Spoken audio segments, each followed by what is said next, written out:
Chapter 1 The Dead Hoff Zhao Wujin. Zhao Wujin, a utterly ordinary young man, lead an unremarkable life amidst the bustling chaos of modern society each day. He traversed Thesity Street Sandalese, laboring tirelessly for his livelihood by day. He worked at a mundane ejabata company of motorites eyes, grappling with tedious deton documents, thofan to fresignation lingerednischi art. Had grown accustomed to the monotonous rhythm of his existence after work. Huge returned to his modestrental apartment, indulge in a simple dinner, and neither watched television or read a book to pass he time. However, the tranquility of his life was violent licia to read any seemingly ordinary night a twasterless night, with Thesitis neon lights flickering in the darkness, failing to dispel the inexplicable fear twella dupligo. Having just finished a sheet of grueling day at work, Hetridged home, his sweary buddy weighed down by exhaustion the street lights lining the road cascade a yellow glow, elongating his shadow suddenly. Akalagustov wind swept past, causing Zhao Wujin to shiver involuntarily at that moment. Hezen said Several pair Sophias watching him from the shadows an ominous premonition within him, compelling him to quicken his pace. The footsteps behind him grew ever closer, and Zhao Wujin Shiar traced and hished has spun around abruptly. Only to find a group of mysterious figures clad in black suits and sunglasses advancings. We fly towards him, their expressions were cold and menacing, instilling deep sense of dread with no time to contemplate. Zhao Wujin turned danfold. He sprinted through narrow walleyways, the sound of a art beat intertwining with the thudding goffus feet yet. His speed paled in comparison to that of T trained, where soon he found himself cornered with his back against Thule. He sped for breath, his eyes wide with terror and despair. "Were you? Why are you ouching?" Zhao Wujin shouted, his voice trembling. The mysterious figures remained silent, advancing step-by step. Their knives glinting ominous lie in the darkness. Zhao Wujin attempted terrorist, swinging his fists and aspirated for survival yet. He supports appeared futilely against these formidable adversaries. After a fire struggle, Zhao Wujin lay battered and bruised, blood staining his clothes, exhaustions pedant to his bones, and his movements grew ultimately, he was forceful and tough. Chapter 3 The prodigal son of the family. As Xiao Chui was tending to Zhao Wuji, a sudden uproar erupted outside. Following that, a loud bang resounded as the door was forcefully kicked open, revealing the clan leader's youngest son, Zhao Zihao, swaggering in with a group of cronies. Zhao Zihao wore an expression of brazen arrogance, his narrow eyes casting a disdainful glance at Zhao Wuji, dripping with contempt and mockery. He sneered, "Oh, you useless wretch, you're still alive. What a tenacious life you have. It seems the lesson I imparted last time wasn't enough." His lackeys erupted into raucous laughter, their shrill mirth reverberating through the already stifling room, as if intent on shattering the oppressive atmosphere entirely. Zhao Wuji's countenance darkened instantly, akin to the sky before a tempest, his fists clenched tightly, nails nearly embedding into his flesh, as a raging inferno of anger ignited within him. He glared at Zhao Zihao, wishing to leap at him in a fit of fury, yet reason cautioned him that his body had not fully healed, and any rash action would only exacerbate the situation. Zhao Zihao, however, paid no heed to the fury emanating from Zhao Wuji, his beady eyes shifting towards Xiao Chui, a repugnant smirk curling his lips as he leered. "This little maid has certainly grown more enchanting. Why not follow me? I promise you riches beyond your wildest dreams, far better than being with this worthless fool."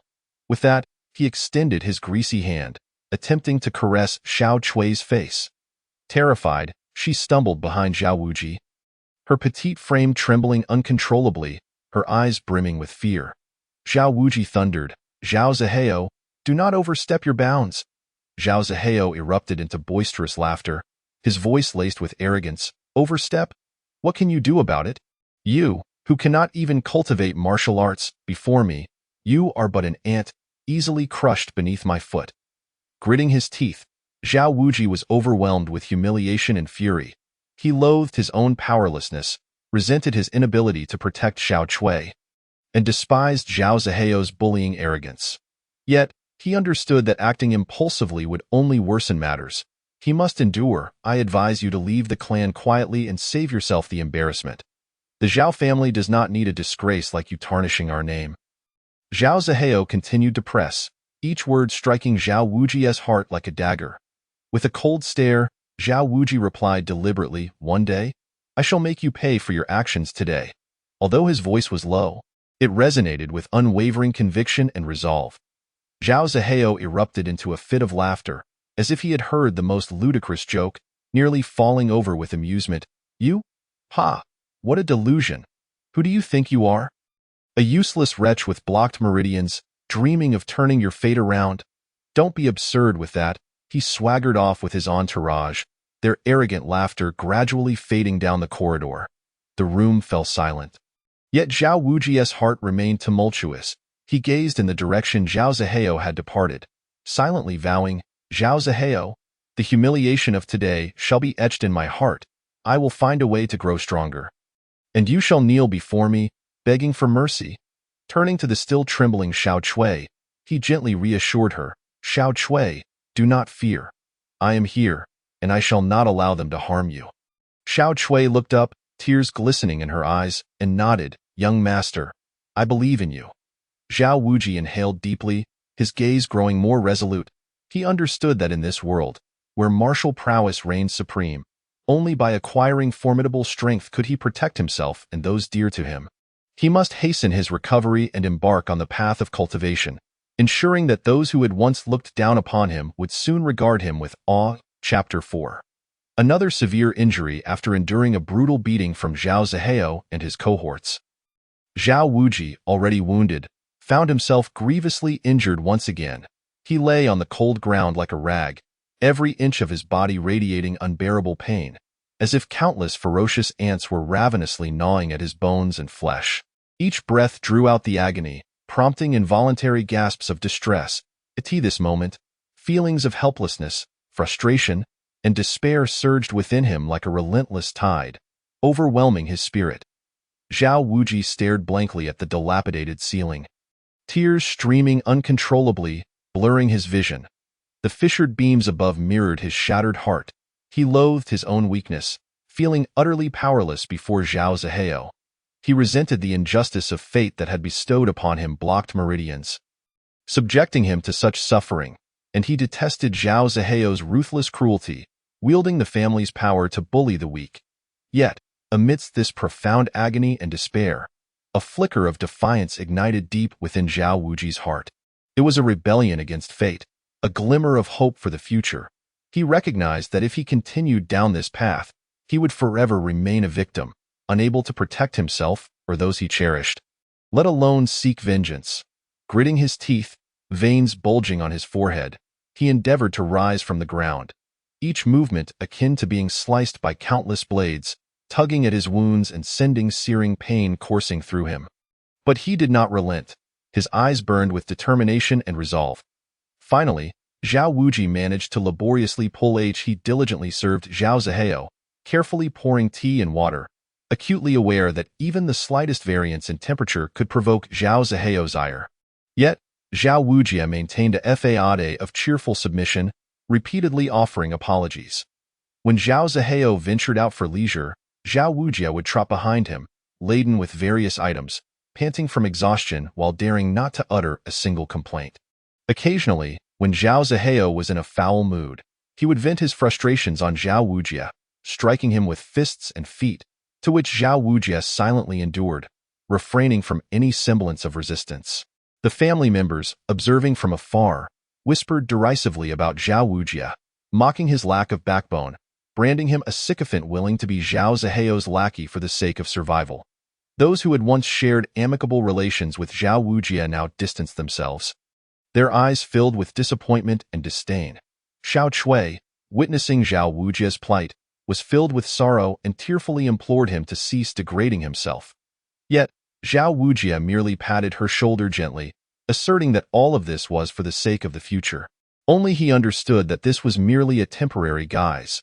With each humiliation and beating inflicted by Zhao Zihao, he silently reminded himself to endure, to await a prime opportunity.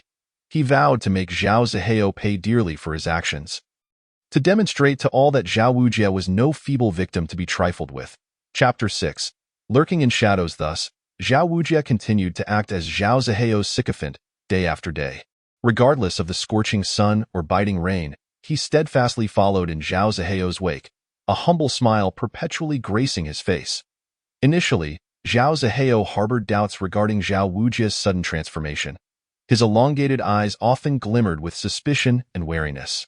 Sensing that this change was too abrupt, akin to an intricately devised plot, whenever Zhao Wujia approached with excessive eagerness, Zhao Zihao would secretly scrutinize his expressions and movements, seeking any trace of deceit. However, as time elapsed, Zhao Wujia's unwavering loyalty appeared unshakable. Regardless of how unreasonable Zhao Zihao's demands became, he executed them without hesitation on one occasion, in a bid to display his dominance before other young scions. Zhao Zihao commanded Zhao Wujia to bark like a dog in public. Without a moment's hesitation, Zhao Wujia dropped to the ground and began barking, inciting laughter from the crowd, while he feigned indifference. Gazing at Zhao Zihao with obsequiousness, awaiting further instructions, on another occasion, after suffering a setback in a conflict with another family member, Zhao Zihao directed Zhao Wujia to engage in underhanded schemes, risking severe punishment if discovered. Zhao Wujia stealthily laced the rival's meal with laxatives, resulting in the young man's humiliation at a significant event, thus avenging Zhao Zihao's grievances. Gradually, Zhao Zihao grew accustomed to Zhao Wujia's presence, regarding him as a loyal subordinate. Occasionally, he would share delightful treats with Zhao Wujia and ceased issuing commands over trivial matters. At times, he would even publicly commend Zhao Wujia, leaving him astounded by such favor. Yet, beneath this facade of compliance, Zhao Wujia never relinquished the hatred simmering within him. Each night, as silence enveloped the world and others drifted into sweet slumber, Zhao Wujia lay alone on his cold bed, his eyes glimmering with resolute determination in the dark. His thoughts resembled a tangled web, yet the central theme remained clear. To uncover the truth and exact vengeance, he meticulously observed Zhao Zihao's every action. Leaving no subtle expression or movement unexamined, he noted that Zhao Zihao's behavior within the family had grown increasingly arrogant and tyrannical, not only bullying other young members but also showing a lack of respect towards family elders. Furthermore, Zhao Zihao frequently met with mysterious figures in secluded corners, during which his expression betrayed a blend of anxiety and excitement. Zhao Wujia also discerned that the relationship between Zhao Zihao and certain elders was exceedingly delicate. They appeared amicable on the surface, yet in the fleeting moments of eye contact, he detected a flicker of wariness and hostility. Particularly during crucial family meetings, discussions of significant matters often sparked a covert battle between Zhao Zihao and those elders. Though their words were polite, the underlying tension sent chills down one's spine. Through these observations, Zhao Wujia increasingly felt that his plight was no mere coincidence, but rather a veil concealing a monumental conspiracy. He speculated that Zhao Zihao's animosity towards him was not solely personal, but intertwined with the internal power struggles and distribution of interests within the family. He surmised that he was likely a mere pawn in their conflict, a tool for intimidation or to achieve other nefarious ends. Zhao Wujia's resolve intensified.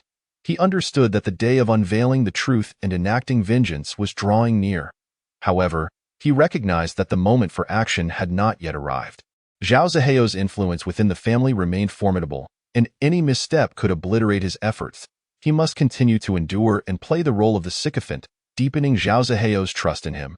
Only then could he strike a decisive blow when the time was ripe, ensuring those who had wronged him faced the consequences they so richly deserved.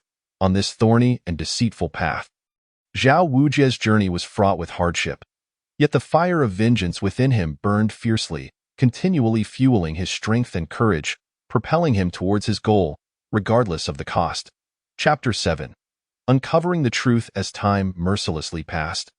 Zhao Wujia's submissive demeanor as a sycophant became an indelible mark within the family. Once, the elders and peers who had harbored high hopes for him now gazed upon his pitifully undignified and obsequious state with shaking heads and heavy hearts, their eyes reflecting disappointment and helplessness. They could scarcely fathom that the once resilient and proud Zhao Wujia, despite his circumstances, would devolve into such a contemptible figure. Even Xiao Chui, who had steadfastly stood by Zhao Wujia's side, unable to bear witness to his self-degradation and lack of dignity after countless pleas and arguments, ultimately departed in tears, sorrowfully leaving Zhao Wujia and the heartache wrought by the Zhao family. Meanwhile, Zhao Zihao, the arrogant and overbearing scion, began to relax his vigilance as Zhao Wujia's submission became increasingly evident. At the grand family banquet, resplendent with lights and bustling with voices, Zhao Zihao indulged in copious amounts of drink, quickly succumbing to inebriation and losing his sense of awareness. Zhao Wujia, like a devoted servant, cautiously attended to him. Perhaps the alcohol had eroded the last remnants of Zhao Zihao's defenses, or perhaps he perceived Zhao Wujia as a docile sheep. Utterly harmless in a drunken stupor, he slurred, "Zhao Wujia, you fool, did you think I truly wished to deal with you? Humph, this is all my father's directive, that lofty patriarch." Upon hearing this, Zhao Wujia's heart felt as though struck by a thunderbolt. Shock coursing through him, yet he knew he must not betray his emotions. He had to feign calm. Continuing to pour Zhao Zihao's drink, he maintained a sycophantic smile and uttered flattering words, attempting to coax Zhao Zihao into revealing further truths. Zhao Zihao raised his cup and drank deeply, the liquid spilling from the corners of his mouth. As he continued, "Your parents vanished while exploring the family's secret realms, their fates still uncertain. Many in the family remember their substantial contributions and support you as a candidate for future patriarch. But this threatens my father." He stood motionless in the dark corner, his body trembling violently with rage, his tightly clenched fists rattling ominously, nails digging deep into his palms, blood trickling slowly through his fingers. Yet he seemed completely oblivious to the piercing pain. The suffering and setbacks endured over the years flashed through his mind like cruel images, a relentless barrage of memories. The bullying and humiliation he faced within his family, along with the repeated beatings and persecution, had caused the hatred in his heart to swell like a snowball. However, he was acutely aware that the impulse and recklessness of the moment would only lead him into an irretrievable abyss. He needed to maintain his composure, to seek a path that would allow him to rise again and exact his revenge. He understood that his temporary confusion, while it might enable him to survive within the family, was merely a stopgap. Once the clan leader discovered any signs of his potential for cultivation, with the leader's ruthlessness and decisiveness, he would undoubtedly not spare him. Moreover, he had already become infamous within the family. Isolated and without support, making it nearly impossible for him to achieve anything further. After a painful and prolonged period of contemplation, Zhao Wuji's bloodshot eyes revealed a resolute gleam, and he finally made his decision. He would seize the moment to distance himself from this realm of intrigue and scheming, to embark on a quest for his own opportunities and strength. Thus, on a moonless night, when the world lay in silence, interrupted only by the occasional hoot of an owl, Zhao Wuji stealthily returned to his dilapidated room. Moonlight seeped through the cracks in the window, casting mottled shadows across the floor. His movements were as silent as a cat. Fearful of making even the slightest sound that might attract attention, he opened an old wooden chest, which contained only a few tattered garments and some scattered silver coins, his entire possessions, without hesitation. He stuffed them into a coarse cloth bundle and carefully tucked a dagger into his waistband, his only means of self-defense. Once prepared, Zhao Wuji took a final, lingering glance at the room that had once brought him warmth and painful memories, and resolutely turned to leave. Like a specter, he glided through the family's courtyard, evading the patrolling guards, slipping away unnoticed into the night. However, Zhao Wuji did not opt for the usual paths. Instead, he headed straight towards the fabled forbidden depths of the mountains. He knew this place was fraught with unknown dangers, a realm that ordinary folk would shy away from. Yet, he firmly believed that within the territories that others dared not tread, there might lie opportunities capable of altering his fate. The night was as dark as ink, the moon obscured by ominous clouds, plunging the earth into a shroud of darkness. Zhao Wuji trudged along the rugged mountain path, the gravel and thorns piercing his feet. Yet he felt no pain. His heart was solely focused on his unwavering resolve to escape this place and find the strength for revenge.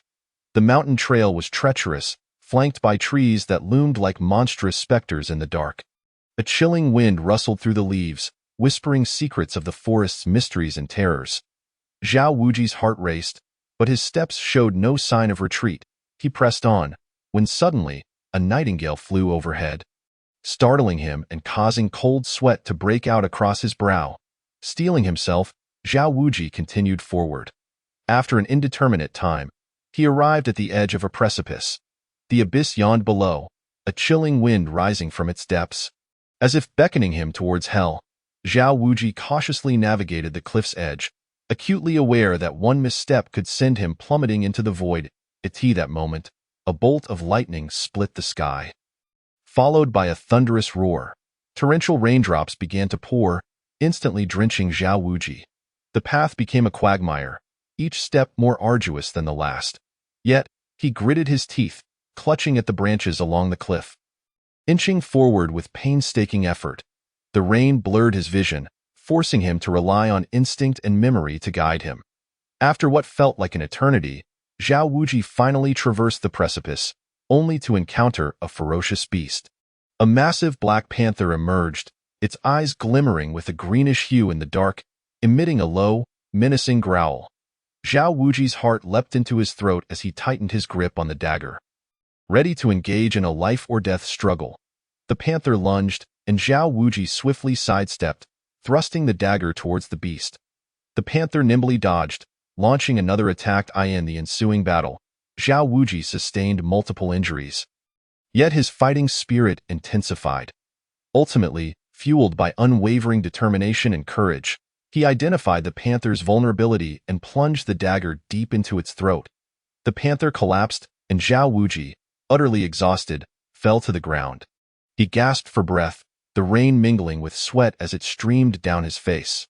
After a brief respite, he struggled to his feet and pressed onward towards the forbidden depths of the mountains. After days and nights of arduous travel, Zhao Wuji finally reached the fringes of the enigmatic forbidden territory. A thick fog enveloped the area, obscuring the path ahead. Taking a deep breath, he stepped unhesitatingly into the mist. Within the forbidden realm, Zhao Wuji faced even greater perils and challenges. Attacks from venomous snakes, mysterious traps, and disorienting mists threatened to lead him astray. Yet he persevered, relying on his indomitable will and survival instincts to navigate this treacherous expanse. On one occasion, he inadvertently stumbled into a vast swamp, struggling desperately as he sank deeper. Just as despair threatened to overtake him, he spotted a branch.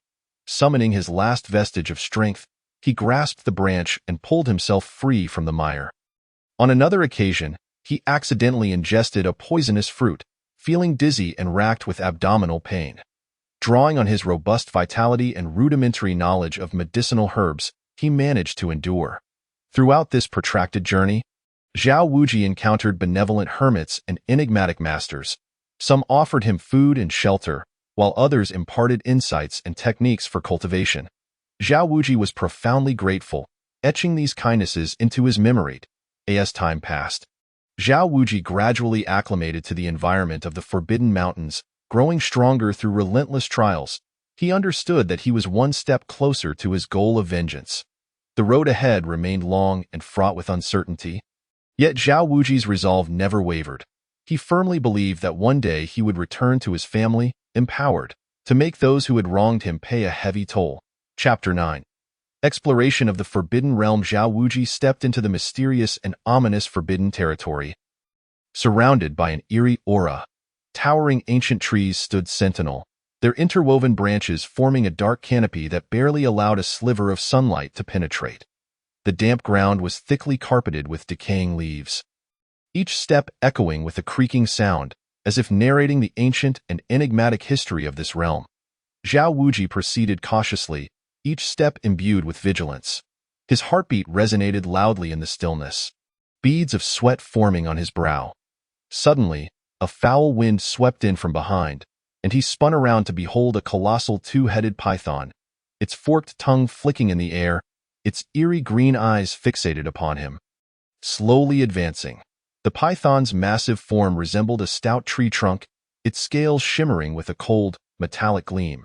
As if forged from indestructible metal, a tightening sensation gripped Zhao Wuji's heart as he instinctively tightened his grip on the dagger. His mind raced, searching for the creature's weakness, but the swift two-headed python offered him no time to think. Launching its attack in an instant, one serpent head opened its gaping maw, fangs dripping with viscous venom. Aimed directly at Zhao Wuji's head, the other head lunged towards his legs, attempting to subdue him in one fell swoop. Zhao Wuji sidestepped just in time to evade the lethal strike aimed at his head. Yet the scales of the python still grazed his leg, blood instantly staining his trousers. The pain caused him to draw in a sharp breath, but he gritted his teeth, determination and resolve shining in his eyes. He lunged forward with the dagger aimed at the python's eyes. Sensing his intent, the serpent deftly twisted its body, avoiding the blow in quick succession.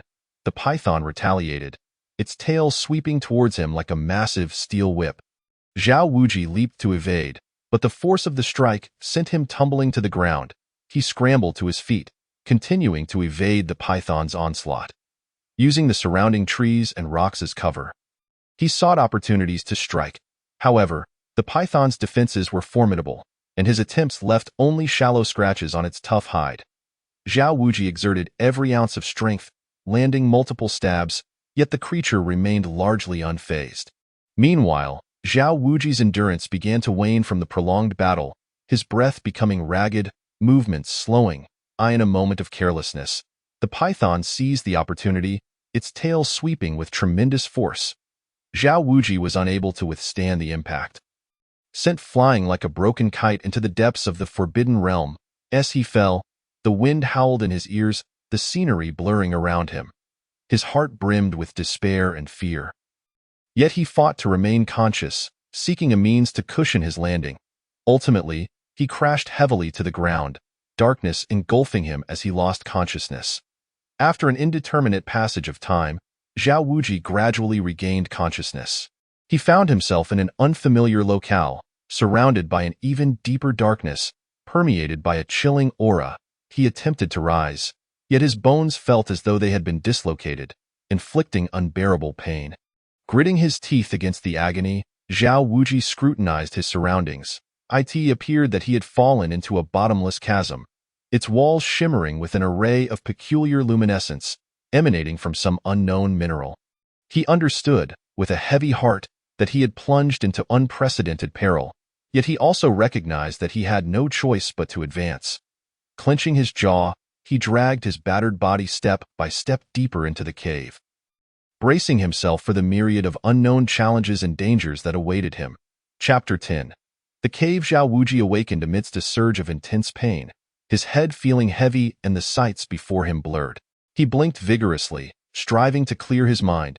As his vision gradually sharpened, he realized he lay within a strange and enigmatic cave. The cavern was suffused with ethereal lights, some blue, some purple, others green or orange, intertwined in a mesmerizing dance. The source of this illumination appeared to be some unidentifiable crystals growing upon the cave walls, casting a gentle and mysterious glow that illuminated this hidden space deep within the darkness. Slowly, Zhao Wuji propped himself up, acutely aware of the soreness that enveloped his body. Every movement tugged at his wounds, sending fresh waves of excruciating pain through him. Taking a deep breath, he steeled himself against the discomfort and began to survey his environment. The cave was vast, its ceiling soaring high above, seemingly connected to the very heavens. The ground was uneven, littered with stones of various sizes and sharp stalactites. Besides the twinkling crystals, the walls bore strange patterns and symbols that resembled ancient script. Yet Zhao Wuji could decipher none of them. A sense of confusion and fear filled Zhao Wuji's heart. He was uncertain how he had arrived in this place and whether other dangers lurked nearby. However, he understood that he could not simply wait for fate to take its course. He must find a way to escape this cursed location. Struggling to stand, his legs felt unsteady, and he nearly collapsed once more. Leaning against the cave wall for support, he cautiously ventured forward, taking great care with each step to avoid tripping over the stones or being struck by the stalactites above. Deep within the cave, Zhao Wuji heard the faint sound of flowing water. A glimmer of hope surged within him. Perhaps following the water would lead him to an exit. He quickened his pace, moving towards the source of the sound. As he drew closer, the sound of the water grew louder till last. He beheld a crystal-clear underground river, its surface shimmering under the strange luminescence. Kneeling, he cupped his hands to gather some water, splashing it on his face to regain a semblance of clarity. The river's icy coldness pierced through him, yet he paid it no mind. He continued along the riverbank, hoping to discover its source or terminus. Along the way, he noticed a peculiar pattern to the crystals on the cave walls. Their distribution and color variations seemed to indicate a specific direction. Zhao Wuji resolved to follow the guidance of the crystals. Throughout his journey, he encountered a multitude of bizarre creatures, some resembling enormous bats hanging from the ceiling, others akin to translucent jellyfish floating in the air. Though these entities sent shivers down his spine, he suppressed his fear and pressed onward. After an indeterminate duration, Zhao Wuji arrived before a colossal stone cavern. At the center of the cavern stood an ancient stone platform, upon which lay a tome radiating a golden light, titled the Chaotic Unification Sutra. Zhao Wuji hesitated momentarily before stepping forward. As he approached the platform, a powerful force surged towards him, binding him tightly that he struggled against it, but to no avail. Just as despair began to engulf him, the golden tome flung itself open, revealing lines of mysterious text. Zhao Wuji's eyes widened as he endeavored to comprehend the words. Suddenly, a searing pain coursed through his mind, inundating him with a torrent of information. This knowledge contained formidable cultivation techniques and ancient secrets. He collapsed to the ground, writhing in agony, yet he recognized that this was his sole opportunity. He must endure the torment to gain the hope of survival and the strength for revenge. Chapter 11. The Chaotic Unification Sutra. Upon acquiring the enigmatic text, the Chaotic Unification Sutra, Zhao Wuji felt a mixture of reverence and curiosity as he gently turned to the first page. The opening lines resonated like the chimes of an ancient bell, revealing the astonishing origin of this profound technique. Legend has it that in a distant era, the spiritual energy of the world was so dense it was almost tangible, with countless powerful beings rising amidst the vastness of existence. Among these formidable figures was a being known as the chaotic immortal emperor, akin to a resplendent star shining through the annals of cultivation history. Born with extraordinary talent and perceptiveness, the chaotic immortal emperor's path to mastery was remarkably smooth. He ascended through each realm with astonishing speed, becoming a figure of veneration. However, the path of the strong is never devoid of obstacles. In a twist of fate, the chaotic immortal emperor stumbled upon a cataclysmic conspiracy. 3 fellow immortal emperors conspired with the demon emperor, intent on acquiring ultimate power and mysterious treasures, even plotting to annihilate the world and disrupt the cosmic balance. The chaotic immortal emperor understood that allowing them to run rampant would plunge the world into eternal darkness and chaos.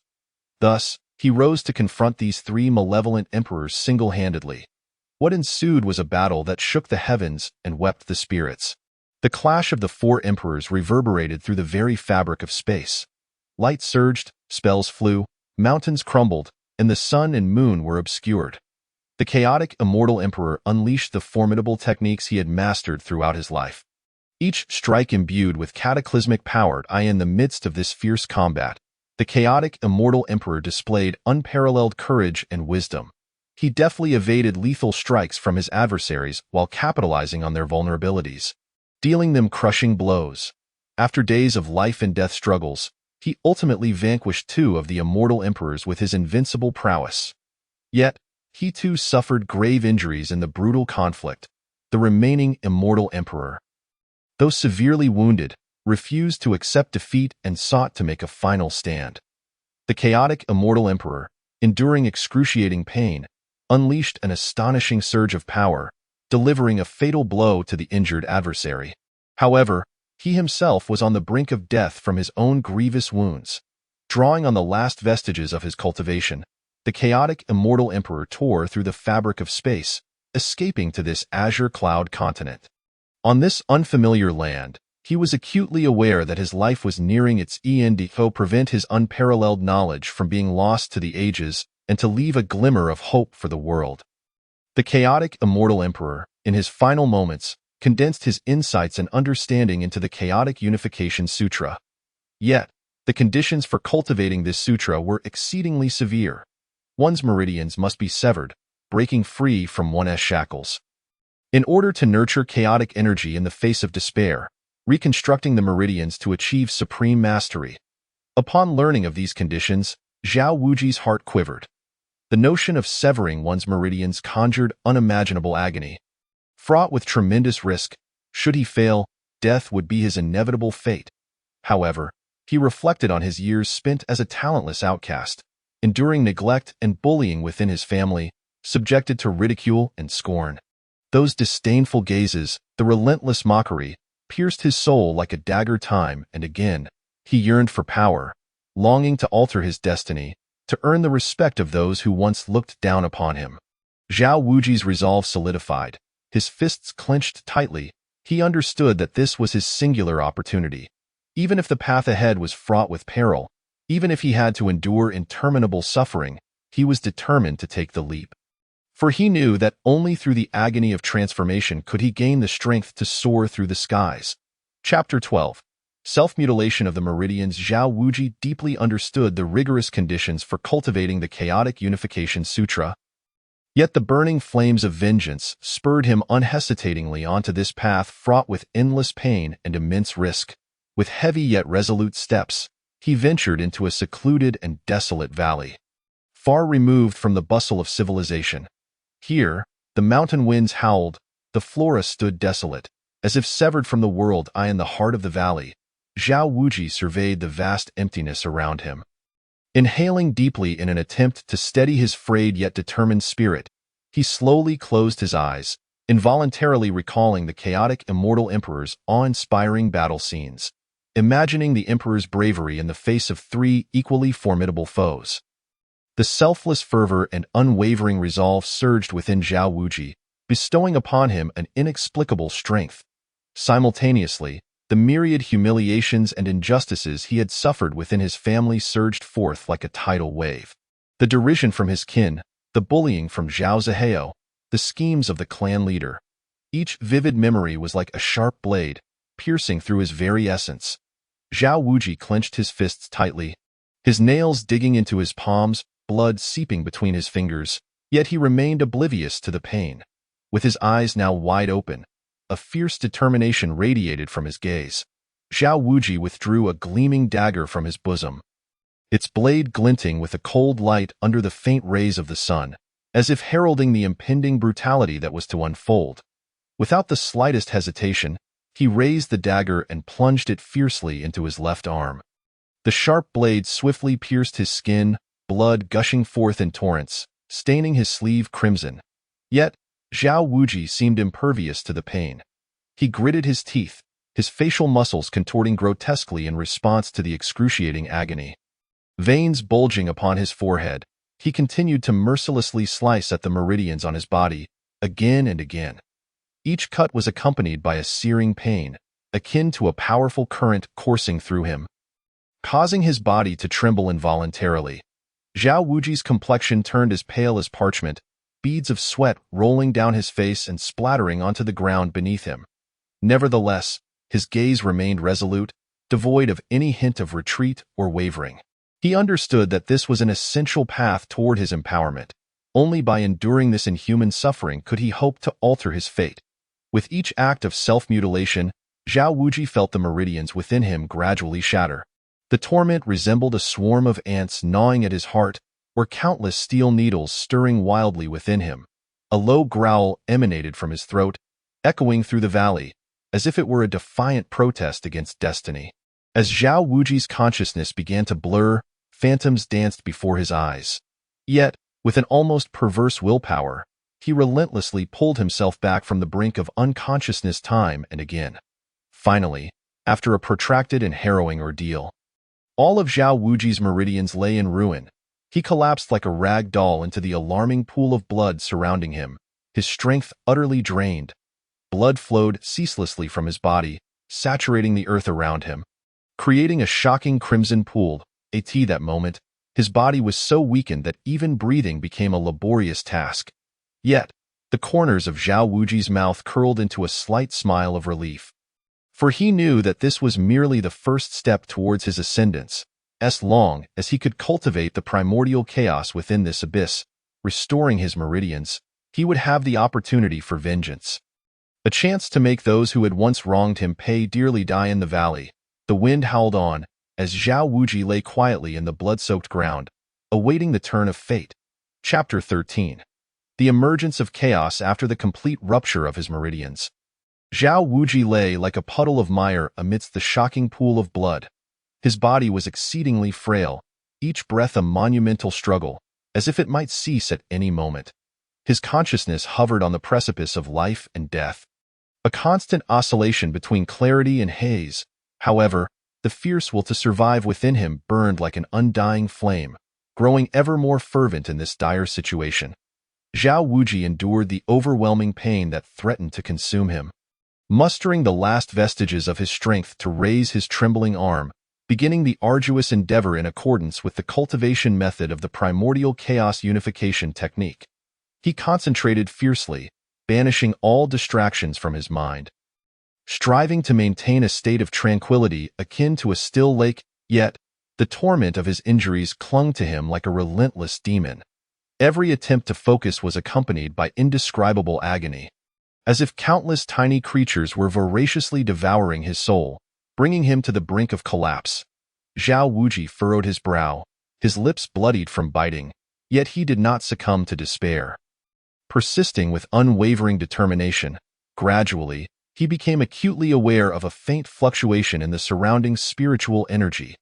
This delicate ripple ignited a spark of hope within him, compelling him to desperately guide this energy into his shattered meridians, which resembled a desolate wasteland. This process was tremendously arduous. Every small advance exacted a heavy toll. The moment the spiritual energy entered his body, it brought with it a searing pain, akin to being consumed by raging flames from within. Zhao Wuji's features contorted, muffled groans of agony escaping his throat, yet he gritted his teeth and persevered. Sweat cascaded from his forehead and cheeks like rain, soaking his garments, his body trembling as if caught in a tempest.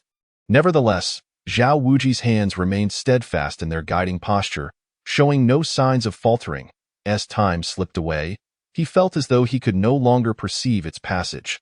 The world had shrunk to just him and the grueling task of cultivation. At last, through his nearly superhuman efforts, a mysterious and feeble primordial chaos began to take shape within him. Though it was but a whisper of energy, it shone like a brilliant star against the backdrop of darkness. Harboring boundless vitality and strength, upon sensing the emergence of this primordial chaos, an indescribable hope and joy surged within Zhao Wuji. His eyes, previously sealed shut by suffering, slowly opened, revealing a weary yet resolute gleam. He understood that he had finally taken a crucial step toward empowerment. Though the path ahead remained fraught with challenges, as long as this strand of primordial chaos existed, a glimmer of hope illuminated his way. Zhao Wuji dared not relax his vigilance, continuing to cautiously guide this primordial chaos, allowing it to meander within him, nurturing his shattered meridians. Each passage brought fresh pain, yet simultaneously, a flicker of life. Thus, Zhao Wuji persevered amidst suffering and hope, firmly believing that as long as he did not relent, one day he would harness this primordial chaos to reconstruct his meridians and emerge as a true powerhouse, erasing the humiliation of his past. Chapter 14. The reconstruction of meridians. Zhao Wuji keenly sensed the emergence of the enigmatic primordial chaos, seemingly brimming with infinite mysteries, silently birthed within him. In that fleeting moment, an intense and wondrous sensation surged within him, imparting the profound realization that this instant marked a pivotal turning point in his destiny. Faced with such a significant and rare opportunity, he dared not entertain even a hint of negligence or oversight. At this moment, Zhao Wuji resembled a devout guardian, meticulously tending to the most precious treasure in existence.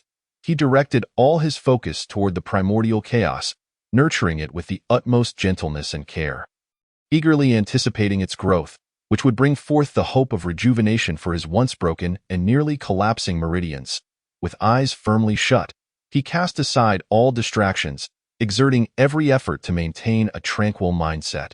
He held his breath, every nerve in his body taut, wholly devoted to guiding the primordial chaos as it slowly traversed within him. Each inch forward demanded immense exertion and concentration, for even the slightest misstep, a mere moment of carelessness, could cause the hard-won primordial chaos to dissipate like smoke, rendering all efforts futile. Therefore, Zhao Wuji remained in a state of heightened alertness, focused intently on controlling the trajectory of the primordial chaos. As time passed, He could feel the primordial chaos beginning to exhibit subtle changes under his nurturing. It transformed from its initial fragile state into something more robust, its inherent power growing ever stronger.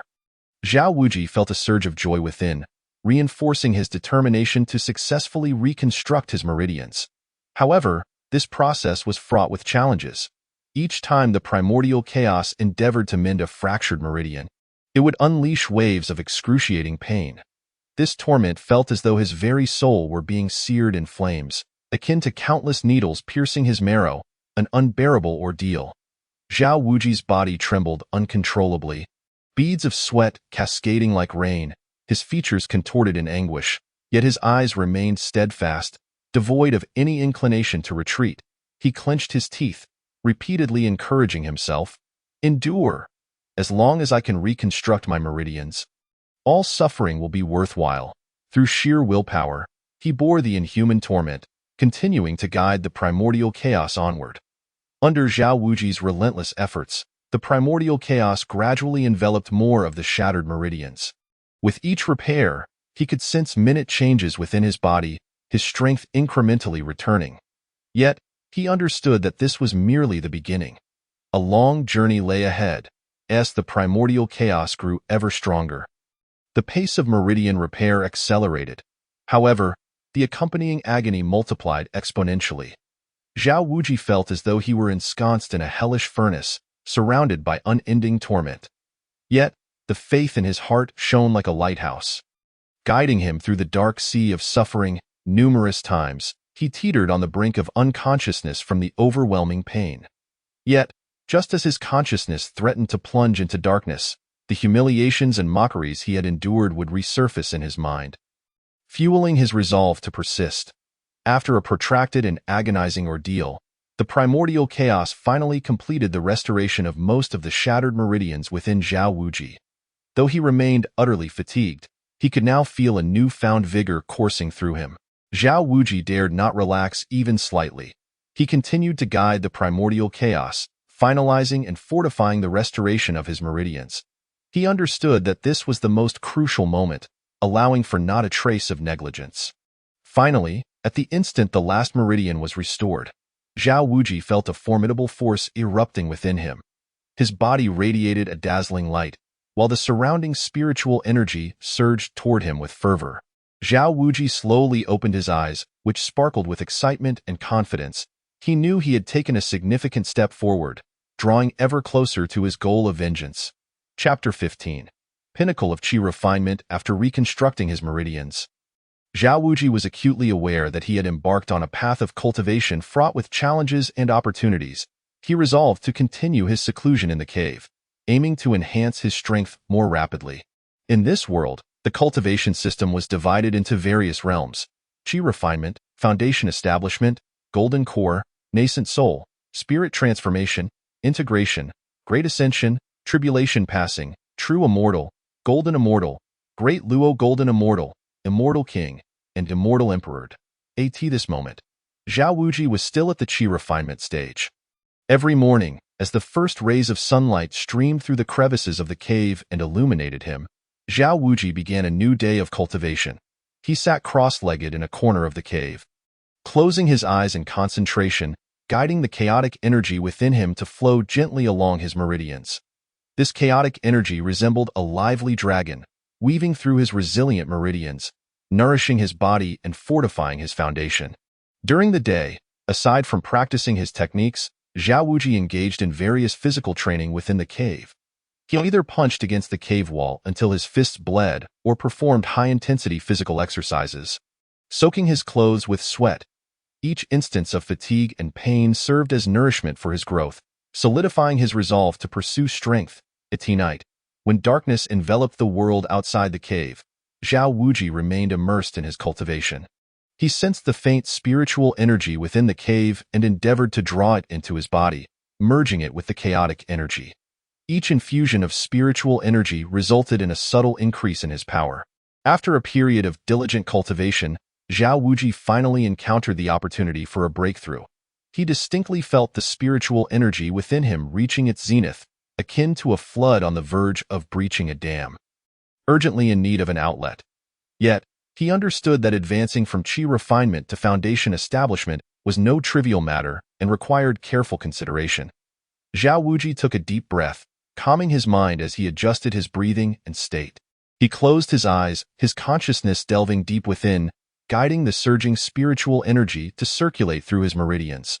The energy flowed like a tumultuous tide, continuously refining and purifying with each cycle of the celestial circuit. Zhao Wuji could feel his meridians trembling slightly under the impact of the energy, but with his indomitable will and thirst for power, he maintained a steady rhythm. As time passed, the spiritual energy surrounding Zhao Wuji began to coalesce into a small vortex. This vortex spun faster and faster, drawing the ambient spiritual energy from the cave into itself, subsequently flowing into Zhao Wuji's body.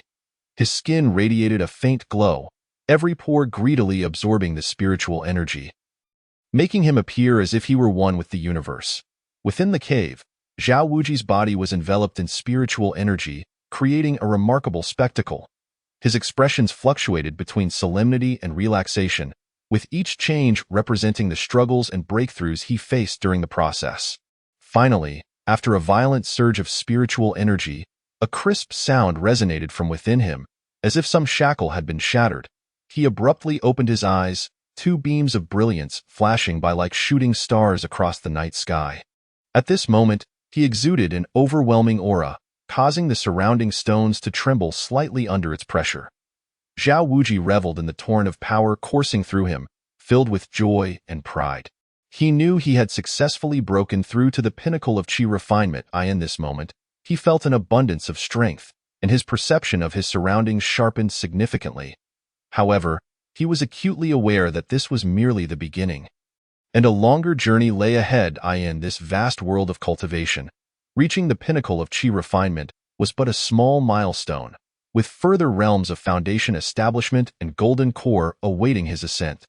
He resolved to continue his cultivation within the cave until he possessed sufficient strength to confront the outside world. Chapter 16. Seeking a path. Having reached the pinnacle of qi refinement in the cave, Zhao Wuji recognized that his acquisition of the Chaos Immortal Emperor's legacy was purely serendipitous, and this forbidden land remained fraught with peril. Yet, his insatiable thirst for power and pursuit of higher realms compelled him to decisively return to the surface and embark on a cautious exploration. Upon stepping out of the dim cave, Zhao Wuji immediately sensed an unusual pressure enveloping him. The sunlight was obscured by dense foliage, casting only sporadic beams that rendered the surroundings even more eerie and sinister. Occasional chilling sounds echoed, as if calling from the depths of hell, instilling dread in the heart. Nevertheless, Zhao Wuji's gaze remained resolute, devoid of any inclination to retreat. He treaded lightly and cautiously, each step deliberate and silent. In this forbidden land, Zhao Wuji encountered various strange and dangerous creatures. Some were colossal, looming like mountains, their robust limbs creating a howling wind as they swung, capable of striking deep pits into the earth with each blow. When faced with such formidable foes, Zhao Wuji deftly evaded their devastating attacks, seeking openings to counterstrike. Others were agile, akin to phantoms, excelling in sudden ambushes. They could lie hidden in thick grass or lurk behind sturdy trunks. Awaiting the moment Zhao Wuji let down his guard to deliver a lethal strike, Zhao Wuji remained perpetually vigilant, utilizing his keen senses and pinnacle qi refinement cultivation to react swiftly and avert crises. As he ventured deeper into the forbidden land, Zhao Wuji discerned that it concealed a monumental secret. Ancient ruins emitted a mysterious glow, flickering as if breathing. The walls were engraved with obscure runes that seemed alive, occasionally shimmering with strange light, as though recounting long-forgotten tales. Zhao Wuji's heart raced. He understood that these ruins and runes might hold the key to advancing to foundation establishment, or even deeper cultivation methods. He was both exhilarated by the potential discovery of a significant opportunity and apprehensive about the lurking dangers. Although he was free from the labyrinth's constraints, the intricate terrain and hidden traps among the foliage and trees rendered each step a challenge. At times, the seemingly tranquil ground might conceal bottomless pits, and a misstep could lead to irretrievable doom. At other times, seemingly harmless flora could harbor deadly toxins, endangering life with the slightest touch. with each step forward. Zhao Wuji exercised utmost caution, meticulously observing the surrounding movements and listening for even the faintest sounds. The rustling of leaves in the wind, the chirping of insects in the grass, all served as potential warnings of impending peril. His gaze was focused and alert, leaving no corner unexamined for possible threats. Sweat trickled down Zhao Wuji's forehead, his garments thoroughly drenched, yet he had no time to wipe it away. All his energy was dedicated to exploring this forbidden land. Seeking the opportunity that could alter his fate, he understood that in this realm of uncertainty, a moment's carelessness could lead to irrevocable consequences. Yet, in pursuit of breaking through to Foundation establishment, in the quest for sufficient strength to face future challenges, and in the realization of his aspirations, he pressed forward resolutely, fueled by a desire for power and anticipation for the future, hoping to uncover the chance that belonged to him in this perilous domain, allowing him to take a more solid step on his path of cultivation. Chapter 17. Battle with the Python. Zhao Wuji fixed his gaze on the enormous python that suddenly appeared before him. His heart filled with trepidation. His eyes were like two sharp swords, locking onto the python's every movement. This serpent was exceedingly massive, resembling a colossal stone pillar. Its scales shimmered with a cold light in the dim illumination, each one appearing as if expertly crafted armor, impenetrable and unyielding. Those blood-red eyes burned like blazing flames, fixated on Zhao Wuji, exuding boundless ferocity and murderous intent. It opened its cavernous maw, releasing a nauseating stench that permeated the air. Zhao Wuji's heart tightened, yet years of training and experience enabled him to quickly regain his composure. He understood that in this perilous forbidden land, facing such a powerful adversary, even the slightest panic could lead to a fatal outcome. He resolved to take the initiative, launching an attack before the python could fully mount its offensive. In an instant, Zhao Wuji summoned the spiritual energy within him, a surge of formidable power erupting from his dantian and rapidly coursing throughout his body. His figure darted toward the python like a bolt of lightning, moving with such speed that a gust of wind followed in his wake.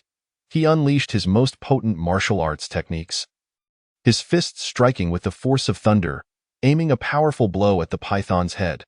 The python, caught off guard by Zhao Wuji's sudden aggression, momentarily faltered. However, as a formidable creature of this forbidden land, it quickly regained its composure, twisting its massive body to deftly evade Zhao Wuji's assault. Its head moved with such swiftness that it was almost blinding to the eye.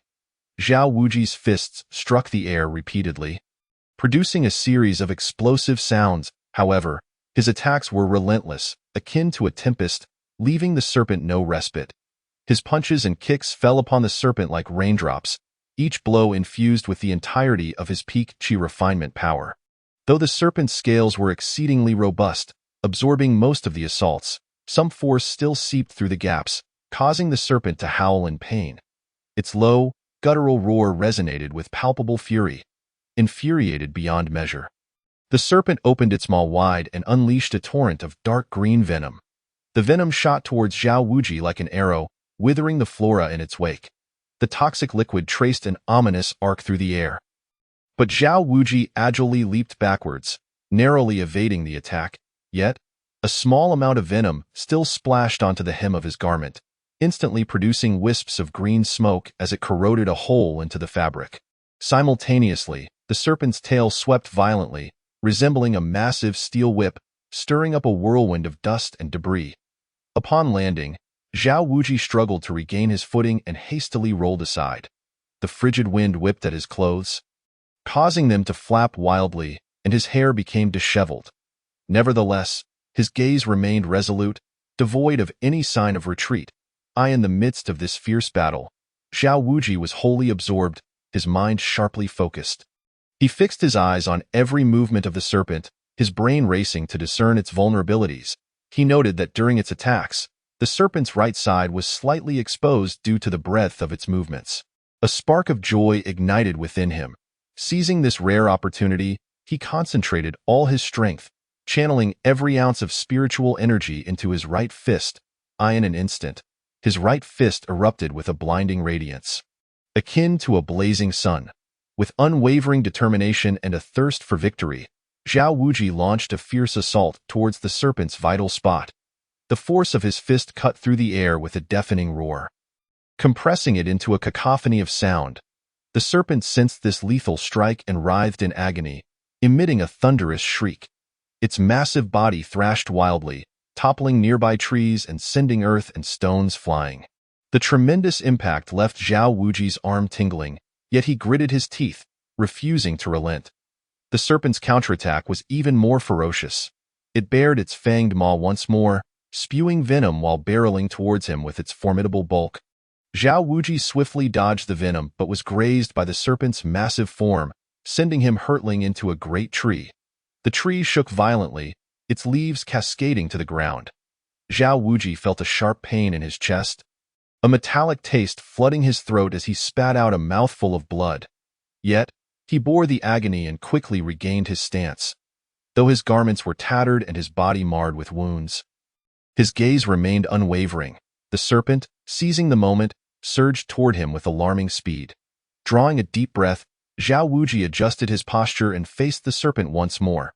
He employed a nimble technique, darting left and right to evade the serpent's strikes while persistently seeking a chance to retaliate. Spotting an opening, he delivered a swift kick to the serpent's side. Though the damage was minimal, it successfully disrupted its assault rhythm. Following that, he unleashed a series of P as the words left his lips. The shadow raised a hand and swept it in a fierce motion, unleashing a bolt of black light that surged toward Zhao Wuji like a tempestuous lightning strike. Zhao Wuji dared not linger for even a moment. Retreating with a ghostly swiftness, simultaneously, he rapidly formed seals with his hands, invoking a defensive spell. In an instant, a layer of pale blue light materialized before him, shimmering like a resilient shield. However, the power of that black light was overwhelmingly formidable. Upon colliding with the pale blue barrier, a thunderous explosion reverberated through the air. The barrier quaked violently, its brilliance flickering erratically, and Zhao Wuji felt an irresistible force strike him, sending him hurtling away like a kite severed from its string. His vital essence roiling within, a metallic taste rising in his throat as a trickle of crimson blood escaped the corner of his mouth. "Damn it!" Zhao Wuji bellowed in fury, his fighting spirit ignited. He understood that to retreat at this moment would spell his doom. Forcing down the tumult within, he summoned the foundational power he had just stabilized. In that fleeting instant, his aura surged dramatically, shimmering like a resplendent star. Transforming into a streak of light, he charged toward the shadow with an unyielding momentum. Just as their forms were about to collide, the surrounding space suddenly warped, as if a formless hand were kneading reality itself. A mysterious voice resonated through the void. "Cease your recklessness." The voice seemed to echo from ancient times, imbued with boundless sorrow and authority, as if it contained the very essence of the world's primordial laws. As the voice fell, a suffocating force descended with a thunderous impact. This power, formless and colorless, seemed capable of subduing all. Zhao Wuji and the shadow felt an overwhelming force push them apart. Zhao Wuji was thrust back several dozen yards. Barely managing to regain his footing, he cast a wary gaze around, silently speculating the origin of this mysterious power. Its magnitude far exceeded his imagination, instilling within him a profound sense of shock and reverence. The shadow, too, fell silent, seemingly taken aback by this sudden turn of events. Though his countenance remained obscured in darkness, the tremor of his form revealed his own trepidation towards this enigmatic force. The atmosphere in this realm grew increasingly tense, akin to the stillness before a storm, suffocating in its weight. Zhao Wuji's heartbeat resonated clearly in the silence, each thump narrating his anxiety and unease. The winds around them seemed to still, even the drifting clouds appeared frozen in midair. Time itself seemed to halt in that moment, leaving only the breaths of Zhao Wuji and the shadow, alongside the faint pressure emanating from the mysterious force, to fill the space. Zhao Wuji clenched his fists tightly, his gaze fixed unwaveringly upon the shadow, refusing to show any sign of weakness. He remained unaware of the shadow's true origins, or whether the mysterious voice belonged to friend or foe. Yet, he comprehended that this crisis could very well be a life-or-death juncture on his path of cultivation. After a brief silence, the shadow finally made a move. He slowly raised his hands, black mist coalescing in his palms, sending ripples through the surrounding space.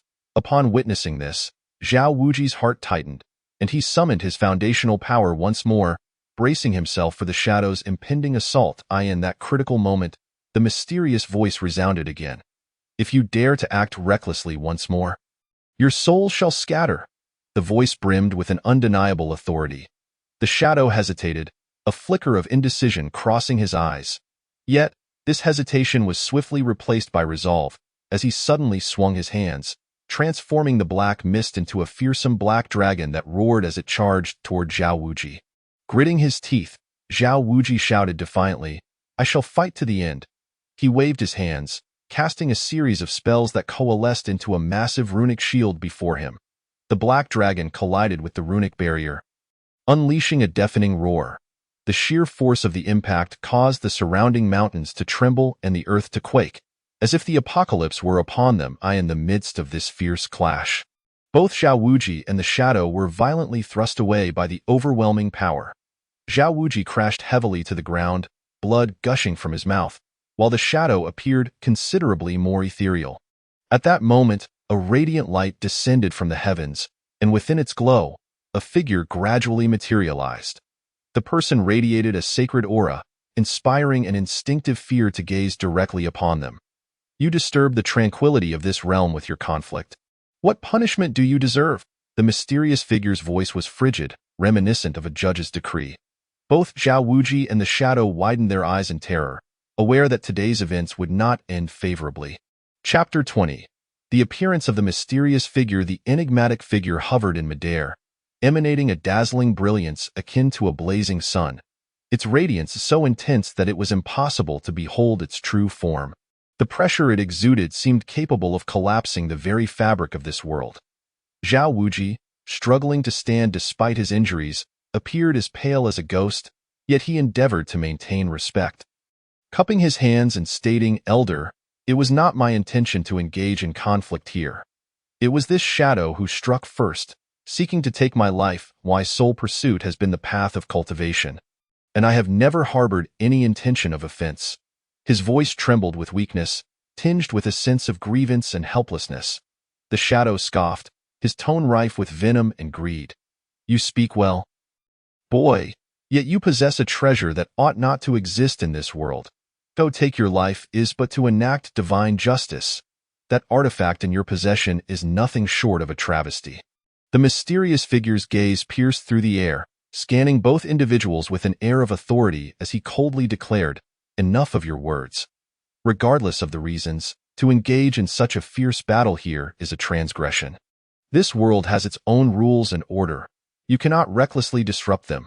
With that, the mysterious figure raised a hand, and an invisible force instantly bound Zhao Wuji and the shadow. This power was immensely potent, as if it were the very embodiment of the laws of the universe. Both men felt utterly immobilized, their spiritual energy suppressed to the point of stagnation, akin to a river frozen in ice. A surge of alarm coursed through Zhao Wuji. He silently cursed his misfortune, attempting to struggle against the unyielding force, but found it as unmovable as a mountain. Meanwhile, the shadow wore a grimace, his eyes wide with desperation as he writhed in an attempt to escape the bindings, unleashing futile roars of defiance. The mysterious figure turned to Zhao Wuji, his gaze profound as he intoned solemnly, "Having broken through to the foundational stage, you must understand the arduous journey of cultivation. Fraught with countless temptations and traps, you must exercise caution in your words and actions, lest a momentary gain leads to your demise. A cultivator must possess a sense of reverence and adhere to the heavenly path to traverse far." Zhao Wuji nodded vigorously, cold sweat beading on his brow. "I shall heed your teachings, elder, and will proceed with utmost care, never to let my guard down again." The mysterious figure then shifted his focus to the shadow, admonishing, "You, who lurk in the shadows, harboring sinister intentions and seeking to harm others for your selfish desires, if you are not punished today, you will surely become a future calamity for this world." As the words fell, a flash of light erupted from the figure's hand, and a complex, mysterious rune shot forth, embedding itself within the shadow's body. The shadow emitted a wretched scream, its voice a haunting echo reminiscent of a tormented soul. His form quivered violently, black mist billowing forth, until he ultimately dissolved into a wisp of smoke, leaving no trace behind. With the shadow dealt with, the mysterious figure turned once more to Zhao Wuji. His expression slightly softened, yet still grave. Regard this incident as a lesson. I hope you will act prudently in the future, steadfast in the righteous path. Should you stray again, there shall be no mercy. With those final words, the mysterious figure vanished in a flash of light, leaving Zhao Wuji alone, trembling with residual fear. Zhao Wuji gazed toward the direction from which the mysterious figure had departed. Lost in contemplation, this experience had imparted upon him the stark reality of the perils within the realm of cultivation, the figure's might and authority, alongside the shadow's greed and malice, indelibly etched into his memory. After a long while, Zhao Wuji regained his composure, taking a deep breath to steady his racing heart as he began to assess his injuries. His meridians were damaged, and his spiritual energy was in disarray. Yet, thankfully, his life was not in jeopardy. Just as Zhao Wuji prepared to leave the area, he suddenly sensed a peculiar fluctuation emanating from below. This wave was exceedingly faint. Had he not just broken through to the foundational stage?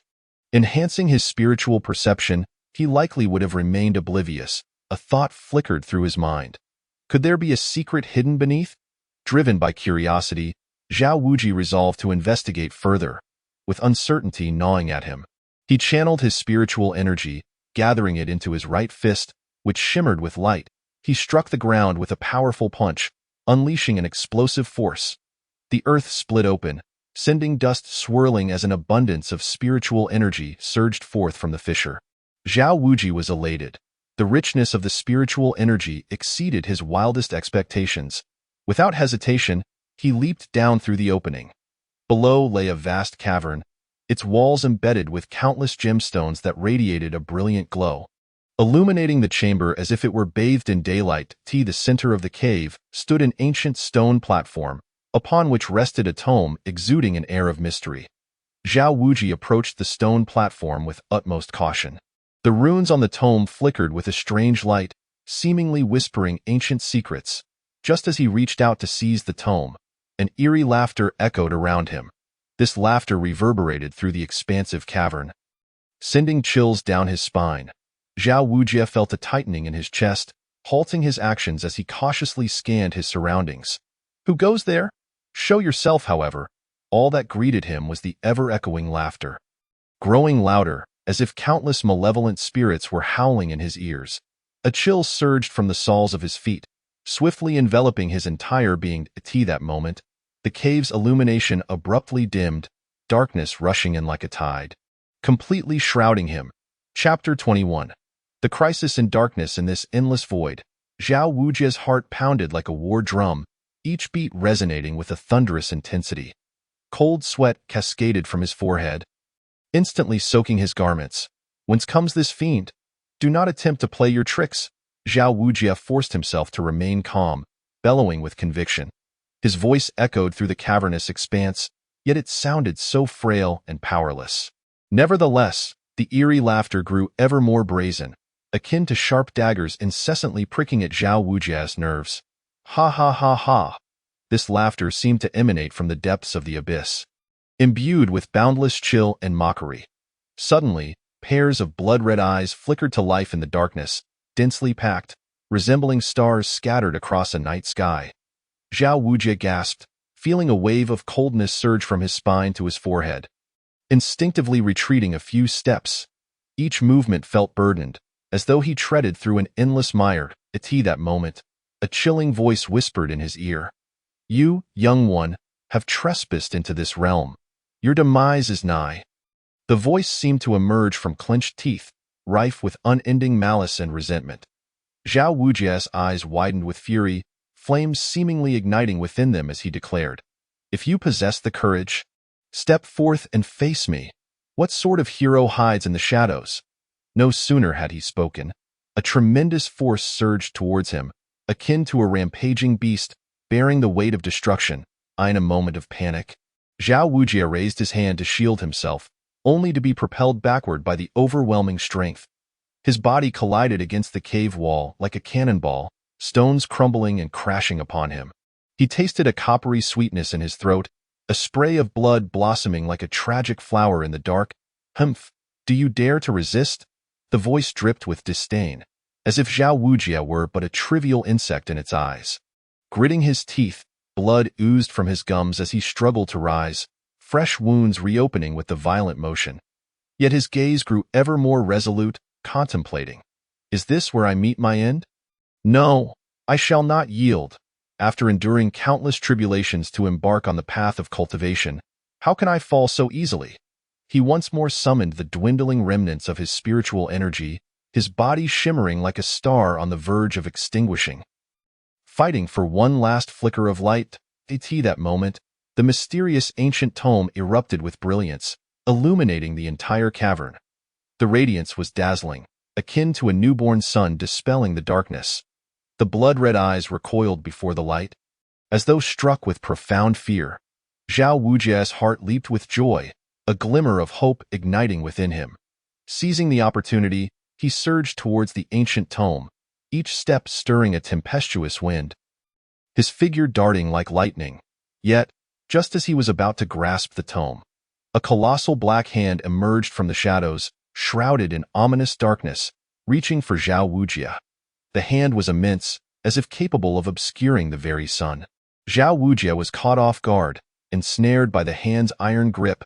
Instantly, an overwhelming pressure surged through him, his bones cracking ominously, as if on the verge of shattering. Zhao Wujie writhed in agony, his visage contorted in pain. But the grip of that hand was formidable, akin to a vice, intent on crushing his bones and devouring his soul. Meanwhile, the light from the ancient tome began to flicker, its stability wavering. The fluctuating glow rendered the atmosphere within the cavern increasingly eerie and terrifying. Zhao Wujie felt a surge of desperation. He knew that should this light extinguish, he would be plunged into an abyss of no return. He struggled fiercely against the black hand as restraint, his spiritual energy surging violently, his meridians screaming from the overexertion. "I cannot die. I will not surrender so easily." Zhao Wujie roared within, his eyes bloodshot, veins bulging on his forehead. In that critical moment, a powerful aura erupted from him. As if drawn from the depths of antiquity, exuding an aura of unparalleled majesty. The black hand trembled under the force of this aura, loosening its grip ever so slightly. Seizing the chance, Zhao Wujie wrenched free from the hand's clutches. Recklessly lunging toward the ancient tome, clasping it tightly in his hands, the instant he grasped the tome, a torrent of power surged into him, causing his body to tremble uncontrollably. Yet, the black hand lunged again. This time with even greater ferocity. In this life-or-death moment, Zhao Wujie did not hesitate to invoke the Divine Phoenix 9 Transformation's golden body technique. His entire form radiated with brilliance, resembling a resplendent sun. As endless golden runes surged forth from within, encasing him in an impenetrable shield.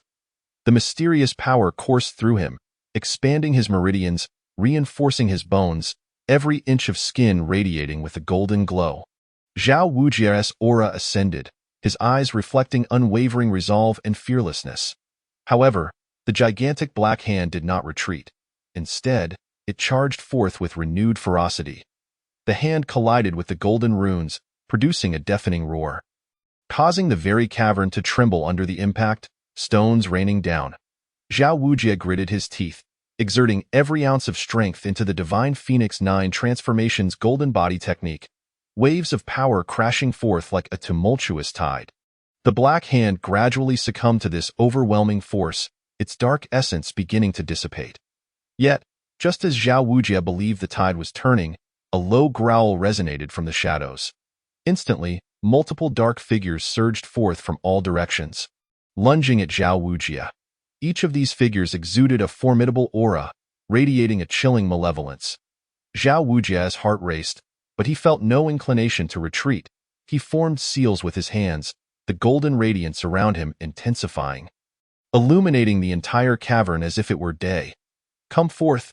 Today, I, Zhao Wujie, shall carve a path to survival," he roared, his voice echoing through the cave, imbued with unwavering determination and courage. The battle escalated in intensity. Zhao Wujia weaving through the interplay of light and shadow, each strike carrying the weight of a cataclysm. Yet the adversaries were numerous and formidable, new wounds accumulating upon him, blood staining his garments. Nevertheless, Zhao Wujia's resolve only strengthened, the divine Phoenix 9 transformation's golden body technique unleashing its might under his command, transforming him into an indomitable warrior, vowing to withstand the forces of evil lurking in the dark. Amidst the fierce combat, his stamina and spiritual energy dwindled rapidly, each breath growing heavy and labored, beads of sweat cascading like rain. Yet, bolstered by his indomitable spirit, he persisted, his clenched jaw and resolute gaze betraying his unyielding determination. Suddenly, a shadow, seizing the opportunity, darted forth like a wraith, breaching his defenses and striking him viciously in the back. Zhao Wujia staggered, a jolt of pain coursing through him as if his spine might snap. He nearly collapsed, yet clung desperately to his last reserves of strength to maintain his balance. "Damn it!" he roared, his voice brimming with fury and defiance. Enduring the excruciating pain, he spun around and delivered a powerful blow. Channeling his spiritual energy into his fist, its brilliance flaring, with that punch, fueled by his boundless rage, he repelled the shadow, which let out a wail, dissipating into the darkness. That moment, the malevolent forces in the shadows seemed to recognize Zhao Wujia's tenacity. Their assaults intensifying. Countless shadows surged forth like a relentless tide, wave after wave, denying Zhao Wujia even a moment's respite. The golden glow enveloping him began to dim, its pulsations sluggish, his breaths coming in rapid, painful gasps. Just as he felt himself on the brink of collapse, nearly consumed by the darkness, the ancient tome inexplicably opened, its pages revealing ancient runes gleaming with an enigmatic light. The wave of ancient and mysterious energy shot forth, enveloping Zhao Wujia in an instant. He felt a torrent of immense power flooding into him, warm and potent, sweeping away his fatigue, visibly mending his wounds. His once dry meridians filled with spiritual energy once more, rejuvenating his spirit. This is Zhao Wujia was both astonished and elated, his eyes reflecting awe and anticipation for the unknown power.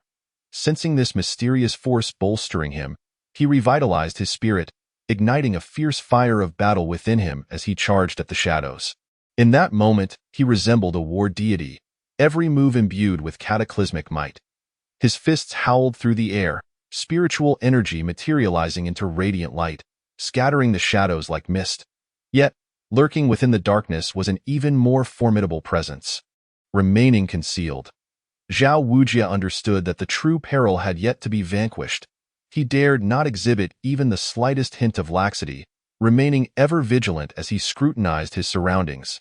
At that moment, a deep, rumbling roar emanated from the depths of the cave, as if it originated from an ancient behemoth, imbued with boundless wrath and majesty. The entire cavern trembled violently, debris cascading down as if the apocalypse were imminent. A colossal silhouette gradually materialized, exuding a terrifying aura that made Zhao Wujia feel a sense of suffocation. This figure towered several dozen feet high, enveloped in a shroud of black mist, rendering its features indistinguishable. However, its pair of blood-red eyes glowed like blazing flames, instilling a chilling dread. What manner of monster is this? Zhao Wuji's eyes widened, his heart brimming with shock and fear. The immense form and fearsome presence pressed upon him with an unprecedented weight. Yet he understood that there was no retreat. He had no choice but to fight. Taking a deep breath, Zhao Wujia clenched his fists tightly, the spiritual energy within him surging once more. He fixed his gaze upon the gigantic figure, silently vowing, "Even if it leads to my demise, I shall make you pay a price." The creature seemed to sense Zhao Wuji's provocation, unleashing another roar, the sound waves transforming into a tangible shockwave that surged toward Zhao Wujia. He swiftly sidestepped, his form darting like lightning, appearing before the monster in an instant, throwing a punch. However, his fist he could sense the formidable aura emanating from the two-headed python, a presence far beyond his current capabilities. Yet he understood that retreat would lead only to certain death. It was only through confrontation that he might find a glimmer of hope. Drawing a deep breath, he steadied himself and gathered the little spiritual energy that remained within him. Clenching his fists tightly, he fixed his gaze intently upon the dual-headed serpent. However, just as he was about to strike, the creature seemed to perceive the lingering powerful aura he carried, a remnant from his recent battle with the monster. The two heads of the python hesitated for a moment, exchanging a glance that suggested an unspoken communication. Then, it turned away and began to slither off slowly, disappearing into the depths of the forest. Zhao Wujie exhaled in relief, his taut nerves loosening slightly. Yet, he dared not linger and quickened his pace. Within the forbidden area, various peculiar sounds echoed around him, as if countless eyes were watching him from the shadows. Sometimes it was the creaking of branches, other times the low growls of unknown creatures, sending chills down Zhao Wujie's spine. With each step, he tread carefully, fearful of provoking some unforeseen danger, at long last. He glimpsed the exit of the forbidden zone. A sliver of dawn rejuvenated his spirit. Hope shimmered in his eyes, and his formerly heavy steps became lighter. Summoning his last reserves of strength, he burst forth from the confines of the forbidden area like an arrow released from its bow. As he crossed the threshold, he cast a backward glance at the mysterious and perilous place, silently vowing, "When I am strong enough, I shall unravel the enigmas that lie within I in that moment." He appeared tattered and bruised, his body marred with scars and dirt. Yet his gaze was resolute, radiating an indomitable will. Subsequently, he trudged away, his weary form gradually leaving the forbidden zone behind, while ahead of him lay the resolution of familial issues. Alongside the unknown path of cultivation, replete with challenges and opportunities. Chapter 23. A cleansing of humiliation. Zhao Wujie, dragging his exhausted body, took deliberate steps toward his family's direction. Though his pace was heavy, each step was imbued with unwavering determination. Upon finally stepping through the family gate, his disheveled yet resolute appearance instantly sparked a considerable commotion. The family members gazed at him, their eyes filled with astonishment, confusion, and disdain, whispering amongst themselves. Zhao Wujie paid no heed to their stares and strode directly toward the family hall. At that moment, the clan leader sat prominently at the head, discussing family matters with several elders. Upon seeing Zhao Wujie return, a flicker of surprise crossed the leader's eyes, but it quickly gave way to an expression of detached indifference. "Zhao Wujie, you unworthy wretch, how dare you return?" The leader's voice boomed like thunder, laden with authority and dissatisfaction. Zhao Wujie glared back, his eyes ablaze with fury. "Clan leader, today I shall reclaim every ounce of humiliation you have inflicted upon me." His voice, though not loud, resonated with unwavering resolve. The clan leader sneered, his eyes brimming with contempt. "You, a mere fledgling who has just begun to cultivate." Zhao Wujie chose not to engage further. With a flash, he lunged toward the clan leader like a specter. His speed was breathtaking, stirring the air into a fierce gale. The clan leader, unwilling to back down, snorted coldly and rose to meet him. With hands moving deftly, he gathered his spiritual energy, forming a protective shield. In an instant, their energies clashed, illuminating the entire hall. Zhao Wujie unleashed the mysterious martial arts he had learned in the forbidden area, each punch accompanied by a howling wind, as though capable of rending the very fabric of space. The clan leader retaliated with a masterful series of palm strikes, the gusts from his hands meeting Zhao Wujie's fists in a relentless barrage. The sound of their combat echoed throughout the hall, as the impact shattered tables and chairs, reducing them to splinters. Zhao Wujie unleashed every technique he had absorbed and comprehended in the forbidden area, each move fierce and unyielding. His punches fell like torrential rain, leaving the clan leader no respite. The clan leader, taken aback, could scarcely believe Zhao Wujie's rapid advancement. Yet, being a seasoned cultivator at the initial stage of foundation establishment, he quickly regained his composure and began to counterattack. His palms danced through the air, converting spiritual energy into beams of light that shot toward Zhao Wujie. Zhao Wujie sidestepped, simultaneously sweeping his leg to strike at the clan leader's waist. The clan leader crossed his arms to block the blow but was still forced back several steps by the sheer force. "You little brat, you do possess some skill," the clan leader bellowed, charging once more at Zhao Wujie. The two exchanged blows, the intensity escalating to a fever pitch. Zhao Wuji's clothes were torn in the fray, and numerous wounds adorned his body, yet his gaze remained steadfast, as if fueled by an unquenchable flame. Suddenly, he spotted an opening in the clan leader's defense and unleashed a powerful punch, channeling all his strength into this singular blow. Surging forward with unyielding momentum, the clan leader failed to evade in time. Taking the in that moment, he could no longer afford to consider dignity or face, yearning solely for a sliver of compassion from Zhao Wuji. Zhao Wuji let out a cold snort, declaring, "Today, I shall render you utterly powerless, allowing you to taste the bitterness of being a cripple." With that, he raised his hand and a surge of formidable spiritual energy surged into Zhao Ziheo's body. Zhao Ziheo felt an excruciating pain in his meridians, as if countless sharp blades were slicing through him. He emitted a scream that echoed with despair before succumbing to unconsciousness. When he awoke once more, he discovered that his spiritual power had completely vanished, leaving him utterly incapacitated. Looking down at Zhao Ziheo, who lay on the ground like a broken doll, Zhao Wuji spoke coldly, "This time, I shall spare your life. But should there be a next time, I will certainly take your life. Remember, this is your final opportunity." With that, Zhao Wuji turned and departed, his silhouette towering and imposing under the sunlight. Zhao Ziheo sat slumped on the ground, gasping for breath, his eyes brimming with despair and fear for the future. He understood that from this moment forth, his standing within the family would plummet, and the once glorious wealth he had enjoyed would become mere fleeting memories. Following Zhao Wuji's punishment of Zhao Ziheo, his reputation within the family soared to new heights. Tales of his bravery circulated among the clan, and admiration for him blossomed. However, his remarkable achievements did not merely attract the attention of ordinary clansmen. They also garnered the particular interest of the clan's esteemed elders. In the solitude of his chamber, the elder wore a grave expression, pondering Zhao Wuji's various displays of talent. A faint scent of sandalwood filled the air. Yet it could not quell the turmoil within his heart.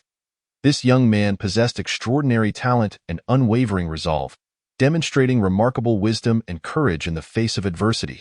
If he could lead the clan, perhaps he could elevate it amidst the ever-changing realm of cultivation. The elder murmured to himself, his gaze deep and distant, as if he could envision the clan's future glory. Thus, the elder resolved to invite Zhao Wuji to assume the role of clan leader. He believed that only a young prodigy like Zhao Wuji possessed the capability to guide the family toward renewed prosperity. He instructed a trusted disciple to convey his wishes, and the disciple, upon receiving the order, hurried off without a moment's delay. Meanwhile, Zhao Wuji was deeply engrossed in meditation at his residence. Sitting cross-legged on a mat, spiritual energy enveloped him like a delicate mist, with his eyes firmly shut. He focused solely on his practice, aware that although he had temporarily resolved his immediate troubles, the road ahead in the realm of cultivation remained fraught with challenges. In this world of the survival of the fittest. Only by continually enhancing his strength could he protect himself and those around him. Suddenly, a rapid knocking at the door shattered the tranquility. "Brother Zhao, the esteemed elder requests your presence," came the respectful voice from outside. Zhao Wuji's heart jolted, his thoughts interrupted. He slowly opened his eyes, filled with confusion and curiosity. He could not fathom the elder's purpose for summoning him, but he understood that the invitation was undoubtedly significant. Rising, he adjusted his attire before opening the door. "Lead the way," he instructed the disciple, his voice calm and steady. The disciple nodded and guided him forward. Throughout the journey, Zhao Wuji speculated internally, yet remained unable to grasp the reason behind the elder's summons. At last, they arrived at the elder's quarters. "Brother Zhao, the elder awaits you inside." "Please, go in," the disciple announced before retreating. Zhao Wuji took a deep breath and pushed open the door. Within the room, the elder sat composedly in a chair, gazing at him with a gentle demeanor. "Zhao Wuji, you have arrived," the elder stated. Zhao Wuji respectfully bowed, inquiring, "May I ask what brings you to seek me, esteemed elder?" The elder smiled faintly, saying, "Child, let us converse once you have taken a seat." Zhao Wuji complied, sitting down and fixing his gaze on the elder, awaiting further words. After a moment of silence, the elder began, "Zhao Wuji, I have taken note of your performance. The clan is in need of a capable and responsible leader, and I believe you are the most suitable candidate. I wish to invite you to assume the role of clan leader. What are your thoughts on this?" Upon hearing this, Zhao Wuji was taken aback, utterly unprepared for such a momentous decision from the elder. "Esteemed elder, this is most unexpected. I fear I am ill-equipped for such a heavy responsibility," Zhao Wuji replied. The elder waved his hand dismissively. "Child, do not belittle yourself. Your abilities and potential are evident to all, and I am confident you can lead the clan toward prosperity." Zhao Wuji fell into deep contemplation, recognizing that assuming the role of clan leader would entail immense responsibility and pressure. Yet it also represented a rare opportunity. Chapter 25. Departure from the clan. Zhao Wuji listened to the elder's words, pondering for a long time before finally raising his head, his gaze resolute as he looked at the elder. There was no hint of hesitation or retreat in his eyes, only an unwavering determination. "Elder, I appreciate your kindness, but I have ultimately decided to decline." Zhao Wuji's voice resonated steadily in the quiet room. Clearly reaching the elder's ears, the elder furrowed his brow slightly, a flicker of confusion crossing his gaze. "Why? This is an opportunity that countless individuals dream of." His tone carried a hint of perplexity and regret. Struggling to understand why Zhao Wuji would forfeit such a chance to ascend within the clan, Zhao Wuji took a deep breath, as if to gather all his thoughts into the words that would follow. "Elder, I fully comprehend the weight of the responsibility that comes with being the clan leader. It requires not only formidable strength, but also exceptional leadership skills and rich experience. Though the clan is a wonderful place with family and familiarity, I am but an eagle whose wings have yet to fully develop. There remains much for me to explore and enhance. The outside world, while fraught with unknown dangers, also brims with boundless opportunities and possibilities. I yearn to venture forth, to witness a broader horizon, to seek higher realms of cultivation and greater power. Only then can I truly possess the capability and confidence to lead the clan toward greatness." His words were sincere and heartfelt, each syllable resonating with sincerity. The elder remained silent for a moment, the room so quiet that one could almost hear the rhythm of their heartbeats. Finally, he sighed. "Child, with such aspirations, it seems I have underestimated your vision. However, the world outside is fraught with treachery and danger. You must exercise caution." Concern and worry shone in his eyes, for in the elder's view, Zhao Wuji was still a young and inexperienced child. Zhao Wuji clasped his hands in gratitude, saying, "Thank you for your concern, esteemed elder. I shall indeed proceed with caution. I believe that only through the trials of adversity and the tempering of life and death can one truly grow, acquiring sufficient strength and wisdom to confront all future challenges." Confidence and fearlessness radiated from his countenance, as though he was prepared to face any hardship that lay ahead.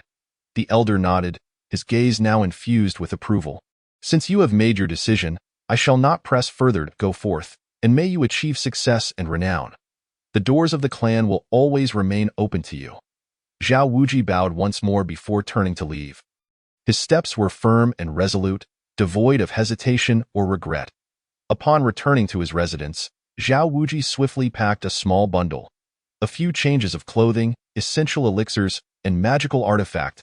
He gazed at the familiar room, emotions swirling within him, yet they were swiftly supplanted by anticipation for the future. He made his way to the clan square, where the members had already learned of his decision and had gathered to bid him farewell. "Zhao Wuji, take good care of yourself out there. Remember to return often. You must make a name for yourself." The crowd buzzed with voices, their expressions filled with reluctance and well wishes. Zhao Wuji bid farewell to each person before striding through the clan's gates without a backward glance. He embarked on his journey into the world, facing the elements as he traversed the land. At times, he encountered desolate deserts under the scorching sun, leaving him parched. At others, he wandered into dense, foreboding forests, where the growls of wild beasts echoed.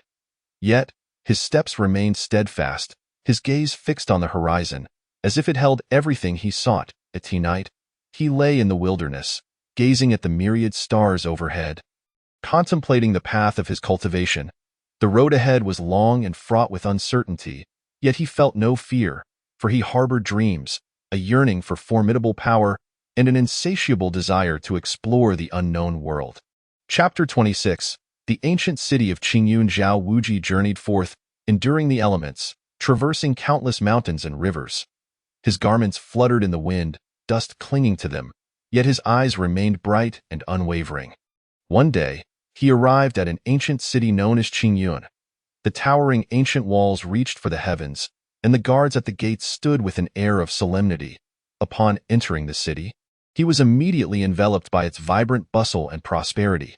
Shops lined the streets, banners fluttered, and the sounds of haggling and lively chatter filled the air. Pedestrians flowed like water, some hurrying, others strolling leisurely, while some paused to watch street performers. Zhao Wuji curiously surveyed his surroundings, his eyes sparkling with wonder at the novelty of this city.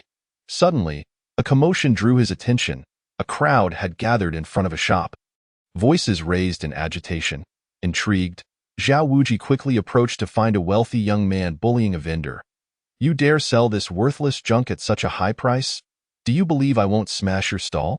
The wealthy scion arrogantly proclaimed, clad in resplendent brocade robes, with a magnificent jade pendant dangling from his waist, his face radiating an air of haughtiness. The vendor, visibly aggrieved, his eyes betraying a sense of helplessness and fear, implored, "Young master, this is already the lowest price. It's a modest business, and I truly cannot earn much." His voice trembled as he clutched his stall protectively. Zhao Wuji, unable to bear the sight, felt a surge of righteous indignation and stepped forward, saying, "Esteemed young master, why trouble a mere vendor? We all strive to make a living in this world and ought to empathize with one another." His tone was neither obsequious nor confrontational, yet it carried an undeniable force. The wealthy scion turned, scrutinizing Zhao Wuji with disdain. "Who is this impudent brat daring to meddle in my affairs? Do you even know who I am?" Zhao Wuji stood undaunted, meeting the scion's gaze directly. When witnessing injustice, one must intervene. Regardless of your status, it is wrong to bully the weak. The scion scoffed, "Very well. I shall see what you are capable of." With that, he swung a fist towards Zhao Wuji. The wind from the blow slicing through the air, clearly intending to intimidate him. Zhao Wuji deftly sidestepped the punch, effortlessly evading the attack. Enraged by his failure, the scion unleashed a flurry of punches and kicks at Zhao Wuji. Yet Zhao Wuji moved with the grace of a dragon, weaving through the onslaught with ease. "Is this all you can do?" Zhao Wuji taunted. The scion, seething with rage, bellowed, "What are you all waiting for? Join me!" It turned out he had several attendants nearby, who, upon hearing their master's command, rushed towards Zhao Wuji. Unfazed by the oncoming assault, Zhao Wuji unleashed his own martial prowess, each strike powerful and precise, deftly neutralizing the attacker's blows. The scene descended into chaos, and the onlookers hastily retreated, wary of being caught in the fray. Just then, an elderly man emerged from the crowd, his voice resonating with authority. "Everyone, cease this at once." Though his tone was not loud, it exuded an invisible gravitas. The crowd instinctively halted at the sound of his voice. The wealthy scion's countenance shifted slightly upon recognizing the elder. "Eli Lao, what brings you here?" The elder cast a disapproving glance at the scion, admonishing, "You only know how to stir up trouble. Return home at once." Despite his reluctance, the scion appeared to regard the elder with considerable respect. With a fierce glare directed at Zhao Wuji, he retreated with his entourage in a huff. The elder turned to Zhao Wuji, a glimmer of appreciation in his eyes. "Young man, your skills are commendable. Yet in this Qingyun city, you must tread carefully." Zhao Wuji cupped his hands in gratitude, replying, "Thank you for the warning, esteemed elder." The elder smiled faintly before departing. Zhao Wuji watched the elder's retreating figure, deep in contemplation, realizing that Qingyun city was far more intricate than he had anticipated. After the confrontation with the wealthy scion, Zhao Wuji continued his exploration of Qingyun city. This ancient and enigmatic city seemed to harbor untold secrets and opportunities in every corner, beckoning him to uncover them. The streets were a labyrinth of bustling activity, the cacophony of voices filling the air. Various exotic aromas wafted from the shops lining the streets, mingling the scents of delectable food with the distinctive fragrances of spices and elixirs. He arrived at a place called Lingyun Pavilion, an imposing edifice with a grand entrance. The crimson doors stood wide open, a gilded plaque hanging above, inscribed with the characters Lingyun Pavilion in elegant script. Seemingly welcoming every patron in search of treasures, it was said to be the largest marketplace for magical artifacts in the city, where countless cultivators had discovered coveted treasures, enhancing their powers and gaining renown. Upon entering Lingyun Pavilion, Zhao Wujie was greeted by an array of peculiar artifacts, their brilliance dazzling the eye. Some exuded searing flames, warping the air around them, while others radiated a chilling frost, sending shivers down his spine. Still others were encircled by mysterious runes, their glow pulsating ominously. Zhao Wujie felt as though he had stepped into a wondrous treasury, his eyes wide with awe, curiously surveying the artifacts. Wonder and intrigue illuminated his gaze. His fingers brushed against the shelves, feeling the unique spiritual vibrations emanating from each item.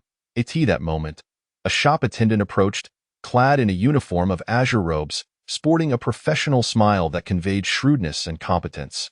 "Dear sir, have you found any artifacts to your liking?" The attendant inquired politely, his tone warm and inviting, as if he could read Zhao Wujie's thoughts. Shaking his head, Zhao Wujie replied, "I am merely browsing." His gaze continued to flit over the artifacts, mentally appraising their worth and potential, contemplating which might aid him in critical moments. The attendant smiled, "Please take your time, and do not hesitate to call for me if you need assistance." With that, he stepped aside, immersing himself in his duties while occasionally glancing at Zhao Wujie to ensure his needs were met. Zhao Wujie nodded. Resuming his leisurely exploration of the shop, he ambled about, pausing intermittently to scrutinize various artifacts, absorbing their spiritual essence. Suddenly, his attention was captured by a jade pendant emanating a faint glow from a shadowy corner. The pendant appeared ordinary, carelessly placed in an inconspicuous spot, yet its radiance exuded a mysterious allure. As if beckoning him closer, he approached and picked up the pendant, examining it closely. The jade felt smooth and warm to his touch, the dim light seemingly pulsating in his palm. As if alive at that moment, a surge of enigmatic energy coursed through the pendant into his body. This force flowed like a warm current, enveloping him in comfort and surprise, as if his meridians were being unblocked. Zhao Wujie was taken aback, eager to explore the source of this power when suddenly a voice pierced his thoughts. "Young lad, that pendant is not for your hands." A figure draped in a black robe had materialized behind him. The elder's face was grim, his hawkish eyes fixated on the pendant with a glint of greed and fury. Zhao Wujie turned, eyeing the elder warily. "Esteemed elder, what makes this pendant so special?" His voice remained steady and calm. Undeterred by the elder's imposing presence, the elder snorted disdainfully, "That pendant is mine. I had my sights set on it first. How dare you seize it before me?" His tone dripped with arrogance and entitlement, as if the pendant were his by birthright. Zhao Wujie frowned. "Esteemed elder, the pendant is displayed here with no indication of being reserved by you. Moreover, I discovered it only moments ago. How can it be said that I have acted rashly?"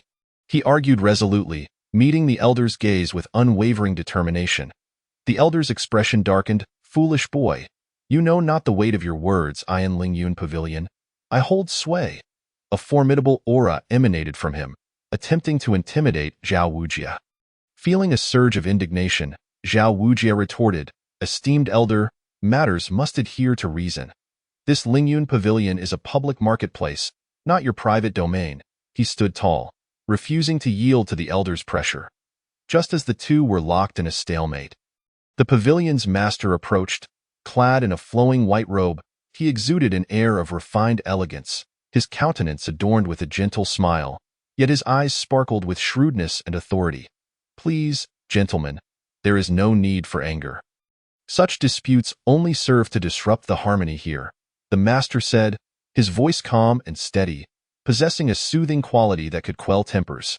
His gaze flickered between the black-robed elder and Zhao Wujie, revealing a depth of insight.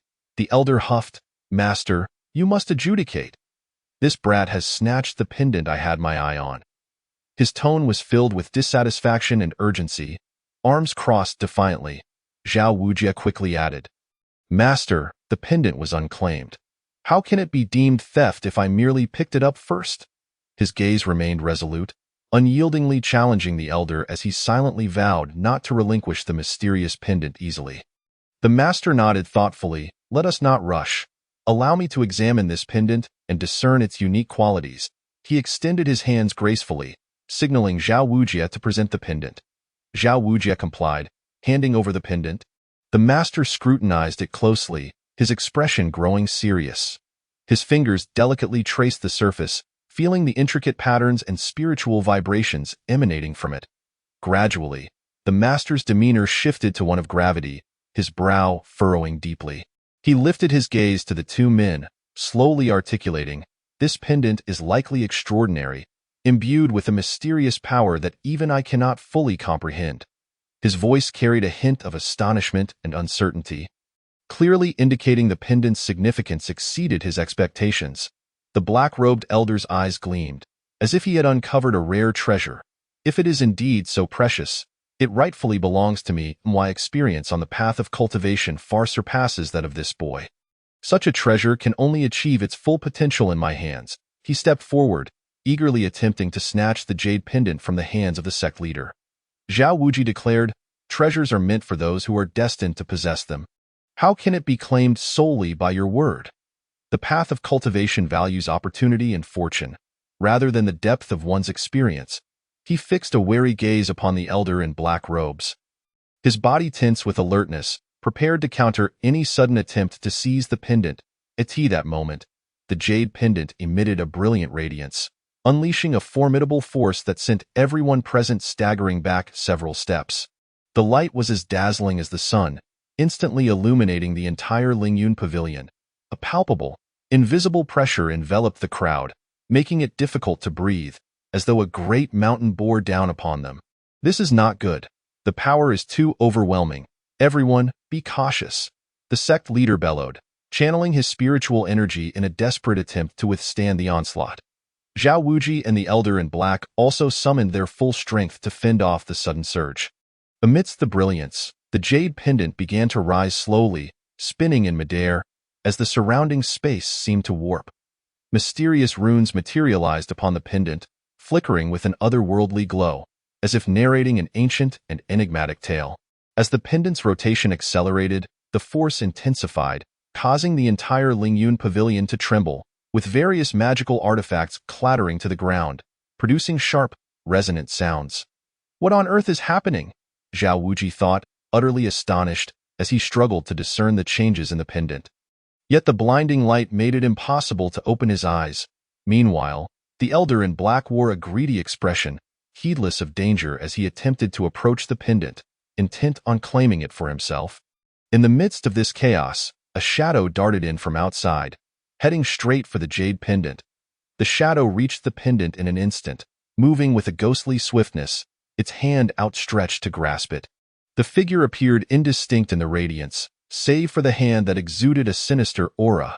Just as the shadow was about to succeed, the sect leader shouted, "Who dares to act recklessly within my Lingyun pavilion?" His voice thundered like a clap of lightning, causing the entire pavilion to shudder. With that, the sect leader's spiritual energy surged forth, radiating like a constellation of stars, and transformed into a piercing beam directed at the shadow. The force of the leader's energy rippled through the surrounding air, creating visible waves. The shadow sidestepped nimbly, evading the leader's attack while letting out a chilling laugh. "This treasure belongs to the capable." His mocking laughter echoed through the pavilion, laden with derision and contempt. Zhao Wujie and the elder in black temporarily set aside their dispute to confront the shadow, acutely aware that allowing it to seize the pendant would spell dire consequences. The shadow, immensely powerful, faced off against three adversaries without appearing to falter. Its form flickered like a specter in the night, elusive and difficult to grasp. With a flourish, it unleashed dark mist from its palms, the substance appearing almost alive as it rapidly spread towards the crowd. The noxious fog carried a pungent odor, as though imbued with potent toxins.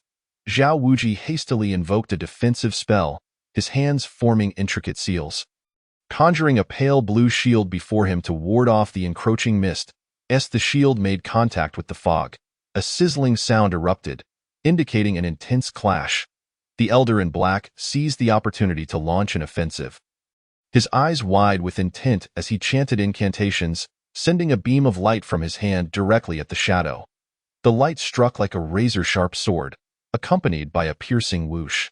The shadow scoffed, disappearing in an instant, only to reappear atop the pavilion, surveying the gathered assembly with a disdainful gaze. "You cannot stop me," it taunted, its laughter reverberating through the hall, instilling fear. The sect leader's expression darkened. "Do not be arrogant. Today, you shall not leave with the pendant." He gestured with his hands, gathering his spiritual energy into a colossal palm strike aimed at the shadow. Unperturbed, the shadow waved its hands once more. Coalescing, the black mist into a shield that absorbed the impact of the leader's attack. Seeing this, Zhao Wuji sprang into action, charging at the shadow with a series of powerful punches, the wind from his strikes howling fiercely. The shadow deftly sidestepped, retaliating with a swift kick towards Zhao Wuji. The Elder in Black, refusing to be outdone, unleashed another spell, and soon an array of lights and incantations filled the Lingyun Pavilion, creating a scene of utter chaos. Yet, the shadow, with its uncanny agility and formidable strength, remained unscathed. Seizing a momentary lapse in their assault, the shadow burst through their encirclement, vanishing with the pendant before their very eyes. Zhao Wuji, the sect leader, and the Elder in Black glared in the direction the shadow had fled, filled with indignation yet powerless to act. Just as they believed the pendant had fallen into the shadow's possession, an extraordinary event unfolded. From a distance came the shadow's furious roar, and to their astonishment, the jade pendant, which had been firmly clutched in its grasp, soared away on its own accord. The pendant radiated a dazzling brilliance, hurtling back towards the Lingyun Pavilion at an astonishing speed. Before Zhao Wuji could react, the pendant, seemingly endowed with sentience, flew directly into his sea of consciousness. In that instant, he felt a tumultuous surge within his mind, as the pendant's light resonated with an ancient tome that already resided in his consciousness. The pages of the tome began to flutter, emanating a mysterious glow that intertwined with the radiance of the pendant. Zhao Wuji sensed an overwhelming, primordial power welling up within his mind, as if it sought to engulf his very soul. He clutched his head in agony, trembling uncontrollably. "What is happening?" he pondered, filled with shock and confusion. As the power grew ever more potent, his consciousness began to blur, as though he were being drawn into an infinite abyss. Just as he was on the brink of losing awareness, the force abruptly subsided. The tome and the pendant ceased their luminescence, quietly hovering within his sea of consciousness, as if awaiting something. Zhao Wuji slowly opened his eyes, realizing he was drenched in sweat, while the sect leader and the Elder in Black regarded him with astonished expressions. Chapter 28. Departure from the Lingyun Pavilion. The sect leader and the Elder in Black fixated their gazes upon Zhao Wuji, their eyes piercing like arrows, filled with shock and curiosity. Their stares seemed to penetrate his very soul. Seeking to uncover the truth hidden behind this mysterious occurrence, the Elder in Black broke the silence first, his voice sharp and urgent, like a furious beast roaring, "Boy, how did the pendant fly into your sea of consciousness on its own? There must be something amiss. Speak the truth to me." He took a large step forward, his trembling finger pointed at Zhao Wuji, his expression twisted with urgency and fury, as if he might devour Zhao Wuji alive at any moment. Zhao Wuji looked utterly bewildered, his eyes brimming with confusion and innocence, resembling a lost lamb. "I do not know. Everything happened too suddenly. I feel as though I've been swept into an uncontrollable storm." He shook his head helplessly, attempting to clear his chaotic thoughts. The sect leader appeared contemplative, stroking his chin, his gaze profound like an endless night sky. Perhaps this is a fated opportunity, yet the mysteries within it may not be easily deciphered. His voice was deep and resonant, imbued with a reassuring strength, though it failed to quell the restlessness in the hearts of those present. At that moment, Zhao Wuji sensed a stir within his sea of consciousness. As the pendant and the tome once again began to communicate, a torrent of mysterious information surged forth from them like a tidal wave, crashing into Zhao Wuji's mind with overwhelming force, as if containing boundless knowledge and secrets, akin to an expansive universe, threatening to burst his head open. Zhao Wuji felt an excruciating headache, clutching his head as he sank to the ground in agony. Ah! He could not help but cry out in pain. His voice echoed through the Lingyun pavilion, akin to a mournful wail, filled with despair and struggle. His features contorted in torment, veins bulging on his forehead like sinuous serpents. Sweat poured down like rain, instantly soaking his garments. The sect leader and the elder in black attempted to approach and offer assistance, yet they were at a loss for how to help. They could only watch in anxiety as Zhao Wuji suffered, feeling as helpless as ants on a hot stove, their hands tied. "What are we to do?" The elder in black fretted, pacing anxiously, as if he might carve a pit into the floor with his steps. "If this lad suffers any lasting harm, we may never uncover the secrets of the pendant and the tome." His voice was filled with worry and trepidation. The sect leader furrowed his brow. The lines on his forehead etched deeply, "Do not panic. Let us see if he can endure this trial." Though his tone was steady, his clenched fists betrayed his inner tension. Time seemed to stand still, each second stretching out interminably. Zhao Wuji's anguished cries reverberated through the pavilion, piercing the hearts of all present like sharp daggers. After what felt like an eternity, Zhao Wuji gradually rose to his feet. His body still trembled slightly, resembling a fragile leaf in the wind. Yet his gaze had become deep and complex, difficult to decipher in response to the urgent inquiries of the sect leader and the elder in black. Zhao Wuji simply shook his head, a bitter smile gracing his lips. "I am not entirely certain. I merely feel an overwhelming headache." His voice was flat and indifferent, burying the secrets he had discovered deep within his heart, resolutely choosing not to disclose them to anyone. Even when faced with the eager gazes and relentless inquiries of the two individuals before him, he remained steadfast, gritting his teeth and uttering not a single word. The sect leader and the cloaked elder, though unwilling to accept this, found themselves powerless. They could only watch helplessly as Zhao Wuji remained tight-lipped, unable to extract the answers they sought from him. Noticing that their questioning yielded no results, the expressions of the sect leader and the elder grew somber. The elder's already wrinkled visage twisted further, resembling a shriveled walnut, as he coldly huffed, "Boy, do not think for a moment that you can conceal this. The truth will eventually be unveiled." His voice dripped with threats and resentment as he glared menacingly at Zhao Wuji. Zhao Wuji remained unfazed, simply replying, "Think what you will." His expression was as calm as still water, seemingly indifferent to the elder's threats. His gaze was resolute and clear, exuding an air of inviolable authority. The sect leader pondered for a moment before stating, "In that case, let us all return and regroup." And then deliberate further. His voice was steady and powerful, an attempt to alleviate the tense atmosphere. Having spoken, he cast a deep glance at Zhao Wuji before turning to depart. After the crowd dispersed, Zhao Wuji returned to his quarters, where an eerie silence enveloped the room, broken only by the occasional chirping of birds outside. He settled on the bed, closed his eyes, and began to meticulously study the jade pendant and ancient texts within his consciousness. He quieted his mind, casting aside all distractions in an effort to forge a deeper connection with the Tude. His awareness gradually sank into the sea of consciousness, akin to a delicate butterfly flitting into a garden of blossoms. At that moment, he felt a powerful attraction pulling his consciousness back into the depths of his awareness. This force was immense and enigmatic, rendering him unable to resist. Within the sea of consciousness, the jade pendant and ancient texts radiated a mysterious glow, intertwining to form a peculiar pattern. This pattern resembled an ancient labyrinth, brimming with the unknown and the arcane. Zhao Wuji was irresistibly drawn to the design.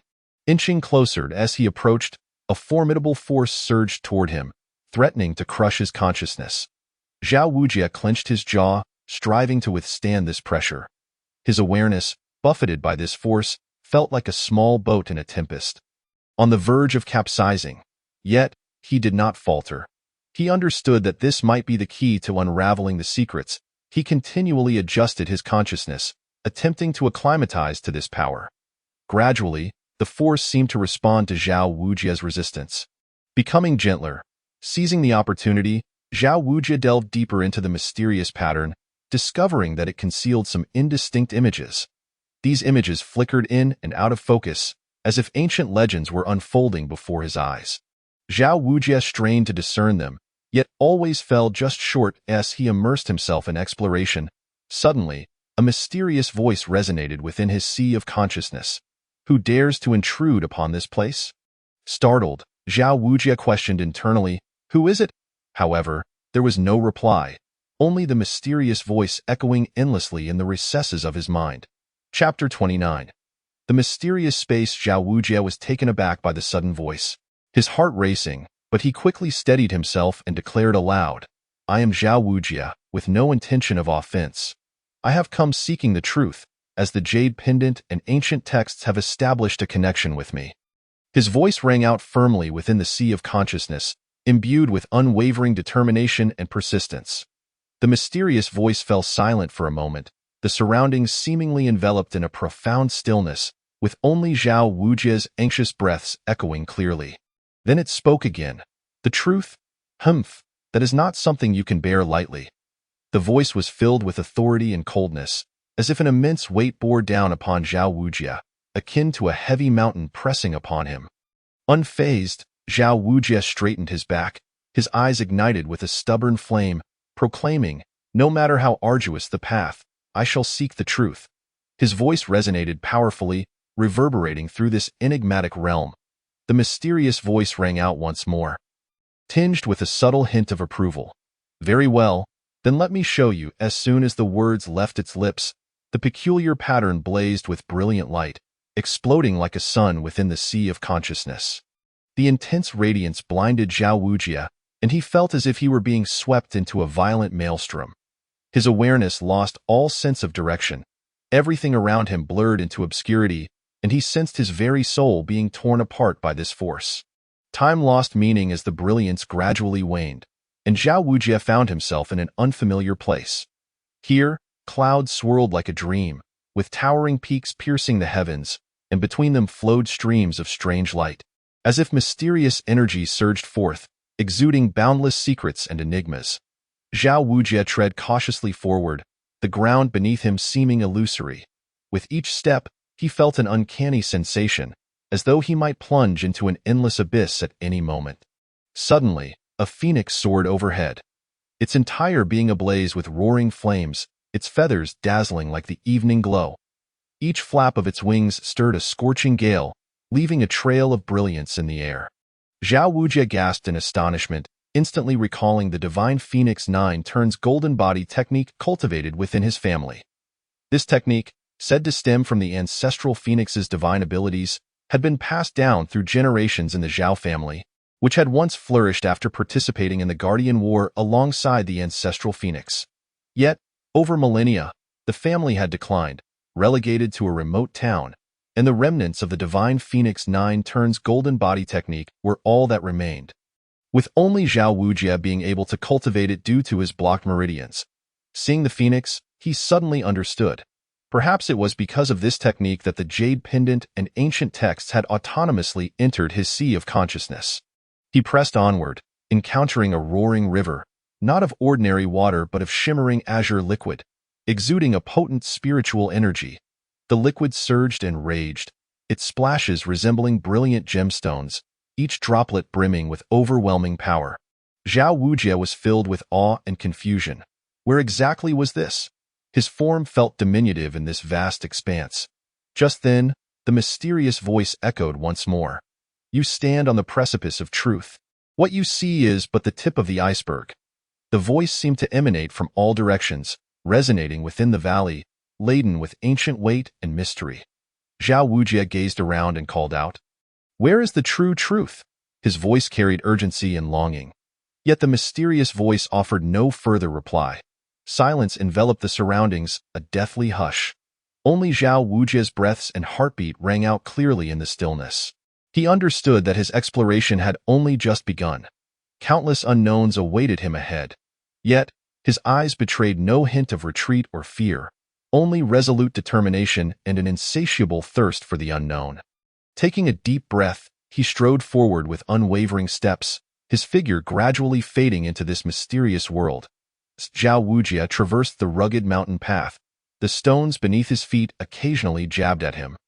Yet he remained oblivious, lost in thought. He pondered the mysterious voice, the secrets of the jade pendant and ancient texts, and the connection to the divine Phoenix 9 turns golden body technique he practiced.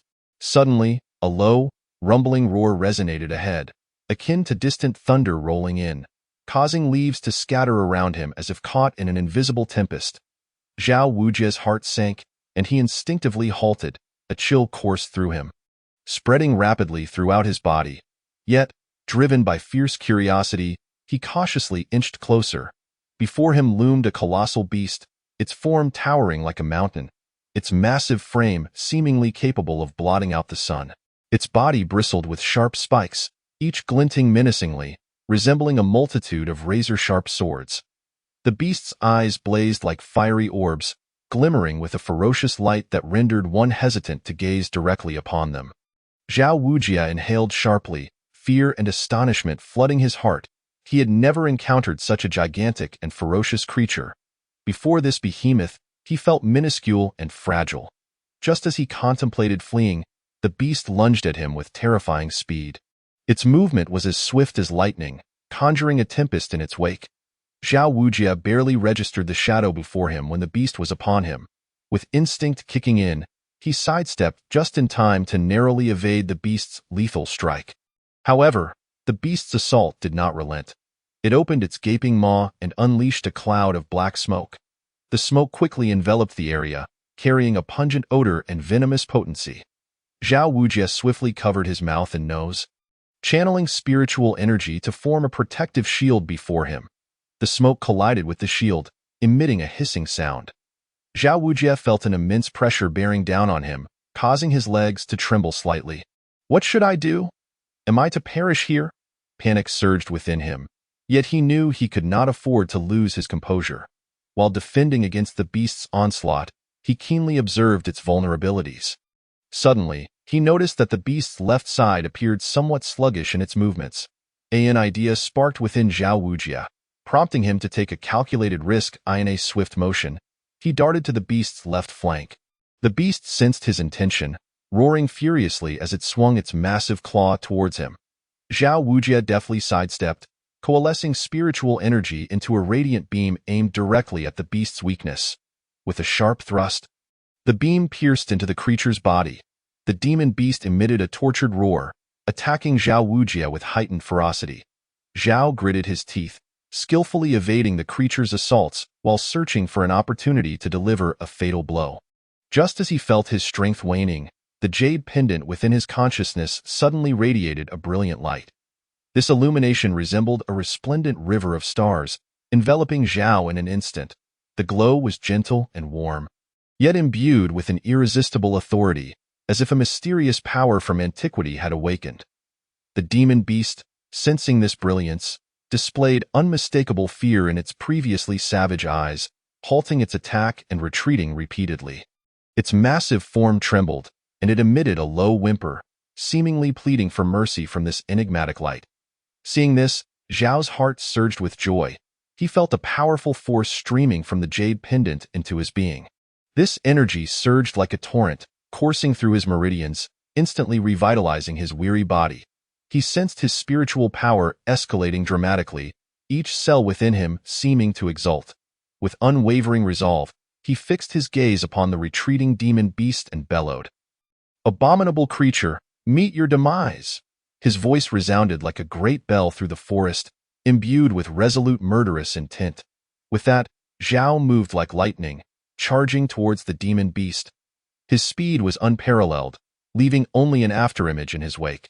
In the split second of his advance, he condensed a beam of spiritual energy into a tangible, sharp, long sword. The demon beast, witnessing this, attempted to resist, opening its gaping maw to unleash a torrent of black flames. The flames roared and blazed, distorting the air around them. Undaunted, Zhao wielded his spiritual sword, cleaving through the flames with a decisive stroke. With a hiss, the fire parted, scattering into countless sparks. The demon beast, alarmed, turned to flee. Yet, Zhao would not grant it the luxury of escape. He swiftly closed the distance, thrusting his sword brutally into its back.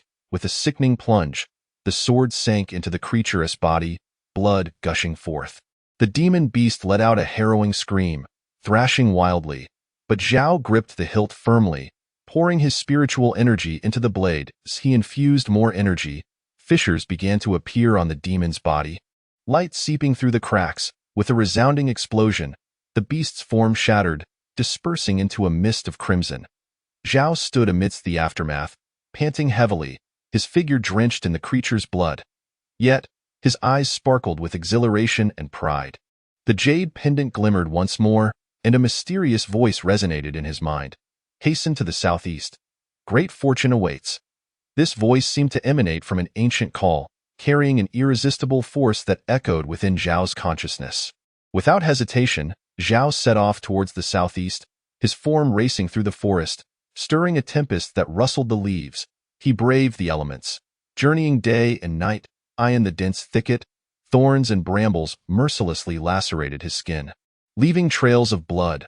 Unfazed, he pressed onward, his brow unwrinkled. Disregarding his tattered clothes, he leaped over rushing streams, the icy water soaking his garments and chilling him to the bone. Yet he did not falter. Scaling perilous peaks, where the cliffs rose nearly vertical, he navigated with utmost caution, each step fraught with danger. A single misstep could send him plummeting into the abyss, shattering his very bones. Yet, the fire of determination blazed within Zhao, unwavering and fervent, propelling him upward. Even as his fingers were scraped raw against the rocks, blood staining the cliffs, he showed no signs of retreat. At last, he arrived before an ancient city. This stronghold exuded an aura of age and mystery. Seemingly having endured for millennia, the towering walls stood formidable, akin to an insurmountable chasm. The bricks were etched with the marks of time, mottled with moss, whispering tales of yore. The gates were firmly shut. The copper nails rusted, revealing the passage of time. Zhao stood before the gates, his heart brimming with reverence and anticipation. Taking a deep breath to steady his racing pulse, he approached and extended a trembling hand. Gently rapping on the door, thud, thud, thud. The sound echoed in the still air, so diminutive and solitary, yet met with no response. The only sound was his own knocking, as though swallowed by the ancient fortress. Furrowing his brow, Zhao increased his efforts, the knocks becoming more urgent and resounding. After what felt like an eternity, a crack appeared in the gates, revealing a wizened elder peering out. His gaze was clouded, as if weathered by countless storms, scrutinizing Zhao intently. "Young man, what brings you here?" The elder's voice rasped, deep and weary, as if it had traveled through the ages, infused with fatigue and indifference. Zhao replied respectfully, "Esteemed elder, I have heard of great fortune residing here, and I have come to seek it." His eyes were earnest and resolute, meeting the elder's gaze unwaveringly. The elder scoffed, "Fortune? It is not something that can be grasped by just anyone." With that, he turned to shut the gates, his movements resolute and final. Zhao swiftly interjected, placing his palm against the gate, his arm trembling under the pressure. "Elder, I beseech you to grant me passage." There was a note of urgency and plea in his voice. After a moment's hesitation, the elder's murky eyes bore into Zhao's for what seemed an eternity, as if attempting to pierce through to his very soul. Finally, the elder sighed, "Enter, but I hope you do not come to regret your decision." Zhao stepped into the city, where the streets were narrow and elongated, flanked by dilapidated buildings that appeared long abandoned. Some rooftops had collapsed, and the walls teetered precariously as he tread carefully.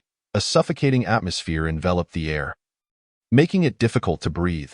Suddenly, a cold wind swept through, sending a shiver down Zhao's spine. He looked up to see the sky shrouded in dark clouds, as though a storm were imminent. What secrets lie hidden within this city? Zhao pondered, yet his steps did not falter as he ventured deeper into the stronghold. The streets were devoid of life, an eerie silence pervading, with only the sound of his footsteps echoing, as if he were the sole sign of vitality in this forsaken place. Chapter 30. The Heavenly Tome of Creation. Zhao continued deeper into the city, the surrounding buildings growing increasingly decrepit, the stones crumbling to reveal decayed wood within. A miasma of rot filled the air, mingling with the scent of aged dust, creating a stifling atmosphere. As he walked, He arrived before an ancient temple. The grand door stood ajar, a faint light emanating from within. This glow was elusive, as if beckoning him closer while simultaneously warning him to remain away. Zhao hesitated, his heart racing. The mysterious temple brimmed with unknown dangers, yet his insatiable curiosity and yearning for fortune ultimately triumphed over his trepidation. Taking a deep breath, he pushed the door open and stepped inside. Upon entry, a powerful pressure enveloped him, akin to an invisible mountain bearing down upon his shoulders, nearly stealing his breath away. Zhao felt his legs weaken, threatening to buckle beneath him. Clenching his jaw, he fought against the oppressive force. Beads of sweat rolling down his forehead, he managed to raise his head, surveying the temple's interior. The space was vast, its walls adorned with strange runes and patterns, flickering with a faint luminescence. At the center stood a colossal statue, towering several dozen feet high, exuding a solemn and awe-inspiring presence. Its features shrouded in obscurity yet radiating a disquieting aura. Zhao gazed at the statue, a wave of reverence washing over him. Suddenly, the statue's eyes burst open, beams of light shooting towards Zhao. His heart jolted, and he found himself frozen, unable to move. "Who dares trespass in this sacred place?" The statue's voice reverberated through the temple, causing Zhao's eardrums to ache. Suppressing his fear, Zhao replied, "I am Zhao Wujia, here without malice, merely in pursuit of fortune." "Fortune?" The statue scoffed. "Do you know that such fortune is not easily obtained?" Zhao responded, "I am willing to accept any trials, seeking only the chance to attain fortune." The statue fell silent for a moment before declaring, "Very well. Let us see if you possess the capability." As soon as the words left its lips, radiant light erupted within the temple, and runes shot forth from the walls, hurtling towards Zhao. The statue's voice boomed, "Ignorant youth, this is a forbidden ground. How dare you intrude?" The sound crashed through the temple like thunder, causing Zhao's ears to ring and his heart to tighten as if gripped by an unseen hand. Yet he summoned his courage and replied, "Elder, I come seeking fortune, with no intent to offend." Though his voice trembled, his gaze remained steadfast. The statue snorted disdainfully, "Fortune? That depends on whether you are fated to attain it." Its voice dripped with scorn and indifference, as if mocking Zhao's audacity. With that, the statue unleashed two beams of light from its eyes, striking Zhao like twin bolts of lightning. The speed of the beams was staggering, reaching him in an instant. Zhao swiftly dodged, his form shifting like a wraith. Elusive and unpredictable, as the radiant light brushed past, it left two profound holes in the wall behind, scattering fragments of stone and raising a cloud of dust. Before he could catch his breath, the surrounding runes glowed with an intensified brilliance, transforming from a mere flicker into a blinding luminescence. They surged forth like arrows, accompanied by a fierce momentum that sliced through the air with a piercing whistle. Zhao Wuji employed every ounce of his skill, dodging left and right, his form akin to a leaf caught in the wind, elusive and unpredictable. Simultaneously, he summoned the spiritual energy within him to form a protective shield. The shield shimmered with a soft blue hue, striving to withstand the onslaught of the runes. However, the attacks grew increasingly ferocious, crashing against his defenses like relentless waves, each rune imbued with formidable power that resonated with a dull thud upon impact. Zhao Wuji found himself gradually overwhelmed. Cracks began to appear in his shield, his complexion turned pale, and beads of sweat rolled down his forehead. His spiritual energy was depleting rapidly, leaving him fatigued and feeble. Just as he felt himself faltering, the jade pendant within his consciousness flickered anew, radiating a warm and gentle light that enveloped his entire being. A surge of potent energy infused his body, sweeping away his exhaustion and rapidly replenishing his spiritual power. Gritting his teeth, a glint of resolve sparkled in his eyes as he bellowed, "Come forth!" With hands forming intricate seals, a powerful wave of spiritual energy emanated from him. Colliding with the light of the runes in that moment, the temple was aglow with brilliance, reverberating with thunderous roars. At the heart of this radiance, Zhao Wuji appeared diminutive yet resolute. Time seemed to stretch indefinitely, and as the light gradually faded, the rune's assault subsided. Zhao Wuji gasped for breath, utterly spent as he collapsed to the ground, At that moment, the voice of the deity echoed once more, "Young one, you possess some skill, but this is merely the beginning." The voice resonated through the vast temple, imbued with profound pressure and an ineffable mystique. Zhao Wuji struggled to his feet, his tattered garments caked with dust and wounds. Yet his gaze remained steadfastly fixed upon the idol. There was no hint of retreat or fear in his eyes, only an ardent flame of determination. "What other trials await? Bring them on," Zhao Wuji declared, his voice hoarse yet brimming with fearless courage and resolve. The deity fell silent for a moment, and the surroundings plunged into an eerie stillness. Suddenly, a tempest erupted within the temple, a ferocious wind sweeping through with unbridled ferocity, engulfing the entire space. The wind howled, akin to a rampaging beast in a frenzy, accompanied by ghostly wails that sent chills down one's spine. Zhao Wuji's heart raced, his muscles tensing as he vigilantly scanned his surroundings. The wind roared in his ears, tousling his hair wildly. He sensed an ominous aura lurking within the gusts, as if countless eyes observed him from the shadows. Amidst the gale, shadowy figures flickered into existence. Drawing closer to Zhao Wuji, upon closer inspection, he discerned that these shadows were a horde of vicious specters, their faces twisted in malevolence, claws bared, exhaling clouds of black mist that exuded a sinister essence. Taking a deep breath, Zhao Wuji swiftly formed seals with his hands, bracing for the assault of the malevolent spirits. The specters emitted ear-piercing shrieks, surging toward him like a tidal wave. Zhao Wuji deftly evaded the initial onslaught, simultaneously unleashing a beam of spiritual energy that struck one of the apparitions. I let out a wretched cry before dissipating into a wisp of black smoke. Yet, the specters continued to pour forth in overwhelming numbers.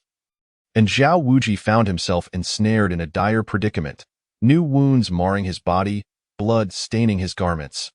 Nevertheless, he gritted his teeth, resolutely resisting the relentless onslaught. Just as fatigue threatened to consume him, the jade pendant within his consciousness glimmered once more. It radiated a gentle light that enveloped Zhao Wuji, causing the specters to recoil as if instinctively wary of its brilliance. Seizing the moment, Zhao Wuji steadied his breath, regaining his strength. He knew that this trial was far from over. He must remain vigilant, ready to confront new challenges at any moment.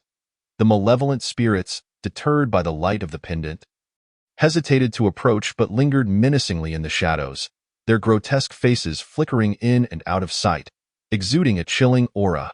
Zhao Wuji seized the opportunity to restore his spiritual energy, closing his eyes tightly and swiftly forming seals with his hands, drawing the surrounding spiritual energy into his being. In this moment, he was wholly absorbed in his recuperation. Suddenly, a deep growl resonated from the depths of the temple. This roar rolled in like distant thunder, causing the beams and pillars of the temple to tremble. Shortly thereafter, a colossal three-headed beast emerged, its massive form akin to a mountain, each step sending tremors through the ground, as if the entire temple quaked beneath its weight. Each of its 3 heads belched forth flames, frost, and toxic mists. The flames blazed fiercely, distorting the surrounding air. The frost was bone-chilling, instantly freezing everything in its path. The noxious mist spread, releasing a pungent odor that made one dizzy. Zhao Wuji inhaled sharply, pondering the nature of this trial. Yet, there was no trace of retreat in his gaze. Instead, a fiercer determination ignited within him. The 3-headed beast opened its gaping maw and lunged at Zhao Wuji. He narrowly evaded the beast's assault, but its speed was astonishing, quickly pivoting to strike again.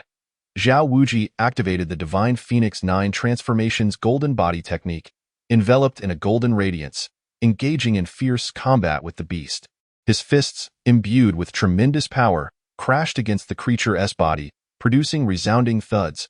However, the beast's defenses were formidable, and Zhao Wuji's strikes failed to inflict significant damage. Conversely, the beast's counterattacks forced Zhao Wuji into a precarious position. Flames, frost, and toxic mists assailed him continuously, and he was left dodging and weaving, struggling to cope. Just as he felt his strength waning, he suddenly spotted a vulnerability on the beast. A patch of scales on its abdomen appeared slightly dull in color. A spark of inspiration ignited within him, prompting a daring decision.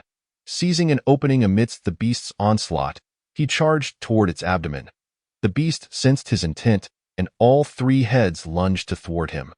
Gritting his teeth, Zhao Wuji exerted every ounce of will to evade their strikes, finally reaching the vulnerable spot on the beast's belly. He raised his fist, channeling all his spiritual energy into it, and struck down upon the dull scale. With a resounding boom, the beast emitted a pained roar, its massive body convulsing violently before it dissipated into a wisp of black smoke. Zhao Wuji gasped for breath. On the verge of collapse, the idol radiated a brilliant light, illuminating the entire temple like a newly risen sun. An ancient tome slowly materialized, enveloped in a mysterious glow, as if summoned from the depths of antiquity. The cover of the book shimmered with enigmatic runes, twinkling like stars, brimming with boundless profundity. It was the fabled Book of Creation. Zhao Wuji gazed at the celestial tome with rapturous excitement and anticipation. Perceiving infinite possibilities for his future, summoning his remaining strength, he trembled as he extended his hands, taking tentative steps toward the tome. Each step felt as if it drained him of all energy. Yet his eyes never strayed from the book. Upon touching the Book of Creation, a surge of powerful energy coursed through his arm into his body. This force surged like a torrential flood, flooding through his limbs and veins. Zhao Wuji felt his meridians swell painfully, as if they would burst from the influx of power. Yet, he gritted his teeth, enduring the agony, striving to adapt and channel this energy.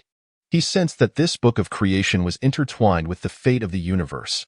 The power contained within seemed capable of perceiving the trajectories of all destinies, altering the very fabric of existence. Closing his eyes, he immersed himself in the wonders of the tome. He envisioned countless stars flickering before him, each representing a potential path of fate. He witnessed the rise and fall of bustling cities, the ascendance and demise of ancient dynasties, and the births and endings of countless heroes. When he finally opened his eyes again, they glimmered with clarity and resolve. With this tome, I shall undoubtedly ascend to the pinnacle and pursue the highest path of immortality. Zhao Wuji murmured to himself. However, at that moment, the temple began to tremble violently, and massive cracks appeared in the surrounding walls. Not good. This place is about to collapse. Zhao Wuji's heart raced in alarm. Without a moment's hesitation, he hastily secured the Book of Creation to his chest and dashed toward the temple's exit. Behind him, stones tumbled down, and the entire structure was on the brink of total collapse. Zhao Wuji exerted every ounce of strength he possessed, finally escaping just as the temple crumbled to ruin. He stood outside, gazing at the wreckage behind him, his heart filled with myriad emotions. This is only the beginning. My journey has just commenced. Zhao Wuji lifted his gaze toward the horizon, his eyes brimming with hope for the future and the courage to confront the unknown, before striding away with unwavering determination. Chapter 31. The Spirit of the Tome. The acquisition of the Book of Creation from the mysterious realm transpired in an instant. Yet for Zhao Wuji, it felt as though he had traversed through the corridors of time for an eternity. In that enigmatic realm, the myriad trials he faced kept him teetering on the precipice of life and death, his spirit and body besieged by immense pressure. Carrying this monumental secret, he arrived at the grandest inn in the bustling town. The streets were alive with the clamor of throngs, the sounds of bargaining and bellowing intertwining in a lively symphony. Zhao Wuji's expression bore traces of fatigue, yet his eyes shimmered with vigilance and excitement. He requested a quiet upper chamber. Throughout his journey, he sensed an unseen gaze upon him, but each time he turned, nothing was amiss. Unbeknownst to him, a figure clad in black, encountered in Lingyun Pavilion, stealthily trailed him. This shadowy figure moved like a wraith, blending into the crowd, appearing and disappearing like a fleeting whisper. His form was elusive, artfully evading Zhao Wuji's line of sight while steadfastly shadowing his every step. Upon entering the room and shutting the door, Zhao Wuji intended to retrieve the Book of Creation for further study. At that moment, a faint sound suddenly emanated from outside the window. The noise was so subtle that, had Zhao Wuji not honed his senses through tribulations in the mysterious space, he might have remained oblivious. A jolt of alarm surged within him as he cautiously glanced towards the window. "Who goes there?" Zhao Wuji called out sharply. His voice echoed in the stillness of the chamber, Yet no reply came. Yet, amidst this silence, he could sense a menacing aura encroaching upon him.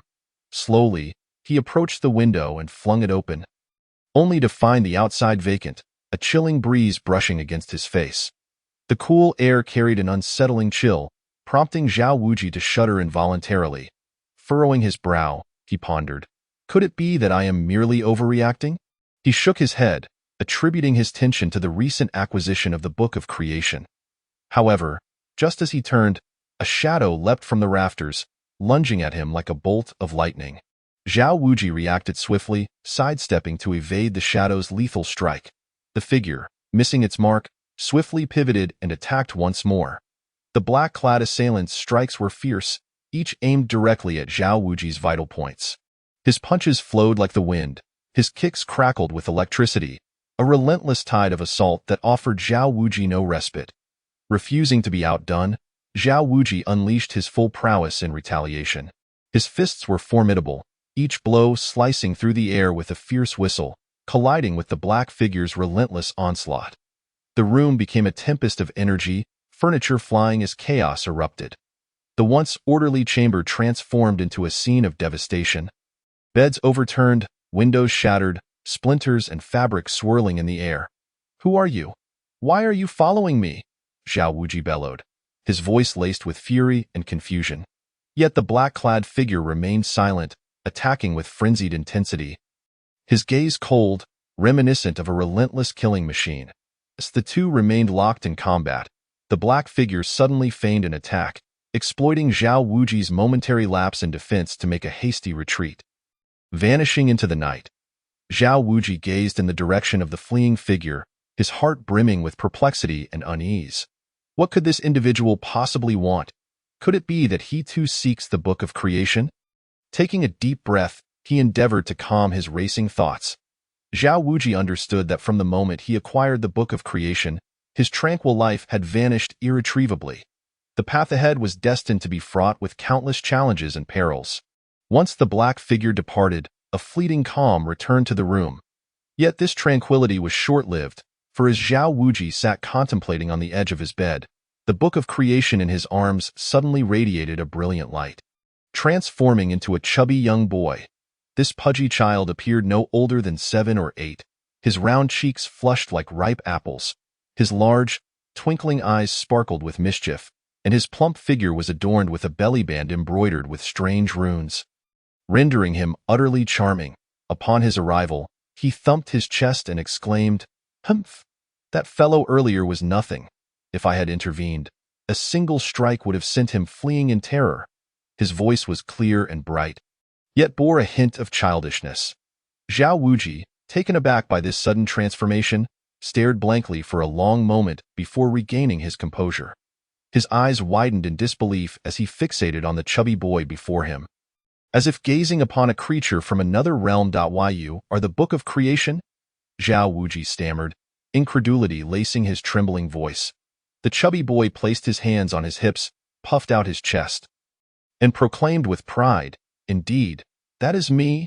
I am capable of anything." His confident demeanor suggested that he possessed all the power in the world. Zhao Wuji regarded him skeptically, doubt etched across his face. "Capable of anything? Then why did you not intervene just now?" His tone dripped with sarcasm, clearly unconvinced by the boy's claims. A flicker of embarrassment crossed the boy's face, his cherubic cheeks flushing crimson. However, he quickly regained his bravado, stating, "I was merely providing you with an opportunity to train. Do you understand? Only through the crucible of battle can one truly grow. My intentions are noble, so do not be ungrateful." Zhao Wuji shook his head in resignation, contemplating the boy's obstinacy. Yet he couldn't restrain his curiosity any longer. "What exactly can you do?" The boy's eyes sparkled with excitement, as if he had been waiting for this moment. He began to boast extravagantly, "I can elevate your cultivation in an instant, regardless of your current realm, if I so desire. I can help you break through any bottleneck and become a formidable powerhouse. I can also guide you to the world's most precious treasures, artifacts, secret manuals, all within reach. Furthermore, I can foresee future dangers, allowing you to prepare in advance and evade perilous crises. Follow my lead, and you shall stride boldly across the land." His animated speech was accompanied by enthusiastic gestures, spittle flying. Zhao Wuji regarded him with a mixture of skepticism and intrigue. He mused, "This child speaks so grandly, yet I wonder how much truth lies beneath his boasts." Just then, a commotion erupted outside the door. The noise escalated, suggesting a quarrel was underway. Zhao Wuji furrowed his brow, a wave of unease washing over him. The chubby boy also ceased his boasting, his expression shifting to one of apprehension as he stared at the door. "Let us see what is happening," Zhao Wuji said, cautiously making his way towards the entrance. Upon opening the door, he beheld a scene of tension in the inn's hall, where two factions stood at odds. Neither willing to yield. One group consisted of burly men clad in black, their faces etched with menace, brandishing sharp blades. Their muscles were taut, and their eyes glinted with ferocity, resembling wolves poised to pounce. The opposing party comprised several young gentlemen dressed in luxurious attire, appearing pampered yet displaying a stubbornness and unwillingness to submit. Adorned with jade ornaments and holding folding fans, they exuded an innate pride that prevented them from easily bowing to pressure.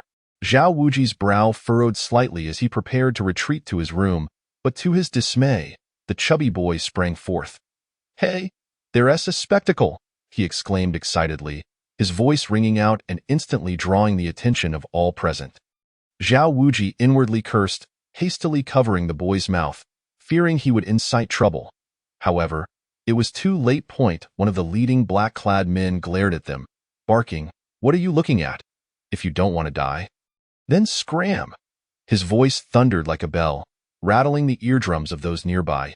A long scar marred his face, stretching from the corner of his eye to his chin, adding to his menacing appearance. Feeling a tightening in his chest, Zhao Wuji forced a smile and said, "Brother, we shall take our leave." His face was a mask of ingratiation, cold sweat forming on his brow. He attempted to pull the chubby boy back inside. Yet the boy resisted, breaking free from Zhao Wuji's grasp and declaring loudly, "What is there to fear? We haven't provoked them." His voice brimmed with defiance, his small face flushed with indignation. The moment those words escaped his lips, the atmosphere in the hall grew even tenser. The two previously opposing groups turned their attention to Zhao Wuji and the chubby boy. The young gentleman's eyes sparkled with hope, as if they had found their savior, while the black-clad men glared with fury. The leader stepped forward, his blade glinting ominously in the light. "Little brat, say that again if you dare," he growled, his voice thick with menace. Unfazed, the chubby boy puffed up his chest and shouted, "I said, what is there to fear? You ruffians are bullying people in broad daylight." Zhao Wuji felt his heart race in panic, inwardly cursing the boy's naivety. Such reckless ignorance. The black-clad man swung his blade, aiming to strike the boy. Zhao Wuji hurriedly shielded the child, bracing himself for the impending blow. At that critical juncture, the sound of thundering hooves suddenly erupted from outside the inn. The ground trembled beneath the onslaught of galloping horses. Raising a cloud of dust, a cadre of knights clad in gleaming silver armor burst into the hall, their steeds whinnying and kicking up a storm.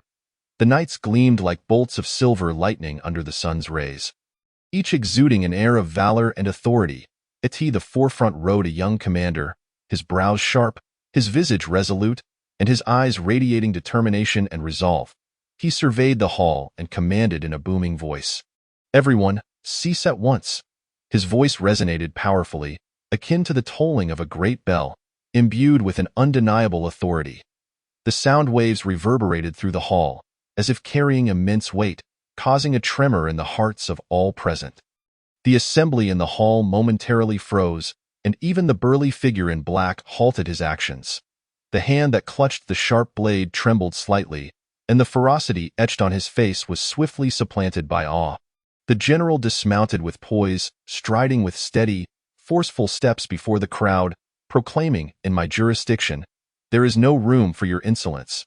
His voice was deep and resonant, each word seemingly laden with gravity. Zhao Wuji felt a silent sigh of relief within, his taut nerves finally beginning to ease. He wiped the cold sweat from his forehead, casting a grateful glance toward the general. However, the plump boy peered curiously from behind him, studying the knights with wide, sparkling eyes. "Wow, How impressive! The boy exclaimed, unable to contain his admiration. Zhao Wujie hastily covered the boy's mouth, fearing he might utter something inappropriate. The general turned his gaze to Zhao Wujie and the portly child. "Who are you?" he inquired, his tone laced with scrutiny. Zhao Wujie quickly bowed in respect, stating, "General, we are merely travelers passing through, with no intention of becoming entangled in this conflict." The general nodded slightly, responding in that case. "You should depart swiftly and avoid causing further trouble." Zhao Wujie repeatedly acquiesced, tugging the boy along to leave. Yet, the boy wriggled free and dashed to the general's side. "General, can you take me with you?" "I want to be a knight too," he declared, gazing up with eager anticipation. Zhao Wujie's expression shifted dramatically, fearing the boy's boldness might provoke the general. The general regarded the boy and a faint smile graced his lips. "Little one, becoming a knight is not so simple," he replied. The boy puffed out his chest defiantly, declaring, "I'm not afraid." Just then, a knight hurried over, whispering something in the general's ear. The general's countenance grew grave, and without further ado, he led his troop away, ignoring the essence of the Book of Creation. Zhao Wujie hurriedly pulled the boy back into their quarters, his expression darkening as he admonished, "You little rascal. Could you refrain from being so reckless? What if you provoke a catastrophe?" The boy pouted, unconcerned. "What is there to fear? We can just fight them." Zhao Wujie sighed in exasperation, remarking, "You truly underestimate the situation. That general is clearly not someone to provoke. It would be wise to avoid drawing attention." The boy huffed in response, falling silent. Outside, the sky gradually darkened, and a heavy atmosphere enveloped the room. Chapter 33. Departing overnight, Zhao Wujie understood that he could not remain in the ancient city of Qingyun. Utilizing the Book of Creation to alter his aura and employing the chaos unification technique to transform into an ordinary young man, he departed from Qingyun city alone under the cover of night. The inky darkness engulfed him, leaving only the sound of his hurried breaths and footsteps echoing down the desolate path. This ancient city harbored too many secrets, secrets that felt like heavy shackles, suffocating him, that he yearned to escape the invisible cage and flee far away. The night sky was adorned with countless stars, their brilliant light cascading upon the earth, yet failing to illuminate the path ahead or dispel the confusion and anxiety within his heart. The Book of Creation lay quietly within his consciousness, akin to a mysterious star, constantly bestowing him with fortune. Whenever he encountered a whiff of danger or faced a difficult choice, a mysterious wave would emanate from the depths of his mind. Like a gentle breeze, guiding him forward to achieve that moment, he concealed all his brilliance, embodying a mere nascent cultivator, traversing the vast expanse of the Qingyun continent. His garments fluttered in the night wind, his somewhat frail figure exuding determination and tenacity. As he journeyed, he traversed dense forests. Towering ancient trees loomed overhead, their intertwined branches and leaves allowing only sparse moonlight to trickle through, casting dappled shadows on the ground. Zhao Wujie treaded cautiously, the withered twigs and leaves crackling underfoot. Shattering the silence of the woods, occasionally, the hooting of an owl pierced the night, sending chills down his spine. He scaled steep mountain ridges, the rugged paths presenting formidable challenges. Each step was fraught with difficulty. Zhao Wujie utilized both hands and feet, climbing the steep slopes, sweat soaking through his garments.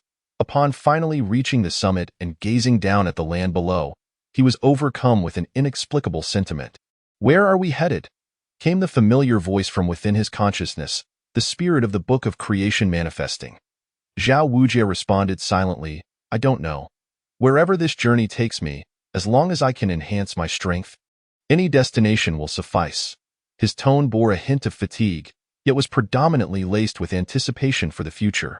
Just as he pondered, a valley materialized ahead, shrouded in mist, ethereal and enigmatic. The peaks flanking the valley towered into the clouds, resembling colossal guardians protecting this mystical realm. Zhao Wujie paused, contemplating the valley before him. An instinctive premonition stirred within him. This valley might conceal opportunities, yet it could equally be fraught with peril. Nonetheless, his thirst for power ultimately solidified his resolve.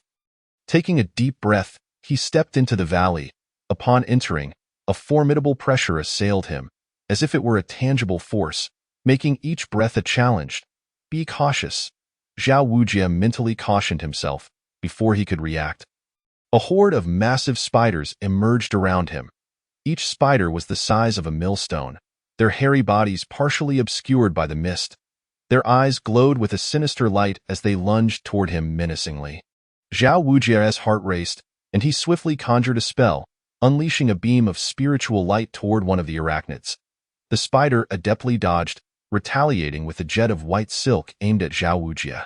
He deftly evaded the silk and continued to unleash spells. In an instant, the valley was ablaze with light, spells and silk intertwining in a chaotic display. However, the sheer number of spiders overwhelmed him. Relentlessly advancing, Zhao Wujie began to feel the weight of exhaustion, with several wounds inflicted by the spider silk. This was not a sustainable situation. Panic surged within him. Just then, a mysterious force emanated from the book of creation in his mind, flooding his entire being. That energy surged through his meridians like a raging torrent, imbuing every inch of his skin with unparalleled vigor. Zhao Wujie felt a surge of lightness, his strength magnified, as if he could tear the heavens apart with his bare hands.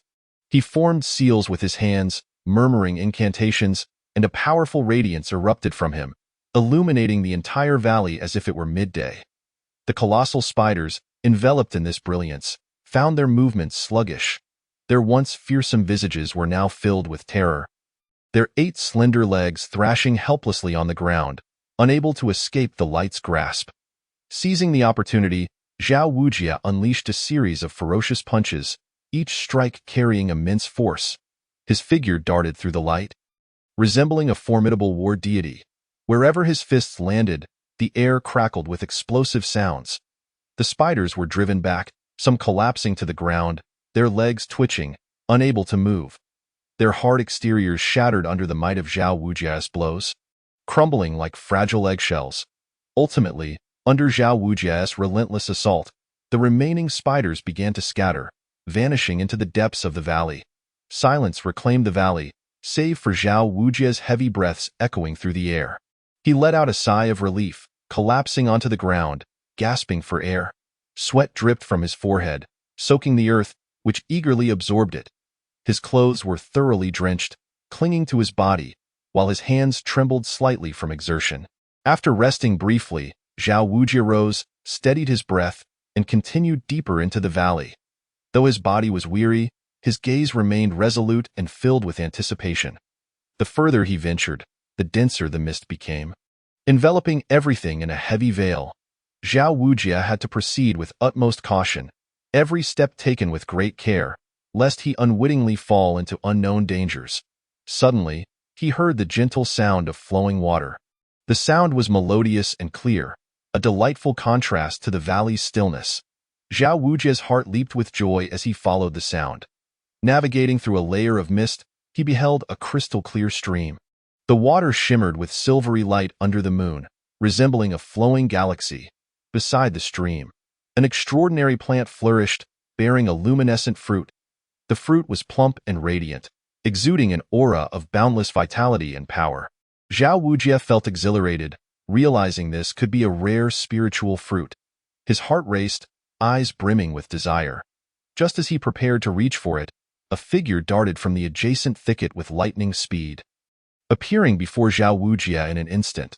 Startled, Zhao Wujie instinctively took several steps back, focusing intently on the figure before him. Before them stood a youthful maiden, her beauty striking, with eyebrows arching like distant mountains and eyes resembling autumn waters. Her skin was fairer than snow, and a cascade of lustrous black hair flowed freely down her back. She was adorned in a flowing gown of pale green, the fabric billowing gracefully, cinched at the waist with a delicate white ribbon that accentuated her slender figure and elegant posture. On her wrists, she wore a pair of jade bangles that glimmered softly in the moonlight. "This fruit is mine, discovered by me first. You shall not lay a finger on it," the maiden declared in a melodious yet slightly frosty tone. Zhao Wujie frowned and replied, "This spiritual fruit is unclaimed. Whoever possesses the skill shall claim it." The young lady scoffed, "Then do not blame me for being impolite." Chapter 34.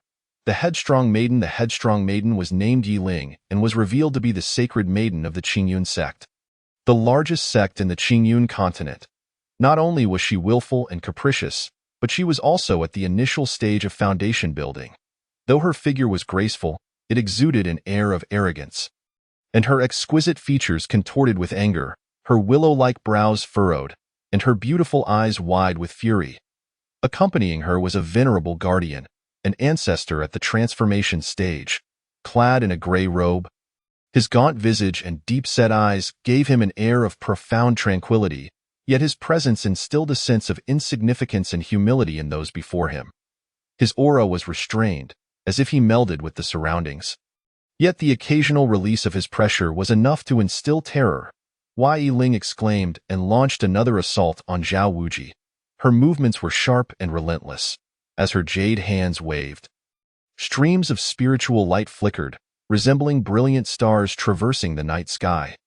Zhao Wuji inwardly lamented, astonished by the maiden's formidable background. However, he could not afford to retreat at this moment and steeled himself for the confrontation. He unleashed all his skills, moving like a specter, attempting to evade Yi Ling's strikes. The two engaged in a fierce battle, their energies colliding, shattering the surrounding flora. As dust and debris flew, leaves cascaded down like a green rain. Their figures intertwined in the chaos, each clash generating waves of energy. Suddenly, the previously silent transformation stage ancestor spoke. "Miss, do not linger in battle." His voice was low and commanding, imbued with an authority that brooked no dissent. Yet Yi Ling paid him no heed, her assault unrelenting. The fire of her ire had reached its zenith, rendering her deaf to the ancestor's counsel. "I shall teach this arrogant fellow a lesson today." She gritted through clenched teeth. The ancestor, exasperated, resorted to discreetly exerting pressure towards Zhao Wuji. This invisible force, akin to a mountain weighing down upon him, left Zhao Wuji gasping for breath, his body feeling crushed under an immense weight. Every bone protesting under the strain. Predecessor, to bully the weak is not the act of a hero. Zhao Wuji struggled to voice, his words ragged, veins bulging on his forehead, his face flushed. The ancestor remained unmoved. Continuing to apply pressure, he thought to himself that he must protect the young lady at all costs, even if his methods were less than honorable. Adhering to the principle of avoiding unnecessary trouble, Zhao Wuji begrudgingly relinquished the spiritual fruit to Yi Ling, hoping to quell her fury. Taking a deep breath, he endeavored to maintain a calm demeanor, slowly articulating, "This spiritual fruit is yours. Consider it a small apology from me." Though his tone was tranquil, his clenched fists betrayed his inner discontent. The slight tremor in his knuckles seemed to narrate his helplessness and suppression. As Yi Ling accepted the fruit, her anger dissipated considerably. Replaced by triumph and satisfaction, a smirk graced her lips, revealing a hint of glee from her perceived victory. "You have some sense." Yi Ling lifted her chin, a glimmer of cunning flashing in her eyes.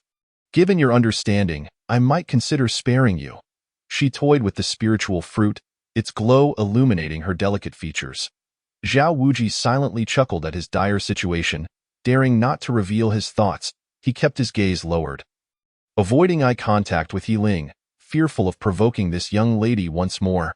However, Yi Ling's eyes sparkled with a new idea, a calculating glimmer dancing within them, elusive and enigmatic. "Humph, simply letting you go would be too lenient." Yi Ling crossed her arms, puffing out her chest, surveying Zhao Wuji with an air of superiority. "I am in need of a follower. You will accompany me." Zhao Wuji was taken aback, instinctively wanting to refuse. His brows knitted tightly, his eyes reflecting his reluctance. "That may not be quite appropriate," Zhao Wuji replied, his voice laced with hesitation and difficulty. He understood that following this headstrong lady would undoubtedly lead to endless troubles. Yi Ling's expression darkened, her earlier pride transforming into a stormy demeanor. She glared fiercely, proclaiming, "What? You are unwilling. Do you know how many people long to be by my side? I do not even desire it." Her voice rose, imbued with an undeniable authority. Zhao Wuji's brow furrowed, caught in a dilemma. His heart waged a fierce battle between avoiding further complications and being wary of the forces backing Yi Ling. At that moment, The previously silent transformation stage ancestor spoke. "Young man, to follow the young lady is a privilege." His voice resonated, heavy with an unspoken pressure.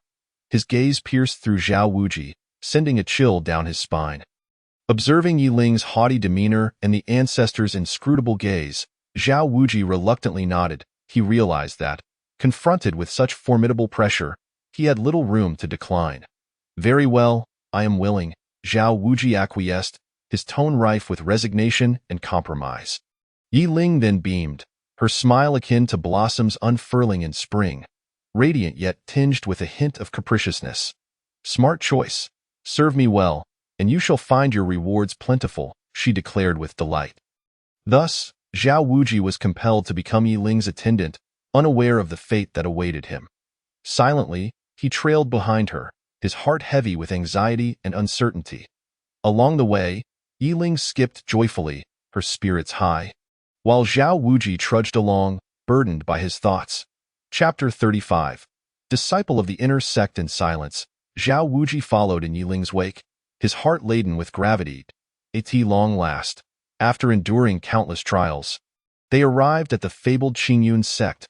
Before them loomed majestic mountains, their peaks soaring like an immense azure dragon coiling upon the earth. These summits reached into the clouds, piercing the heavens, evoking a sense of reverence. Misty clouds swirled around the mountains like delicate veils, sometimes thick enough to obscure the path, while at other times they danced lightly, adding an aura of mystery and dreamlike quality to the rugged terrain. When the first rays of morning sunlight broke through the dense clouds, the entire mountain range was draped in a golden shroud, radiating brilliance that took one's breath away. From a distance, the peaks appeared in varying degrees of steepness and gentleness. Some jagged and formidable, others soft and shaded by lush trees.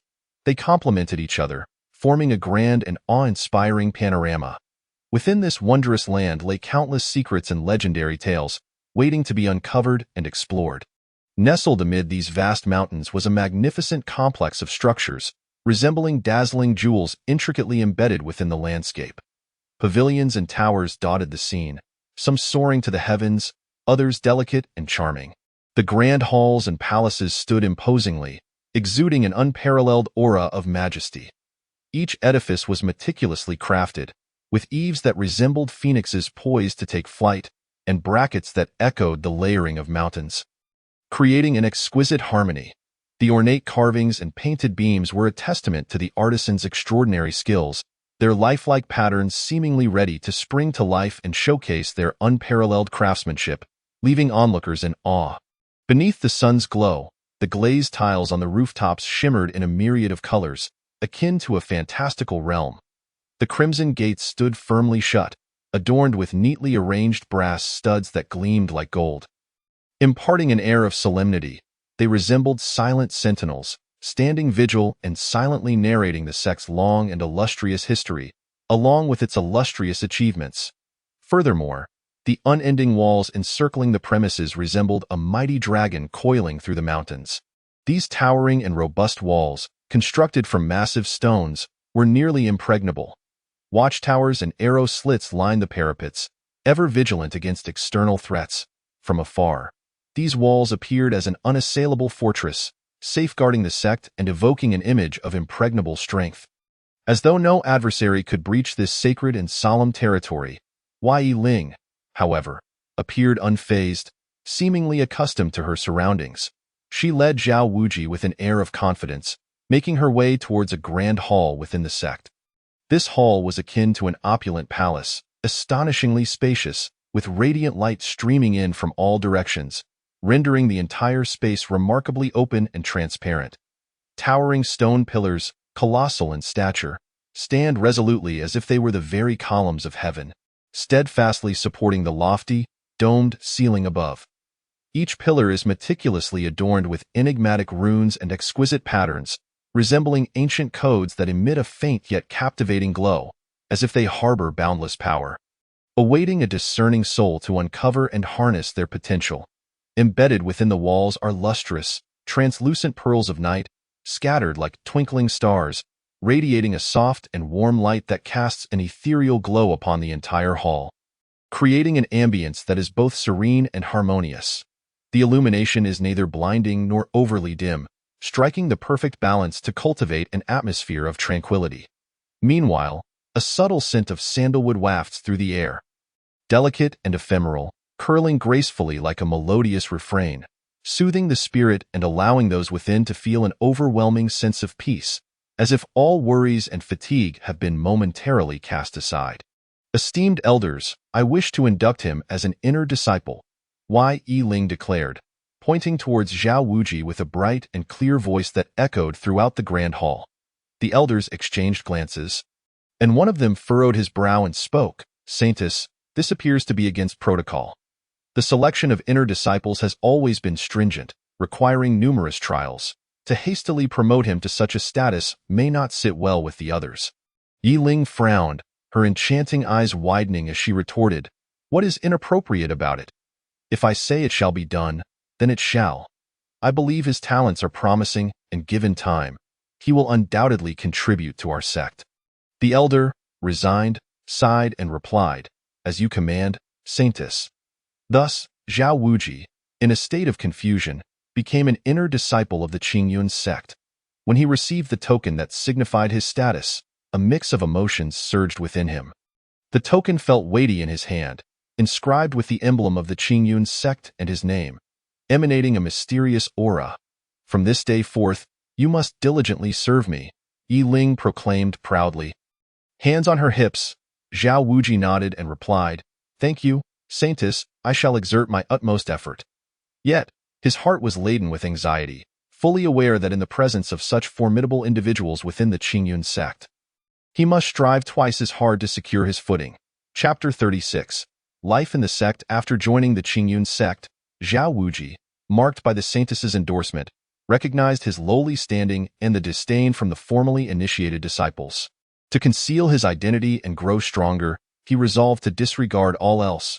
With determination, he faced this new environment, filled with anticipation yet tinged with trepidation. Within the Qingyun sect, each morning, the melodious chimes of a bell resounded like an ancient call, awakening the slumbering disciples to commence their daily training. Zhao Wuji rose early, in tune with the solemn tolling, stepping forth into the realm of cultivation as he greeted the rising crimson sun. His strides resolute, the landscape, with its undulating mountains and flowing spiritual energy, appeared as a celestial paradise crafted specifically for practitioners. The peaks towered, their emerald silhouettes swaying gently, while mist drifted like gossamer among the hills. Spiritual springs gushed forth from the ravines, brimming with rich essence that nourished this wondrous land. Zhao Wuji understood that his elevation to inner disciple was due to Yi Ling's intervention. Should he fail to dedicate himself to rigorous cultivation, he would not be worthy of this rare opportunity. However, he held within him the unparalleled techniques of chaos unification and divine Phoenix 9 transformations, his greatest secret. To avoid unnecessary complications, he resolved to keep them deeply hidden, wholeheartedly embracing the cultivation methods of the Qingyun sect. During his training, Zhao Wuji was wholly focused, free from distractions. He attentively sensed the unique and intricate pathways of the Qingyun sect's techniques, guiding the spiritual energy along the designated routes within his meridians. Each surge of energy felt like tumultuous waves crashing against fragile shores, bringing bouts of intense pain. Yet he gritted his teeth and persevered, never once contemplating surrender. Beads of sweat, as large as pearls, cascaded down, soaking his garments, yet he remained oblivious to his plight. The disciples within the sect exhibited diverse personalities. Some were warm and friendly, willingly offering Zhao Wuji invaluable insights into their training. They patiently elucidated the complexities of the techniques and shared their cultivation experiences, which filled Zhao Wuji with warmth. Others, however, were cold and aloof, harboring deep-seated biases against him, the newcomer who had entered through Yi Ling's favor. They whispered behind his back, casting disdainful remarks, and even deliberately created obstacles during practice. Yet, Zhao Wuji remained unfazed, understanding that verbal disputes were futile. Only through the cultivation of his own strength could he earn genuine respect. Each day was filled with rigorous and fulfilling training sessions, ranging from in-depth study of techniques to strict martial practice, and Zhao Wuji exerted himself fully, allowing no room for complacency in the early mornings. He practiced his fist techniques in the dawn's light, striving for precision in every movement as the winds of his punches rustled the surrounding leaves. In the afternoons, he trained his swordsmanship under the blazing sun, the sword light flashing like a silver serpent, emanating an overwhelming momentum. At night, when the other disciples had succumbed to slumber, he pondered the intricacies of his training beneath the cool moonlight, sitting cross-legged with closed eyes, replaying the day's practice in his mind, contemplating how to harmonize the Qingyun sect's techniques with his own extraordinary methods in pursuit of a faster path to advancement. As days turned into weeks, Zhao Wuji gradually adapted to life within the sect, his cultivation steadily advancing. He could distinctly feel his mastery over the spiritual energy becoming increasingly adept, the power within him growing deeper. Yet, he knew this was merely the beginning, with countless unknown challenges lying ahead. One day, while engrossed in his training, a formidable aura approached, tightening Zhao Wuji's heart and igniting his vigilance. He opened his eyes to see a stranger, an elderly man, before him. Clad in a flowing black robe, the old man's stature was imposing, though the passage of time had etched lines of weariness upon his visage.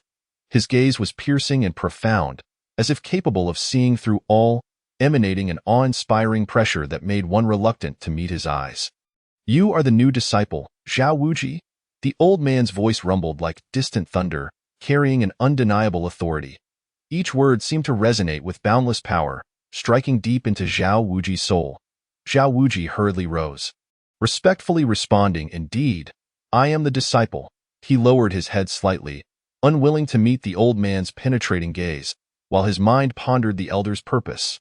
The old man nodded slightly, inspecting Zhao Wuji from head to toe, and remarked, "I have heard you have been diligently practicing of late.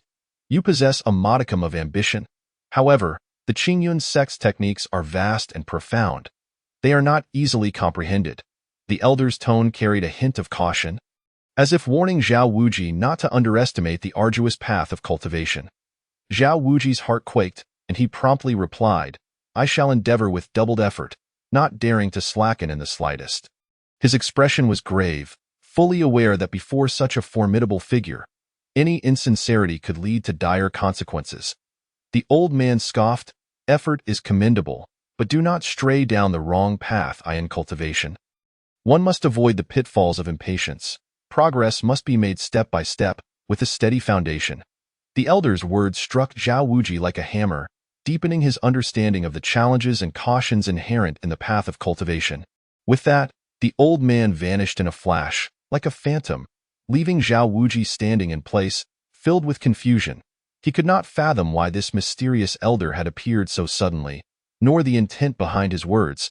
Was it a kind reminder or something more profound? In the following days, Zhao Wuji continued to train diligently. Each morning, he was the first to arrive at the training grounds, basking in the dawn's light and absorbing the spiritual energy of the cosmos. At night, while the other disciples rested, he remained under the moonlight, deeply contemplating the intricacies of the techniques. On one such day, while immersed in his practice, a sudden turmoil erupted within his spiritual energy. What had previously flowed smoothly became akin to a wild stallion, rampaging through his meridians, causing him immense pain. Zhao Wuji's face turned ashen, beads of sweat pouring down as he stared wide-eyed, disbelief etched on his features. The energy that had once moved in harmony now rampaged uncontrollably, wreaking havoc within him. Fully aware that failing to stabilize this energy could lead to catastrophic consequences, he dared not delay. Quickly, he shut his eyes, took a deep breath, and began to form hand seals with great speed.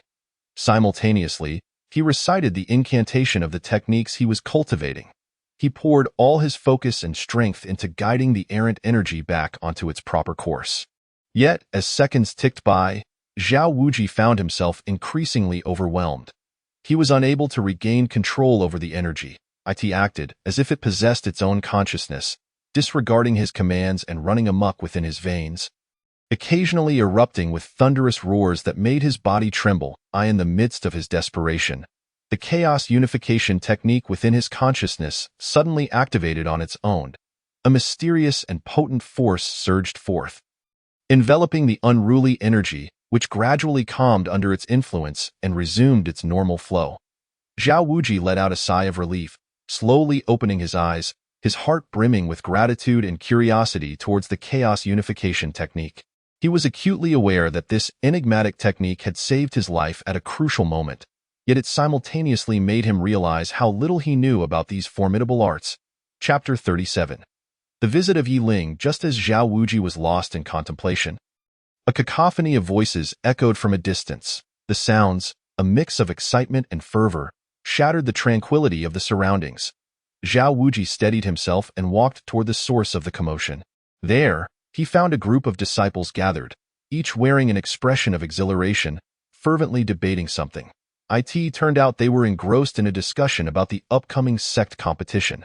This competition promised lavish rewards, and if one were to stand out, it could lead to a meteoric rise. One disciple's eyes sparkled with excitement as he animatedly spoke, gesturing as if he could already envision himself victorious in the contest. "Humph, do you truly believe you can shine in the competition? The ranks are filled with experts. It's not something we can easily penetrate," another disciple scoffed, a hint of disdain on his face as he dismissed the former's aspirations. "How can you know without trying? This is a rare opportunity. Perhaps I shall astonish everyone," the first disciple retorted defiantly. Zhao Wuji silently listened to the lively discussion, appearing calm as a placid lake. Yet deep within, ripples of anticipation stirred. He understood that this impending competition held extraordinary significance for him. It was undoubtedly an exceptional chance to demonstrate his true strength and worth. Should he achieve remarkable results in this fierce contest, it would not only bring him glory but also serve as a powerful rebuttal. Those who harbored prejudice against him and mocked him would inevitably regard him with newfound respect, compelled to reassess his abilities and potential. Furthermore, the one he cherished, Yi Ling, would feel pride in him, for he had long aspired to be the one who could shield her from the storms of life and earn dignity and honor. As Zhao Wuji was immersed in his thoughts, a delicate figure gracefully approached.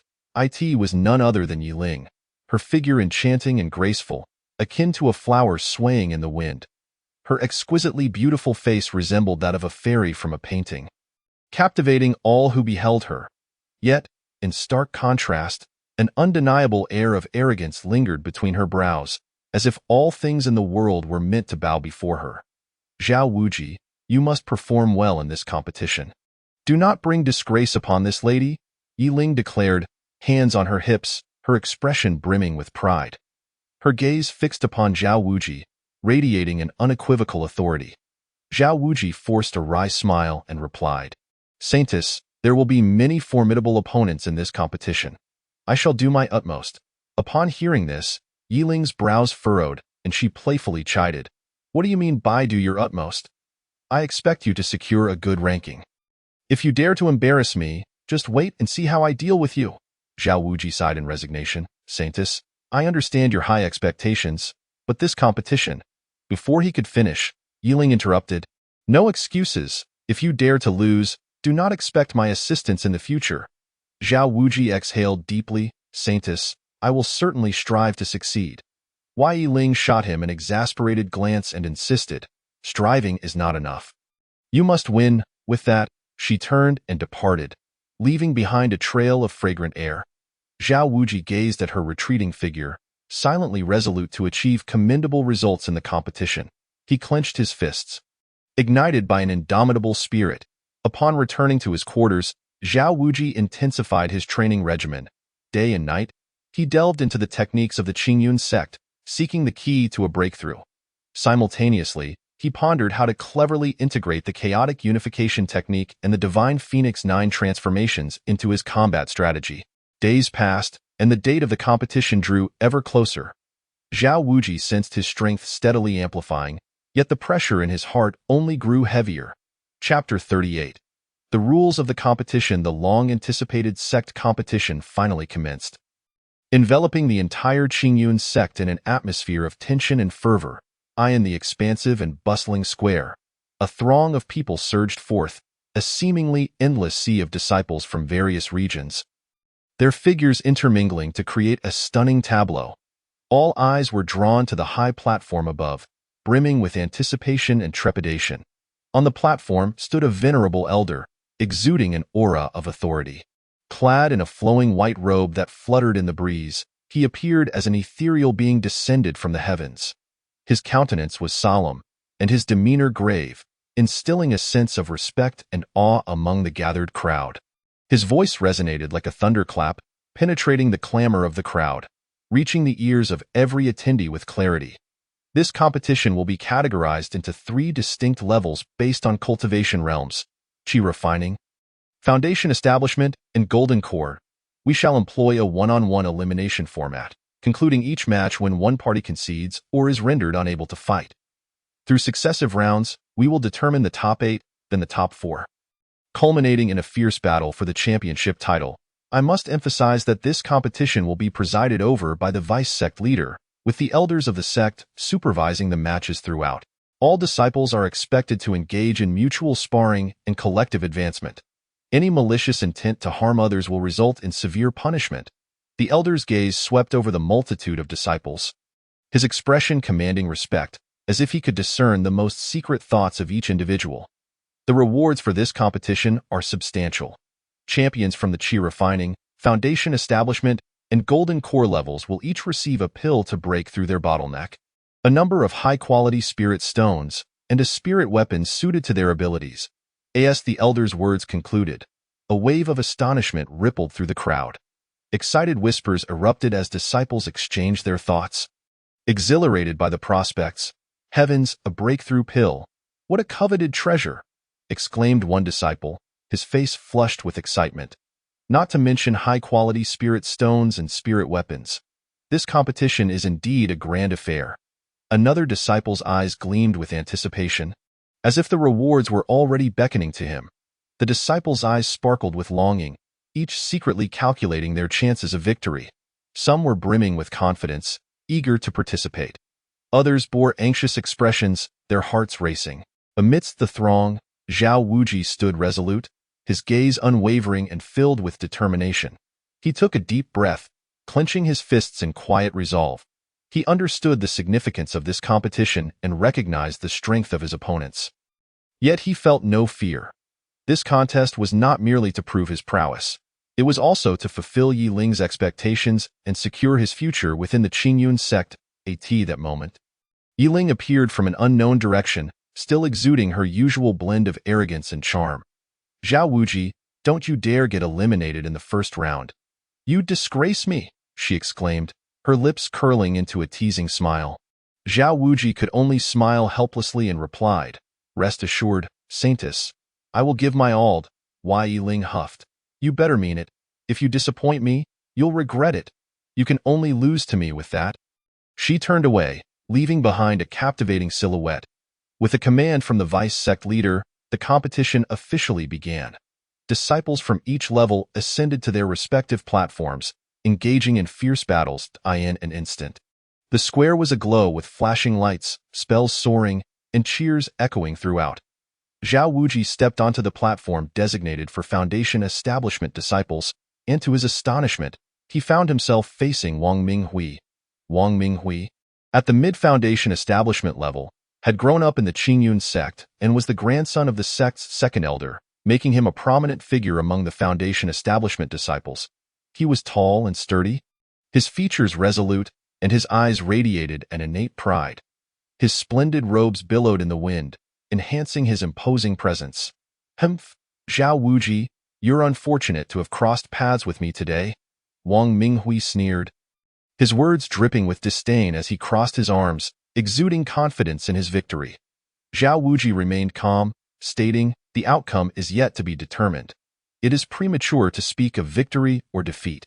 The crowd below began to murmur. Zhao Wuji is in for a rough time. Wang Minghui is no pushover. Indeed, Wang Minghui's prowess among Foundation Establishment disciples is well known. Zhao Wuji has only recently joined the sect. How could he possibly be his match? The vice sect leader's voice rang out. The match begins. Wang Minghui initiated the attack, forming hand seals and chanting incantations to unleash the Qingyun sect's cleansing wind technique. Instantly, a fierce gale erupted, manifesting into countless razor-sharp wind blades that surged toward Zhao Wuji. Zhao Wuji promptly activated the flowing cloud steps, his form flickering like a phantom, striving to evade the relentless onslaught. However, due to his brief tenure in the Qingyun sect, his proficiency with the techniques remained rather unrefined, causing his movements to appear somewhat sluggish. The wind blades swiftly tore through his sleeves, leaving several crimson lines upon his arm. Just as Zhao Wuji was desperately struggling to hold his ground, a stir emanated from the Book of Creation in his sea of consciousness. A shadowy figure of a young boy appeared, declaring his left armpit is his weakness. Strike when he is unprepared. A surge of joy filled Zhao Wuji's heart as he subtly repositioned himself while evading. Observing Zhao Wuji's evasiveness, Wang Minghui swiftly unleashed the Qingmu palm. His palm radiated a deep azure glow, and the surge of spiritual energy coursed through him like the robust branches of a towering tree, striking fiercely towards Zhao Dui in a moment of panic. Zhao Wuji summoned his spiritual power to defend with the diamond arm, yet the disparity in their realms, coupled with his inexperience with the technique, caused him to stagger back from the impact, his blood surging, and a metallic taste rising in his throat, nearly forcing him to spit blood. Wang Minghui, witnessing this, intensified his assault, unleashing a barrage of spells. He invoked the fire cloud incantation once more, conjuring a blazing inferno before him that morphed into a formidable fire dragon, baring its fangs and claws as it lunged at Zhao Wuji. The very air where the fire dragon passed became warped from the searing heat. Gritting his teeth, Zhao Wuji channeled all his strength into the water curtain's celestial splendor, forming a shimmering blue barrier in front of him. However, the water curtain trembled perilously under the ferocious assault of the fire dragon, the intense heat searing his skin and leaving the scent of singed hair in the air. In a critical moment, guided by the boy's instructions, Zhao Wuji darted forward, launching a sudden attack towards Wang Minghui's left armpit. Taken by surprise, Wang Minghui staggered back several steps from this unexpected blow, his face betraying astonishment as he clearly did not anticipate Zhao Wuji's ability to exploit his flaw.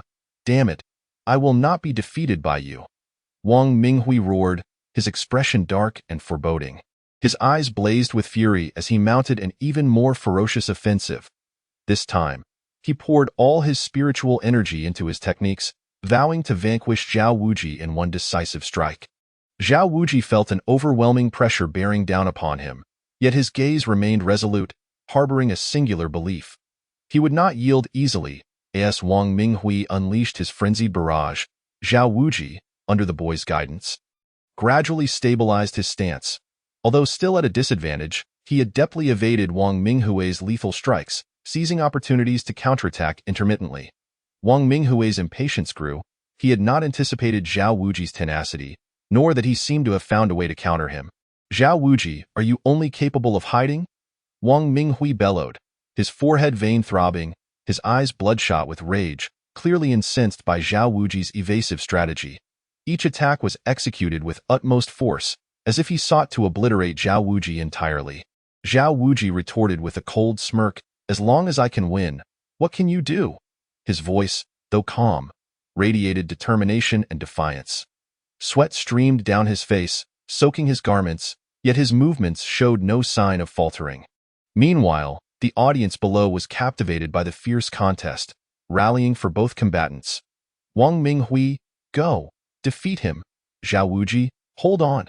The cacophony of cheers rose and fell, enveloping the square in a fervor. Yi Ling stood to the side, her hands clenched tightly, secretly concerned for Zhao Wuji. Her beautiful eyes were fixed on the arena, her teeth biting her lip as she silently prayed for his victory. On the opposite side of the arena, the second elder's face darkened. He had not expected his grandson to struggle so long, and his heart brimmed with resentment towards Zhao Wuji. He murmured to himself, "This brat, whatever methods he has employed, how can he withstand Minghui for so long?" Suddenly, Wang Minghui unleashed the Qingyun sect's ultimate technique, thunderous wrath. The sky darkened in an instant, clouds swirling ominously, thunder rumbling. Thick bolts of lightning, resembling silver serpents, struck towards Zhao Wuji, the tremendous force causing the entire arena to tremble. Zhao Wuji's heart sank. The power of this technique far exceeded his expectations. Yet the boy's voice resonated once more, "Do not panic, take 3 steps to the left." Then jump. Without a moment's hesitation, Zhao Wuji obeyed in a perilous instant. He narrowly evaded the devastating strike. The lightning struck where he had just stood, leaving a deep charred crater that emitted wisps of smoke. At that moment, Wang Minghui, having overexerted his spiritual energy, began to breathe heavily, his complexion paling, yet the murderous intent in his eyes remained undiminished. Seizing the opportunity, Zhao Wuji unleashed his full force. He concentrated his spiritual energy into his palm and executed his most powerful move. Stellar Break. A radiant beam of light shot from his hand, soaring towards Wang Minghui like a meteor. Wang Minghui attempted to evade, but found his body unresponsive. The brilliance struck him, propelling him away violently until he crashed onto the edge of the arena. A profound silence enveloped the crowd, all eyes wide with disbelief at the scene before them. The deputy sect master ascended the arena to assess Wang Minghui's injuries before announcing loudly, "Zhao Wuji is victorious." A thunderous cheer erupted from the audience. Zhao Wuji exhaled in relief, collapsing wearily to the ground. Wei Ling excitedly rushed onto the stage, exclaiming, "Zhao Wuji, you were magnificent." Zhao Wuji smiled faintly, replying, "I owe it all to your support." However, this victory was merely the beginning. The forthcoming trials would be even more arduous. Chapter 40. A stunning debut. After triumphing over Wang Minghui, Zhao Wuji slowly descended from the arena amid the astonished and admiring gazes of the crowd. His clothes were drenched in sweat, clinging tightly to his form, revealing his robust physique. The numerous wounds on his body still oozed blood, yet his steadfast gaze radiated an indomitable spirit, as if these pains were mere badges of honor from battle. As he stepped off the stage, a sudden chill ran down his spine, akin to being pierced by several razor-sharp swords. Instinctively, he turned to see a group of individuals glaring at him with malevolent eyes from a short distance away. Upon closer inspection, he recognized them as Wang Minghui's close friends. Each wore a menacing expression, their eyes wide with fury, a volatile mixture of rage and resentment that seemed as though they intended to devour Zhao Wuji alive. Their gazes were akin to tangible flames, as if they could incinerate everything before them in an instant. Clearly, their ire stemmed from Zhao Wuji's prior performance on stage. They believed he had humiliated Wang Minghui in front of the crowd. Thus, they fixated on Zhao Wuji with such fierce and vengeful looks, as if any misstep would prompt them to launch a frenzied retaliation against him. Zhao Wuji disregarded their hostile stares, maintaining a calm demeanor as he walked directly towards the resting area. His steps were steady as he navigated through the crowd, seeking a quiet corner to sit down. He crossed his legs, placing his hands on his knees, and began to regulate his breathing, preparing to recover the substantial spiritual energy expended during the fierce battle. Each breath rose and fell rhythmically, like the tide in the upcoming first round of matches. Zhao Wuji's opponent was a robust disciple named Zhang Meng. Zhang Meng excelled in fist techniques and, upon entering the arena, resembled a ferocious tiger, his fists swinging with great force. Each punch carried a gust of wind, seemingly capable of tearing the very air asunder. Zhao Wuji remained composed, his form akin to a willow leaf in the wind. Nimbly evading Zhang Meng's assault, as Zhang Meng's fists repeatedly missed, he grew increasingly impatient. Seizing the moment, Zhao Wuji deftly sidestepped as Zhang Meng threw a powerful punch, grasping Zhang Meng's arm to leverage his weight, causing him to lose balance. Zhao Wuji then executed a flying kick to Zhang Meng's abdomen, who fell to the ground in pain, granting Zhao Wuji a successful victory in the first match. In the second round, Zhao Wuji faced a disciple named Lu Hui. Lu Hui was a master of spells, effortlessly conjuring flames and frost with a wave of his hands. At the onset of battle, Lu Hui unleashed a barrage of fiery spells directed at Zhao Wuji, quickly followed by a flurry of frost. Zhao Wuji remained unfazed, forming a protective shield with his own spiritual energy to withstand Lu Hui's magic. The shield shimmered brightly, blocking the flames and frost from breaching its defenses. Observing this, Lu Hui intensified his magical output, causing Zhao Wuji to feel a surge of pressure. Just then, Zhao Wuji noticed Lu Hui's spiritual energy was depleting rapidly, leading to a brief pause in his assault. Seizing the opportunity, Zhao Wuji closed the distance, delivering a powerful palm strike to Lu Hui's chest. Lu Hui was caught off guard, struck by Zhao Wuji. and spat blood as he succumbed to defeat in the third round. Zhao Wuji faced a disciple renowned for his speed, named Li Feng. Li Feng moved with lightning speed across the arena, making it nearly impossible to track his movements. Zhao Wuji braced himself, focusing intently on the surrounding activity. Li Feng launched surprise attacks from various angles, forcing Zhao Wuji to rely solely on his keen instincts for defense. For a time, he found himself on the back foot.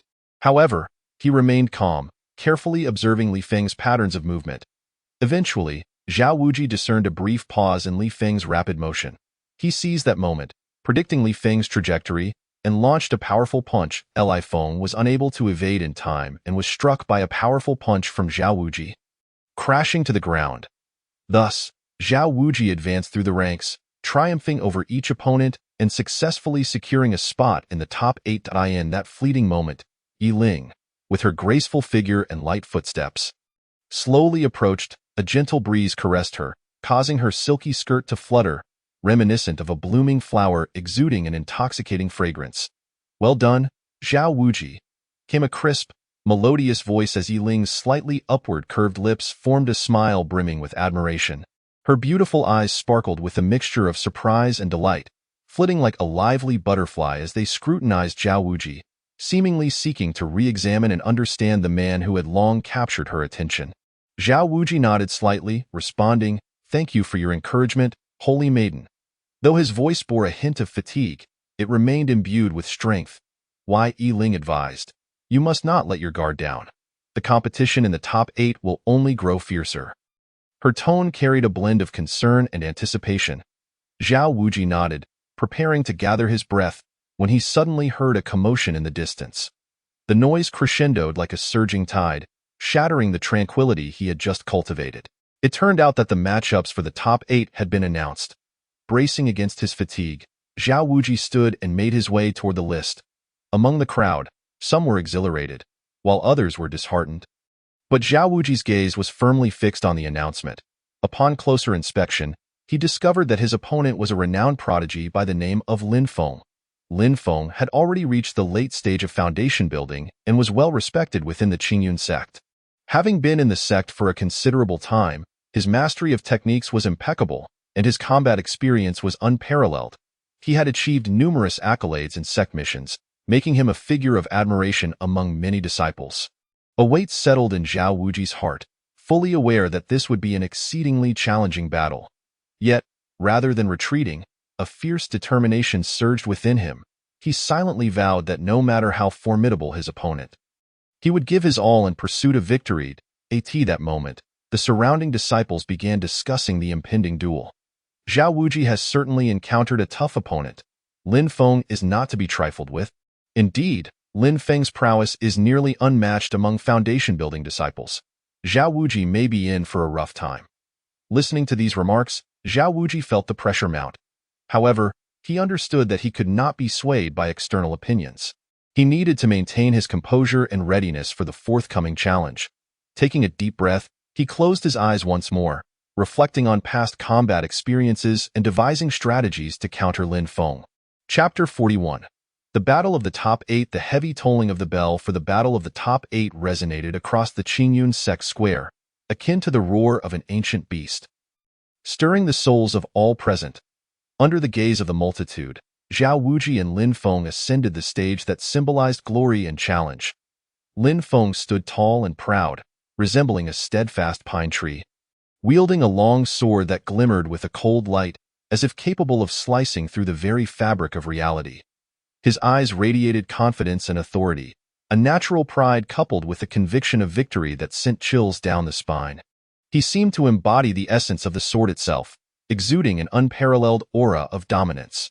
Zhao Wuji inhaled deeply, striving to quell the turmoil of nerves and excitement within. With unwavering focus, he fixed his gaze upon Lin Feng. Feeling his internal energy begin to flow like a raging river, he recognized that this would be an unprecedented battle, yet his heart held no inclination to retreat. Lin Feng initiated the assault, sweeping his sword in a fluid motion, unleashing a wave of sword energy that soared toward Zhao Wuji like a rainbow piercing the sky. The sword energy whistled sharply, tearing through the air as it approached. Zhao Wuji deftly sidestepped, his movements as agile as a leopard, narrowly avoiding the attack as it grazed his clothing, leaving a deep mark on the ground and scattering stones in its wake. "Humph! Is that all you've got?"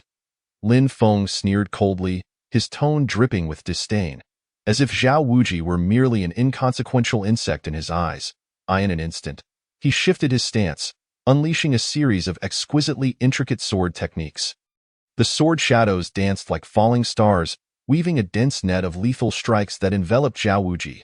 Zhao Wuji dared not underestimate his opponent, employing the flowing cloud steps to navigate through the barrage of sword strikes with an ethereal grace. However, Lin Feng's techniques were exceedingly fierce and refined. A momentary lapse caused Zhao Wuji to sustain a cut along his arm. Blood instantly stained his sleeve, yet he appeared impervious to the pain. His gaze resolute. Gritting his teeth, Zhao Wuji admonished himself, "I cannot remain on the defensive any longer." He fervently channeled the energy within, gathering a formidable force in his palms. With a powerful thrust, he unleashed a palm strike. The wind howling with an unstoppable momentum. Lin Feng remained unfazed, parrying with his sword. A resounding clash echoed as palm and sword energy collided, sending ripples of visible energy surging outward. Lin Feng effortlessly neutralized Zhao Wuji's attack. A smirk of derision playing on his lips. "Zhao Wuji, you are no match for me. Concede, and you may spare yourself further injury." Yet Zhao Wuji remained undeterred, his eyes wide with determination as he declared, "The battle is far from over. The outcome is yet to be decided." His voice reverberated throughout the square, infused with an indomitable spirit. With renewed vigor, Zhao Wuji launched another offensive, channeling all his remaining energy into his fists. Each strike carrying the weight of his unwavering conviction and boundless courage. Lin Feng, not to be outdone, escalated his onslaught. Each sword thrust aimed for the kill. In a moment of oversight, Zhao Wuji was struck by a kick from Lin Feng, sending him sprawling to the ground. Blood trickled from the corner of his mouth as he struggled to rise, once again charging toward Lin Feng. The attacks rained down upon him like a tempest. And time after time, Zhao Wuji found himself knocked down. Each fall left new wounds upon his body, staining his garments with crimson. Yet, with unwavering tenacity, he rose again, his eyes ablaze with an unyielding fire. As if he would never be defeated. The audience held their breath, captivated by Zhao Wuji's indomitable will. Yiling stood amidst the crowd, her hands clasped tightly together, silently cheering for Zhao Wuji. "You can do it?" Zhao Wuji, meanwhile, the elders observing from a distance nodded in appreciation for this thrilling battle. The confrontation between Zhao Wuji and Lin Feng reached a fever pitch, every move imbued with the essence of life and death. With each resilient stand Zhao Wuji took, Lin Feng's expression grew increasingly grave. The earlier disdain in his eyes was now tinged with a hint of respect. He had assumed he could easily defeat Zhao Wuji, yet he was taken aback by the latter's remarkable resilience and unyielding spirit. At that moment, Zhao Wuji stood battered and bruised, his clothes tattered and stained with blood, yet his spine remained unbent. His gaze fixed unwaveringly on Lin Feng, devoid of any hint of retreat. He gasped for breath, each inhalation accompanied by agony. Yet his resolve was as unyielding as steel. Lin Feng inhaled deeply, raising his sword once more, stating, "Zhao Wuji, I must admit, you have surprised me, but this does not alter the outcome." His tone had shifted from lightheartedness to one of solemnity. Zhao Wuji laughed heartily. "Then let us see." His laughter was filled with bravado and fearlessness. As if the pain of his wounds held no sway over him, Lin Feng's swordplay shifted, unleashing an even more formidable technique. The blade radiated brilliance, the sword energy intersecting like a vast net descending upon Zhao Wuji. In that instant, the entire arena was enveloped in a fierce aura. Wherever the sword energy struck, stones flew, producing a sharp cacophony. Zhao Wuji braced himself, summoning the last remnants of his energy to form a thin shield around him. As fresh blood seeped from his wounds, his complexion grew paler, yet his gaze became increasingly resolute. Just then, a remarkable thought flashed in Zhao Wuji's mind, recalling a hint from a young boy that seemed to unveil a flaw in Lin Feng's swordplay. It was an exceedingly subtle moment, a brief pause in Lin Feng's technique during his sword transition. With all his strength, disregarding his own safety, Zhao Wuji charged toward that fleeting vulnerability. His figure darted forth like a bolt of lightning. Breaking through the torrent of sword energy, Lin Feng, taken by surprise, attempted to shift his stance for defense, but it was too late. Zhao Wuji's strike found its mark, exploiting Lin Feng's weakness. Lin Feng staggered. Nearly dropping his sword, a wave of astonishment swept through the crowd, none anticipating such a dramatic turn of events. Whispers erupted among the disciples, incredulous at Zhao Wuji's ability to discern Lin Feng's flaw. Could this battle truly witness a reversal? Yiling's originally tense expression transformed into one of surprise, silently praising Zhao Wuji in her heart. Seizing the moment, Zhao Wuji pressed his advantage, denying Lin Feng any opportunity to catch his breath. His attacks poured forth like a tempest, each strike infused with a determination akin to a soldier fighting for his very survival. However, Lin Feng, being a prodigy of formidable strength, quickly regained his composure. He swiftly adjusted his stance and unleashed his exquisite swordsmanship, engaging Zhao Wuji in an even fiercer clash. The figures of the two combatants danced across the arena, their sword shadows and fist winds colliding with a thunderous resonance. Both had cast aside the notion of life and death, driven solely by the desire to claim victory in this battle. The audience below watched in stunned silence, the intensity of the fight surpassing their wildest imaginations. Meanwhile, the elders from the sect, observing from a distance, couldn't help but nod in approval, commending Zhao Wuji's performance. This young man possesses such unwavering resolve. Given time, he shall undoubtedly achieve greatness, one elder remarked. Yet, we must not underestimate Lin Feng's prowess. The outcome of this battle remains uncertain, another elder responded. The fierce confrontation between Zhao Wuji and Lin Feng raged on, the victor still shrouded in mystery. As the battle intensified, both fighters pushed themselves to their limits, entering a stalemate. Zhao Wuji's every attack exuded an unstoppable momentum. His punches were powerful enough to seem as though they could shatter the void.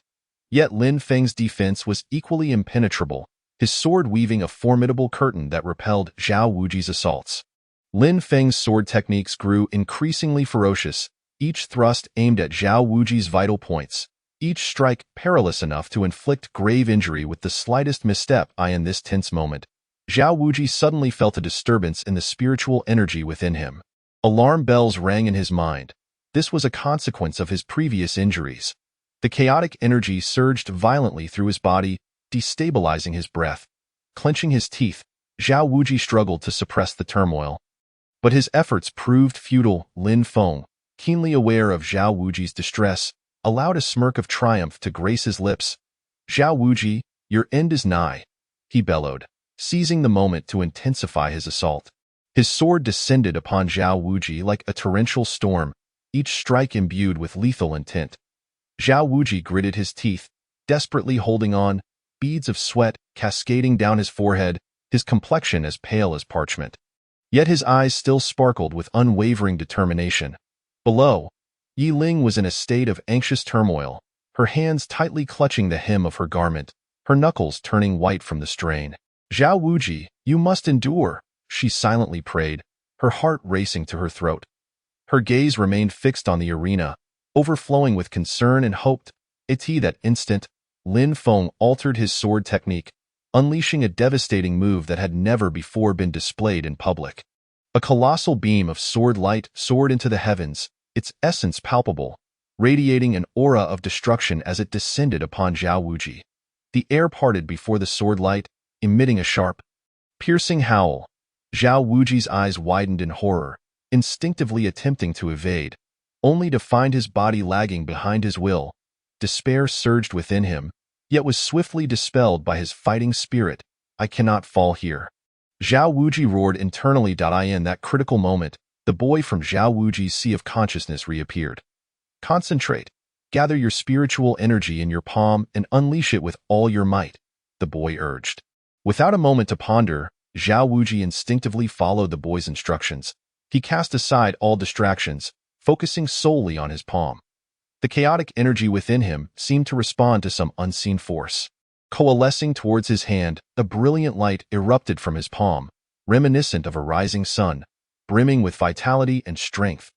The radiance collided with the massive sword light, illuminating the entire square in a dazzling display. The intensity blinding. The audience instinctively shut their eyes, their ears ringing with a deafening roar, akin to mountains crumbling and earth shattering, as the brilliance faded. The scene on the arena left everyone in awe. Both Zhao Wuji and Lin Feng were half kneeling on the ground, gasping for breath. Their bodies bore numerous wounds, blood staining their garments, yet neither had fallen, still resolutely enduring. Chapter 42. The conclusion of the grand competition despite Zhao Wuji's valiant efforts. He ultimately succumbed to Lin Feng, losing in the quarterfinals. His figure swayed, like a flickering candle in a tempest, on the verge of extinguishing. Kneeling on one knee, his hands pressed against the ground, he breathed heavily. Each inhale a laborious struggle. His eyes were filled with a deep-seated unwillingness, a painful yearning for victory that felt forever out of reach. Yet he gritted his teeth, striving to rise, his trembling legs narrating the arduousness of the battle. At last, Zhao Wuji managed to straighten himself. Though his posture was slightly hunched, his spine remained unyieldingly erect. He cupped his hands towards Lin Feng, his voice weak yet sincere. "You are formidable. I accept my defeat wholeheartedly." Lin Feng regarded Zhao Wuji with newfound respect, sensing the tremendous effort and indomitable spirit that Zhao Wuji had exhibited throughout the battle. "You are remarkable as well. I look forward to your future growth." Lin Feng replied, his tone devoid of previous condescension, replaced by encouragement for a worthy adversary. The audience erupted into thunderous applause for Zhao Wuji's honorable defeat. The sound echoed like thunder, resonating across the square. "Zhao Wuji, well done. Though you lost, you remain our pride." Voices of praise surged forth, his name resounding among the crowd.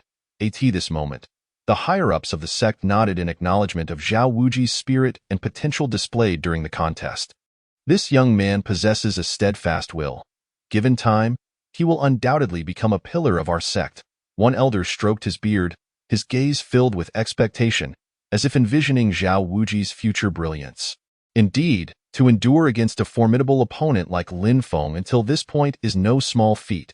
Another elder concurred, his eyes narrowing in contemplation, seemingly pondering how to nurture Zhao Wuji's potential for greater development.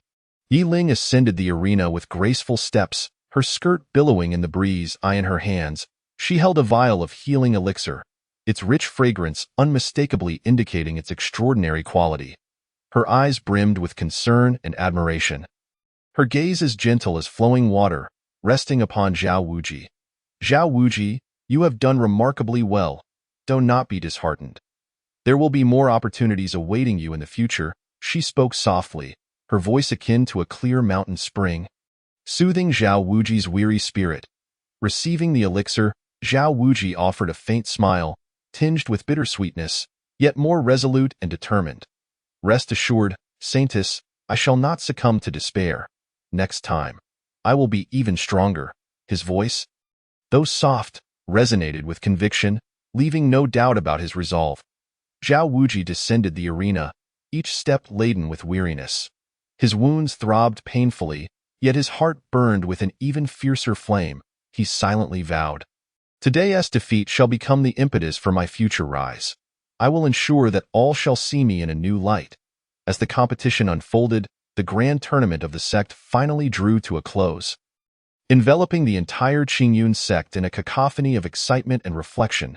Yi Ling, at the Foundation establishment stage, though graceful and stunning, equally commanded attention with her resilience and strength showcased on the battlefield.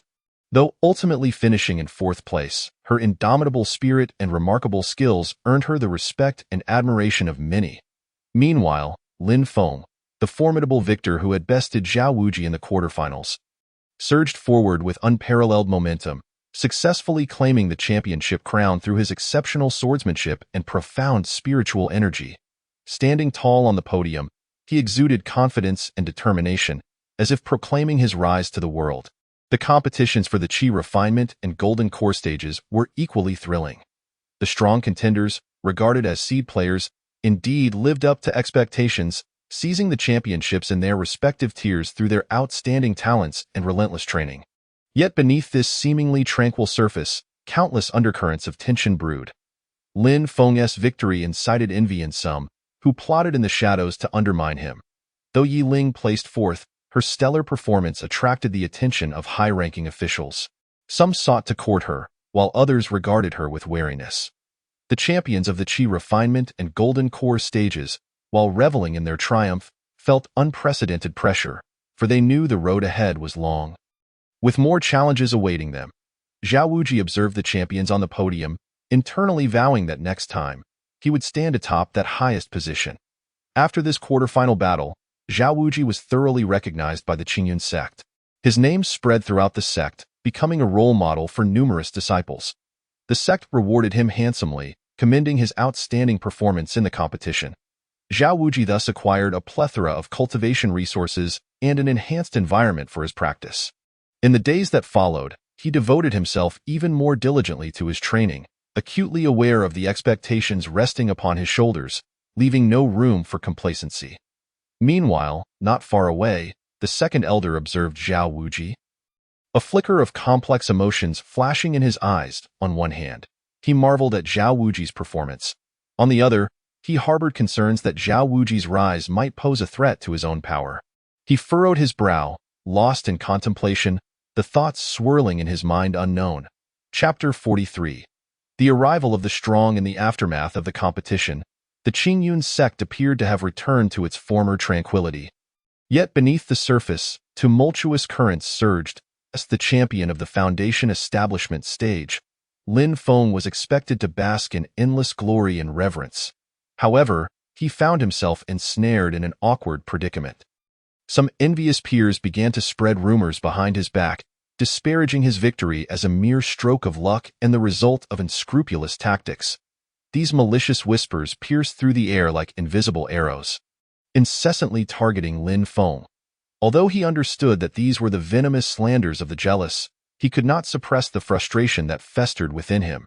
Each time he caught wind of those unfounded rumors, his brow would involuntarily knit in distress, and the flames of anger smoldered quietly in his heart. After securing fourth place, Yi Ling was spared from excessive gossip, yet she found herself besieged by various factions within the sect vying for her allegiance. Some elders promised her precious magical artifacts, others offered to impart unique secret techniques, while some even enticed her with lofty positions. This left Yi Ling feeling utterly perplexed, uncertain of which path to choose. A person who once pursued the purity of martial arts with single-minded devotion, she now grappled with the tumultuous entanglements of conflicting interests. Each encounter with the eager gazes of those elders weighed heavily upon her, as if countless invisible ropes were tugging at her, ensnaring her in a web of indecision. The champions of the Qi refinement and golden core stages were not enjoying an easier existence either. Their unique cultivation techniques and weaknesses had been laid bare during the competition, prompting their fellow disciples to devise strategies specifically aimed at countering them. In their daily sparring sessions, they often found themselves ensnared in meticulously crafted traps and challenges. Feeling the pressure mount, they had anticipated that winning the championship would lead to a smooth journey ahead, only to be met with an array of new challenges and obstacles. Following his previous failures, Zhao Wuji intensified his training regimen. Day after day, he practiced alone in the mountains and forests, undeterred by wind or rain. Before the first rays of dawn broke through the canopy, he would already be seated in meditation, absorbing the spirit of heaven and earth. As the evening twilight faded from the horizon, he continued to refine his martial arts, pouring every ounce of his heart and sweat into each move. The enigmatic young boy often appeared in his mind, offering guidance and encouragement. One day, while engrossed in his training, Zhao Wuji suddenly sensed a powerful aura approaching. Alert, he opened his eyes to find a stranger, an elderly man, standing before him. Clad in a flowing gray robe that seemed untouched by dust, the man bore the marks of age upon his face, with wrinkles etched like the passage of time. And his penetrating gaze seemed capable of piercing through Zhao Wuji's very soul. Young one, your performance has captured my attention, the elder spoke slowly, his voice deep and resonant, as if echoing from the annals of antiquity. Zhao Wuji's heart raced, uncertain of the elder's intentions. Instinctively, he tightened his fists, muscles coiling in readiness to confront any potential danger. The elder continued, I possess an unparalleled cultivation method that I can impart to you. But you must agree to a condition. His eyes fixed intently on Zhao Wuji, gauging every subtle shift in his expression. A mix of confusion and anticipation surged within Zhao Wuji. He was oblivious to what this condition might entail and what transformation the technique could bring. After a moment's hesitation, he inquired, "Senior, what is the condition?" With a slight smile, the elder replied, "The condition is that you must break through to the golden core stage within 3 years and become a core disciple of the Qingyun sect, achieving remarkable feats for the sect." Upon hearing this, Zhao Wuji inhaled sharply. For the majority of disciples, such a breakthrough within 3 years was nearly an insurmountable task. Yet, gazing into the elder's unwavering eyes, his fighting spirit ignited in an instant. "Senior, I willingly accept this condition," Zhao Wuji declared, his voice reverberating through the mountains, brimming with determination and courage. The elder nodded in satisfaction, then produced a time-worn tome from his robes. Handing it over to Zhao Wuji. "This is the unparalleled cultivation method. Practice diligently, and do not let my expectations go unfulfilled." With that, the elder's figure flickered and vanished without a trace, cradling the ancient book in his hands. Zhao Wuji was overwhelmed with emotion. He recognized that he had embarked on a far more arduous path, but he felt no fear, for within him burned a fervent desire for strength and a vision of the future. Chapter 44.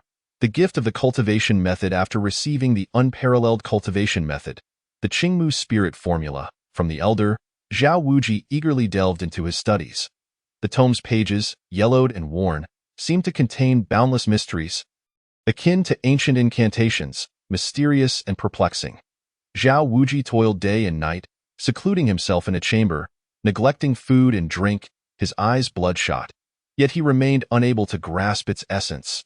The complexity of the technique exceeded his wildest expectations, and each attempt felt like groping in the dark, leaving him inundated with frustration and anxiety. Just as despair began to creep in, the boy from his consciousness reappeared. Ethereal and agile, the boy's gaze was as clear as it was profound. "Do not rush, do not rush. This technique requires a calm heart and an understanding of the laws of heaven and earth for breakthroughs to manifest." The boy's voice rang clear and steady, like a crystalline stream flowing through Zhao Wuji's tumultuous thoughts, bringing a glimmer of clarity. Heeding the boy's advice, Zhao Wuji took a deep breath, striving to attain tranquility. He slowly closed his eyes, recalling the boy's words, and sought to cast aside the distractions within. Exiting the chamber, he wandered into the forest, lying upon the soft grass, feeling the gentle caress of the breeze, listening to the songs of birds. He endeavored to attune himself to the essence of every blade of grass and every stone and stream, as if merging with nature itself. Gradually, Zhao Wuji seemed to touch upon a thread of the Qingmu spirit formula. He felt the spiritual energy within him stirring, no longer clashing haphazardly, but beginning to flow in a novel manner. However, the process was fraught with peril. Each attempt was laden with risks. He narrowly escaped the brink of madness several times, the energy within him spiraling out of control, causing him immense agony, as though his very being were at risk of being torn asunder. Simultaneously, the dynamics within the Qingyun sect grew increasingly intricate. Lin Feng, faced with relentless disparagement and suppression, finally reached his breaking point. The envious voices echoing in his ears were like a curse, robbing him of sleep. He resolved to take the initiative, to demonstrate that his prowess was not merely a fade. Day and night, he practiced diligently, refining his swordsmanship, preparing to deliver a resounding counterattack to those who belittled him. Yi Ling, as the sect's saintess, maintained a clear mind amidst the competing faction seductions. She understood that beneath the veneer of prosperity lay a web of conspiracies and traps. The seemingly amiable smiles of the elders might conceal ulterior motives. She no longer regarded Zhao Wuji as a mere follower but recognized him as a potential ally in battle. During this time, she focused on enhancing her own cultivation, hoping to extricate herself from the entanglements of these factions through her own strength. Meanwhile, those disciples who had faltered in the competition did not relent in their efforts. They trained diligently in the shadows, their sweat soaking their garments, yet their fighting spirit remained unquenched. They quietly amassed their strength, awaiting the next opportunity to prove themselves. They observed the shifting tides within the sect, analyzing the distribution of power, preparing to make their mark at the opportune moment. Amidst this backdrop, startling news reverberated throughout the sect. It was said that within an ancient ruin, a mysterious treasure had been discovered. This treasure purportedly bore immense power, capable of altering the entire sect's dynamics. Rumors suggested that it could significantly enhance a cultivator's abilities, breaking through limitations and even allowing one to grasp more profound realms of martial arts. In an instant, various factions stirred with anticipation, all eager to lay claim to this treasure. Some began to forge clandestine alliances, while others prepared to act independently. Zhao Wuji, Lin Feng, Yi Ling, and others found themselves swept into this tempest. They recognized that this was not merely an opportunity to acquire a treasure, but also a test of their strength and wisdom. In the impending storm, they had to tread carefully. A single misstep could lead to dire consequences. Chapter 45. Forming teams to explore the ruins. As the news of the treasure within the ruins spread like wildfire throughout the Qingyun sect, the entire sect was enveloped in an atmosphere of both tension and excitement. Disciples whispered among themselves, their faces alight with curiosity and yearning for the unknown ruins. Yet, they remained oblivious to the fact that this seemingly coincidental revelation of the ruins was, in truth, a meticulously orchestrated scheme by the sect's higher-ups. It turned out that the leaders of the sect intentionally disseminated the news of the ruins to provide their disciples with a rare opportunity for fortuitous growth and experience. Prior to this, the entire relic had already been thoroughly explored by the masters of the sect, and those areas fraught with deadly peril had been strictly sealed off, leaving only portions suitable for disciples in the Foundation Establishment and Golden Core stages to explore. Where the risks were relatively minimal, to ensure that every disciple could experience a fair environment for their trials, the sect specially erected a magical portal at the entrance of the relic. This portal possesses unique restrictions, allowing disciples in the Foundation Establishment stage to only enter the designated area prepared for them, while those in the Golden Core stage are barred from this domain. In this manner, not only was the competitive pressure among different cultivation levels significantly alleviated, but each disciple could fully unleash their capabilities and concentrate on elevating their own realms. It is worth noting that although this expedition into the relic was organized by the sect, in consideration of cultivating the disciples' ability to independently confront challenges, the sect explicitly forbade any guardians from participating. All disciples must rely on their own wisdom and strength to face the myriad challenges that may arise, thus truly achieving self-growth and breakthroughs. Zhao Wuji was gradually reaching a state of mastery while cultivating the Qingmu spirit technique. His spiritual energy grew increasingly robust, and his strength steadily enhanced. With each operation of the spirit technique, he could feel the surrounding would attribute spiritual energy as if summoned, joyfully flowing into his body, nourishing his meridians and dantian. The verdant spiritual light encircled him, as if isolating him from the clamor of the outside world. However, he was acutely aware that this journey into the relic would be a fierce battle, and relying solely on personal strength would be utterly insufficient. Thus, Zhao Wuji resolved to seek out Lin Feng and Yi Ling, hoping to join forces with them. When he found Lin Feng was diligently practicing swordsmanship alone in the training ground. His figure moved like lightning, and the sword in his hand was wielded with such precision that it created an impenetrable wall of sword energy, leaving dazzling trails in the air. Each strike radiated a fierce momentum, as if capable of cleaving through any obstruction before him. Lin Feng, you must be aware of the relic expedition. I wish to join forces with you. What do you think? Zhao Wuji stated directly, his voice shattering the silence of the training ground without causing Lin Feng to pause in his movements. Lin Feng firmly gripped the hilt of his sword and gradually came to a halt.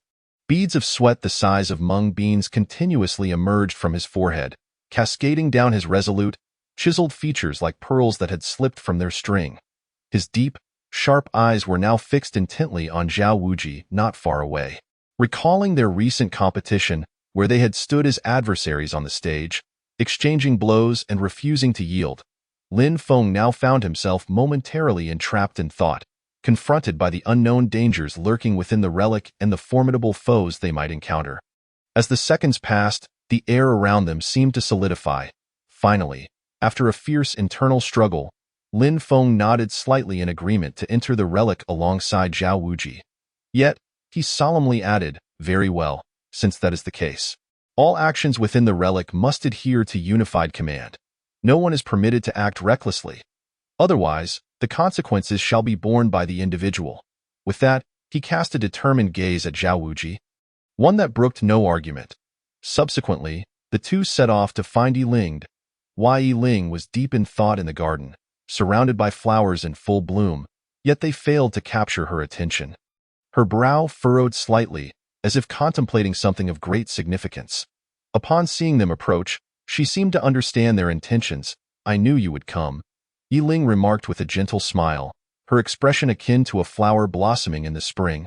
Beautiful and warm. The trio decided to form an alliance, with the strongest among them, Lin Feng, as the captain, to explore the relic together. Before embarking, they began to prepare earnestly. Zhao Wuji continuously pondered the mysteries of the Qingmu spirit technique. Striving to commit every detail to memory, he secluded himself in a chamber for several days, abstaining from food and drink, wholly dedicating himself to his cultivation. Each circulation of spiritual energy felt like a baptism. As both his body and soul were continually reinforced, he aspired to unleash formidable power at a crucial moment, providing solid support for the team. Meanwhile, Lin Feng meticulously sharpened his treasured sword, its blade gleaming with a chilling brilliance. As if capable of freezing the very souls of men, he inscribed various runes upon the blade, each one imbued with immense power. He diligently polished the sword, leaving no minute flaw unattended, ensuring that in battle, he could deliver lethal strikes without granting the enemy a moment's respite. Yiling perused various ancient texts, seeking clues regarding the relic. Her room was piled high with thick tomes, each one showing signs of extensive handling. She compiled potentially useful information onto a jade pendant, frequently referencing it to reinforce her memory. Moreover, she prepared an array of elixirs and talismans for unforeseen circumstances. However, their preparations caught the attention of certain individuals within the sect. The second elder sat in his secluded chamber, listening to his subordinates report, a glimmer of greed flashing in his eyes. "Keep a close watch on them. As soon as they discover any treasures, report back immediately," the second elder instructed darkly. At last, the day of departure arrived. Zhao Wuji, Lin Feng, and Yiling set forth with unwavering confidence towards the direction of the relic. Along the way, the landscape was picturesque. Shrouded in mist, amidst the verdant mountains and flowing waters, birds sang joyfully, while a gentle breeze caressed their faces, carrying the fragrance of blossoms. Yet, they paid no heed to the beauty surrounding them, their hearts filled with anticipation and vigilance towards the relic. They understood that ahead lay not only mysterious treasures but also countless unknown dangers and conspiracies. With each step, they risked falling into dire straits, yet their strides remained resolute and powerful, showing no signs of retreat. Chapter 46. The dreamlike relic. Zhao Wuji, Lin Feng, and Yiling hastened their pace, finally arriving at the mysterious valley where the dreamlike relic was located. The valley was enveloped in swirling mist, dreamlike and ethereal, yet exuding an aura of mystery and danger. The peaks flanking the valley entrance towered into the clouds, resembling colossal sentinels guarding the relic, imposing and inviolable, as they stepped into the valley. The ground beneath their feet emitted a musty scent, as if narrating the tales of time long past. Suddenly, a chilling wind swept through, carrying with it a faint roar, reminiscent of an ancient beast. Sending shivers down their spines, Yiling could not help but tremble, exclaiming, "This place is truly eerie. Let us proceed with caution." Her voice quivered slightly, a hint of tension gracing her beautiful visage. And no sooner had she spoken than a swarm of shadows swept overhead. Stirring a fierce gust, Zhao Wuji focused his gaze, only to find a horde of enormous bats, their eyes gleaming with a blood-red hue that appeared particularly sinister in the dimness of the valley. Without hesitation, Lin Feng brandished his sword, striking at the swarm of bats. The sword light flickered, like a meteor streaking across the night sky, causing several bats to plummet to the ground. Yet the swarm showed no signs of retreat. Instead, they surged forward with even greater ferocity. Zhao Wuji quickly activated the Qingmu spirit technique, his hands weaving through the air as green light shot forth, transforming into tendrils that ensnared the bats. In the midst of the clash, Zhao Wuji continuously adjusted the output of his spiritual energy, ensuring the bindings of the tendrils were formidable. He concentrated fully, attuned to every flow of spiritual energy. Each attack and defense serving as both challenge and training for himself. Sweat beaded on his forehead, yet his gaze grew increasingly resolute. Wei Ling, unwilling to be outdone, formed hand seals and chanted incantations, sending spells flying from her hands to strike the bats. While battling, she observed the bats' attack patterns, seeking the opportune moment for defense and counterattack. Her garments billowed in the wind, yet this only accentuated her graceful demeanor, making her appear all the more valiant. Through their harmonious cooperation and relentless struggle, the swarm of bats was eventually repelled. However, before they could catch their breath, the ground suddenly began to tremble violently. A colossal centipede emerged from the earth, its massive form resembling a dragon. Its exoskeleton shimmered with a metallic sheen, each segment incredibly resilient. It opened its gaping maw, spewing forth a torrent of black venom that withered the vegetation in its path. The trio swiftly scattered to evade the attack. Yiling promptly threw several talismans, exclaiming, "Ignite!" The talismans transformed into fireballs soaring towards the centipede. The creature twisted its body, deftly dodging the fiery projectiles, then charged fiercely towards Yiling. Lin Feng leaped forward, aiming his sword at the centipede's eyes, the blade radiating brilliance as if to illuminate the darkened space. Zhao Wuji once again activated his spirit technique, commanding the tendrils to bind the centipede's movements. The tendrils coiled around the centipede's body like ethereal serpents. The centipede thrashed wildly, emitting a shrill cry as it struggled against its restraints. Its tail lashed out, generating a powerful force. The three of them skillfully evaded, launching continuous assaults. After a fierce battle, the centipede finally succumbed, collapsing to the ground, motionless. Breathing heavily, the trio stood at their original position, their clothes soaked with sweat and blood. After a brief respite, they pressed deeper into the dreamlike relic. The path ahead grew increasingly foreboding, with eerie lights shimmering along the stone walls, as if countless eyes were watching them from the shadows. The path beneath their feet was rugged and uneven, intermittently shrouded by swirling mists that obscured their sense of direction. They remained unaware of the myriad dangers that lay in wait, yet their gazes betrayed no hint of retreat. Instead, they were filled with resolute determination and an insatiable curiosity for the unknown. The trio pressed onward through the remnants of a dreamlike ruin, the surrounding atmosphere growing increasingly sinister and bizarre. A noxious odor permeated the air, reminiscent of countless decaying souls, rendering each breath a struggle, as if a chilling essence surged down their throats, invading their very lungs. From the stone walls flanking the path, an eerie liquid periodically dripped, each drop echoing ominously in the silence of the corridor, reminiscent of a countdown to death. Suddenly, a low, guttural roar resonated from ahead. Instantly, the three grew vigilant, cautiously advancing toward the source of the sound.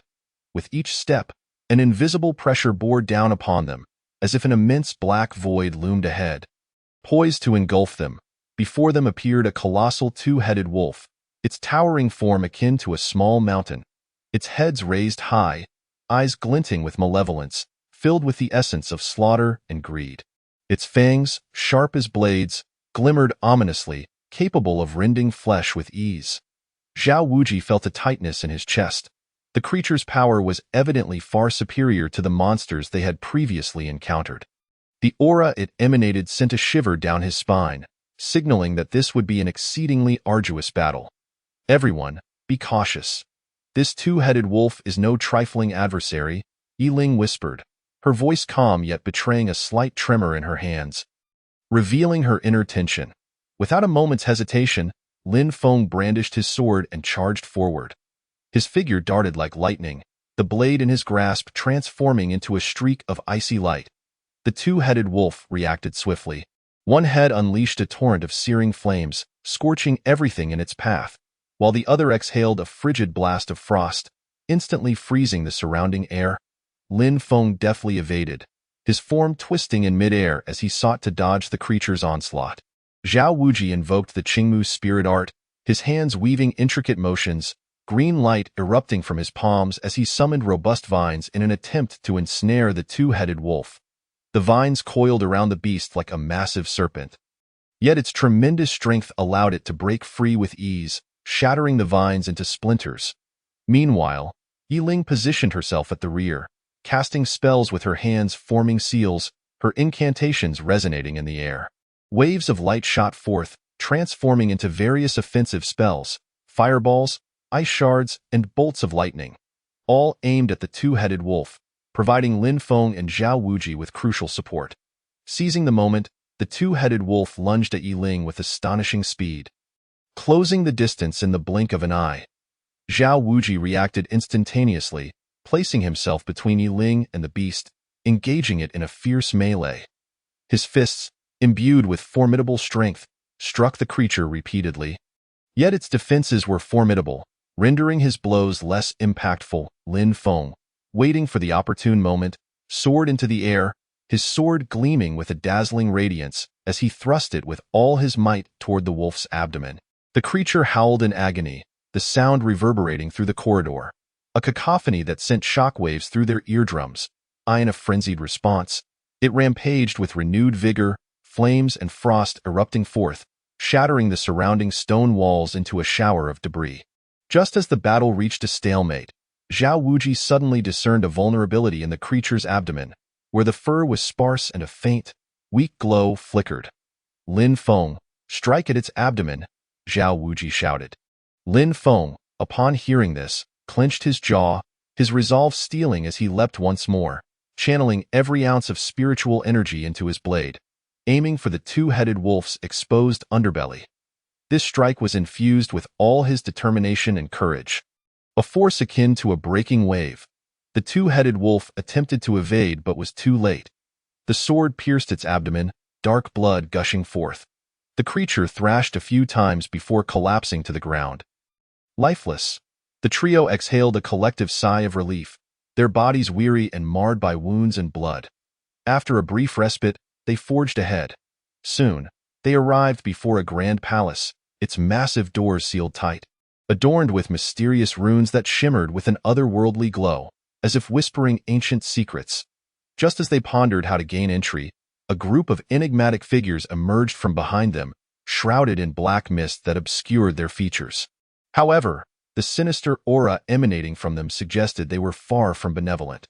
Zhao Wuji clenched his fists, Lin Feng raised his sword, and Yiling prepared herself for battle. Chapter 47. The bloodthirsty demon sect faced with the sudden appearance of these shadowy figures. The trio stood ready, bracing for confrontation. As the figures drew closer, the black mist dissipated, revealing grotesque visages. Clad in peculiar dark garments embroidered with eerie crimson patterns, they exuded an aura of malevolence. These shadows were disciples of the bloodthirsty demon sect, their eyes gleaming with avarice and murderous intent, as if they intended to devour Zhao Wuji and his companions whole. The leader, his voice gravelly, declared, "This is a forbidden ground designated by my bloodthirsty demon sect. Depart at once, or face dire consequences." His voice echoed like the call of a night owl, sending chills down their spines. Zhao Wuji scoffed defiantly, "This ruin does not belong to you. Why should we leave?" Our Qingyun sect is not easily intimidated. His gaze was unwavering, devoid of fear, as his spiritual energy began to surge. Readying for battle, Lin Feng, equally unafraid, pointed his sword toward the adversaries and boldly proclaimed, "If you have the guts, come and try us. Let us see who will emerge victorious." The blade in his hand gleamed coldly, eager for the taste of enemy blood. Yiling maintained her composure, discreetly preparing her spells. Though her hands trembled slightly, her eyes shone with unwavering resolve. Tensions escalated as both sides readied for conflict. At that moment, a slender figure emerged from the ranks of the bloodthirsty demon sect. He was hunched, his face lined with wrinkles that belied his age, yet his eyes sparkled with a predatory gleam. He scrutinized Zhao Wuji and his companions before stating, "We are all at the Foundation establishment stage. If you can withstand 3 of my strikes, I shall grant you passage into this palace." The trio exchanged glances and nodded in agreement. They understood that the Qingyun sect was the foremost sect of the Qingyun continent. Surely, there could be none of lower rank who could surpass them. They were filled with confidence. The leading youth struck first, unleashing a torrent of overwhelming power. The force surged forth, imbued with the stench of blood and ferocity, akin to a tidal wave crashing upon them, clearly a manifestation of the bloodthirsty demon sect's malevolent techniques. The acrid scent of blood filled the air, inducing nausea. Zhao Wuji invoked the Qingmu spirit art. Summoning all his strength to resist, green light erupted from his hands, coalescing into vines that sought to halt the oncoming wave of bloodthirsty energy. The clash between the verdant light and the sanguine force produced a deep, resonant sound, reminiscent of thunder rumbling.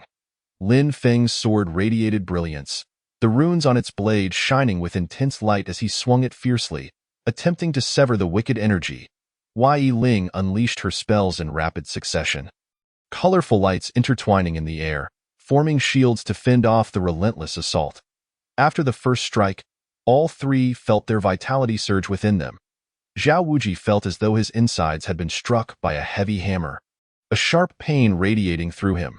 Lin Feng's hands were battered, blood staining the hilt of his sword. Yi Ling's complexion paled, her strength wavering. Yet, they stood resolute, refusing to yield.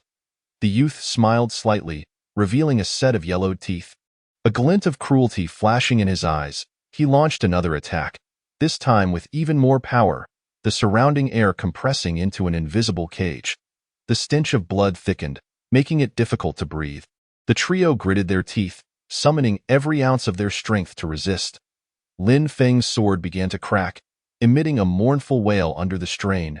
Yi Ling coughed up blood, her protective spells crumbling under the immense pressure. Zhao Wuji's forehead was beaded with sweat as he strained to maintain the defense of the Qingmu spirit as the second strike concluded. They were on the brink of collapse. Their bodies trembled, as if they might fall at any moment, yet they did not falter. Their minds were filled with astonishment at the emergence of such a prodigy in the Qingyun continent despite being in the mid-foundation establishment stage. He was able to contend with two in the early stage and one in the late stage. The honor of their sect and their youthful vigor filled their gazes with defiance and determination. They understood that retreating now would render their previous efforts in vain. The youth's eyes glimmered with a hint of admiration, yet his movements remained unceasing. He unleashed his third attack, a force that surged forth like a torrential sea of blood. Intent on drowning them completely, the vile energy morphed into countless blood arrows, raining down upon the trio. In that critical moment, a mysterious power erupted from Zhao Wuji's body, emanating from the Book of Creation. To conceal the boy's identity, he transformed this power into the Qingmu spirit art. This force surged forth like a cleansing spring, instantly dispelling the noxious aura. The green light intensified, enveloping Zhao Wuji in its embrace. He thrust his hands forward, a powerful force erupting from him to collide with the youth's attack. In an instant, brilliant light radiated forth, distorting the very air around them. As the radiance dissipated, the young man's figure retreated a few steps. A look of astonishment gracing his features. Zhao Wuji and his companions stood still, though utterly fatigued, having survived a harrowing ordeal, their eyes gleaming with the light of triumph. They had successfully withstood 3 strikes from the youth, who honored his promise and granted them entry into the palace. After the young man departed, Yi Ling discreetly retrieved a unique jade talisman from her bosom. Focusing her mind, she infused the talisman with spiritual energy, swiftly conveying the urgent message regarding the bloodthirsty demon sect's emergence in the presence of a peerless prodigy exploring the ruins to her sect. Having completed this task, she exhaled softly, yet her gaze remained vigilant. The palace was suffused with an air of antiquity, its walls adorned with gemstones that emitted a soft glow, illuminating the path ahead. The trio advanced cautiously, each step imbued with trepidation. The stone slabs beneath their feet seemed to conceal unknown perils, each footfall igniting a sense of unease within them. Chapter 48. The sect master arrives with the appearance of the bloodthirsty demon sect disciples. The atmosphere within the Qingyun sect grew palpably tense. Inside the sect, The somber and urgent toll of warning bells echoed through the mountains, reverberating with a disquieting urgency. As if a tempest were about to engulf them in an instant, the sect disseminated an urgent warning to the disciples within the ruins via a special communication artifact. Foundation establishment disciples were to converge towards Yi Ling and her companions, and any encounters with bloodthirsty demon sect disciples were to be avoided. Golden Core disciples continued their exploration as planned without incident. The message resonated repeatedly through the communication artifact, grave and urgent, each word laden with profound concern for the disciples' safety, as well as a cautious assessment of the complex situation. Meanwhile, deep within the sect, in a grand palace, Sect Master Yi Tianlong sat gravely upon an enormous sandalwood chair. His expression as somber as an ancient glacier. Clad in an ornate azure robe, the cloud patterns embroidered on his sleeves danced gently in the wind, as if imbued with life. His eyes, radiant like the stars, now flashed with the intensity of lightning, seemingly capable of piercing through all mists to uncover the most hidden truths of the world. His resolute visage, etched with seriousness, resembled a carved stone statue, each wrinkle narrating tales of the passage of time and the weight of responsibility. A formidable aura radiated from him, akin to surging ocean waves, relentless in their power, instilling an overwhelming pressure that suggested all obstacles before him would be effortlessly obliterated. The audacity of the bloodthirsty demon sect to appear at this juncture indicated a grand scheme at play. Yi Tianlong snorted coldly, his voice imbued with fury and vigilance. His words seemed to emerge through clenched teeth, each syllable laced with a chilling intensity. Clenching his fists, the knuckles whitened from the strain, the veins on the back of his hands bulging like coiling serpents, betraying his profound rage and anxiety. He then waved his hand, the wide sleeves slicing through the air with a fierce arc, as if to rend the very fabric of reality. All experts, heed my command. Accompany me to the ruins. In an instant, numerous masters within the sect answered in unison, their voices resounding like thunderclaps throughout the palace. Each stood tall and resolute, their expressions steely. Some donned pristine, snow-white robes, wielding spiritual swords adorned with mysterious and ancient runes, each rune pulsating with immense power. Others were clad in robust black armor, gripping massive battle axes, their blades gleaming coldly, as if capable of severing any obstacle in their path. The potent aura exuding from them coalesced into a formidable force, akin to an invisible mountain, rendering one breathless. Subsequently, they transformed into brilliant streaks of light, akin to meteors streaking across the night sky, racing after Yi Tianlong toward the ruins. As they passed, the winds and clouds shifted, and the air churned, creating powerful whirlwinds in the sky. The clouds dispersed before their might, and the sun dimmed under the weight of their formidable presence.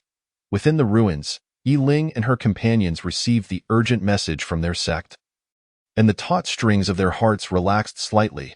The sect's support will arrive soon. We must conserve our strength for now, Yi Ling stated. Although her voice was as calm as still water, the slight tremor at the end betrayed a hint of anxiety. Her beautiful face was marked with seriousness, her gaze resolutely fixed upon her companions. Zhao Wuji and Lin Feng nodded gravely in agreement. Zhao Wuji's eyes burned with determination, his fists clenched tightly, the muscles in his arms bulging as if storing a cataclysmic force. Lin Feng gently caressed the sword in his hand, its blade vibrating slightly, emitting a low hum, as if eager to showcase its brilliance amidst the impending storm of battle. That moment, a group of Foundation establishment disciples from the Qingyun sect hurriedly arrived. Their attire was somewhat disheveled, fluttering in the wind, their faces etched with fatigue from their long journey and the tension of facing unknown dangers. Yet their eyes remained filled with resolve and fearlessness. "Senior Sister Yi, we have arrived," the leading disciple exclaimed, his voice somewhat breathless, punctuated with labored breaths, as if he had just sprinted through a fierce race. "Good. Everyone remain cautious and vigilant," Yi Ling instructed.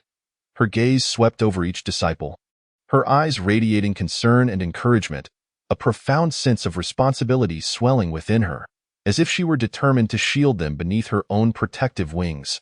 Meanwhile, in another part of the ruins, The Golden Core disciples continued their cautious exploration.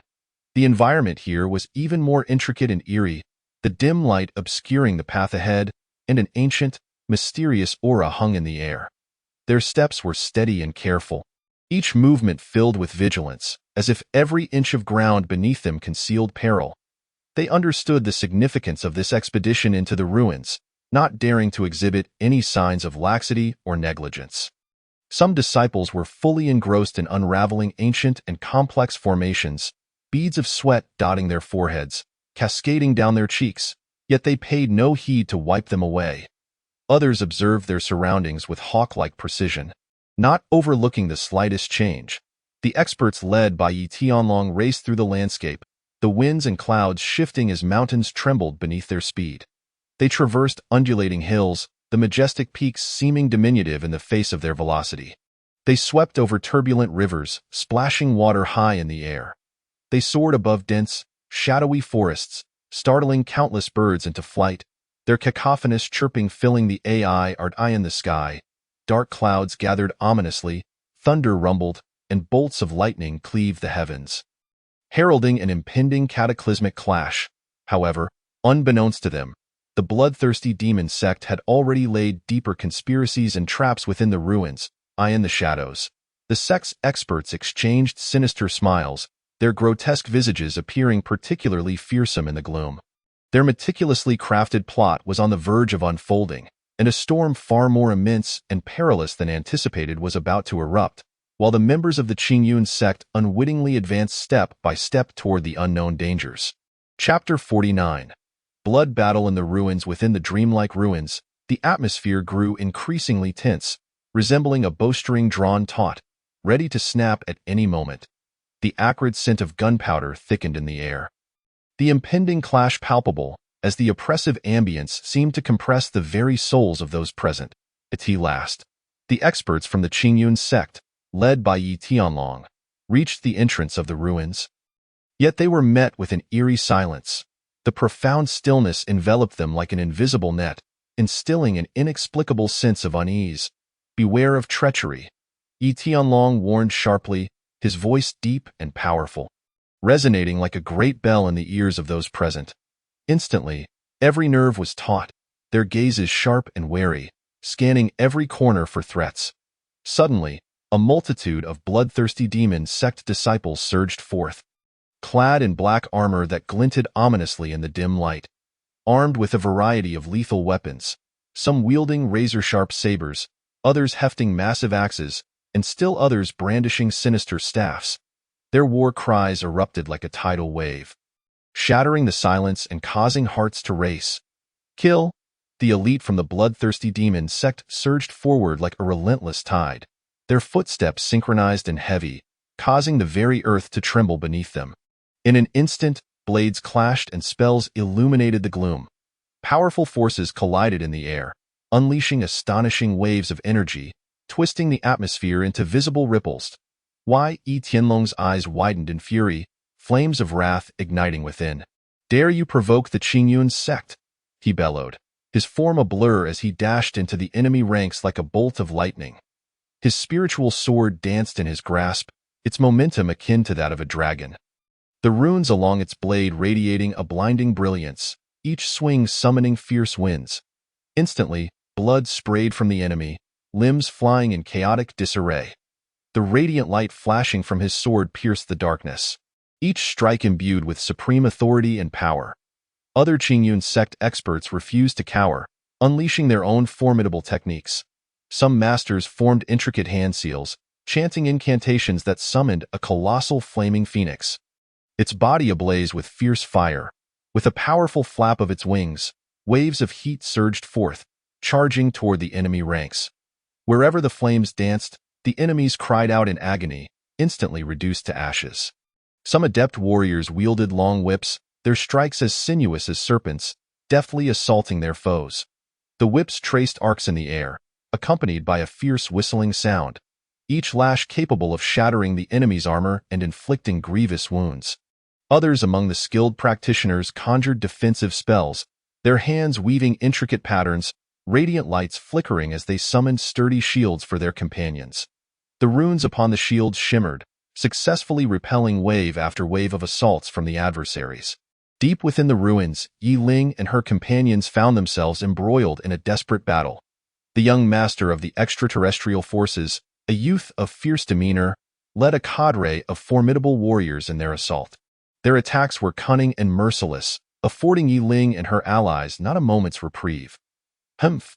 Today marks your demise," the youth scoffed, a sinister grin twisting his visage, his eyes glimmering with murderous intent.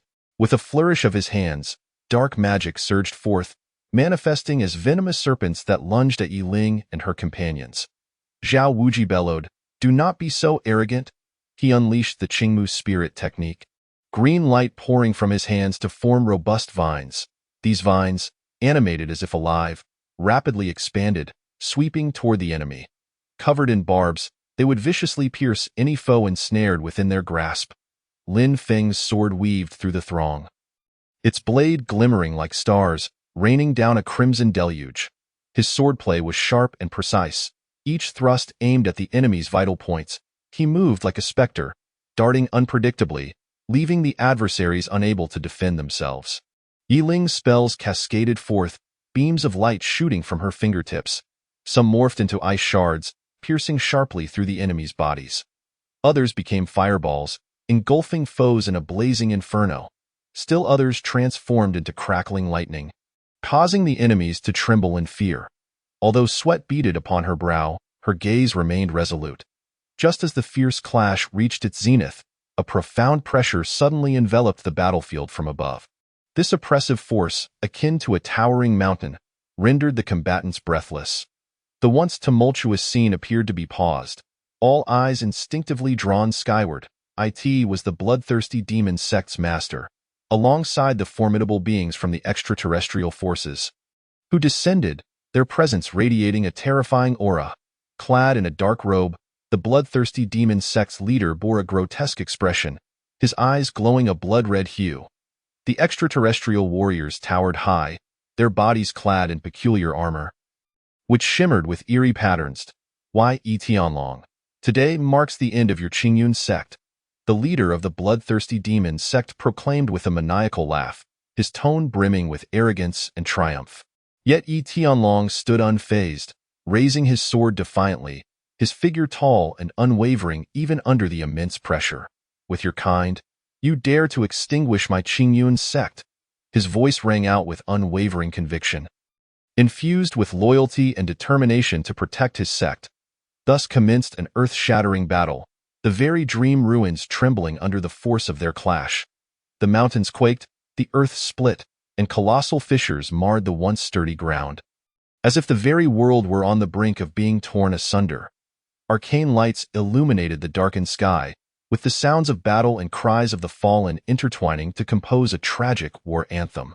Blood stained the earth, corpses piled high, yet the fight raged on, with neither side retreating nor yielding.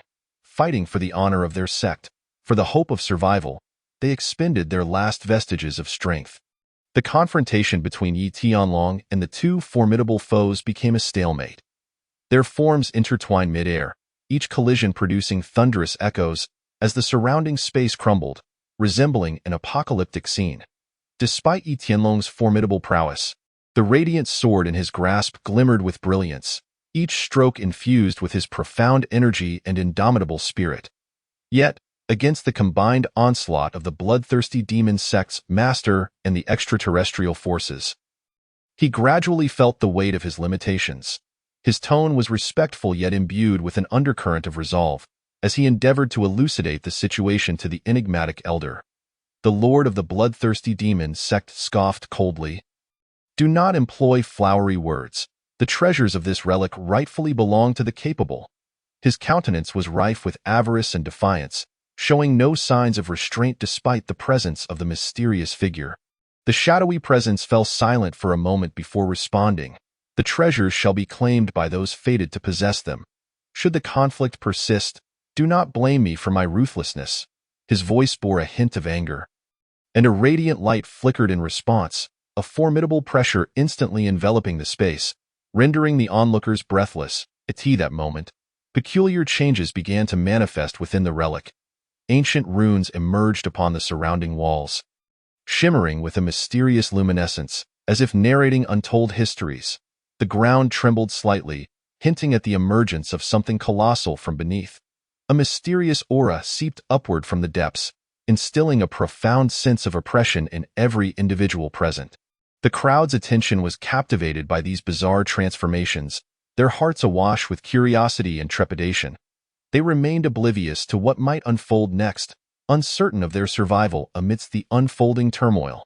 As the strange occurrences intensified, the atmosphere grew increasingly tense. Each heartbeat felt ensnared by an invisible hand, pulsating with mounting urgency. The tremors beneath their feet escalated, as if a titanic beast was thrashing about underground, yearning to break free. Suddenly, a vast fissure appeared beneath them without warning, spewing forth a torrent of scalding hot air, reeking of sulfur, akin to something emerging from the very depths of hell. "Quick, step back!" someone cried out in terror. This shout pierced through the chaotic scene, shattering the momentary stupor of those present. The crowd scattered in a frenzy, plunging the already disordered environment into utter chaos. Individuals stumbled over debris, collided with one another, and the air was filled with a cacophony of screams, shouts, and curses, painting a picture reminiscent of an apocalyptic scenario. Yet, amidst the turmoil, the mysterious figure remained rooted in place, their luminescence undisturbed, as if the chaos surrounding them bore no relevance. They appeared as a transcendent entity, gazing impassively at the pandemonium before them. In her frantic evasion, Yi Ling inadvertently drew near to the enigmatic figure. An overwhelming and invisible force erupted from the radiance, suddenly pulling her toward it. "Save me!" Yi Ling cried out in panic. Her voice was laden with despair and fear, resonating sharply in the tumultuous environment. Zhao Wuji, witnessing this, dashed toward her without hesitation. His gaze was filled with determination and resolve, devoid of any hesitation or retreat. Just as Zhao Wuji was about to grasp Yi Ling, the mysterious figure intervened once more. A dazzling beam of light shot forth from their hand, enveloping the two in an instant. When the light dissipated, Zhao Wuji and Yi Ling had vanished, as if they had never graced that place, leaving only an empty void behind. "Why Yi Ling?" Yi Tianlong's eyes widened in fury, bloodshot with rage as he bellowed. "Elder, what is the meaning of this?" His voice brimmed with indignation and inquiry, the spirit sword in his hand trembling violently, emitting a low hum of protest. The mysterious figure slowly replied, "They have their own destinies to fulfill." Their tone was as tranquil as water, devoid of emotional fluctuation, as if merely stating a simple fact. Meanwhile, the transformations within the relic persisted. An ancient altar began to rise from the ground, its surface intricately etched with complex, mysterious runes that pulsated with an eerie light. As if alive, a shroud of mist enveloped the altar, obscuring its full visage.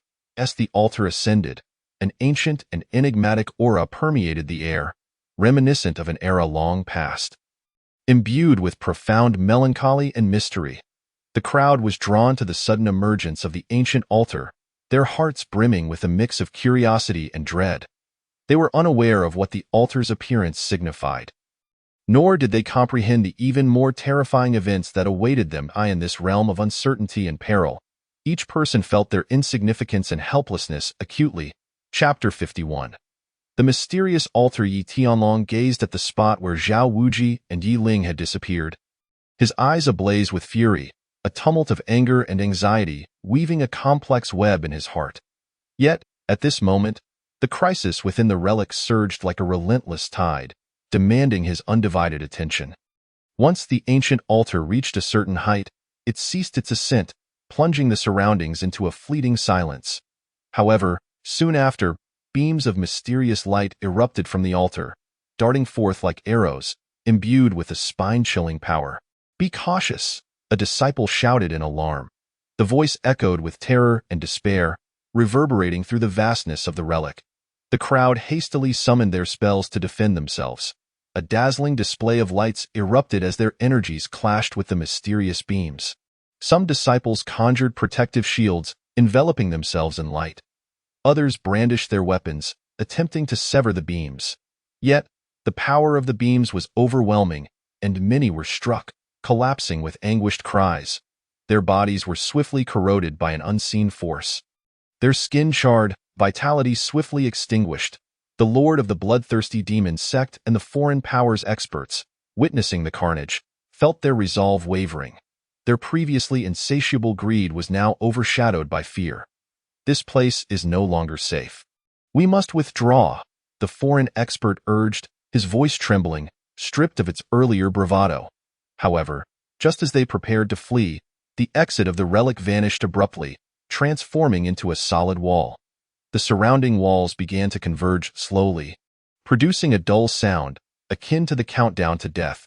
They intend to entrap us all here, someone cried out in despair.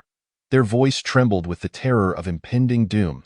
Why Tianlong suppressed his inner turmoil, calling out, "Everyone, do not panic. If we unite our strengths, we shall surely find a way out." His voice was resolute and powerful, attempting to instill a glimmer of hope among the crowd. At that moment, a colossal shadow materialized upon the altar, towering and majestic, reminiscent of an ancient deity. It emanated an overwhelming pressure that rendered each individual present breathless, their legs trembling. "You dare trespass into this forbidden ground.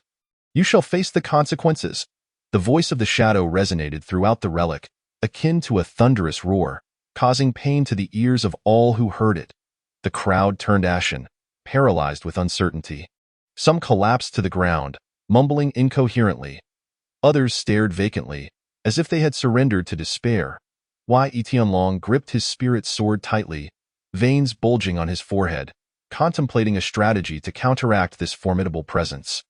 Yet he too felt a wave of helplessness.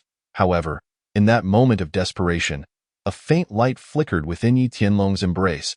He was taken aback and quickly retrieved the source of the glow, a relic jade pendant. This pendant was a treasured heirloom of the Qingyun sect, said to possess mysterious powers. Seizing upon this last thread of hope, Tianlong infused the pendant with his spiritual energy, yearning to harness its power to escape the dire predicament. Upon infusing the pendant, its radiance intensified, emanating like a blazing blue sun, swiftly forming a translucent blue barrier that enveloped Tianlong and the others.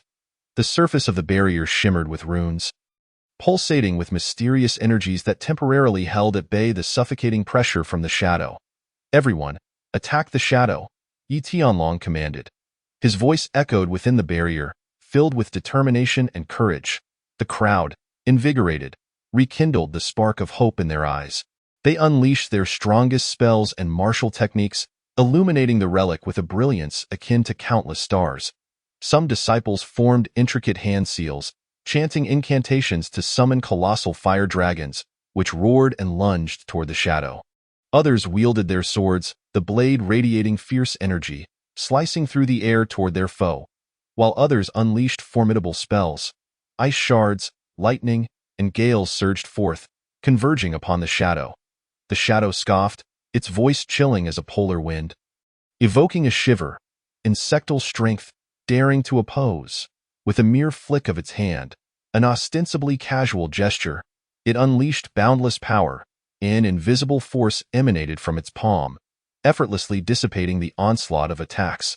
The fire dragons vanished in an instant. Their energy shattered, and the spells dissolved into nothingness. At this moment, the walls of the relic closed in with increasing speed, the ominous sounds reverberating urgently, as if the footsteps of death were drawing ever nearer. Time was running short, and the air thickened, laden with despair. Tianlong's anxiety escalated, beads of sweat cascading down his brow. Suddenly, his keen eyes discerned that the shadow's power seemed to be intertwined with the altar. Each time the shadow acted, the runes upon the altar flickered. "Target the altar," he commanded loudly. His voice, though hoarse with urgency, remained resolute and firm. The crowd, responding to his call, redirected their attacks toward the altar. Powerful assaults rained down upon the altar, causing it to tremble slightly under the onslaught. The runes adorning its surface flickered uncertainly, and the brilliance of the surrounding light dimmed. "Continue the attack," Tianlong exclaimed. his voice resonating with hope and rallying the spirits of those around him like the beat of a war drum amidst the tense atmosphere. As the crowd poured their energy into the assault, the leader of the bloodthirsty demon sect and the formidable outsiders lurked in the shadows, their eyes glinting with cunning and selfishness, seeking an opportunity to flee, utterly indifferent to the fate of others. However, their furtive actions did not escape Yi Tianlong's keen gaze. His eyes sparkled like lightning, instantly discerning their intent. "You shall not escape," he bellowed, his form a blur as he dashed towards them like a streak of light, a fierce gale trailing in his wake. The suddenness of his approach caused the leader of the bloodthirsty demon sect and the outsiders to pale, forcing them to halt their retreat and turn to confront Yi Tianlong. "Yi Tianlong, do not push us too far," the sect leader spat through clenched teeth. Yi Tianlong replied with a cold smirk. "Today marks your demise." With that, he swung his spirit sword, unleashing a sharp blade of energy towards the two adversaries. A new melee erupted in this perilous ruin, as three factions entangled within a confined space, spells colliding and cries of battle echoing like thunder. Every moment brimmed with danger, every strike a matter of life and death. Amidst this chaos, Yi Tianlong stood resolute, facing two foes without faltering. His form was agile, akin to a valiant lion, charging through the enemy ranks. The spirit sword in his hand radiated a dazzling light. Akin to the blazing sun, each swing infused with cutting energy. The sword's aura howled forth, transforming into arcs of brilliance, forcing the sect leader and the outsiders to retreat in terror, their former bravado vanishing entirely. "Yi Tianlong, even if you triumph today, do not expect to leave this ruin alive," the outsider snarled, his voice a sharp, piercing cry filled with desperation and madness. Yi Tianlong scoffed. "Then let us see." His voice rang with unwavering resolve. Imbued with fearless courage, his gaze was cold and sharp, as if it could penetrate the very souls of his enemies. Each strike encapsulated his wrath against them and his steadfast commitment to justice. Every move imbued with lethal determination. Meanwhile, the disciples of the Qinyun sect intensified their assault on the altar. United in purpose, they poured all their strength into their attacks. Cracks began to mar the altar's surface, spreading like a spider's web, and the power of light and shadow waned. Its radiance dulled, its oppressive force diminished, as if it were on the verge of collapse. Just then, a deep, rumbling roar echoed through the ruins. A sound that seemed to emanate from the depths of the abyss, filled with boundless rage and fury, it reverberated in the confined space, causing the eardrums of all present to thrum painfully. Their hearts trembling. "Not good," that sound a disciple cried out in terror, his voice quaking with the fear of the unknown. Yi Tianlong felt a tightening in his chest but dared not lose focus. He understood that any moment of negligence could grant the enemy an opportunity. Yet that ominous roar stirred an unsettling premonition within him. Suddenly, a colossal claw emerged from the darkness, resembling a mountain peak. Adorned with sharp bony spikes and dark scales, it bore a nauseating stench as it lunged towards the crowd with terrifying speed, leaving them no time to react. "Be careful," Yi Tianlong warned loudly, his voice crashing like thunder in their ears. The crowd scattered in panic, chaos erupting once more. They were like startled birds, frantically fleeing from this sudden threat. Some disciples were knocked to the ground by their companions, while others were struck by flying debris. Screams, shouts, and curses intermingled, painting a scene of utter disarray. The monstrous claw pursued relentlessly, seemingly possessing its own intent, showing no mercy to those who fled. Each swing of the claw conjured fierce winds, devastating everything in its path. Yi Tianlong gazed at the gigantic claw, contemplating a strategy to confront this threat. He knew that if he could not swiftly neutralize it, everyone would perish here. Chapter 52. The altar's demon claw emerges. Yi Tianlong made a decisive move, his figure flashing forward like a bolt of lightning towards the massive claw. His eyes were filled with unwavering determination, and his aura surged to its peak. "Abomination, cease your arrogance," he roared, his voice echoing like thunder throughout the ruins. The light of his spirit sword flared brilliantly, illuminating the surrounding darkness as if to rend the endless night asunder. He poured his entire spiritual power into the sword, the runes upon it shimmering with blinding brilliance. Charging forth with unstoppable momentum to cleave the clawed Tianlong clashed with the claw. The disciples of the Qingyun sect did not relent in their assault on the altar. They gritted their teeth, driven by a fervent desire to survive and a deep loyalty to their sect, casting aside all fear and fatigue. The cracks in the altar widened, resembling a vast spider's web that continued to spread. The entity of light and shadow roared in fury, its voice brimming with unwillingness and rage. It sought to thwart the disciples, yet its power had been severely diminished, unable to act against them. It could only watch helplessly as the altar teetered on the brink of collapse under their relentless assault. Meanwhile, the claw, under the force of Yi Tianlong's desperate attack, faltered momentarily before thrashing even more wildly. The overwhelming force surged towards Yi Tianlong like a torrent, and he felt an irresistible weight slam against him, sending him crashing into the wall behind him, blood trickling from the corner of his mouth. "Master!" The disciples gasped in alarm, their voices filled with concern and worry, their eyes wide with anxiety. Yet Yi Tianlong wiped the blood from his lips, his gaze resolute and undaunted. He rose slowly, took a deep breath, and charged forward once more in the face of the gigantic claw. His figure seemed diminutive, yet his spirit soared undaunted. That moment, the altar could no longer withstand the combined might of the disciples. Attacks his garments rustled in the wind, and he clutched the ethereal sword tightly in his hand, ever ready to confront any imminent danger. At that moment, he sensed a formidable aura approaching. This presence surged like tumultuous waves, laden with immense pressure and menace.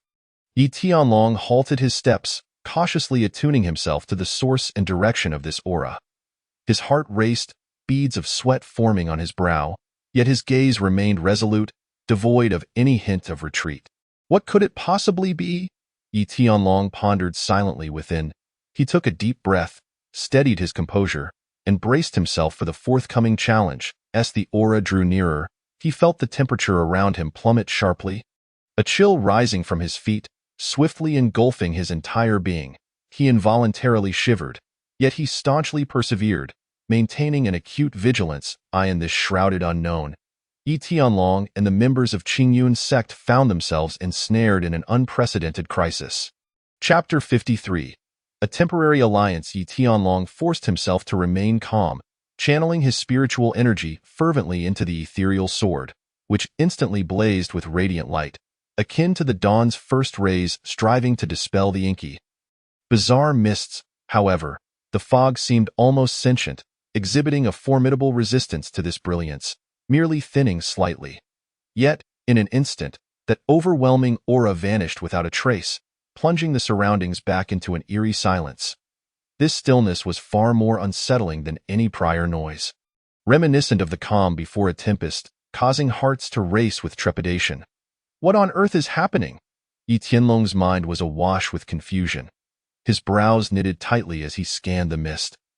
Seeking any semblance of a clue, at that juncture, a mysterious figure emerged slowly from the fog.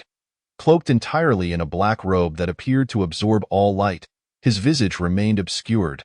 Yet, the aura emanating from him bore down like Mount Tai, instilling an indescribable sense of oppression within Yi Tianlong. "Who are you?" Yi Tianlong demanded sharply. His voice echoed through the silent mist, resonating with an undeniable authority. The enigmatic figure remained mute, standing there like a lifeless statue. Nevertheless, the air around him thickened with a palpable danger, freezing the atmosphere itself.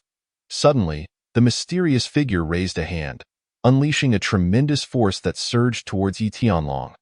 This force crashed like a roaring flood, bearing a destructive momentum.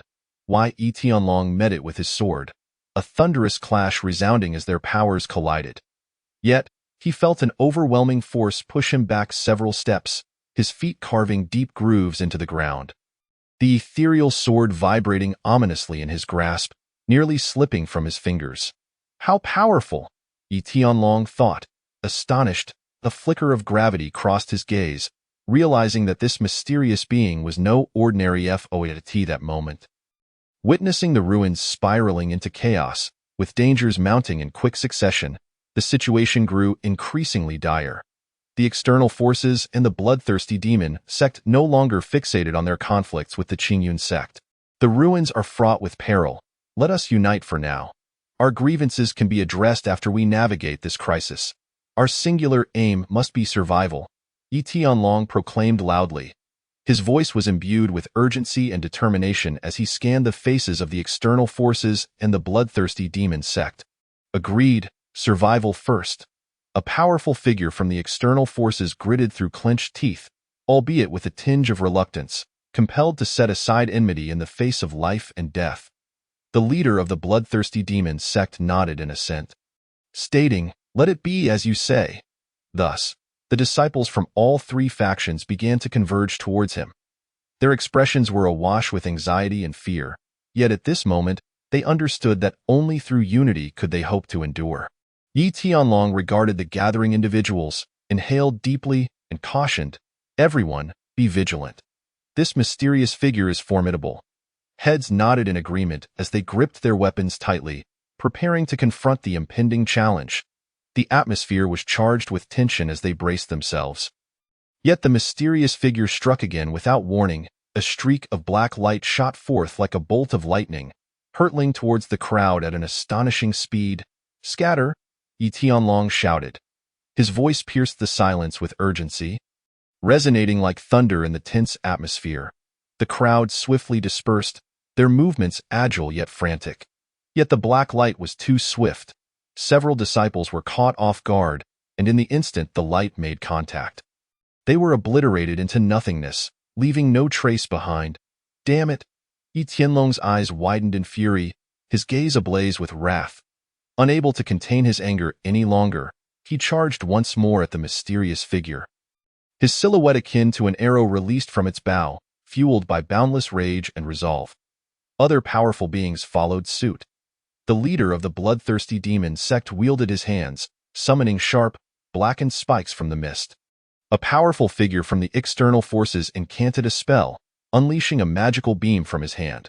While several elders from the Qingyun sect invoked their unique skills, creating a dazzling display of multicolored spells that intertwined with the mysterious figure's black light, forming a breathtaking yet perilous spectacle.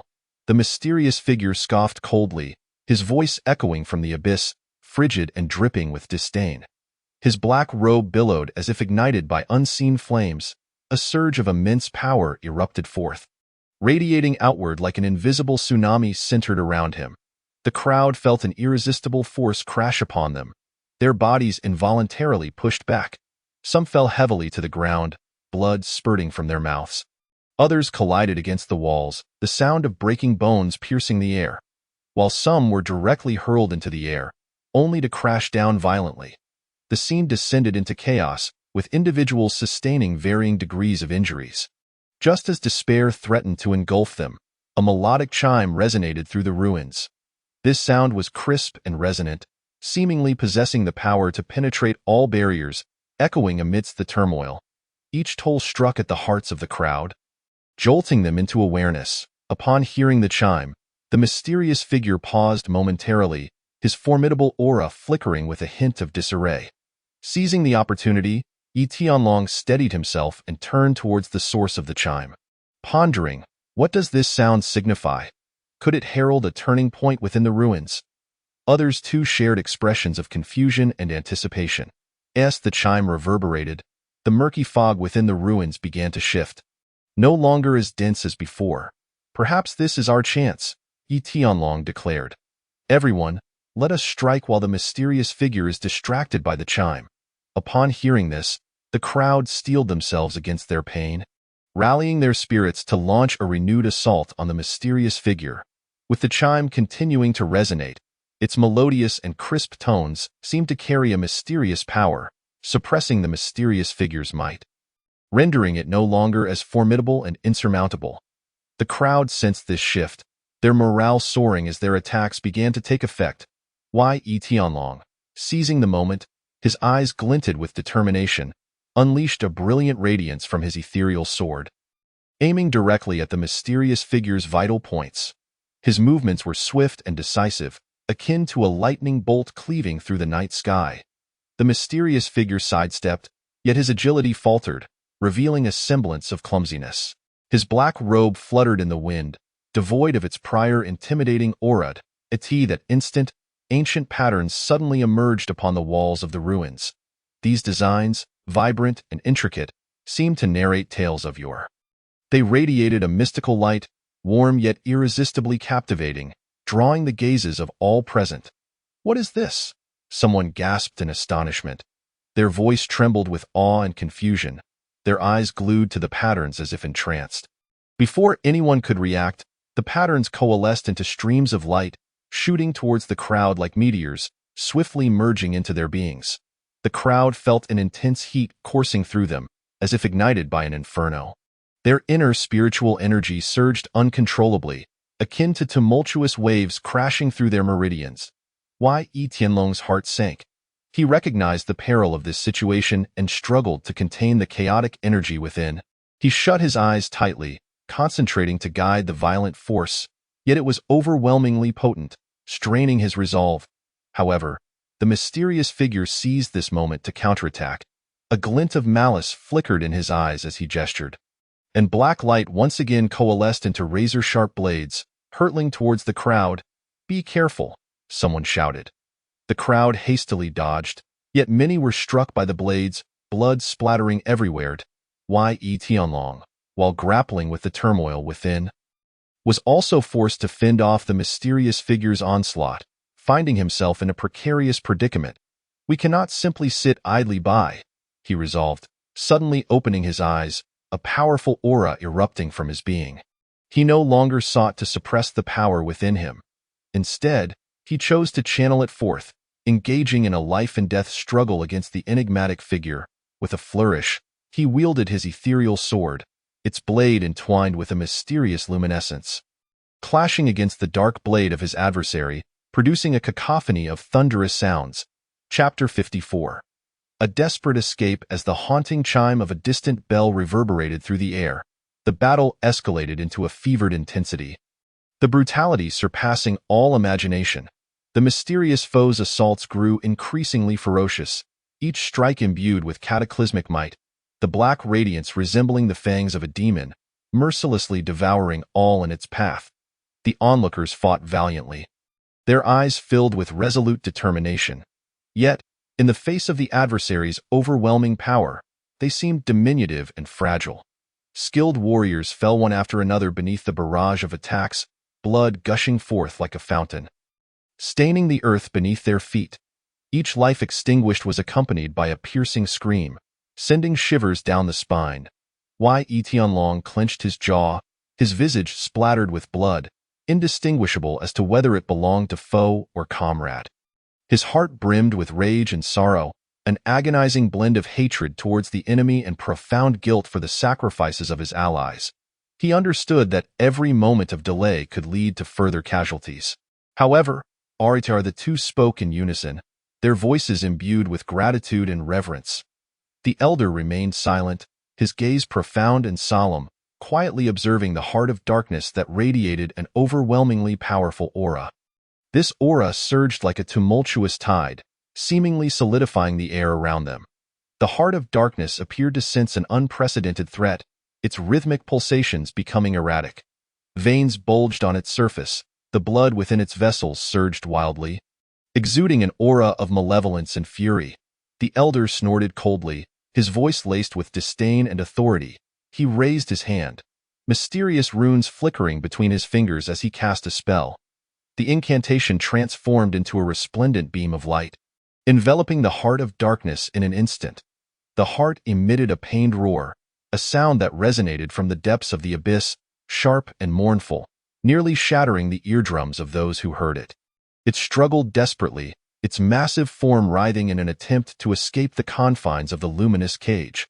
However, the light was as unyielding as a solid prison, firmly ensnaring it. What manner of entity is this heart of darkness? Zhao Wuji could not help but inquire, his voice quivering, beads of sweat dotting his forehead. The elder paused for a moment before responding. This is an ancient evil, born from the primordial chaos, harboring boundless malevolence and dark power. Should it be allowed to grow, it would undoubtedly herald great calamity, plunging the world into endless disaster. His voice was deep and resonant, as if recounting an ancient and dreadful legend. With that, the elder intensified his spiritual energy.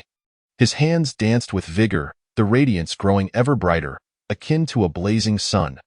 Under the weight of this illumination, the heart gradually ceased its throbbing, its surface veins and arteries withering away, the evil aura dissipating slowly. To subdue this malevolent entity today is indeed a stroke of fortune, the elder remarked softly. Senior, will this evil ever revive? Yiling asked cautiously. The elder shook his head slightly, saying, as long as it remains sealed here. There should be no immediate danger. However, as long as evil forces persist in this world, we must remain vigilant in the future. Having spoken, the elder formed seals with his hands, murmuring incantations.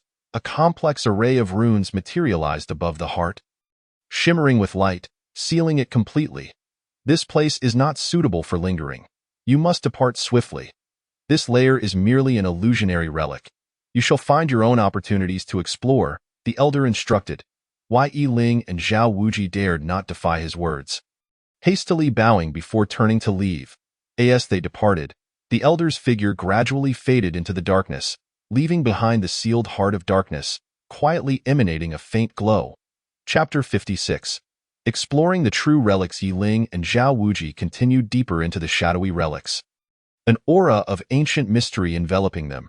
Dim light seeped through the crevices above, forming slender beams that danced with floating dust, reminiscent of fragments of time. That was truly perilous, Yiling remarked, her heart still pounding. Her voice echoing faintly in the empty passage, tinged with trepidation. Her complexion remained pale, her eyes reflecting the fear of the harrowing scene they had just witnessed. Zhao Wuji nodded slightly, about to respond, when he felt a tumult within his consciousness. It was the Book of Creation, sensing the absence of danger, and now eager to boast. Kid, had it not been for my subtle assistance just now, would you still be standing here?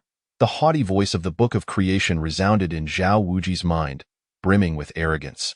Zhao Wuji could only feel speechless, yet he refrained from expressing his frustration, muttering inwardly, you only know how to brag. But as this thought crossed his mind, the book seemed to sense it.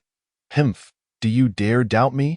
If I had not summoned a trace of mysterious power, could that elder have so easily subdued the heart? The Book of Creation persisted, its tone increasingly strident, as if it had suffered a great injustice. Zhao Wuji replied helplessly, all right, it's all your credit. Although he uttered these words, his heart was focused on quieting the incessant chatter of the book. Yiling noticed Zhao Wuji's unusual demeanor, a flicker of curiosity in her eyes as she asked, what's wrong? Zhao Wuji quickly masked his expression, forcing a smile as he replied, it's nothing. I was just reflecting on the earlier danger and feeling a bit shaken. He wished to keep the existence of the book from Yiling. To avoid unnecessary complications, at that moment, the Book of Creation grew increasingly self-satisfied. Now you recognize my might, don't you? From now on, you'd best show me some respect. It will benefit you greatly. Its voice was laden with temptation, as if unfurling a magnificent tapestry before Zhao W. As he placated the book, Zhao Wuji and Yiling cautiously ventured forth. The ground beneath their feet was strewn with rubble and dust, each step producing a soft sound. Suddenly, they encountered a fork in the path, two corridors exuding distinctly different auras, one icy and cold, emanating a chill that seemed capable of freezing the very soul. The other, searingly hot, sending waves of heat that felt akin to stepping into an inferno. Which path should we choose?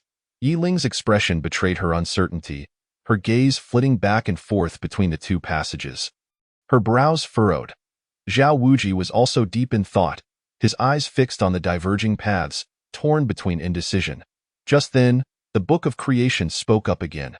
Kid, take the left path. I sense great opportunities concealed within. Zhao Wuji was puzzled, asking, are you sure? Humph, would I deceive you? The book replied with unshakable confidence. Zhao Wuji glanced at Yiling, saying, how about we take the left path? After a moment of hesitation, Yiling eventually nodded in agreement. The two stepped into the left corridor, and an immediate wave of bone-chilling cold enveloped them, causing them to shudder involuntarily. A thick fog shrouded the passage, obscuring their vision. "Be careful," Zhao Wuji cautioned. Wei Yiling closely followed behind him, their footsteps echoing distinctly in the stillness of the corridor. As they progressed, a vast ice cavern came into view, shimmering with strange lights. The two gazed at the flickering radiance within the cavern, their hearts brimming with curiosity and caution.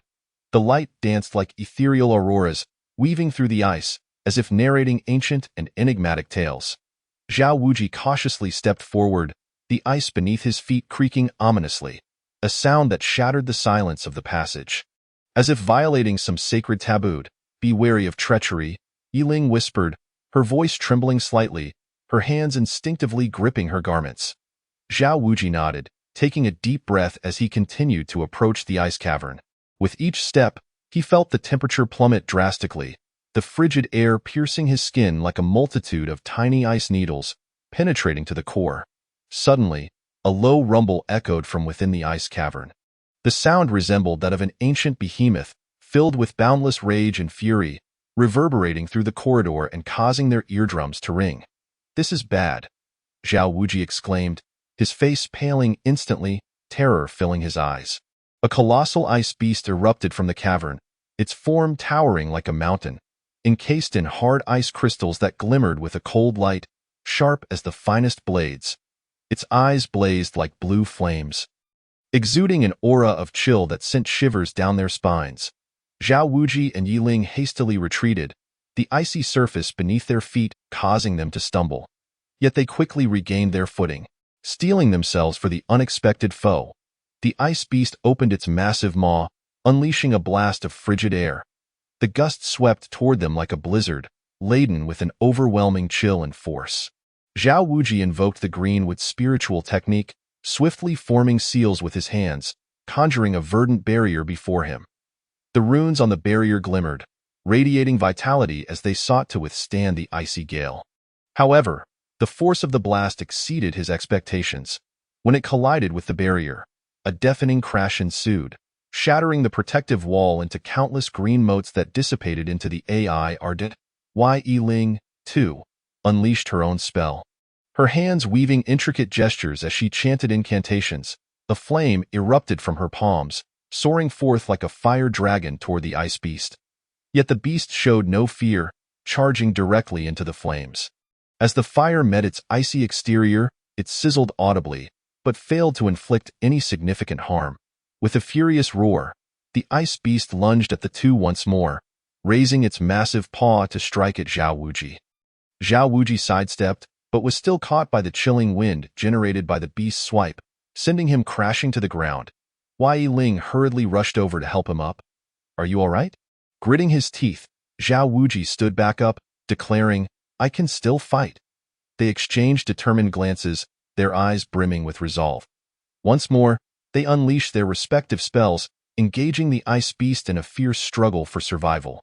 As the battle raged on, Zhao Wuji and Yiling gradually found themselves fatigued, their movements slowing and their spells losing potency.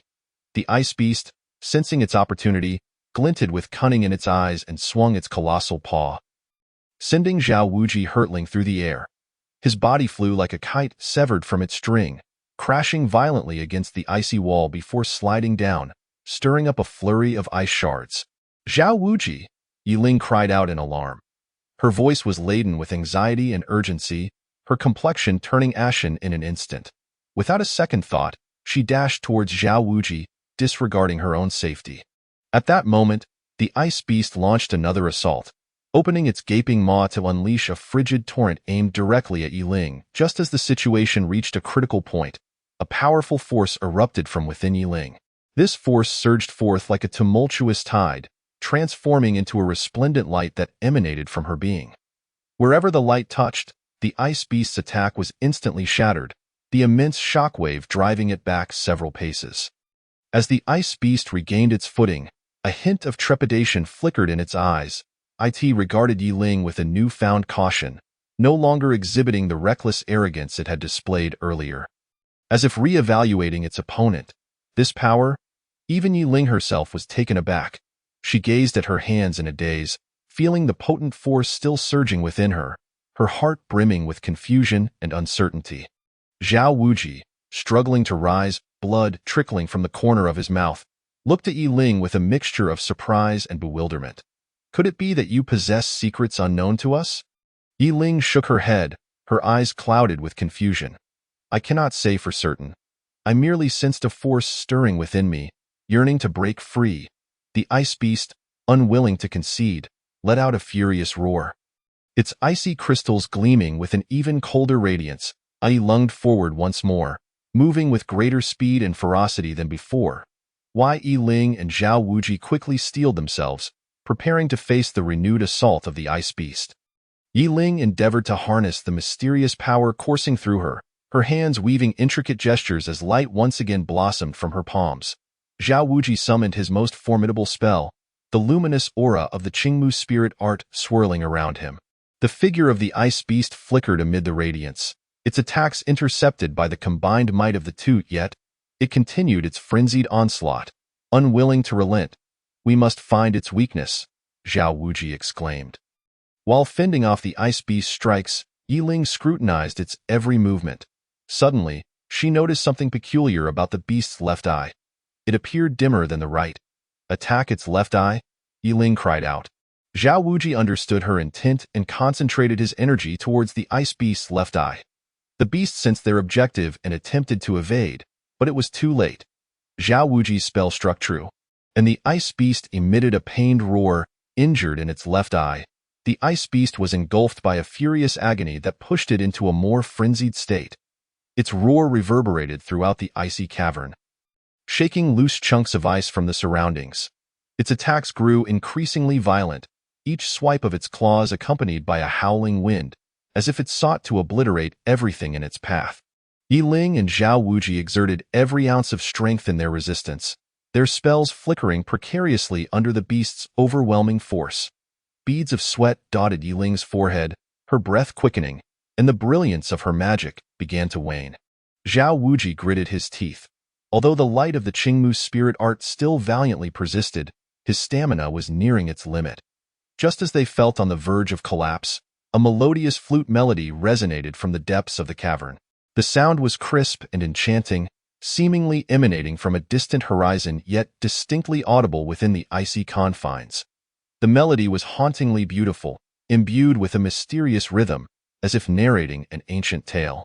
Upon hearing the flute, the ice beast halted abruptly, a flicker of fear crossing its eyes.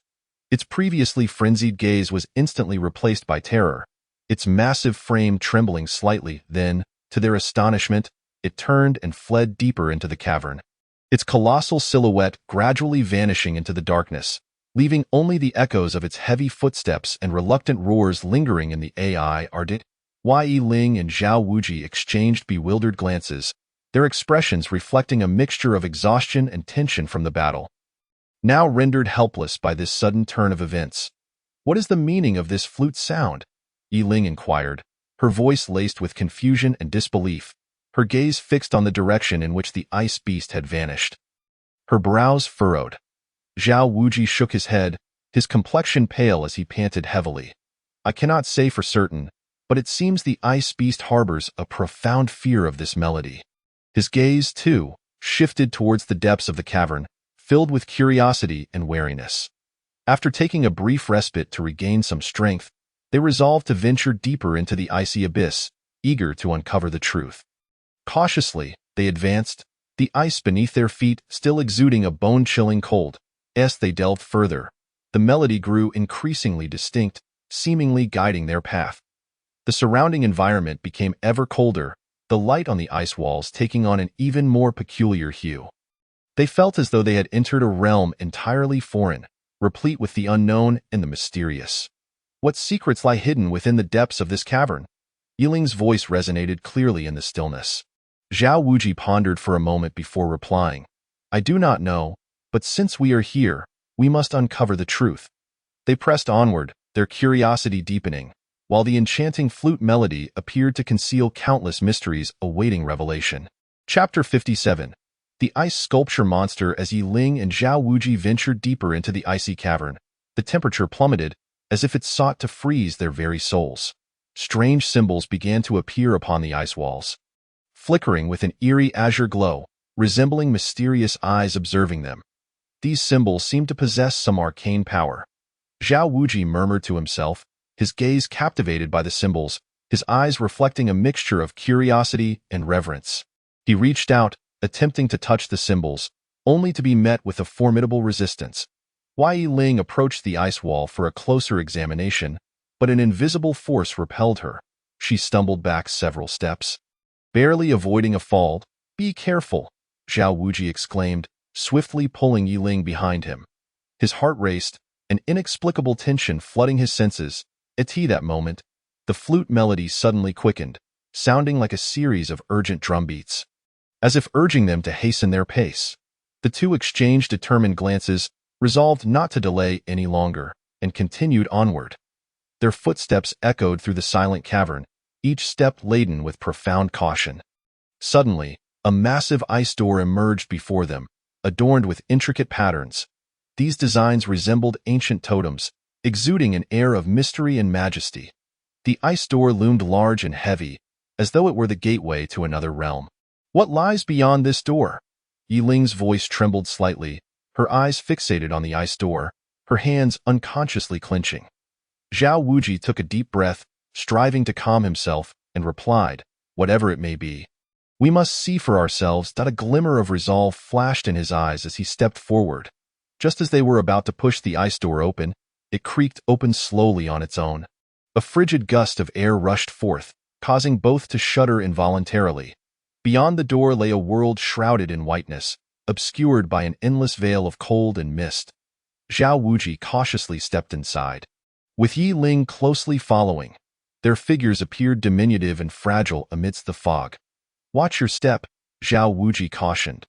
The ground was slick with ice, treacherous enough to cause a fall with the slightest misstep. They advanced slowly, when suddenly, a deep, rumbling growl echoed from the depths of the mist. "What is that sound?" Yi Ling's voice quivered. Zhao Wuji halted, straining to listen. "I do not know, but it does not sound friendly." At that moment, a colossal ice sculpture beast materialized from the fog. Its form was immense, resembling an ice mountain standing sentinel. Its visage was grotesque, with sharp ice spikes protruding menacingly, akin to the fangs of a demon. The beast's eyes glimmered with an eerie blue light, emanating a chilling aura capable of freezing one's very soul. Yi Ling and Zhao Wuji gazed at it in horror, momentarily paralyzed by fear. They were entranced by the creature's terrifying appearance, their bodies seemingly immobilized. The dread enveloped them like an invisible net, tightening its grip. The monster approached with heavy strides, each step causing the ground to tremble slightly. Its footsteps reverberated through the cavern like the ominous beat of a death knell, echoing in their hearts. Zhao Wuji was the first to regain his senses, his voice sharp with terror. "Run!" This cry shattered the spell of fear, and Yi Ling snapped back to reality as they both turned and fled in the opposite direction with all their might. Yet, the cavern seemed endless. No matter how fast they ran, they could not escape the shadow of the monster. The ice walls reflected their frantic forms, as if mocking their futile attempts. Panting heavily, Yi Ling exclaimed, "Running like this won't solve anything. We need a strategy to confront it." Her voice bore a hint of desperation, yet also a fierce unwillingness to succumb. Zhao Wuji replied amidst his hurried breaths, "How can we confront it? That beast appears far too powerful." His heart was filled with dread and helplessness, sweat cascading from his brow, freezing into droplets upon the icy ground. Their footsteps and labored breaths intertwined, creating a symphony of despair within the cavern. Just when they felt utterly hopeless, Yi Ling spotted a concealed cave. It was hidden behind a massive ice block, nearly invisible unless one happened to glance in its direction. "There's a cave?" "Quickly!" Yi Ling shouted loudly. Zhao Wuji followed the direction pointed by Yi Ling, and a glimmer of hope flickered in his eyes. The two swiftly changed their course and dashed towards the cave. The monster relentlessly pursued them from behind, seemingly on the verge of catching up. Just in the nick of time, Zhao Wuji and Yi Ling plunged into the cave, the monster's claws grazing the entrance and stirring a chilling gust of wind. Once inside, they leaned against the cave wall, gasping for breath. "We are safe for now," Zhao Wuji declared. However, their spirits did not lighten, for no one knew if this cave could truly offer them refuge. A mysterious aura permeated the cave, and hidden dangers seemed to lurk in the dark corners. We must be cautious. This place might not be as simple as it appears, Yiling warned, her gaze alert as she surveyed their surroundings. Chapter 58. The Origin of the Ice Phoenix. As they meticulously explored the dim, profound cave, a startling discovery quickened their heartbeats. They had unexpectedly found the legendary origin of the Ice Phoenix. This origin appeared as a crystal-clear, resplendent ice pearl, quietly and elegantly suspended in the deepest part of the cave. It emitted an enchanting glow, dreamlike and otherworldly, as if it were a mysterious light from another realm, compelling them to be enthralled. Within that radiance seemed to lie boundless secrets and a formidable power that sent shivers down their spines. At that moment, a mysterious force, long concealed within Yiling, was suddenly drawn to the origin of the Ice Phoenix. Like two magnets, they began to draw closer and eventually merged perfectly in an instant. An overwhelming wave of energy surged forth, erupting with the force of a cataclysmic lightning bolt streaking across the night sky. Following that, a dazzling brilliance erupted, rapidly enveloping Zhao Wuji and Yiling. This light was breathtakingly beautiful, resembling an exquisite cocoon that completely isolated them from the outside world. Within it, Zhao Wuji and Yiling felt as though they had entered an entirely independent space. Surrounded solely by vibrant hues and the continuous surge of powerful energy, they could distinctly sense this energy pouring into their bodies, bestowing upon them an unprecedented, wondrous experience. However, at this critical juncture, the enigmatic Book of Fate began to play its subtle tricks. It quietly unleashed a peculiar and elusive power, akin to countless invisible, terrifying tendrils, stealthily infiltrating the deepest recesses of Zhao Wuji and Yiling's minds. In his mind, a young boy silently uttered, "I can only help you to this point. Just thinking of the Holy Maiden is quite exhilarating." This force, like a demon, incessantly teased and provoked the most primal impulses within Zhao Wuji and Yiling, leading them to gradually lose their reason and self-control. Their gazes became increasingly dazed and blurred, their once clear and untainted eyes now completely consumed and dominated by the raging fire of desire. Their bodies, seemingly compelled by an unseen magnetic force, inched closer to one another. It felt as if an invisible yet immensely powerful magnet was desperately pulling them together. Unable to suppress the tumultuous emotions within, Zhao Wuji suddenly extended his arms and tightly embraced Yiling's slender waist. Overwhelmed with excitement, his hands trembled uncontrollably, and his breath became increasingly rapid and heavy, akin to a fierce beast panting heavily. Yiling, too, offered no resistance but rather eagerly reciprocated Zhao Wuji's embrace. Her beautiful visage flushed with a captivating hue, resembling a ripe apple, and her heart raced like a war drum, as if it might leap from her chest at any moment. In that instant, time appeared to freeze. The entire world became inconsequential to them. They forgot where they were and the existence of anyone or anything around them, completely immersed in this extraordinary and intoxicating state, unable to extricate themselves. As time passed, the radiance enveloping them intensified, illuminating the cave as if it were broad daylight. Within the light, their skin shimmered with a strange glow, as if undergoing some mysterious transformation. Their bodies experienced wondrous changes, with spiritual energy surging through their meridians, their breaths steadily rising. Zhao Wuji pressed his lips against Yiling's forehead, causing her to softly murmur, wrapping her arms around his neck. Their movements grew increasingly fervent, their garments gradually falling away. Enveloped by this light, they felt completely isolated from the world, with only each other's warmth and breath remaining. It was unclear how long they remained in that state when the light began to gradually retract, and their consciousness slowly returned to clarity. Upon realizing their predicament, their faces instantly revealed profound shame and astonishment. What just happened?" Yiling's voice trembled, tears welling in her eyes. Zhao Wuji, equally regretful, lamented, "It's all my fault. I couldn't control myself." At that moment, the power of the Ice Phoenix's origin fully integrated into their bodies, a new and formidable energy coursing through their meridians. Zhao Wuji and Yiling tidied their clothes, occasionally exchanging glances that revealed the complexity of their emotions. To their astonishment, they discovered that after merging with the power of the Ice Phoenix, their cultivation had reached the pinnacle of foundation establishment. The potent energy swirling within them granted them an unprecedented sense of strength.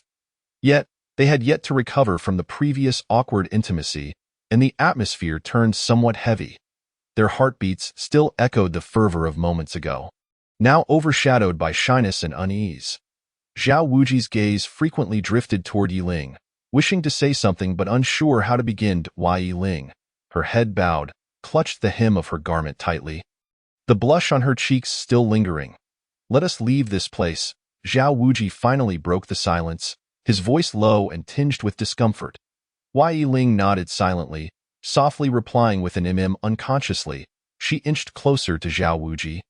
As if seeking an invisible support as they prepared to exit the cave, they discovered the entrance sealed by a powerful barrier. The barrier emitted a faint blue glow, resembling a solid wall of ice, obstructing their path.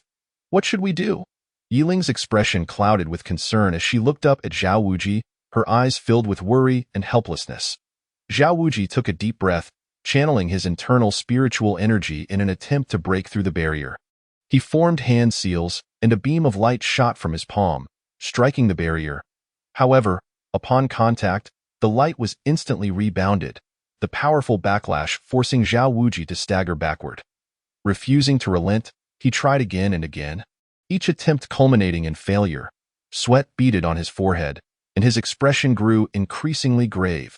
Just as they felt utterly at a loss, mysterious characters suddenly appeared on the stone wall of the cave. These inscriptions flickered with a faint glow, as if whispering ancient secrets. Zhao Wuji and Yiling approached, scrutinizing the characters closely. "What does this mean?" Yiling furrowed her brow, striving to decipher their significance. Zhao Wuji pondered for a moment before responding. "It seems to be an ancient incantation, possibly related to this barrier." They began to study the inscriptions earnestly, hoping to discover a method to dismantle the barrier. As seconds turned into minutes, their anxiety intensified. Chapter 59. The origin unites. The barrier breaks at this moment. Zhao Wuji and Yiling stood before the stone wall, their brows furrowed as they fixated on the mysterious characters. They had already expended considerable time and effort here, yet still found no clues to unravel the barrier. Zhao Wuji rubbed his temples, anxiety gnawing at him, while Yiling crossed her arms, her gaze locked onto the wall, searching for any hint among the intricate symbols. Yet, no matter how hard they racked their brains, they could not comprehend the meaning concealed within those enigmatic inscriptions. Just as despair threatened to engulf them, a resonant and profound voice suddenly echoed in Zhao Wuji's mind. "Kid, how does the taste of the Holy Maiden feel? Don't be anxious." This barrier at the entrance was set by the Ice Phoenix to ensure the seamless merging of the origin. It can only be broken using the power of the Ice Phoenix. Upon hearing this voice, Zhao Wuji was initially taken aback, but then a look of joy spread across his face. He realized this was undoubtedly the spirit of the Book of Fate conveying vital information. However, he remained perplexed about how to harness the power of the Ice Phoenix to breach the barrier. Frustrated, Zhao Wuji inwardly queried the Book of Fate. "Little fatty, how can I activate this power of the Ice Phoenix?" "Beg me, or I won't tell you," the Book of Fate responded with a mischievous laugh. After a moment, seeing Zhao Wuji's determination, the spirit of the Book of Fate spoke again. "Close your eyes. Focus on feeling the icy energy within you, then guide it to your palms and concentrate on directing it toward the barrier. Remember, you must have a clear mind. Otherwise, success will be elusive." Zhao Wuji inhaled deeply, closing his eyes as instructed by the spirit of the Book of Creation. He endeavored to calm his mind, casting aside all distractions, and began to keenly perceive the faint, chilling aura within his body. Gradually, he sensed a refreshing current flowing slowly through his meridians.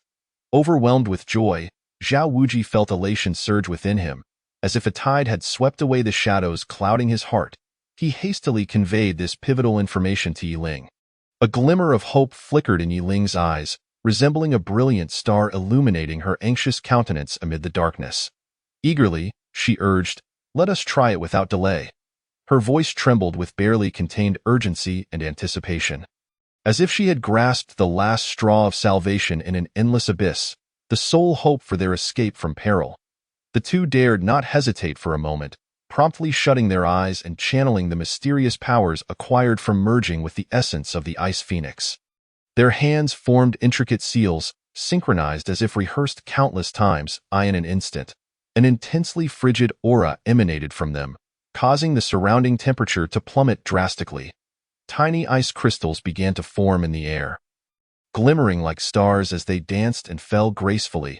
However, in their initial attempt, the barrier merely quivered slightly, akin to a tranquil lake disturbed by a small pebble, creating only the faintest ripple without any sign of yielding.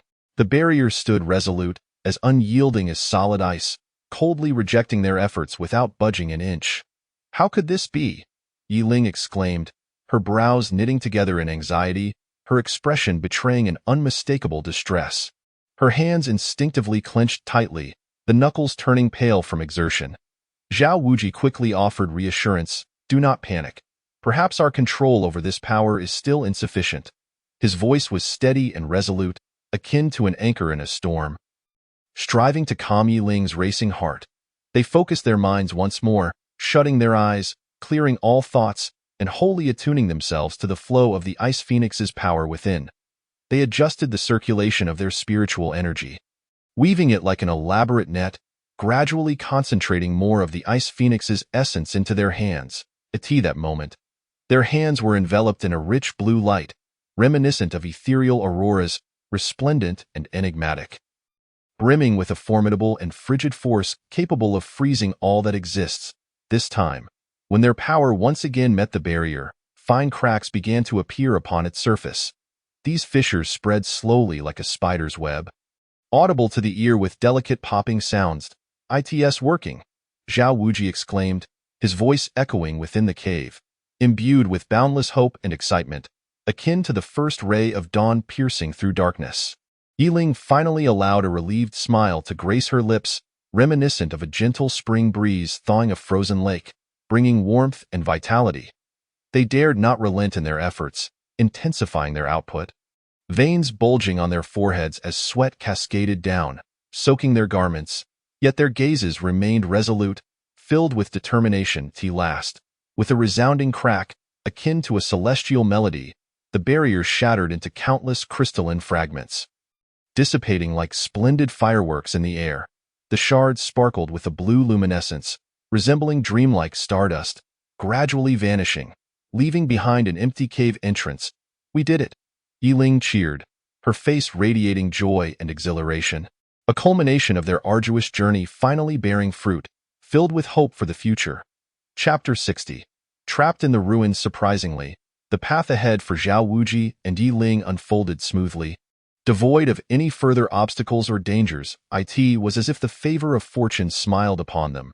The road beneath their feet unimpeded, and the atmosphere around them no longer fraught with menace. They traversed swiftly, their spirits lightening with each step forward. A long-lost smile graced Zhao Wuji's face, while Yiling temporarily forgot the perils they had faced. Ultimately, they emerged from the depths of the mysterious and treacherous ruins. However, when they prepared to exit the ruins with hopeful hearts, they discovered that a formidable force barred their way. An invisible barrier shimmered with an eerie glow, resembling a colossal spider's web that completely obstructed their escape. Zhao Wuji attempted to breach this barrier with his spiritual power, summoning all his strength to his palms before thrusting forward with force. Yet, the barrier remained unmoved, rebounding his power with overwhelming force. He was sent staggering back several steps, his complexion paling instantaneously. At that moment, the voice of the spirit of the Book of Creation, that little chubby figure, echoed in Zhao Wuji's mind. "Oh dear. You're far too weak to break this barrier with such meager skills." The tone was laced with mockery. Zhao Wuji seethed with indignation. "If you're so capable, why not do it yourself instead of mocking me?" Yiling unleashed her own magic, her hands weaving through the air as she chanted incantations. A brilliant beam of light shot forth from her hands, targeting the barrier directly. Alas, the result was no different. The light vanished the instant it made contact with the barrier. They gazed at the insurmountable blockade before them, engulfed in profound confusion. Their eyes reflected helplessness and despair, the earlier lightness of their hearts plummeting into the depths of despondency. What are we to do? Are we truly to be trapped here? Yiling's voice trembled with anxiety and unease. Her hands twisted the hem of her garment tightly, her brow furrowed, her face drawn with worry. Zhao Wuji furrowed his brow, his gaze fixed intently on the barrier as he ruminated on potential solutions. He paced back and forth, muttering to himself, "This shouldn't be. There must be a way out." "There has to be." The little chubby figure reappeared. "Himph, with your capabilities, it's a wonder you could even think of a solution," Zhao Wuji retorted with annoyance. "Aside from your incessant bragging, can you offer any real help?" They scrutinized the area near the exit for an extended time, meticulously examining every inch of the ground, every stone, and every fluctuation in the air. They overlooked no detail, yet still found themselves at a loss. At that moment, a strange mist began to envelop the ruins, shrouding everything in a thick veil. The mist seemed to conceal some unknown peril, deepening their sense of foreboding. "This mist has arrived ominously. It cannot bode well," Yiling's voice wavered within the fog. Zhao Wuji remained vigilant, scanning their surroundings. "Let us find a safe place to hide." They navigated through the mist, eventually discovering a relatively secure corner. "Are we truly to perish here?" Yiling's eyes glistened with tears. Zhao Wuji grasped Yiling's hand firmly. "Do not lose hope. As long as we are alive, there remains a chance I end this desperate predicament." They could only rely on one another, awaiting the flicker of a possible turn of fate. I in the corner. Zhao Wuji and Yiling sat in silence, their hearts heavy as if burdened by a colossal weight. The mist thickened further around them, threatening to consume them entirely. Suddenly, the little chubby figure spoke. "This blockade may be connected to some formation within the ruins." His voice resonated in Zhao Wuji's mind. Laced with an enigmatic tone, Zhao Wuji's eyes brightened, as if catching a glimmer of hope in the darkness. "Then tell me how to break it," he urged eagerly. However, the little figure teased, "Humph, I cannot just divulge this for free. You must agree to my condition. At a time like this, you still insist on conditions." Zhao Wuji's voice rose in frustration and urgency, his face a mask of anger and anxiety, desperate to extract the solution from the little figure. Unperturbed, the little figure continued, "Once we escape, you must accompany me to a perilous place once you grow stronger." His tone was firm, leaving no room for debate. Grinding his teeth in frustration, Zhao Wuji reluctantly acquiesced. "Fine, I agree. Now tell me." Only then did the little figure slowly explain, "From my observations, this blockade is constructed from the 5 elemental forces: metal, wood, water, fire, and earth, each interacting in cycles of creation and destruction. You must locate the corresponding elemental artifacts and place them in specific positions to break through." Upon hearing this, Zhao Wuji and Yiling exchanged determined glances, immediately rising to search within the ruins. Their figures darted through the mist, cautiously exploring every nook and cranny. Yet, the ruins were fraught with peril. They faced not only various traps and mechanisms, but also the lurking threat of ominous creatures hidden in the shadows. Each step was laden with uncertainty and danger, every decision a matter of life and death. In the midst of their search, Yiling inadvertently triggered a mechanism. With a sharp crack, a flurry of whooshing sounds followed. As countless arrows shot forth from the wall's crevices, raining down upon them like a tempest. "Watch out!" Zhao Wuji shouted, swiftly pulling Yiling behind him while conjuring a protective barrier of spiritual energy before them. The arrows struck the shield, producing a cacophony of clanging sounds, sparks flying in all directions. Yet the onslaught of arrows was so ferocious that Zhao Wuji's shield began to show signs of cracking. "This cannot continue," Yiling exclaimed anxiously. Beads of sweat formed on Zhao Wuji's forehead as he desperately maintained the shield, urging, "Find a place to hide quickly." Yiling glanced around and spotted a stone pillar that seemed suitable for concealment. Swiftly taking refuge behind it, Zhao Wuji bore the brunt of the arrow assault alone, and at last, the shield could no longer withstand the pressure and shattered. He darted to the side, evading most of the arrows. Yet a few grazed his arms and shoulders. At that moment, the barrage ceased. Zhao Wuji, panting heavily, turned to Yiling, who was hidden behind the pillar, and asked, "Are you all right?" Yi Ling emerged, shaking her head. I am fine. But this trap is terrifying. Let us be cautious and continue our search for the spiritual objects, Zhao Wuji advised. Chapter 61. A world for two within the ruins. Zhao Wuji and Yi Ling trudged with heavy steps, meticulously exploring every nook and cranny, yet still failing to find the 5 elemental spiritual objects. Their initial glimmers of hope faded, and they sank to the ground, utterly exhausted, as if their souls had been stripped away. Can we truly not find anything? Are we destined to perish here? Yi Ling's voice quivered with a hint of tears, her eyes brimming with unshed droplets that threatened to spill over. Her hands clutched tightly at the hem of her garment. Her body trembling slightly, fear of the unknown fate overwhelming her heart. Zhao Wuji remained silent, his expression dark as a stormy sky. His gaze was vacant, lost in a chaotic whirlpool of thoughts. After a long pause, it seemed he had broken free from his reverie, inhaling deeply before stating, "If that is the case, why should we be so anxious? Perhaps this is simply our fate," though his voice was calm. It carried an undertone of profound resignation and despair. Yi Ling lifted her gaze to Zhao Wuji, her eyes filled with helplessness and confusion. She had never imagined they would find themselves in such a dire predicament. As if all hope had shattered in that very moment. Zhao Wuji took Yi Ling's hand, which felt icy due to the fear and tension. He spoke gently, "Let us adopt a tranquil mindset. Cherish the present, and regard this as our world for two." His eyes radiated warmth and resolve, attempting to offer Yi Ling a semblance of comfort and courage. Yi Ling was momentarily taken aback, then nodded softly. She understood that no amount of anxiety would change their situation. It was better to remain by Zhao Wuji's side in these final moments. Thus, they ceased to ponder the elusive spiritual objects and dismissed concerns about their uncertain fate. They nestled against each other, reminiscing about past moments. Zhao Wuji recounted the instant they first met, when the sun shone brightly and a gentle breeze graced them, with Yi Ling appearing like a blossoming flower in spring, instantly captivating his attention. His voice was soft and warm, as if they had returned to that beautiful instant. A faint smile emerged on Yi Ling's face, reminiscent of the warm sun in winter, dispelling some of the gloom. She then shared amusing tales from their time at Qingyun's sect, such as getting lost in the woods only to stumble upon a breathtaking waterfall, or participating in a festival in a quaint town. Savoring delicious snacks together, Zhao Wuji could not help but laugh heartily, the sound echoing resoundingly in the stillness of the ruins. As they lost themselves in memories, they momentarily forgot their dire circumstances. Time seemed to stand still, with only their voices reverberating in the air. Suddenly, a strange light flickered in the previously dark ruins. Initially faint like a star, it gradually grew brighter, illuminating the entire area as if it were daylight.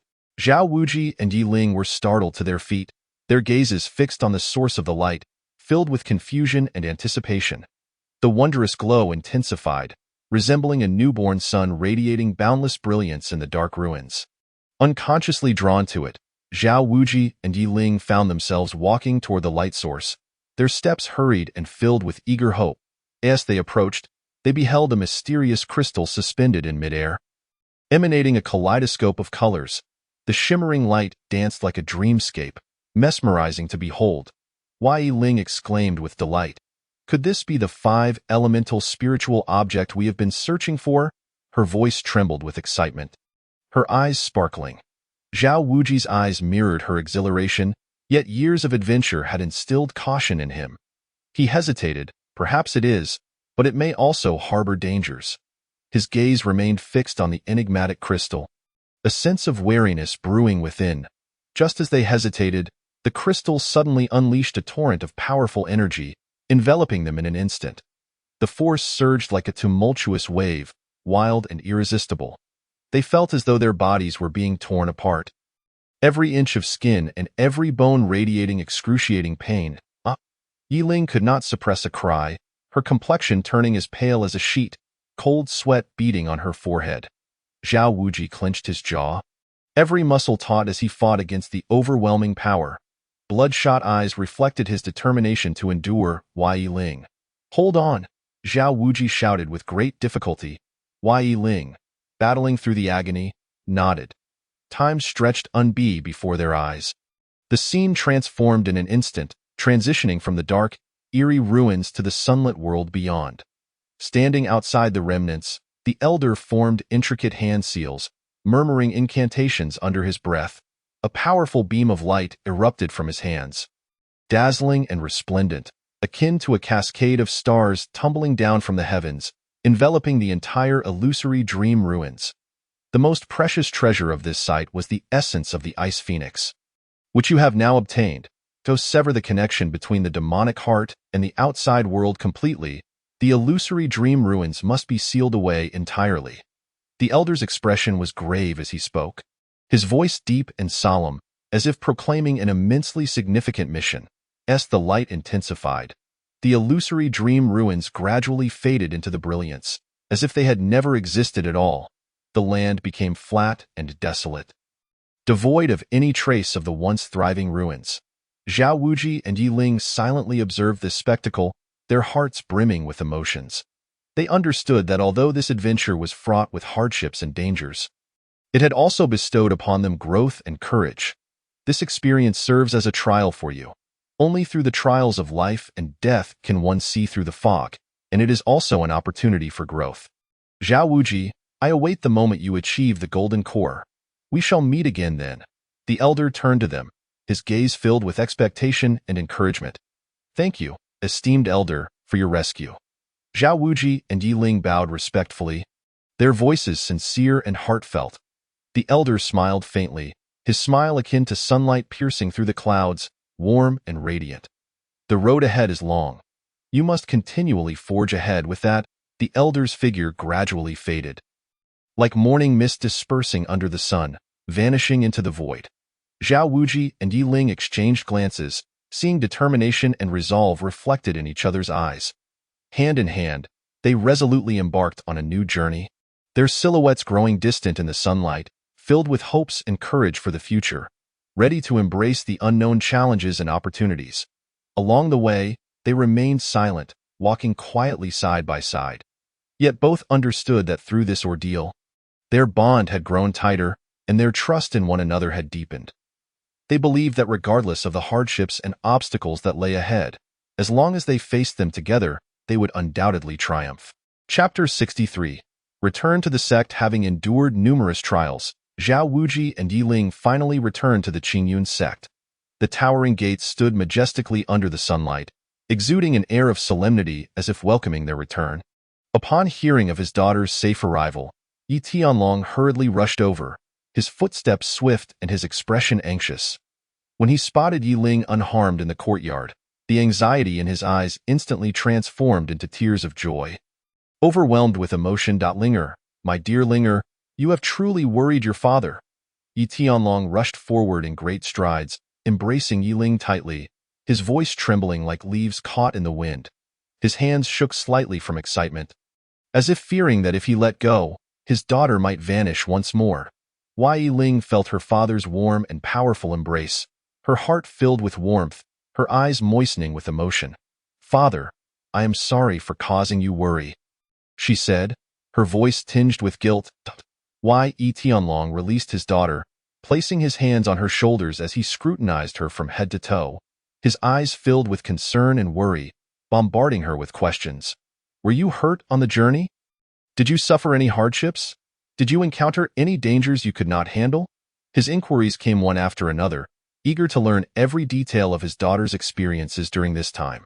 Yi Ling took her father's hand and gently sat down, recounting everything that had transpired. From the moment they entered the illusory dream ruins, with its mysterious and perilous atmosphere, to the terrifying traps and formidable foes they faced, and their mutual support in overcoming challenges, as well as the emotional entanglements that arose in special circumstances, she revealed it all without reservation.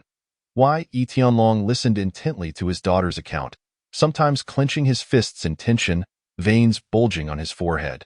At other times, he would exhale in relief, his expression softening.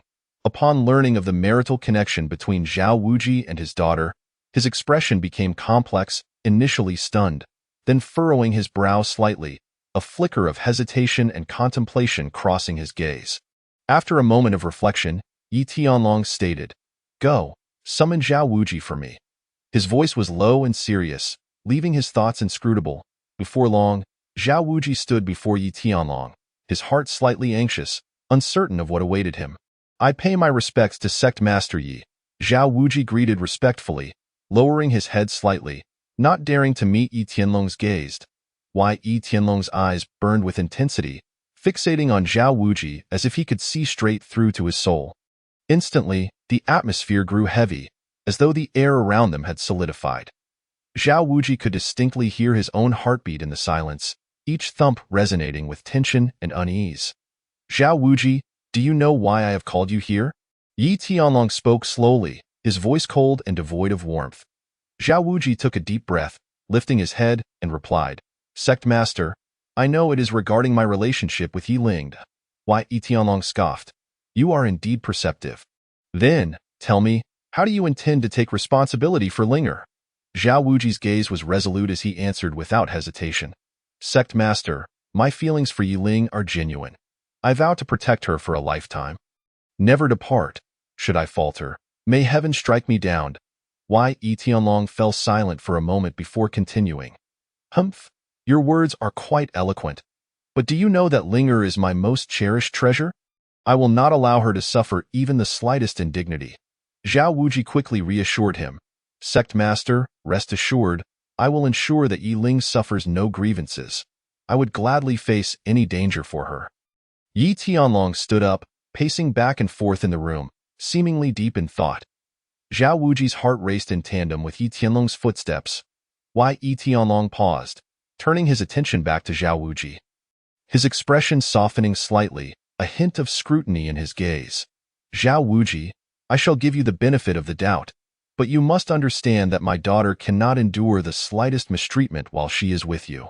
Yi Tianlong stated, his voice no longer as frigid but still carrying an undeniable authority. Zhao Wuji quickly replied, Sect Master, rest assured, I will not let Yi Ling down. His eyes shone with determination and resolve. Yi Tianlong nodded slightly and continued. Although you and Linger have already shared a marital bond, the rules of the Qingyun sect cannot be disregarded. If you wish to be with Linger openly, you must pass 3 trials. His words struck Zhao Wuji's heart like a heavy hammer. Zhao Wuji's heart tightened, yet he responded firmly. I am willing to heed the sect master's arrangements. His voice rang out strong and unwavering, devoid of any hint of retreat. The first trial is to break through to the Golden Core realm within 1 month. Yi Tianlong's gaze was piercing as he regarded Zhao Wuji, as if he could penetrate his very soul and discern every thought within. Zhao Wuji understood the gravity of this task. Achieving a breakthrough from the peak of Foundation establishment to the Golden Core realm in merely a month was no small feat, however. For the sake of being with Yi Ling, he did not hesitate to accept. Sect Master, I shall give it my all. After leaving Yi Tianlong's presence, Zhao Wuji immediately immersed himself in the training chamber, undertaking relentless and tireless practice. He cast aside all distractions, dedicating himself entirely to cultivation. Yi Ling, upon learning of her father's trials set for Zhao Wuji, felt a pang of heartache but understood her father's intentions. She quietly approached the training chamber, observing Zhao Wuji's focused and resolute demeanor. Her heart swelling with emotion and concern, she found Zhao Wuji and softly said, No matter what, I will be by your side. Her voice was gentle yet firm, like a spring breeze caressing Zhao Wuji's heart. Zhao Wuji was deeply moved. He opened his eyes to meet Yi Ling's gaze and said, With your words, I can endure any hardship. He then closed his eyes once more, adjusting his breath to continue his training. Yet, the path of cultivation was not without its challenges. Zhao Wuji encountered several bottlenecks, with chaotic spiritual energy swirling within him, the turbulent force wreaking havoc through his meridians, causing him immense suffering. Zhao Wuji could not help but let out a pained cry. Sweat cascading down like rain, Yi Ling watched anxiously from the side, yet she did not dare to disturb him. Enduring the excruciating pain, Zhao Wuji endeavored to regulate the chaotic spiritual energy, striving to restore order. I cannot give up. I will succeed. Zhao Wuji repeatedly encouraged himself in his mind. After a strenuous struggle, he gradually managed to regain control over the spiritual energy within him, stabilizing the chaotic situation. However, He knew this was only a temporary reprieve. The path to truly breaking through to the Golden Core realm remained long and arduous. Chapter 64. The Golden Core Cataclysm. After several days of grueling training, Zhao Wuji's body and spirit had reached their limits. His countenance was haggard, his eyes bloodshot, and he appeared utterly drained of energy, yet he continued to grit his teeth and persevere without a hint of slackening. Yiling watched with concern, her heart aching. Her beautiful eyes were filled with worry and compassion. In an effort to ease Zhao Wuji's path to cultivation, she sought out various medicinal pills and spiritual items that could assist him. Tirelessly, she traversed countless locations, seeking any opportunity that might prove beneficial to Zhao Wuji. Just when Zhao Wuji was on the verge of giving up, the spirit of the heavenly book of fortune, a chubby figure, appeared. The rotund figure manifested in Zhao Wuji's mind, wearing a playful and mocking expression. "Kid, is this all you've got?" The aspiration to transcend the Golden Core realm is no trivial matter. The voice of the chubby boy echoed in Zhao Wuji's mind, imbued with disdain and contempt. Fury surged within Zhao Wuji. He was already teetering on the brink of despair, and the chubby boy's mockery only fanned the flames of his anger. Yet, he gritted his teeth and managed to say, "Then what do you suggest I do?" His voice was hoarse and weary, laden with profound helplessness and despair. The chubby boy chuckled, a grin that appeared particularly irksome to Zhao Wuji. "I wouldn't mind helping you. But you must promise me that you'll find more treasures for me in the future." His eyes sparkled with avarice, as if he could already envision countless treasures beckoning to him. Zhao Wuji, bereft of options, reluctantly acquiesced, "Fine. As long as you can assist me in breaking through, I will agree to anything." His tone was filled with compromise and urgency. Satisfied, the chubby boy nodded and began to impart some unique cultivation methods and insights to Zhao Wuji. "Listen closely, young one. The path of cultivation lies in the heart and intent. You must cast aside all distractions, feel the flow of spiritual energy between heaven and earth, and draw it into your being. Transforming it for your own use," he instructed with a serious and earnest tone, enunciating each word. Zhao Wuji listened intently, not daring to miss a single detail. Following the chubby boy's guidance, he gradually closed his eyes, regulated his breathing, and endeavored to sense the spiritual energy around him. Initially, Zhao Wuji felt nothing, but he persevered, continuing to strive.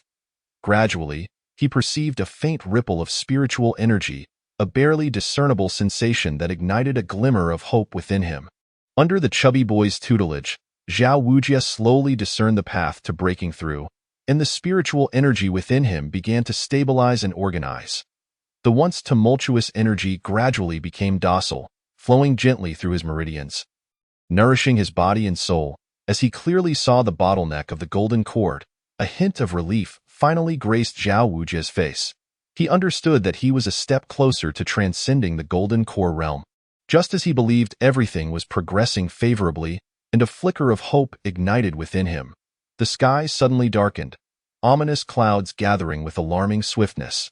The heavy clouds loomed like a colossal black mountain, pressing down on everyone's hearts, instilling a profound sense of oppression.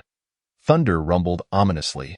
Bolts of lightning danced like silver serpents within the clouds, accompanied by deafening roars. A tremendous pressure descended from the heavens, as if the very cosmos were bearing down on Zhao Wuji, rendering him nearly breathless. Wei Ling gazed at the terrifying spectacle, exclaiming in alarm, "This is the tribulation. The tribulation summoned by the breakthrough into the Golden Core realm." Her voice was filled with fear and concern. Zhao Wuji's expression grew grave as he stared at the roiling thunderclouds. Within him, there was no trace of retreat. He understood that this tribulation was yet another monumental test, an inevitable path to the Golden Core realm. "No matter what, I must endure." Zhao Wuji gritted his teeth, silently vowing. His gaze was resolute and unwavering, as if ablaze with an indomitable fire. The first bolt of lightning struck with a resounding crash. Resembling a roaring purple dragon, wielding the power to annihilate all, aimed directly at Zhao Wuji.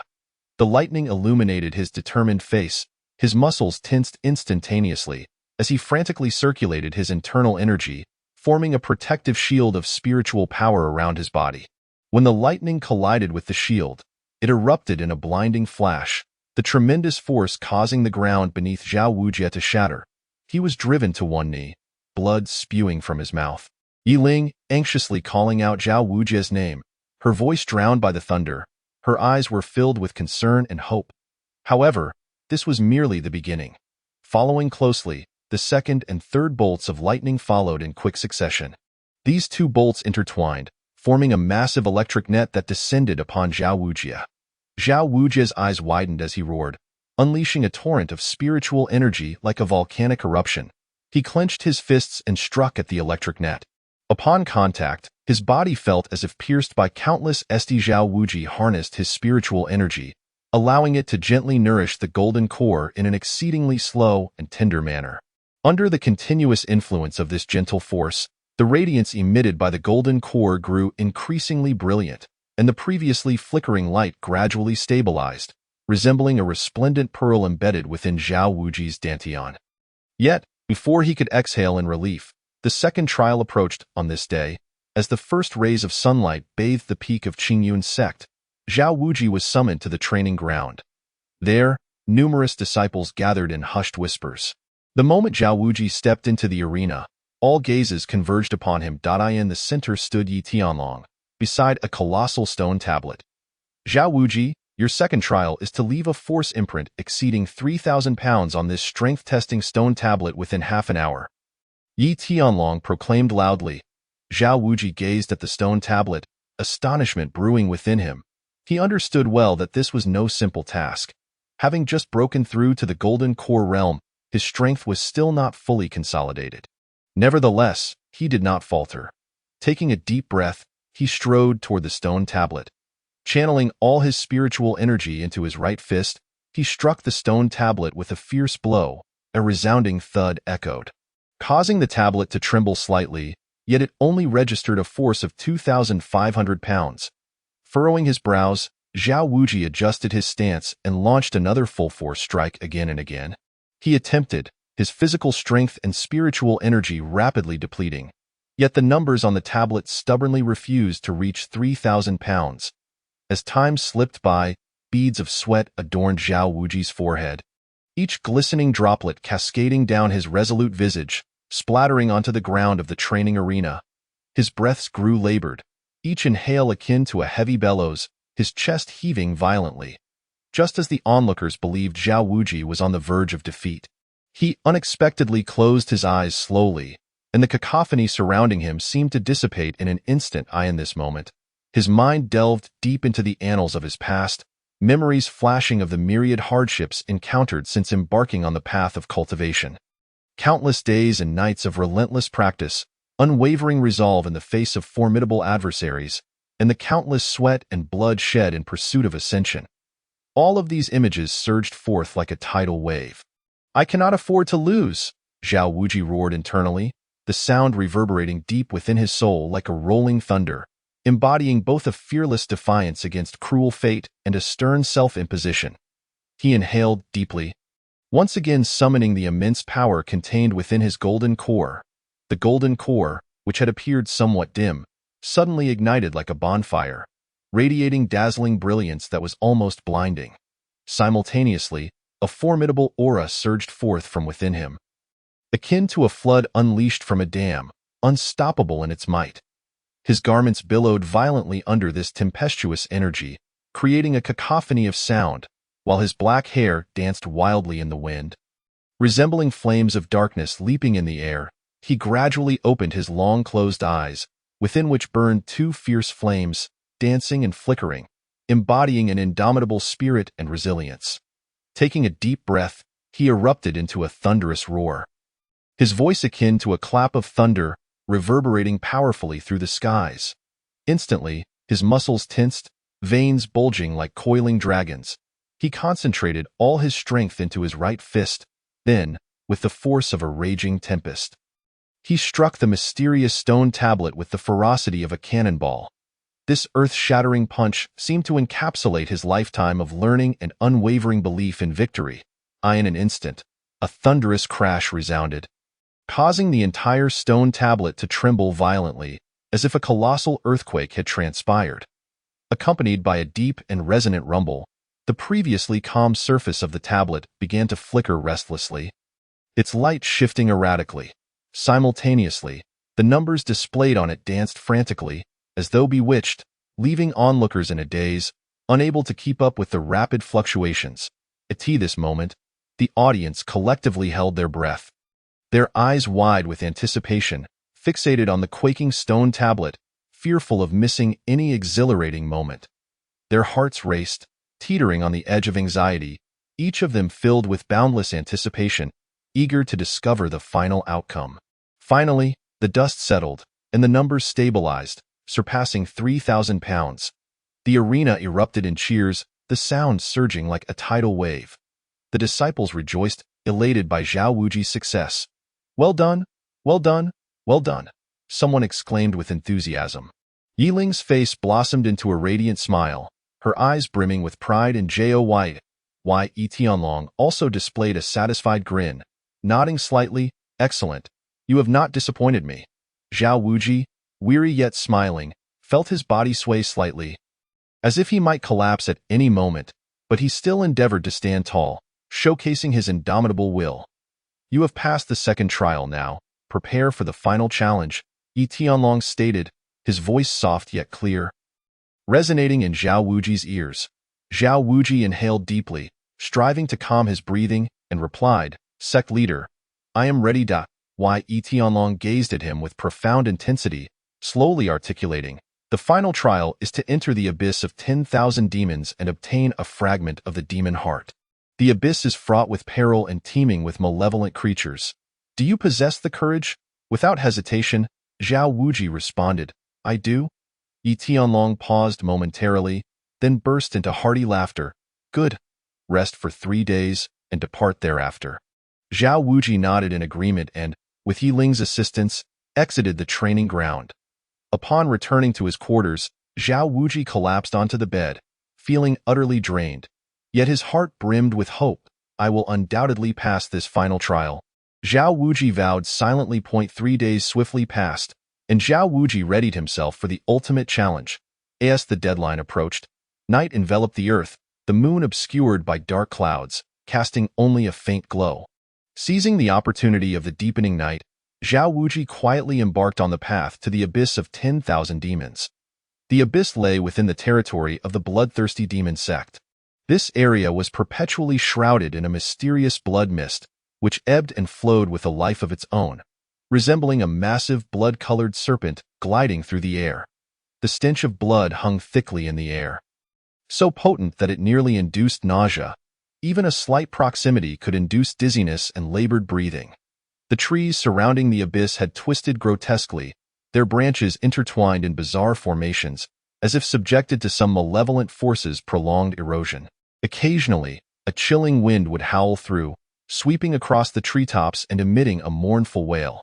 Sporadically, deep, terrifying roars echoed from the dense forest, hinting at the countless malevolent entities lurking within, posing a grave danger.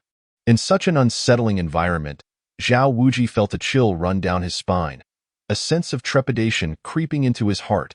He cautiously maneuvered through the shadows, his steps as light as a cat's, each footfall nearly silent.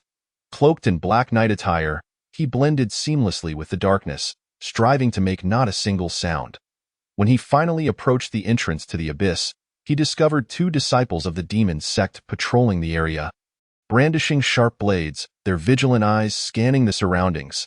Zhao Wuji swiftly concealed himself behind a massive boulder, pressing his body tightly against the stone wall, hardly daring to breathe. His heart raced, pounding as if it would leap from his throat. The 2 disciples conversed as they patrolled. "I heard that the fragment of the demon heart is a tremendous boon for our cultivation. Acquiring it would undoubtedly enhance our power," one tall disciple remarked, his voice laced with yearning. "Indeed, but the sect leader is keeping a tight watch here, wary of any theft," responded the other, a smaller disciple, a hint of concern etched on his face. Zhao Wuji's heart sank.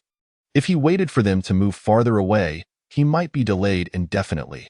Moreover, the longer he tarried, the greater the risk of discovery. Resolutely, he decided to make his move as they turned away. Swiftly dashing into the abyss, Just as the two disciples turned their backs, Zhao Wuji surged forward like a wraith, his form a blur as he darted toward the entrance. His movements were lightning quick, stirring a faint breeze. However, just as he was about to enter the abyss, one of the disciples seemed to sense something amiss and spun around abruptly. "Who goes there?" The disciple of the demon sect let out a thunderous shout, the sound piercing the stillness of the night with an unsettling sharpness. Zhao Wujie felt a tightening in his chest, cold sweat instantly beading on his forehead. However, he exhibited not a hint of hesitation. Quickening his pace and vanishing into the inky darkness of the abyss of 10,000 demons. The two disciples of the demon sect were momentarily taken aback, but soon recovered, hastily pursuing him. "Stop! Don't run!" Their shouts echoed ominously within the cavern. Zhao Wujie raced through the darkness, the howling wind and the curses of the demon sect disciples ringing in his ears. The paths within the abyss were treacherous and littered with jagged stones. He nearly stumbled multiple times, but managed to regain his balance through sheer agility. Suddenly, 3 paths appeared before him. With no time to ponder, he chose the central route. As he entered this passage, he was met with an overwhelming pressure. The walls on either side glimmered with an eerie light, as if countless eyes were watching him. A chill ran through Zhao Wujie's heart, yet he did not falter. The footsteps behind him grew increasingly closer. He understood that being caught would spell dire consequences. At that moment, he spotted a narrow cave ahead and dove into it without a second thought. The two disciples reached the fork and halted. "This kid runs incredibly fast. Who knows which path he took? Split up and pursue. We must capture him." Zhao Wujie pressed himself against the cave wall, holding his breath. His heartbeat echoed in the stillness, sounding like the only noise in the oppressive darkness. The footsteps of the two disciples circled outside the cave, sometimes drawing near, sometimes receding, as if they were carefully assessing his whereabouts. Sweat drenched his palms, and the grip on his weapon trembled slightly from overwhelming tension. After a while, the footsteps gradually faded away, and Zhao Wujie let out a sigh of relief, his taut nerves loosening somewhat. However, just then, a low, rumbling growl resonated from deep within the cave. The sound seemed to emanate from the depths of the netherworld, filled with boundless fury and murderous intent, causing Zhao Wujie's heart to tighten. He took a deep breath, forcing himself to remain calm, tightened his grip on his weapon, and slowly advanced toward the source of the sound. With every step, his heart raced, unsure of what terrifying entity awaited him ahead. The further he ventured, the denser the darkness became, as if it sought to engulf him. A pungent, sickening odor assaulted his senses, reminiscent of death itself. Enduring the discomfort, Zhao Wujie pressed onward. Suddenly, a shadow lunged at him from the darkness. The speed was so swift that he barely had time to react. Instinctively, Zhao Wujie raised his weapon in defense, feeling a tremendous force strike him, sending him staggering backward. In the dim light, he finally discerned the shadow before him. It was a colossal beast, towering several meters high, looming over Zhao Wujie like a small mountain. Its body was covered in hard, iron-like black scales, each glimmering with a chilling radiance, seemingly invulnerable. The beast's massive head bore 2 sharp, elongated horns that curved upward like deadly scimitars, exuding a dread-inducing aura. Its eyes blazed like fiery orbs, their crimson glow stark against the darkness, radiating boundless ferocity and savagery. Its gaping maw revealed razor-sharp fangs, stained with remnants of dried blood, sending shivers down Zhao Wujie's spine.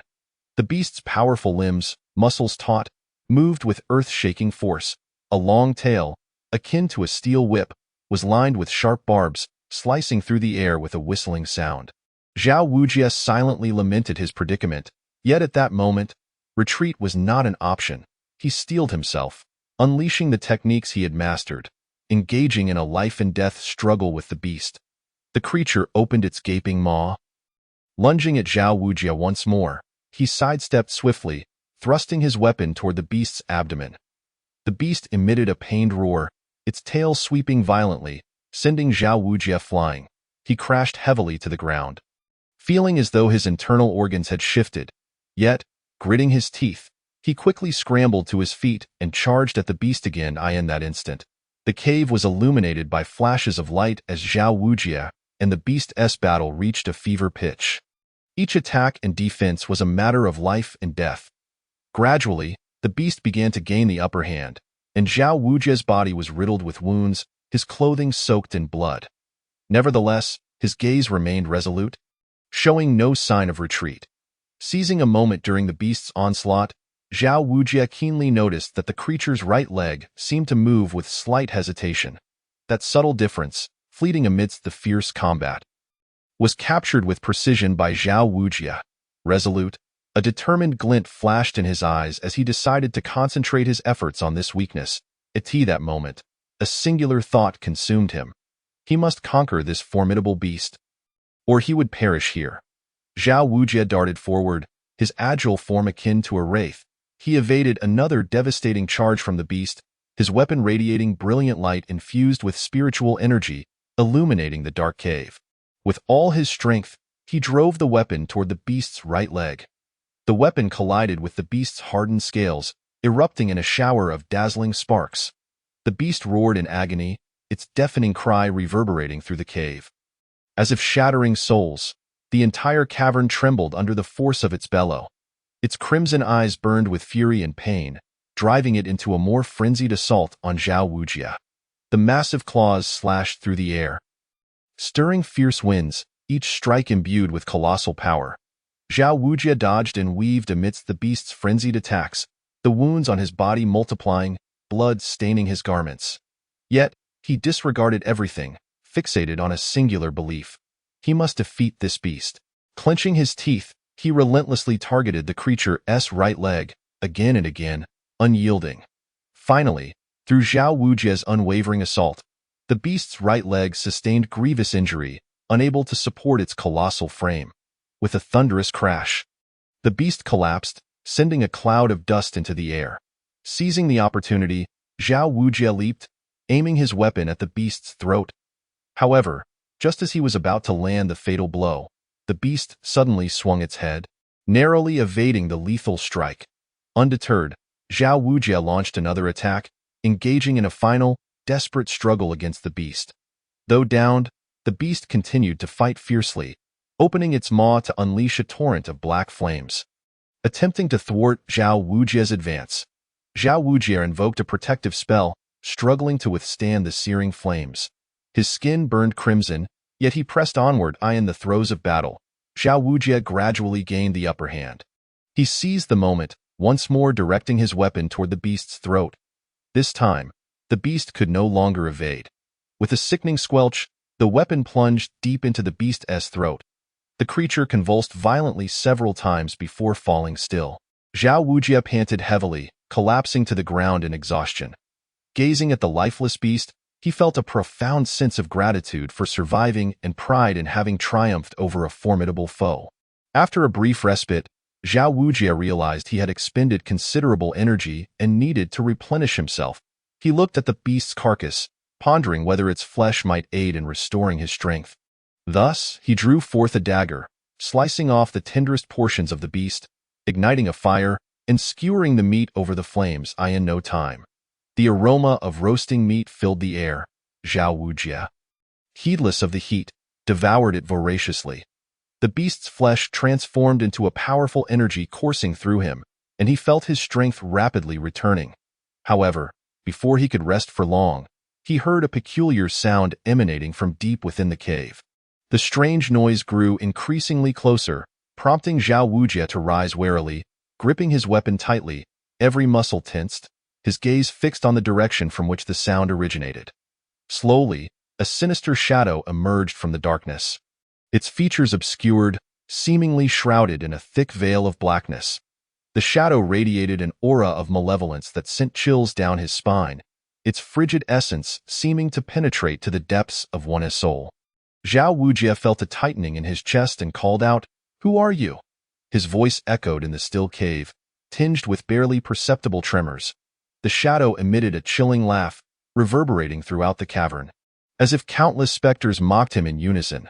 "Boy, you need not concern yourself with my identity. The fact that you managed to defeat this beast shows that you possess some skill." Zhao Wujie feigned calmness, striving to make his voice sound steady and authoritative. "What exactly do you want?" His eyes dared not stray from the shadow, fearful that a moment's lapse might result in a fatal attack. The shadow spoke slowly. I have lingered here for many years, cursed to remain, becoming neither human nor ghost. Witnessing your battle with the beast has stirred my compassion, and I wish to offer you an opportunity.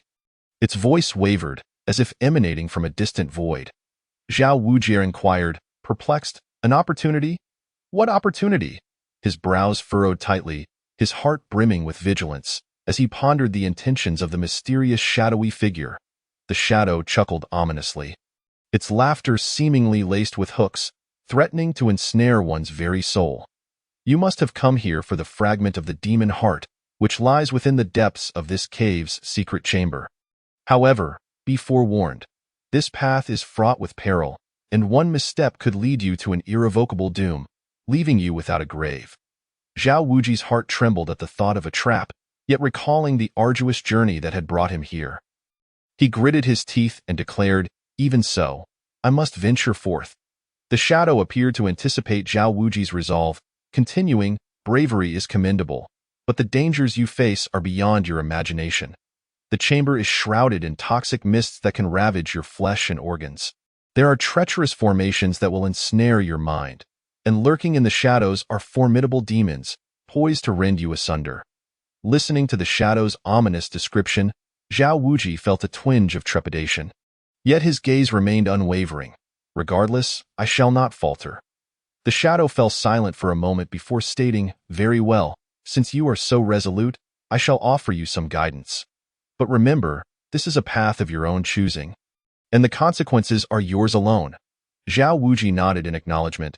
Thank you. The shadow slowly raised a hand, gesturing towards the depths of the cave. Follow this path, and you shall encounter 3 stone doors. Behind the first door lies the toxic mist. You must locate the antidotal herbs. The second door conceals a formation that requires immense willpower to resist.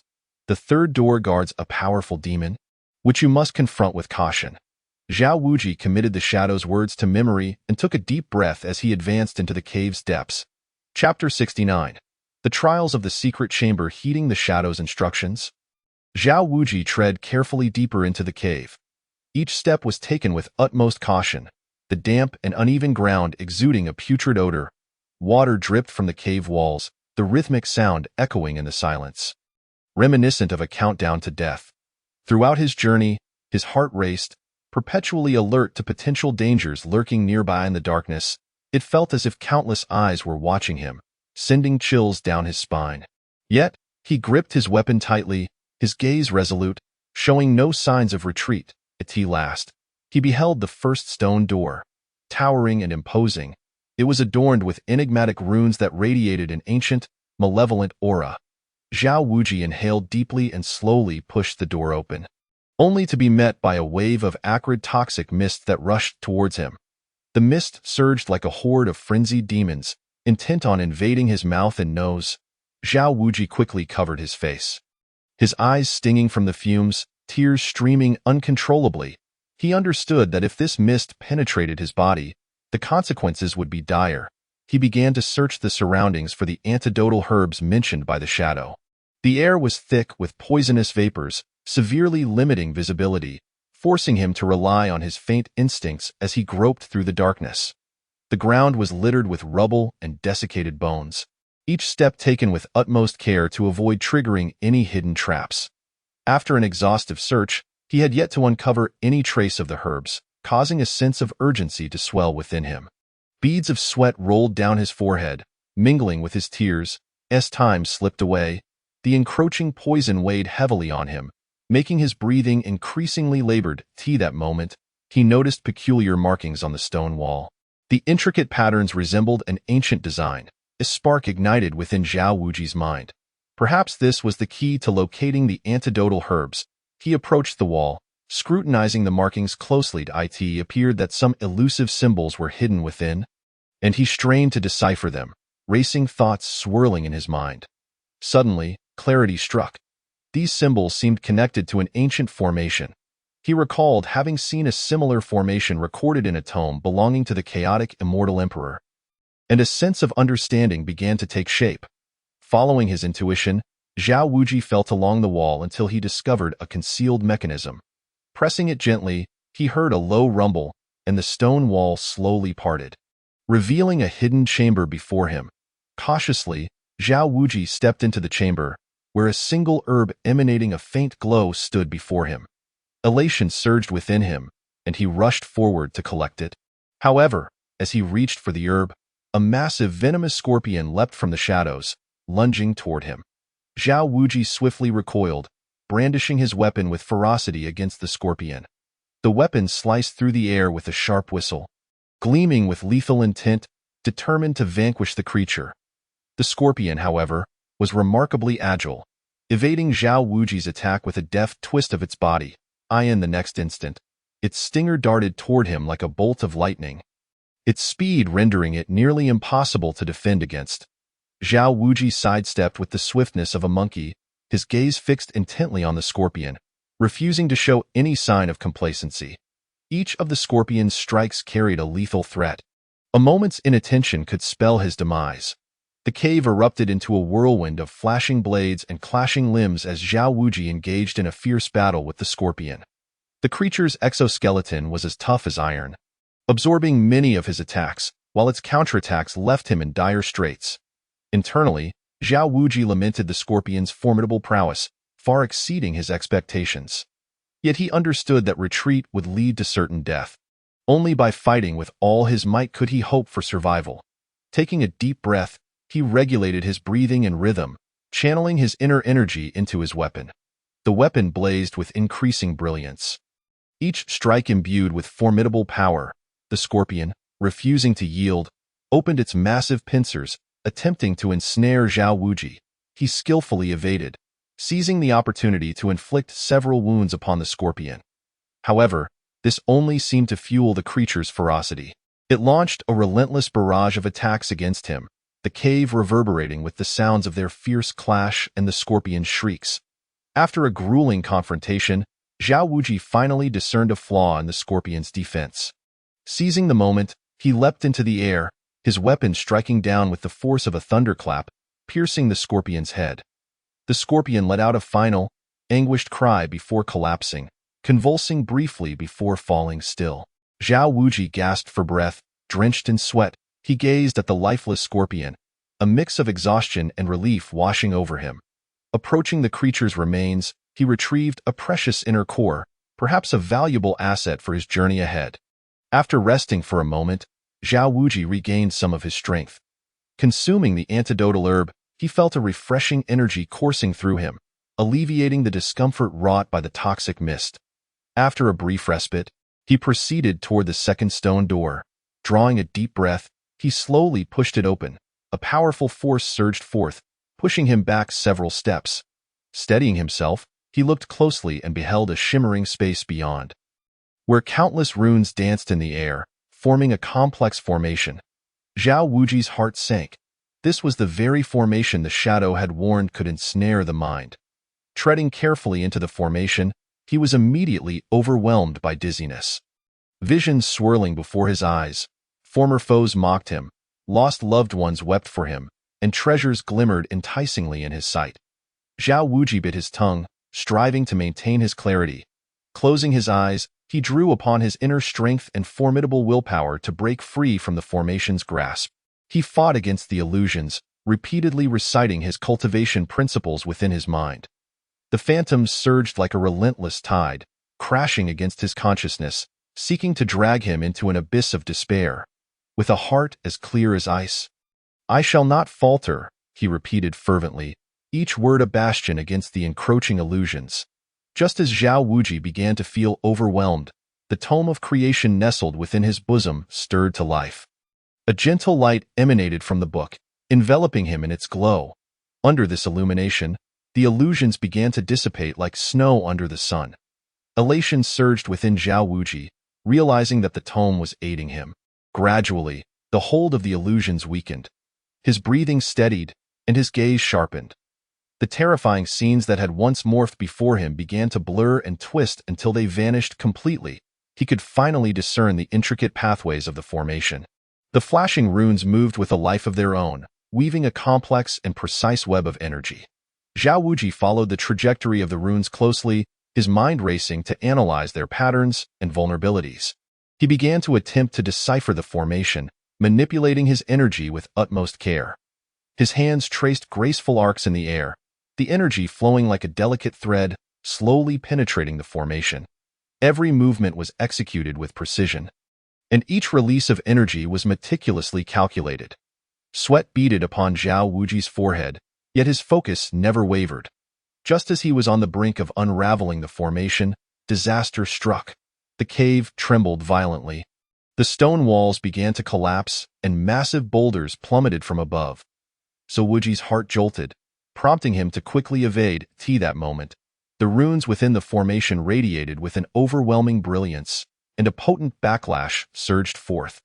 Zhao Wuji felt a sharp pain in his chest, as though struck by a heavy hammer, and his whole body was propelled backward. He crashed heavily to the ground, spitting out a mouthful of fresh blood. Am I to perish here? A fleeting despair flickered through Zhao Wuji's mind, but soon, his gaze regained its steadfast resolve.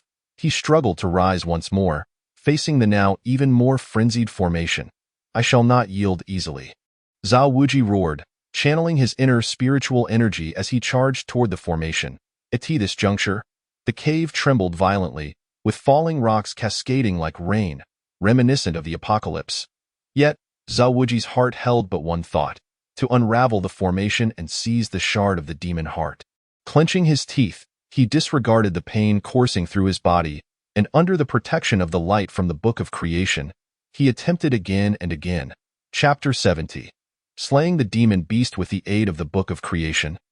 Zhao Wuji finally succeeded in breaking the formation. In that instant, the once flickering runes dimmed, and the entire space returned to tranquility. Zhao Wuji exhaled deeply, his body trembling slightly from the excessive tension and exhaustion. However, he knew this was not the time to rest. Without a moment to spare, he approached the third stone door. Standing before it, he inhaled deeply, as if preparing for the impending fierce battle. As he pushed open the stone door, a formidable pressure assailed him, akin to an invisible mountain bearing down upon him. A colossal demon beast materialized before his eyes. This creature towered like a mountain, its body cloaked in black scales, each glimmering with a chilling light. Its head resembled that of a dragon, adorned with a sharp horn, and its eyes burned like fiery orbs, exuding boundless ferocity and rage. The demon beast bared its fangs and claws, its sharp talons seemingly capable of rending the very fabric of the void, while flames erupted from its maw, instantly searing the surrounding air. Zhao Wuji stood undaunted, a glimmer of determination in his eyes. No matter how powerful you are today, I shall conquer you, he silently vowed, advancing with his sword aloft, its blade shimmering radiantly, reflecting the flames spewed forth by the beast. Zhao Wuji moved like lightning, swiftly appearing before the demon beast, and thrusting his sword fiercely toward its leg. The beast reacted with astonishing speed, sidestepping while swinging its claws at Zhao Wuji. He hastily raised his sword to defend himself, and with a resounding crash, he was pushed back several steps by the tremendous force. This creature possesses immense strength. I cannot confront it head-on. Zhao Wuji rapidly contemplated his strategy, yet he quickly regained his footing and charged forward once more. The demon beast's attacks fell like a torrential storm, and Zhao Wuji dodged left and right under its onslaught, seeking an opportunity to counterattack. With every clash against the beast, he felt a numbing sensation radiate through his arms. I cannot falter now. I bear a significant mission, and I must persevere. His conviction grew ever stronger. He must vanquish this demon beast and obtain the shard of the demon heart. In the midst of the fierce exchange, Zhao Wuji discerned that the right side of the beast's abdomen was its weak point. He began to deliberately maneuver the beast in the direction he desired, preparing to launch a decisive strike. After a grueling struggle, Zhao Wuji finally found his chance. Now, he leapt high into the air, channeling all his remaining spiritual energy into his sword, aiming it at the demon beast's right side. The beast sensed the impending danger and attempted to evade. But it was too late. The sword plunged deep into its abdomen, dark blood gushing forth. The demon beast let out a pained roar, thrashing wildly. Zhao Wuji gripped the hilt tightly, ensuring the sword remained lodged within the creature's body. The beast's struggles intensified, and Zhao Wuji was violently flung aside, colliding heavily with the stone wall. Darkness enveloped his vision, nearly causing him to lose consciousness. No, I cannot fall. My mission is not yet complete. He forced himself to endure the excruciating pain. Rising once again to confront the beast's final frenzy, Zhao Wuji, summoning all his strength, engaged in a desperate final battle with the demon beast.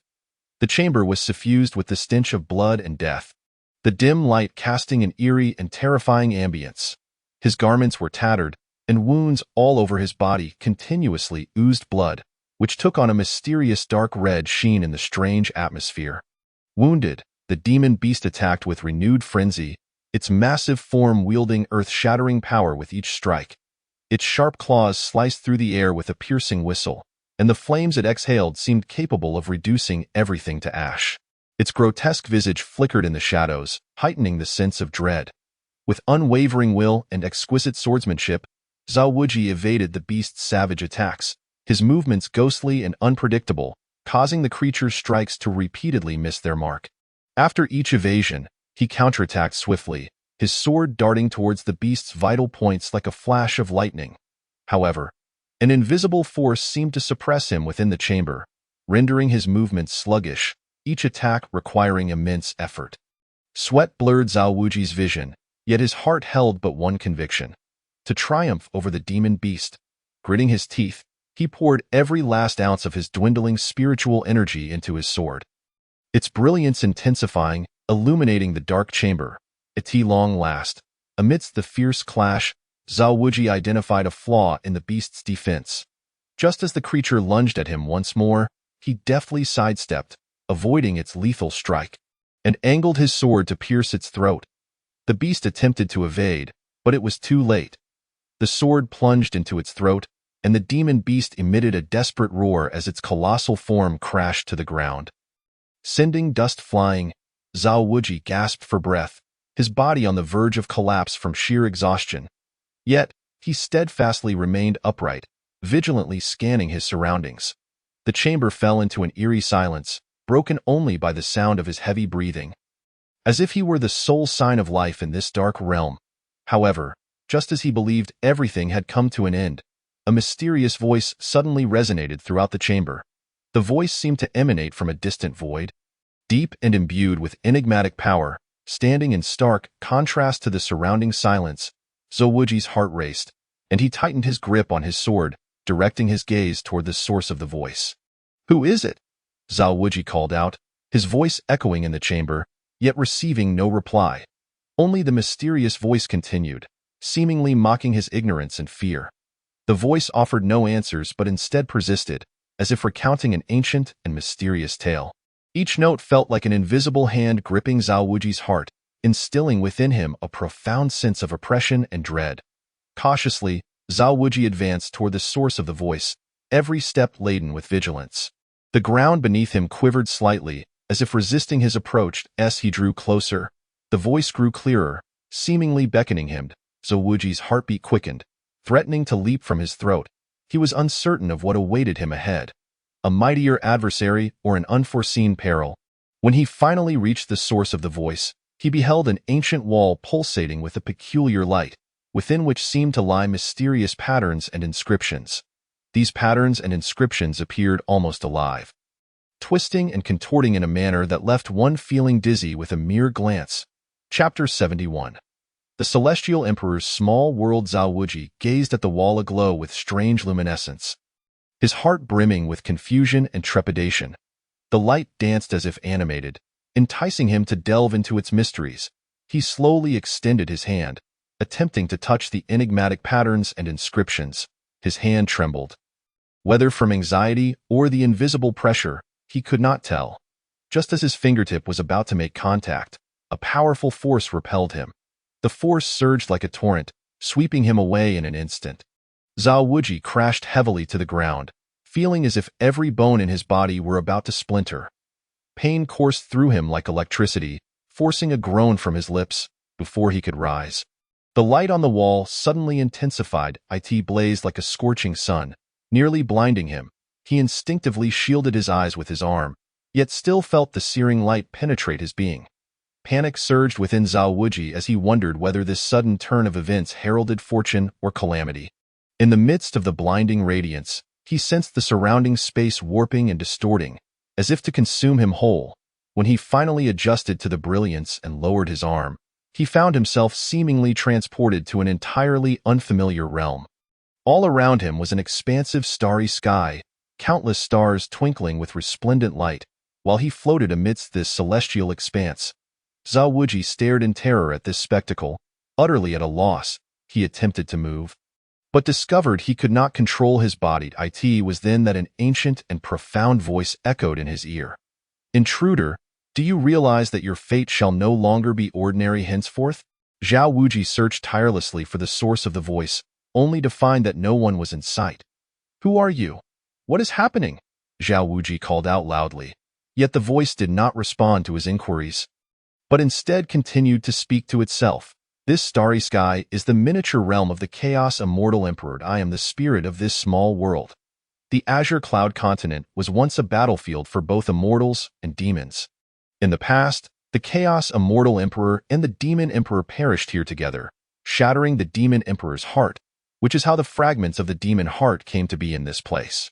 However, the Demon Emperor was cunning and possessed 2 demon hearts. The other heart escaped and remains unaccounted for. You find yourself here now because I sense a familiar chaotic aura. This place represents both opportunity and challenge. Zhao Wuji was profoundly shaken, never having imagined that this mysterious expanse of stars bore such astonishing origins.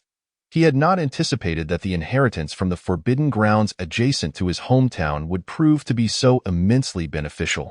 He began to calm his mind, meticulously observing the celestial bodies surrounding him.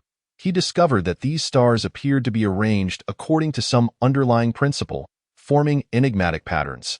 Zhao Wuji endeavored to comprehend the significance of these patterns, seeking clues within them. As time passed, sweat beaded on his forehead, but he remained wholly engrossed in contemplation.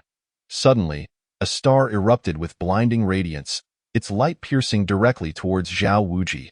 Instinctively, he attempted to evade it, only to find himself utterly immobilized.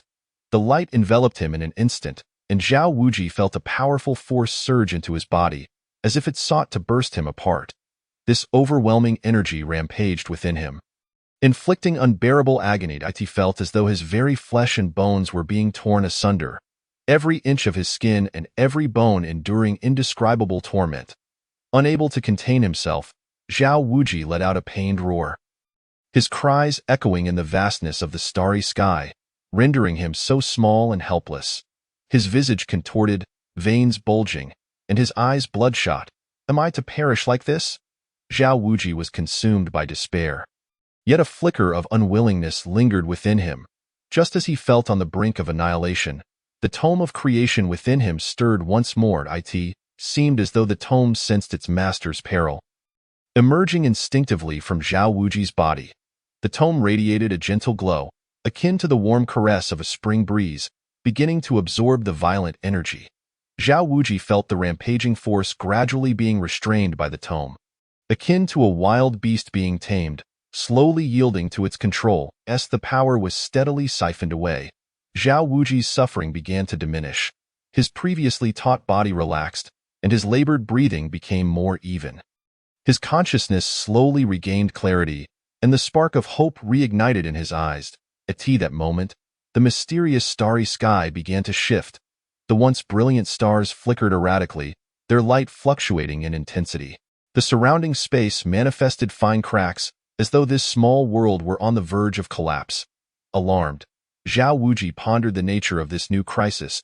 He warily surveyed his surroundings, tightly gripping the sword that had accompanied him through countless battles. In this life-and-death predicament, Zhao Wuji gained a deeper understanding of the chaotic unification technique he had been cultivating. He realized that chaotic unification was not merely the amalgamation of power, but rather the pursuit of a singular balance and unity amidst endless chaos and conflict. Just as at this moment, the raging force within him wreaked havoc, the glow of the tome served as the key to restoring balance. Suddenly, a wave of dark energy surged forth from the spatial fissures. This aura was frigid and malevolent, sending shivers down Zhao Wuji's spine. He felt an immense pressure bearing down on him, nearly suffocating him. The dark essence rapidly coalesced into menacing shadows that lunged towards Zhao Wuji. With no time to spare, he raised his sword and charged to meet them. The clash of sword against shadow produced a piercing sound. Zhao Wuji quickly discerned that these shadows were exceptionally powerful, each strike imbued with tremendous force. Yet he did not falter. The conviction in his heart propelled him to continue fighting. He unleashed his ultimate techniques, his swordplay akin to a tempest, engaging in a fierce battle with the shadows. In the midst of combat, Zhao Wuji noticed that these shadows seemed to be controlled by some potent will. He understood that to truly escape this peril, he must uncover the source of their control. While battling, he remained vigilant to the changes around him. Eventually, he spotted a faint glimmer emanating from a distant star. Without hesitation, Zhao Wuji charged towards the star radiating the mysterious light. His form darted through the dark void like a bolt of lightning. Along the way, the shadows relentlessly attempted to hinder him, their claws outstretched, emitting chilling roars. Yet, bolstered by his newfound insight into the chaotic unification technique, Zhao Wuji's spiritual energy surged within him like a roaring river, continuously channeling into his sword. Each swing carried an indomitable momentum, breaking through the obstacles before him. Zhao Wuji's garments billowed in the wind, his gaze resolute and unwavering, driven by a singular thought: to reach that star and unveil the secrets hidden within.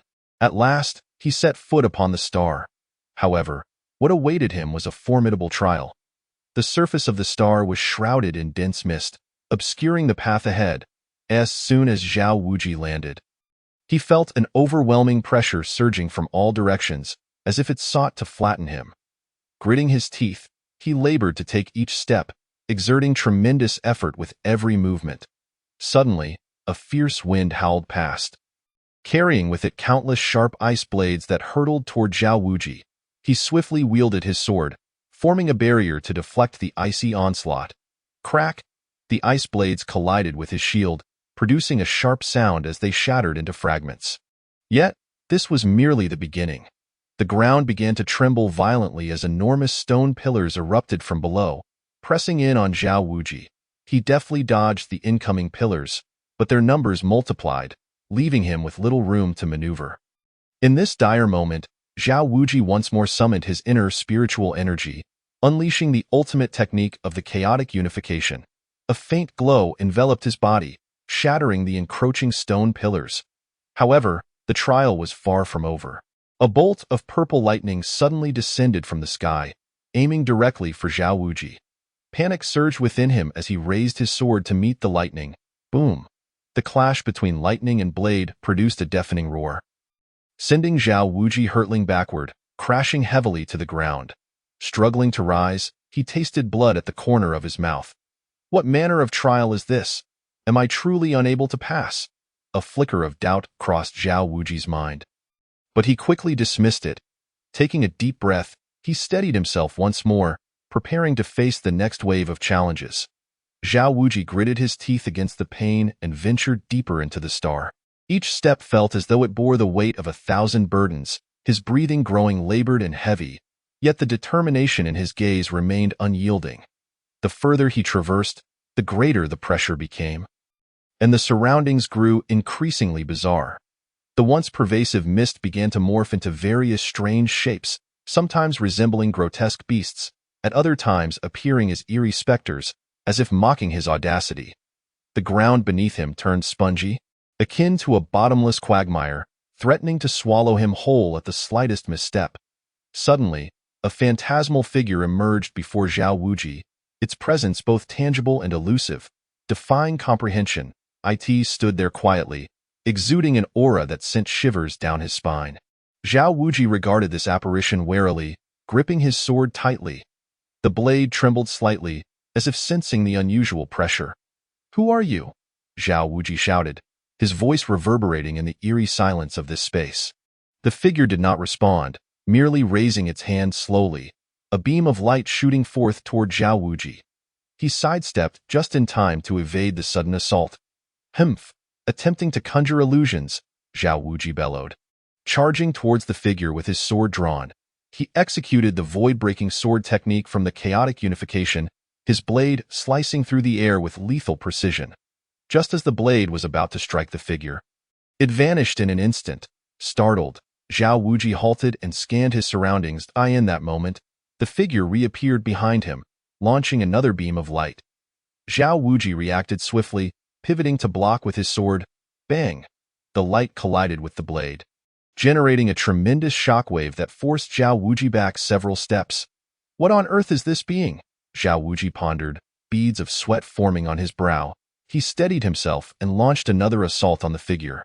This time, he unleashed the starry sword path of the chaotic unification, the blade glowing brilliantly, radiating an unyielding momentum, as if capable of cleaving through the stars themselves. The figure seemed to sense the threat, swiftly shifting positions to evade Zhao Wuji's onslaught. In an instant, both parties found themselves locked in a stalemate.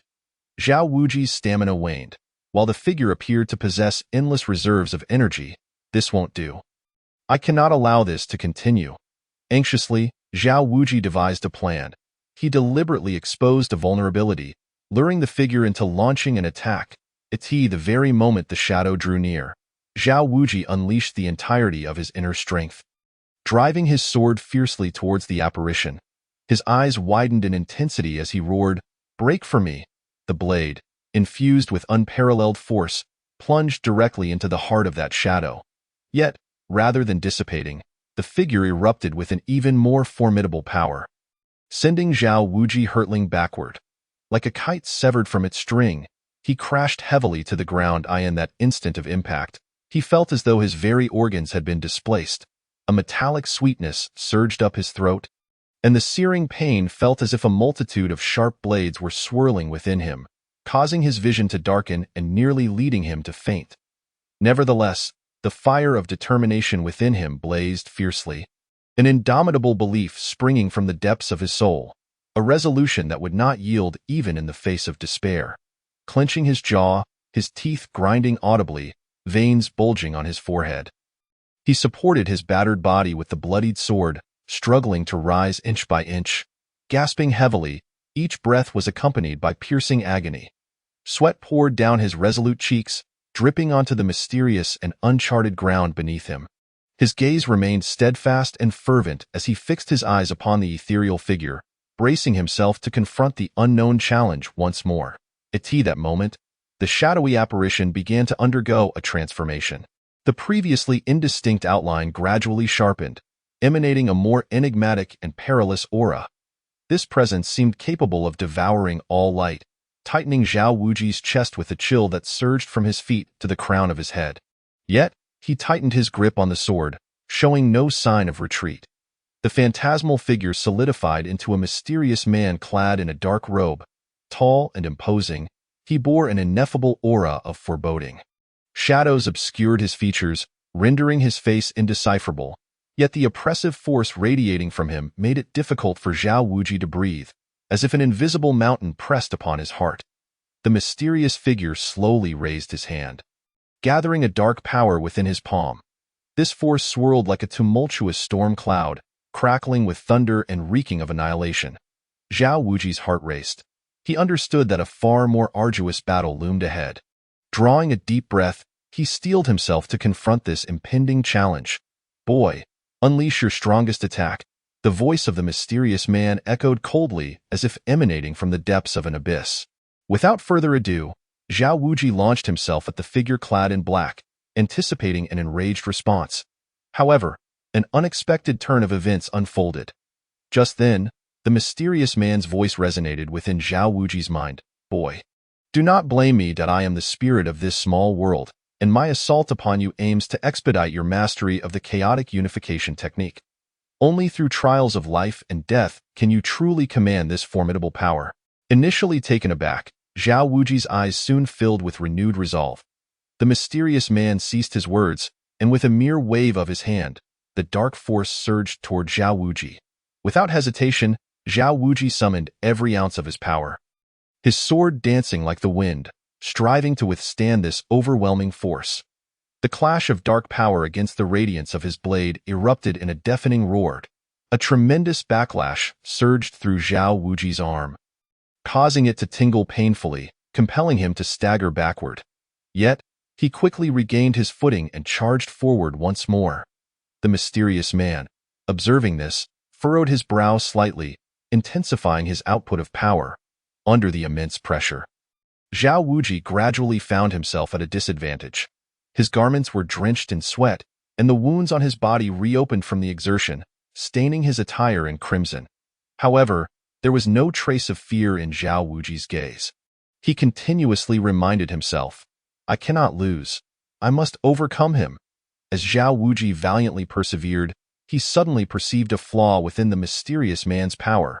Without hesitation, he seized this opportunity, channeling all his spiritual energy into his sword and thrusting it toward the weakness. The mysterious man seemed caught off guard by Zhao Wuji's discovery, momentarily taken aback. The sword pierced directly into the dark force, which instantly collapsed and dissipated into nothingness.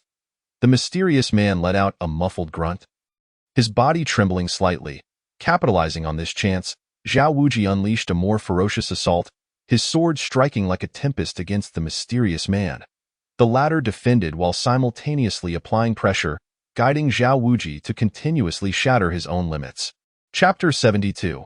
Awakening Potential. The battle between Zhao Wuji and the mysterious man grew increasingly intense, causing the entire small world to tremble. The surrounding stars flickered erratically, as if alarmed by the breathtaking confrontation. Zhao Wuji's sword techniques became ever more formidable, each swing infused with an indomitable spirit. The power of the chaotic unification technique was gradually awakened amidst the conflict, his spiritual energy blazing like a roaring flame, illuminating the encroaching darkness. Seeing this, the mysterious man escalated his assault. With both hands in motion, dark power surged forth like a tidal wave, taking on grotesque forms as it hurtled toward Zhao Wuji. He understood that only by forcing Zhao Wuji into a corner could he fully unleash his potential. Undeterred by the onslaught, Zhao Wuji's eyes remained resolute. He maneuvered through the gaps in the dark power, seeking opportunities to counterattack. Each dodge and strike showcased his extraordinary combat prowess and unyielding will. Sweat soaked his garments, cascading down his cheeks, yet his movements showed no signs of slowing. His breath grew rapid, yet his heart remained increasingly calm. "Humph, boy, is this all you are capable of?" the mysterious man sneered, his voice laced with provocation. Zhao Wuji gritted his teeth in response. "This is far from over." Once more, he unleashed the ultimate move from the chaotic unification technique, the brilliance of his sword flaring as if to rend the dark power asunder.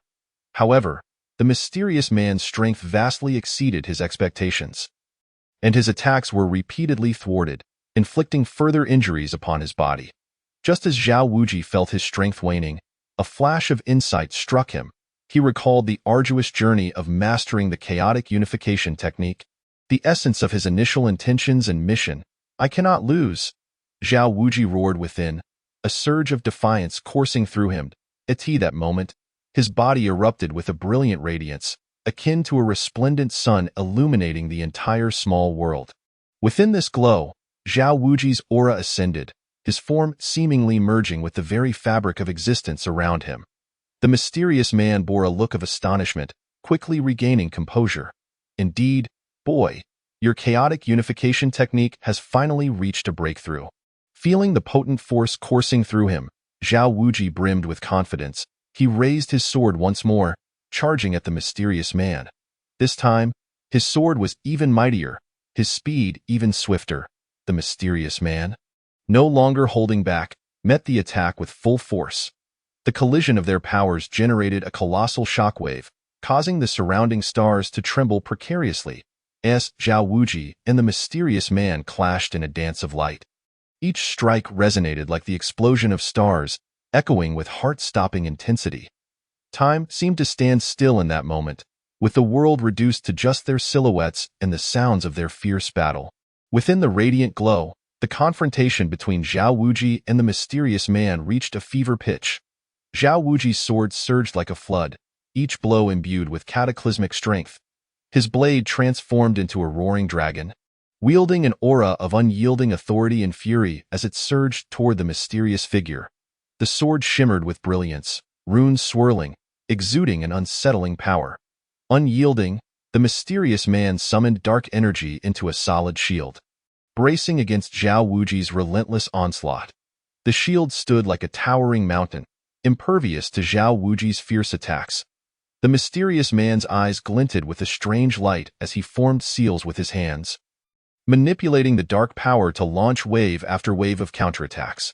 Zhao Wuji roared, pouring all his spiritual energy into his sword, his strikes growing increasingly fierce, the light shining ever brighter. His form flickered within the brilliance, merging with his sword, becoming the most potent entity in the realm. With a disdainful snort, the mysterious man unleashed a surge of dark energy, manifesting into countless black tendrils that sought to ensnare Zhao Wuji. These tendrils slithered like venomous serpents, agile and ferocious, attempting to bind Zhao Wuji's movements. Zhao Wuji swiftly evaded the tendrils' assault, cleaving through several that drew near with a sweep of his sword. However, the tendrils kept coming, and he gradually found himself on the defensive. As both sides reached a stalemate, Zhao Wuji's spiritual energy suddenly went awry. The once smooth flow of his power now surged chaotically through his meridians. Akin to a wild stallion, alarmed, Zhao Wuji attempted to regain control, only to discover he was utterly powerless. This is bad, he thought frantically, beads of cold sweat forming on his brow.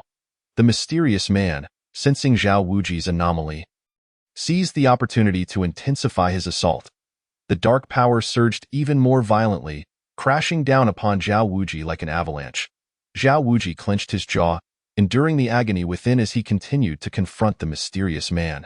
Yet, the tumult within his energy severely diminished his capabilities, slowing his movements and robbing his strikes of their former might. Ask this how I am to be defeated. Zhao Wuji's heart was heavy with resentment. Just as despair began to consume him, he suddenly recalled a phrase from the chaotic unification technique. A spark ignited within him, compelling him to take a bold risk. Closing his eyes, Zhao Wuji cast aside all distractions and devoted himself entirely to the chaotic unification technique. He endeavored to realign the chaotic spiritual energy within him, guiding it to flow along the proper channels. The process was excruciating, akin to countless daggers slicing through his meridians. Yet, Zhao Wuji gritted his teeth, remaining silent as he bore the torment in stoic endurance. Gradually, the spiritual energy within him began to stabilize, flowing once more in accordance with his will.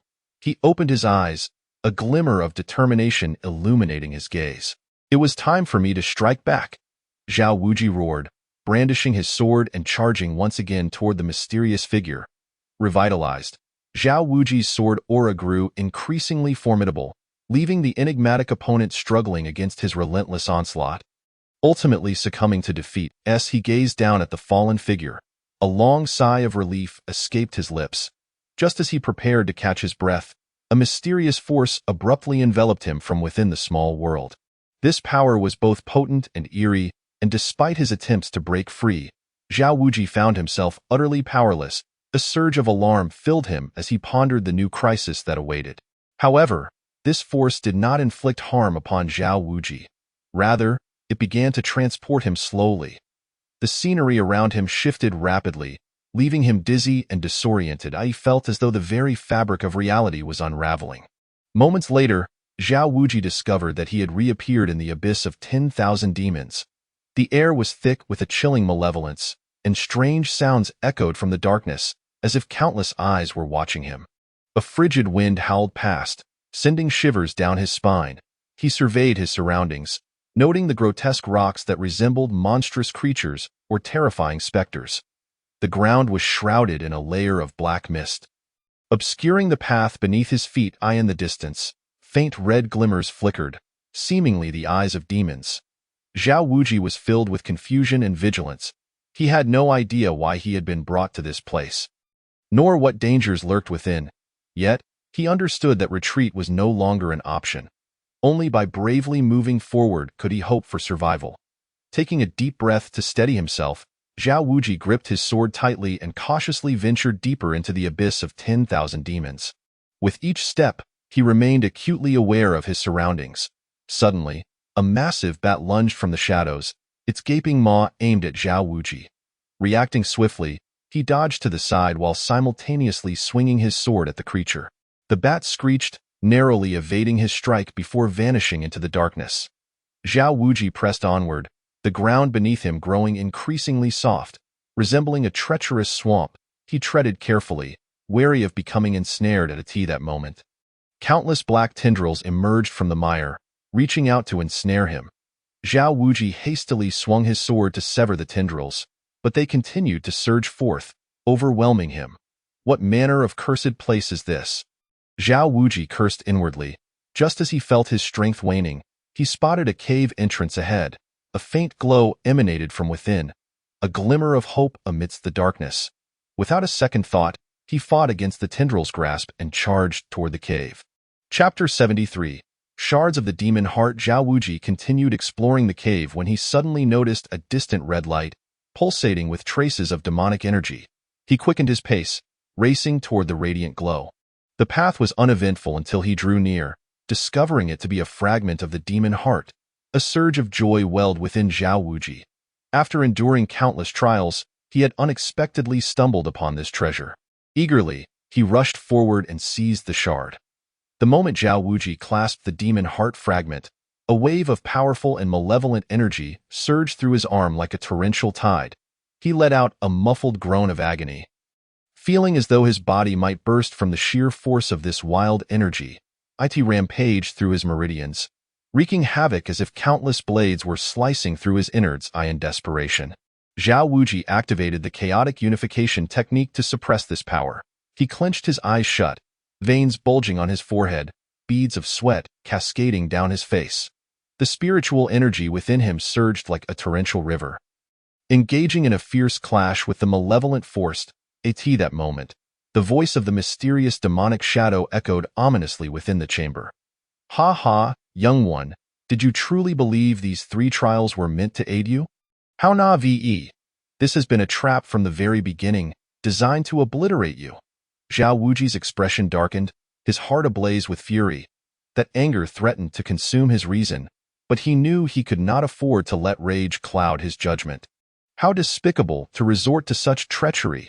He gritted his teeth, his voice laced with indignation and defiance. Yet, in that moment, he could not afford to dwell on the mocking words of the mysterious figure. He poured all his focus into battling the power of the demon heart fragment. The evil energy relentlessly assaulted his defenses, seeking to seize control of his body and soul. Zhao Wuji clenched his jaw, persevering with every ounce of strength, pushing the darkness back time and again. Seconds turned to minutes, and soon his clothes were drenched in sweat, his body trembling from exhaustion. Yet, his will remained unyielding, as steadfast as steel. At long last, after a prolonged and arduous struggle, Zhao Wuji successfully subdued the power of the demon heart fragment using the chaotic unification technique, claiming it as his own. He exhaled a sigh of relief, his face pale as a sheet, yet his eyes sparkled with the light of victory. After a brief respite, Zhao Wuji turned to exit the cave. As soon as he stepped outside, a horde of demonic creatures surged toward him. Each creature was grotesque, some sporting fearsome fangs, others with razor-sharp claws, while a few exuded torrents of flame. Zhao Wuji's gaze sharpened, and grasping his sword, he unleashed the formidable techniques of the chaotic unification technique. In an instant, flashes of sword light danced like silver serpents. Each strike contained immense power, felling the demonic beasts that dared to approach. However, the creatures seemed endless, a relentless tide of foes charging forward with reckless abandon. Zhao Wuji understood that he must swiftly find a way out of the abyss of 10,000 demons. Otherwise, even if he were not killed by the demons, he would be worn down to nothing. As he fought valiantly, he surveyed his surroundings, seeking any clues. Just then, a colossal demon charged toward him, its bulk resembling a small mountain, radiating a terrifying aura. Zhao Wuji sidestepped, narrowly evading the creature's assault, but its massive claws still left a deep gash across his back. Suppressing the excruciating pain, Zhao Wuji retaliated, driving his sword into the demon's eye. The creature let out a blood-curdling scream before collapsing. Yet, more demons converged upon him, encircling him from all sides. Zhao Wuji's breaths quickened, his strength depleting rapidly. Nevertheless, his resolve remained unwavering, his sword never faltering. I must survive, Zhao Wuji roared in his heart. Just as despair threatened to overtake him, he spotted a faint beam of light in the distance. Chapter 74. Escape from the abyss of 10,000 demons. Zhao Wuji charged toward the distant glimmer with all his might, his sword dancing through the air, glinting with icy brilliance. Each swing was imbued with determination. Wherever the blade struck, demonic blood splattered, accompanied by their wretched cries. His garments were soaked crimson, indistinguishable whether it was the blood of demons or his own, though his breaths came in ragged gasps. His steps remained resolute, his eyes ablaze with an indomitable spirit. Finally, after a fierce and brutal battle, he broke through the encirclement of demons, arriving at the source of the light. However, what awaited him was not an exit, but a throng of bloodthirsty disciples clad in black robes from the demonic sect. They surrounded the abyss of 10,000 demons, their faces twisted into sinister grins, brimming with avarice and murderous intent. Zhao Wuji regarded the demonic sect disciples warily, a sense of foreboding washing over him. Clenching his sword tightly, he felt his aura intensify, akin to a wounded beast poised to unleash a devastating counterattack. Ha ha, Zhao Wuji, you have ultimately fallen into our trap. One of the disciples stepped forward, boasting with arrogance. Zhao Wuji snorted disdainfully. Do you truly think you can restrain me? How audacious, to remain defiant even at death's door. Today, you shall find no escape. The disciple bellowed, at his command. The disciples brandished their magical artifacts, and a myriad of lights erupted, exuding overwhelming power. Undeterred, Zhao Wuji launched the first assault. With the swiftness of lightning, he closed the distance to one of the disciples, his sword rising and falling. The disciple barely had time to react before his head was severed from his body. The remaining disciples, enraged by the sight, unleashed their formidable techniques upon Zhao Wuji. Fireballs, ice arrows, and wind blades rained down upon him in a relentless barrage. Zhao Wuji activated the chaotic unification technique, forming a powerful shield around him to deflect the incoming attacks. Yet, the sheer number of disciples meant that their onslaught was unending, and cracks began to appear in his protective barrier. This situation cannot continue, Zhao Wuji pondered inwardly as he fended off the relentless onslaught. He meticulously observed the surrounding circumstances, searching for a potential breach. At this critical juncture, his keen eyes, akin to lightning, swiftly detected a subtle weakness within the ranks of the demonic sect disciples.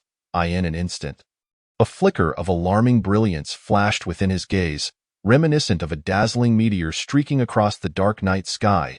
He then inhaled deeply, his muscles tensing like a coiled spring, as if a long-dormant volcano within him had suddenly erupted, unleashing an overwhelming force that surged forth from his being. With a thunderous roar, he transformed into a whirlwind, charging with unstoppable momentum towards that vulnerable point. This unforeseen turn of events sent the demonic sect disciples into a frenzy. Their faces pale with shock, they could hardly fathom that this seemingly unremarkable adversary could so astutely perceive the flaws in their formation and unleash such terrifying power to breach their defenses. In a state of panic, the disciples scrambled to re-establish a fortified line, desperately attempting to thwart his charge. Yet, it was all too late. Zhao Wuji barreled through like an unstoppable tiger plunging into a flock of sheep. The sword he gripped glimmered with a chilling light, each swing heralding a tempest of bloodshed, ruthlessly claiming the vibrant lives of the demonic sect disciples. In an instant, the air was filled with anguished cries as disciples fell one after another. Zhao Wuji forged ahead through this ocean of carnage, showing no mercy. However, as the saying goes, inflicting 1,000 casualties upon the enemy often results in 800 losses for oneself. Though Zhao Wuji appeared formidable and invincible at this moment, he too was not unscathed. Amidst the fierce battle, countless sharp weapons and vicious spells relentlessly assailed him, adding many new wounds to his already battered body. Blood soaked his garments, dripping down to form a horrifying pool upon the ground. Yet, Zhao Wuji remained oblivious to the severity of his injuries, gritting his teeth and continuing to fight valiantly. Stop him. We cannot let him escape, shouted the demonic sect disciples in a frenzied uproar. Zhao Wuji clenched his jaw, disregarding the pain coursing through his body as he pressed onward. At last, he broke free from the encirclement of the demonic sect disciples. However, he dared not linger for a moment. Dragging his Zhao Wuji endeavored to bolster his spirits within, continuously adjusting the pathway of his spiritual energy in an attempt to restore it to its rightful course. However, the energy grew increasingly tempestuous.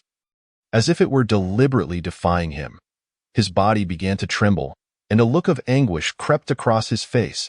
He sensed that his meridians were fracturing under the relentless assault of the energy. If he failed to rein it in, the consequences would be dire. Zhao Wuji could not suppress a furious roar, concentrating all his mental fortitude to engage in a life-and-death struggle against the uncontrollable energy. As time ticked by, both his physical and mental reserves were rapidly depleting. Yet, he refused to relent, steadfastly persevering through sheer willpower. Just when he felt he could no longer endure, a sudden flash of inspiration struck him. He could suppress this force using the Book of Creation, employing the Qingmu spirit art imparted by the guardians of Qingyun continent to dilute the raging energy. Following this newfound strategy, Zhao Wuji adjusted the flow of the energy once more. At last, he began to perceive a glimmer of relief. Elated, he seized the opportunity, skillfully guiding the energy back under his control, little by little. After a protracted and arduous struggle, Zhao Wuji finally succeeded in mastering the spiritual energy within him. He exhaled deeply, collapsing to the ground as if utterly spent. Chapter 76. The Celestial Artifact. By you having successfully tamed the spiritual energy, Zhao Wuji had yet to catch his breath when the roar from the darkness grew even more deafening. The sound seemed to emanate from the depths of the abyss, laden with boundless resentment and fury, reverberating painfully against his eardrums and causing his spirit to shudder. In this critical moment, a radiant emerald light shot forth from the depths of the cave. Landing squarely before Zhao W's, the light dissipated. It revealed a celestial sword, its blade resembling jade, warm and translucent, with an exquisitely crafted hilt adorned with flickering runes that exuded a mysterious and formidable aura. It was none other than the celestial sword, by Yud. An epiphany struck Zhao Wuji as he grasped the hilt. Instantly, a torrent of immense power surged into his being from the sword. This force was like an unstoppable deluge. The fatigue that had previously weighed him down vanished, replaced by a revitalizing vigor. His meridians expanded and fortified, each inch brimming with newfound strength. The spiritual energy coursed through him in a grand cycle, growing ever more potent, akin to surging rivers or the roaring sea. Zhao Wuji felt an overwhelming surge of power within him, an indescribable sense of exhilaration that compelled him to let out a triumphant howl. The sound shattered the confines of the cave, echoing through this enigmatic realm, startling countless birds and beasts. As the spiritual energy continued to ascend, Zhao Wuji's aura intensified, reaching the pinnacle of the golden core stage. His body radiated a dazzling brilliance, illuminating the cave as if it were daylight. The looming threats surrounding him halted in their tracks, sensing his formidable presence. They hesitated in the shadows, lingering momentarily before reluctantly retreating into the darkness. Fearful to approach any closer, Zhao Wuji opened his eyes, their gaze electric and filled with vitality.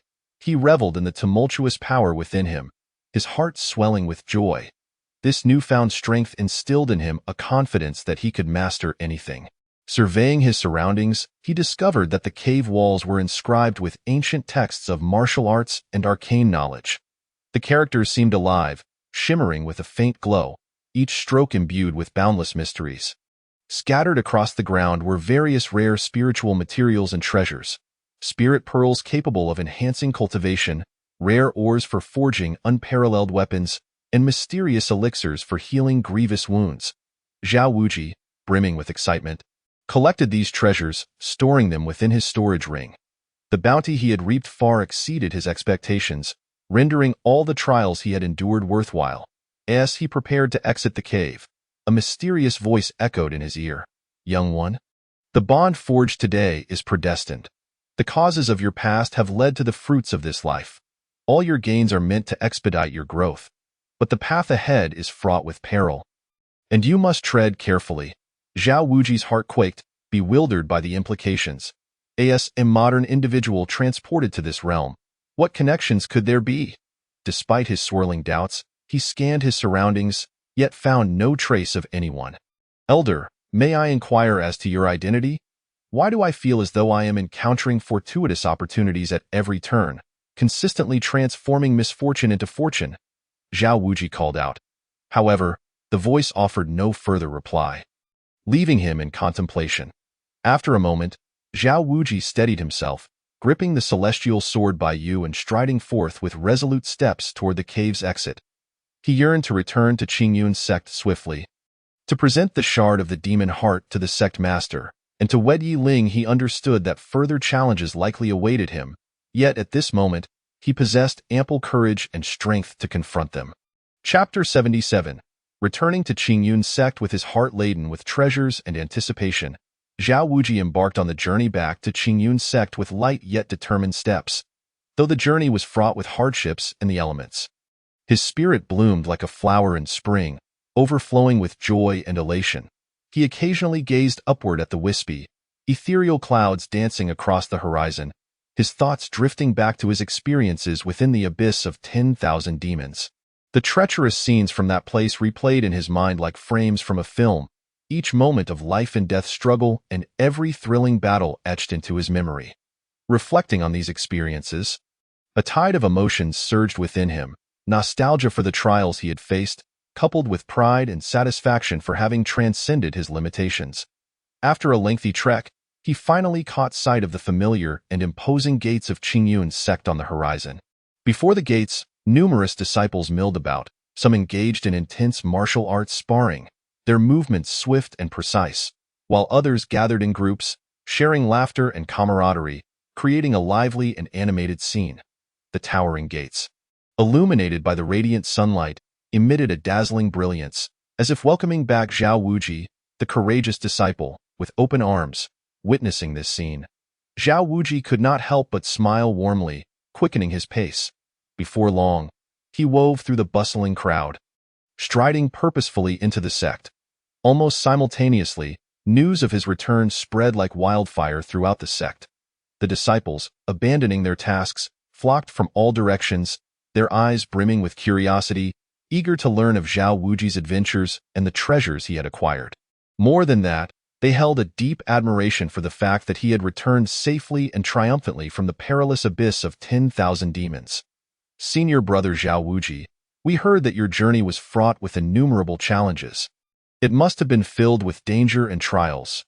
Your bravery is truly commendable, exclaimed a young disciple, whose youthful face radiated admiration. Zhao Wuji smiled faintly at the remark, nodding in acknowledgement but not lingering. Instead hastening toward the grand and majestic hall where the sect master resided.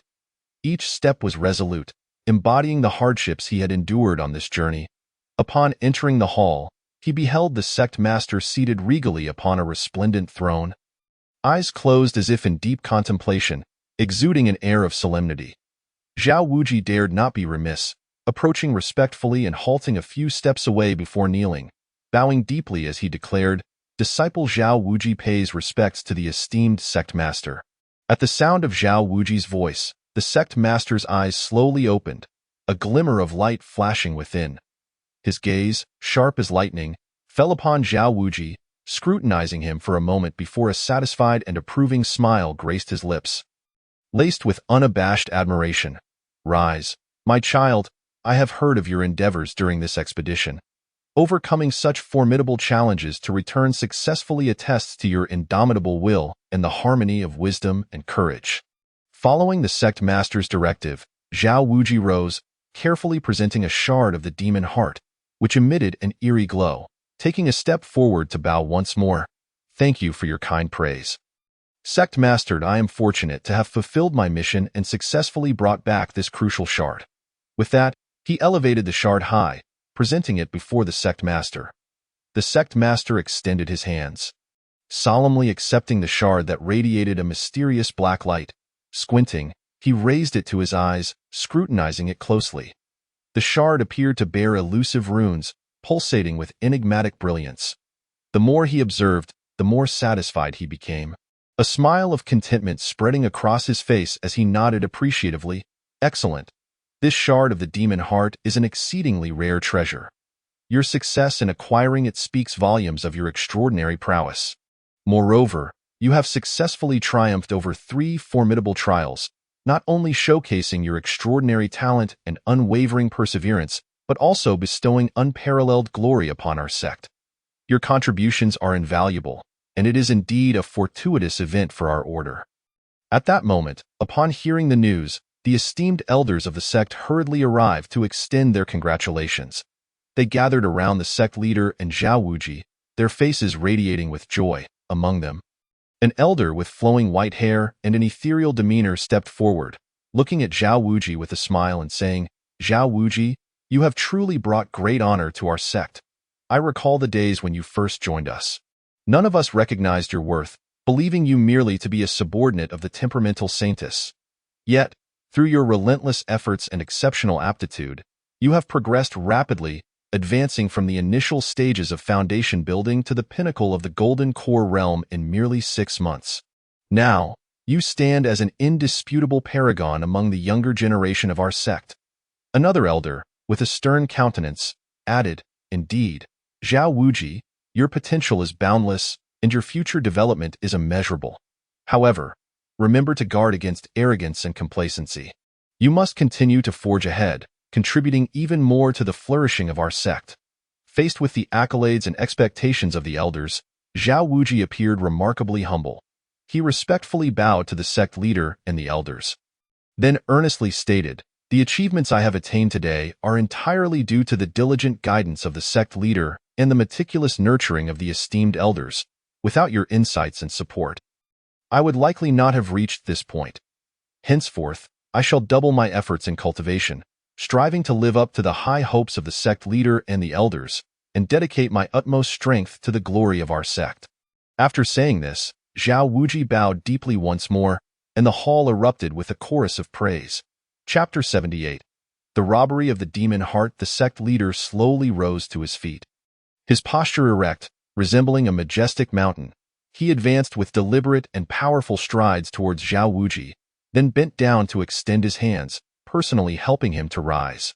The sect leader's gaze was profound yet benevolent, akin to the warm sunlight of winter, penetrating the depths of Zhao Wuji's heart. He solemnly addressed Zhao Wuji, saying, "Child, your unwavering loyalty and tireless effort have not gone unnoticed by our entire sect. From this day forth, the crucial fragment of the demon heart shall be entrusted to our sect for safekeeping. And you, due to your outstanding performance, shall receive substantial rewards from our sect." Upon hearing these words, Zhao Wuji's heart swelled with boundless gratitude.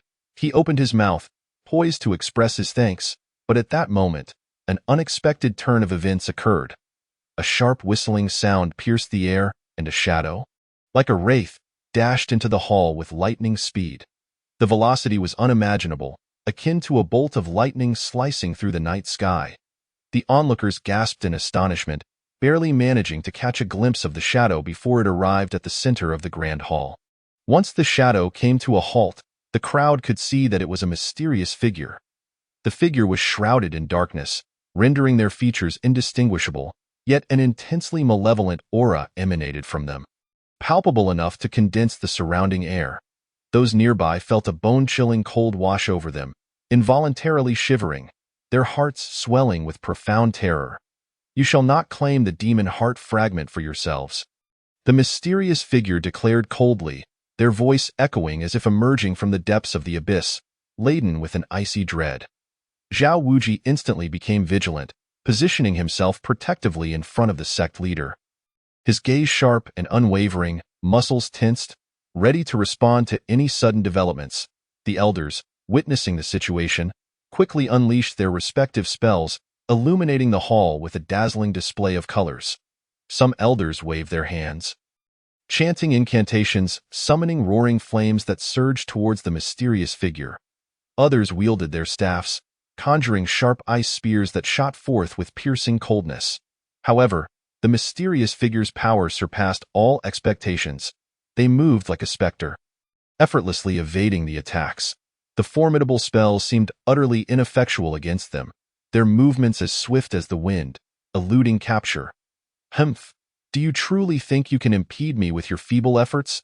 the mysterious figure scoffed, their tone dripping with disdain and contempt. Zhao Wuji glared fiercely, bellowing, "Do not be so arrogant with that." He channeled all his energy, his internal spirit surging like tumultuous waves.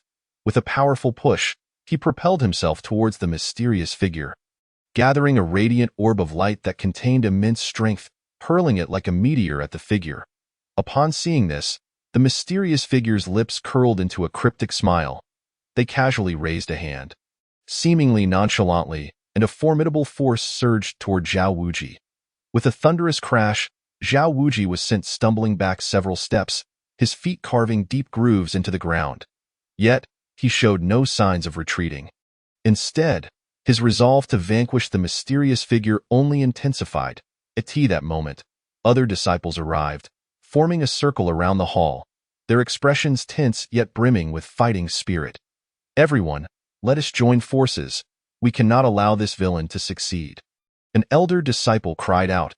The crowd responded in unison, unleashing their ultimate techniques, a myriad of spells intertwining, illuminating the entire hall. The mysterious figure, confronted by the onslaught, remained unfazed. They wove effortlessly through the radiant spells, occasionally emitting chilling laughter. Zhao Wuji gritted his teeth and charged once more. He engaged the mysterious figure in an intense close-quarters combat, each blow resonating with his boundless fury and unwavering conviction. As the battle escalated, the hall's furnishings were utterly ravaged. Just as the struggle reached a stalemate, a melodious chime echoed from the heavens. The mysterious figure's expression shifted at the sound. "Consider yourselves fortunate this time. Next time, you shall not be so lucky." With that, the figure flickered and vanished into a shadow. The crowd exhaled in relief, collapsing onto the ground in exhaustion. Zhao Wuji gazed in the direction where the mysterious figure had disappeared, his brow furrowed, silently vowing to enhance his strength to prevent such crises from recurring. Chapter 79. The secrets of chaos. After the mysterious figure's departure, the crowd remained engulfed in the remnants of the fierce battle. Still trembling with unease, Zhao Wuji, however, wore a grave expression, filled with questions about the figure's sudden appearance. At that moment, an ancient and resonant voice echoed from the sky. "Zhao Wuji, come to me at once." This voice belonged to the enigmatic elder, the guardian of the Qingyun continent. Zhao Wuji dared not delay. He channeled all his energy and soared toward the source of the voice. As he flew, the wind whistled past his ears, and myriad thoughts raced through his mind. He understood the elder's profound mystery and strength. This summons surely signified something of great importance. Soon, he arrived at the summit of a mountain shrouded in mist. Soaring high into the clouds, surrounded by dense fog, resembling an otherworldly realm, the mysterious elder sat cross-legged atop a massive boulder, emanating an aura of reverence. Zhao Wuji approached and respectfully bowed, saying, "Senior." The mysterious elder's gaze pierced through him. Assessing Zhao Wuji with surprise, "I did not anticipate that you would reach the pinnacle of the golden core in just 6 months. You truly possess exceptional talent." Zhao Wuji humbly replied, "Senior, your praise is unwarranted. Without enduring numerous trials and the sect's meticulous guidance, I would not have achieved such progress." The elder nodded slightly, his gaze profound. "But do not let pride take root. The path of cultivation is long and arduous. The pinnacle of the golden core is merely the beginning. There are many powerful beings in this world. Beyond the mountains, there are higher mountains, and beyond humans, there are more formidable individuals." Zhao Wuji solemnly affirmed. "I understand, and I shall remain humble, diligently striving in my cultivation." The elder continued, "The recent appearance of that mysterious figure portends an even greater crisis on the horizon. It seems they are backed by a formidable and malevolent force that is stirring." Zhao Wuji's brow furrowed in concern as he inquired, "Senior, what exactly is the origin of that mysterious figure? What are their intentions?" The elder sighed deeply, his expression grave. "They are the vanguard of an evil force, seeking to disrupt the balance of the Qingyun continent and dominate this peaceful land. Their hearts are malevolent, and their methods are ruthless. Should they succeed, it would spell disaster for countless lives. Yet, Zhao Wuji, I see potential in the light of justice within you. You will be a key force in the fight against them. Zhao Wuji's heart trembled, and without hesitation, he declared, "Rest assured, Senior, I shall give my all, even at the cost of my life, to safeguard the peace and tranquility of the Qingyun continent." The elder smiled with satisfaction. "Excellent. Next, I shall impart to you a unique technique. This technique possesses immense power, yet its cultivation process is perilous. One misstep could lead to demonic deviation. Are you willing to attempt it?" Zhao Wuji's gaze was resolute, devoid of fear. "What is there to fear? As long as it enhances my strength and protects the continent, I can overcome any challenge." The mysterious elder moved his hands gracefully, and beams of light shot forth from his fingertips, flooding into Zhao Wuji's mind. Zhao Wuji felt an overwhelming surge of information and intricate cultivation methods inundating his consciousness, causing a throbbing pain in his head. As the elder imparted his teachings, he elucidated the essence and intricacies of the technique. This method is known as Chaos Heart Sutra. You must attune your heart to perceive the chaotic forces of the universe, drawing them into your being and transforming them for your own use. However, bear in mind, do not rush. Proceed gradually. Zhao Wuji listened attentively, striving to commit every detail to memory. Time seemed to lose its meaning, and eventually, Zhao Wuji slowly opened his eyes, a flicker of brilliance illuminating his gaze. He sensed a newfound breakthrough in his understanding of power. The mysterious elder inquired, "Have you retained the teachings?" Zhao Wuji nodded. "The younger generation will etch them in their hearts." The elder replied solemnly, "Remember, though the technique is formidable, it requires your own continual comprehension and refinement. Along your journey of cultivation, do not harbor any malevolent thoughts, lest the consequences be dire. Go forth, child." Zhao Wuji bid farewell to the elder once more, turning to embark on his journey home. Along the way, he pondered the technique he had just learned, his heart brimming with anticipation and resolve. The elder observed Zhao Wuji's departing figure, deep in contemplation. As Zhao Wuji journeyed home, he contemplated the Chaos Heart Sutra imparted by the mysterious elder. In the midst of his thoughts, an extraordinary force surged within him. Resonating with the Qingmu Spirit Sutra he had previously cultivated, it dawned on him that both the Chaos Heart Sutra and the Qingmu Spirit Sutra were significant components of the legendary Supreme Technique. The Chaos Unification Sutra. Zhao Wuji was astounded, realizing he had encountered such a mysterious and powerful method. At that moment, the elder's voice echoed in his mind. "Child, now that you have acquired these two heart sutras, I shall reveal to you the greatest secret of the Qiyun continent. Once, there existed an invincible being on this land, known as the Chaos Immortal Emperor.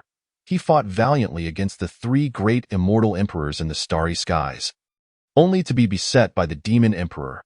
After severely wounding the three immortal emperors and the Demon Emperor, he perished in a cataclysmic clash with the Demon Emperor. He left behind the Chaos Unification Sutra in the land of immortal destruction. And I, merely his servant, have preserved these two heart sutras, awaiting a fated individual. To attain the Chaos Unification Sutra, one must first be assessed in character. Only after 3 years of forming the Golden Core may the final Chaos Heart Sutra be imparted. Your swift ascent to the pinnacle of the Golden Core speaks volumes of your talent and perseverance. I hope you will not betray this trust, but rather, elevate this technique and safeguard this continent." Upon hearing this, Zhao Wuji was engulfed by a tidal wave of emotions, gaining a profound understanding of the mission he bore. Upon returning to his sect, Zhao Wuji resolved to enter seclusion, merging the two powerful heart sutras. Chapter 80. The fusion of techniques. Once Zhao Wuji entered his meditative state, he unhesitatingly devoted all his mental energy to the exploration of merging the Chaos Heart Sutra and the Qingmu Spirit Sutra. He sat firmly in the center of a sealed chamber, his eyes firmly shut, his previously serious expression now imbued with an even greater gravity, as if a formidable mountain loomed before him. Just then, a wondrous scene unfolded. Centered around Zhao Wuji, the surrounding spiritual energy seemed to respond to some powerful force, swirling tumultuously and swiftly coalescing into a massive and magnificent vortex. This vortex resembled a ravenous beast, greedily devouring the incessant influx of spiritual energy from the heavens and earth. The dense spiritual energy surged forth like relentless waves, rushing into Zhao Wuji's body. The overwhelming influx caused his body to tremble involuntarily, as he struggled to bear the impact of such formidable power. However, what initially appeared to be a smooth fusion process was fraught with hidden challenges and tumult. The fierce and domineering energy contained within the Chaos Heart Sutra surged like a raging tide, brimming with boundless strength and majesty. Conversely, the gentle and life-giving energy of the Qingmu Spirit Sutra flowed like a babbling brook, exuding warmth and vitality. When these two distinctly different energies clashed, rather than harmoniously coexisting as one might hope, they engaged in an intense and violent confrontation, as if they were fated adversaries. This resulted in a tremendous repulsive force, akin to a wild stallion breaking free from its restraints, rampaging through the intricate meridians within Zhao Wuji's body. The chaotic power charged recklessly, disregarding all order, placing an unbearable burden upon Zhao Wuji's meridians. Each meridian was pushed to its limits, teetering on the brink of rupture. The excruciating pain penetrated his very bones, crashing against the dam of Zhao Wuji's spirit with the force of a surging tide, its intensity beyond imagination, impossible to articulate with mere words. The agony felt as if countless minuscule yet vicious ants relentlessly gnawed at the core of Zhao Wuji's being, devouring him without mercy. Each bite carried profound malice and determination, driving him to the brink of despair. Waves of piercing anguish, akin to an unending tide, assailed Zhao Wuji's relentlessly. This torment showed no signs of abating, each wave surging higher than the last, battering against his fragile nervous defenses. Zhao Wuji's felt darkness encroaching upon his vision, the once clear world gradually shrouded in shadow, his sight becoming increasingly obscured as time passed. His consciousness began to lose its way amidst the ceaseless torment, weakening as if a candle flickering in the wind, ready to extinguish at any moment. The once resolute willpower crumbled under the overwhelming weight of pain. Eroding bit by bit, Zhao Wuji's could clearly sense himself drifting further from a state of awareness. If this continued, he might lose consciousness entirely, plunging into a terrifying abyss of oblivion. Gritting his teeth, veins bulging on his forehead, beads of sweat rolled down incessantly. Yet, drawing upon his indomitable will, he persevered, harboring no thoughts of retreat. He continuously adjusted the flow of spiritual energy within himself, striving to discover a delicate balance that would allow the two heart sutras to coexist harmoniously. Just as Zhao Wuji's felt he could no longer endure, on the verge of being consumed by this violent force, a flash of inspiration struck him, recalling a seemingly inconspicuous piece of advice from the mysterious elder. That unassuming phrase now illuminated his path through the darkness. He followed the profound implications of those words, cautiously redirecting the flow of spiritual energy, treading lightly as if walking on thin ice. Gradually, the ferocious repulsive force began to diminish, and the two heart sutras commenced their slow fusion. Zhao Wuji's could sense his meridians adapting to this change, the pain easing little by little. After several days of relentless torment, Zhao Wuji's finally succeeded in merging the Chaos Heart Sutra with the Qingmu Spirit Sutra in that instant. His aura surged dramatically, powerful energy erupting from within him, exuding a formidable and mysterious presence. The space around him seemed to distort slightly under the weight of this power. Just as he prepared to emerge from his seclusion, exhaling a sigh of relief, he felt his soul being drawn by an invisible force, instantly separating from his body and entering a mysterious realm. In this space, Zhao Wuji's beheld a series of blurred images. Within these scenes, the Chaos Immortal Emperor battled the three great Immortal Emperors and the Demon Emperor in a breathtaking spectacle. The Chaos Immortal Emperor stood tall, exuding a power capable of annihilating the heavens and the earth with each movement. Every strike he executed contained boundless principles of power, causing the very heavens to change color. The three great Immortal Emperors and the Demon Emperor were no ordinary figures. Each unleashed their signature abilities, engaging in a life-and-death struggle against the Chaos Immortal Emperor. Zhao Wuji's was filled with admiration and awe as he witnessed the indomitable form of the Chaos Immortal Emperor and his unwavering resolve in the face of formidable foes. Just as Zhao Wuji's concentrated intensely, striving to absorb every detail of the mysterious scenes to gain a clearer understanding of the profound combat techniques and esoteric principles contained within, an unexpected event occurred. The once clear images suddenly vanished without warning, as if they had never existed. Simultaneously, Zhao Wuji's felt his soul being forcefully propelled back into his body by an invisible yet immensely powerful hand. Returning at an astonishing speed, Zhao Wuji's abruptly opened his tightly shut eyes, brilliant sparks flashing from the depths of his gaze like meteors streaking across the night sky. In that moment, an indescribable clarity surged within him. Through the trials of cultivation and understanding he had endured, he had successfully merged the two heart sutras. Yet this was merely the beginning. He comprehended deeply that if he wished to truly penetrate and master the core essence of the chaotic unification technique, thereby reaching the pinnacle of excellence, a long and arduous path filled with challenges awaited his exploration and conquest. Chapter 81. Reunited with Tao companion Zhao Wuji gradually emerged from that peculiar state, his mind swirling with countless thoughts, yet he swiftly regained his composure, having made a significant decision in his heart to first consolidate the gains obtained from the fusion of the two mental techniques. After all, such a precious and rare acquisition, if not solidified and deepened, would likely vanish as fleetingly as a momentary bloom. Thus, Zhao Wuji inhaled deeply, adjusting his breathing rhythm, and then gently closed his eyes once more, immersing his entire consciousness within his body to introspect his condition. Within him, the spiritual energy meridians crisscrossed densely, resembling a vast spider's web intricately woven among his limbs and bones. Following the fusion of the two mental techniques, the flow of spiritual energy was significantly smoother than before. Areas that had previously exhibited slight obstructions now flowed unobstructed, the spiritual energy surging like a mighty river, tumultuously traversing through the meridians. However, amidst this seemingly unstoppable torrent, Zhao Wuji keenly sensed that certain subtle aspects concealed hidden intricacies. For instance, at the bends of some meridians, the flow of spiritual energy would suddenly alter its velocity. Or at the junctions where several strands of spiritual energy converged, the energy fluctuations resulting from their collisions were unstable. Though these minor flaws did not pose a significant threat to the overall cultivation process, if allowed to accumulate over time, they could potentially become hidden dangers during future breakthroughs.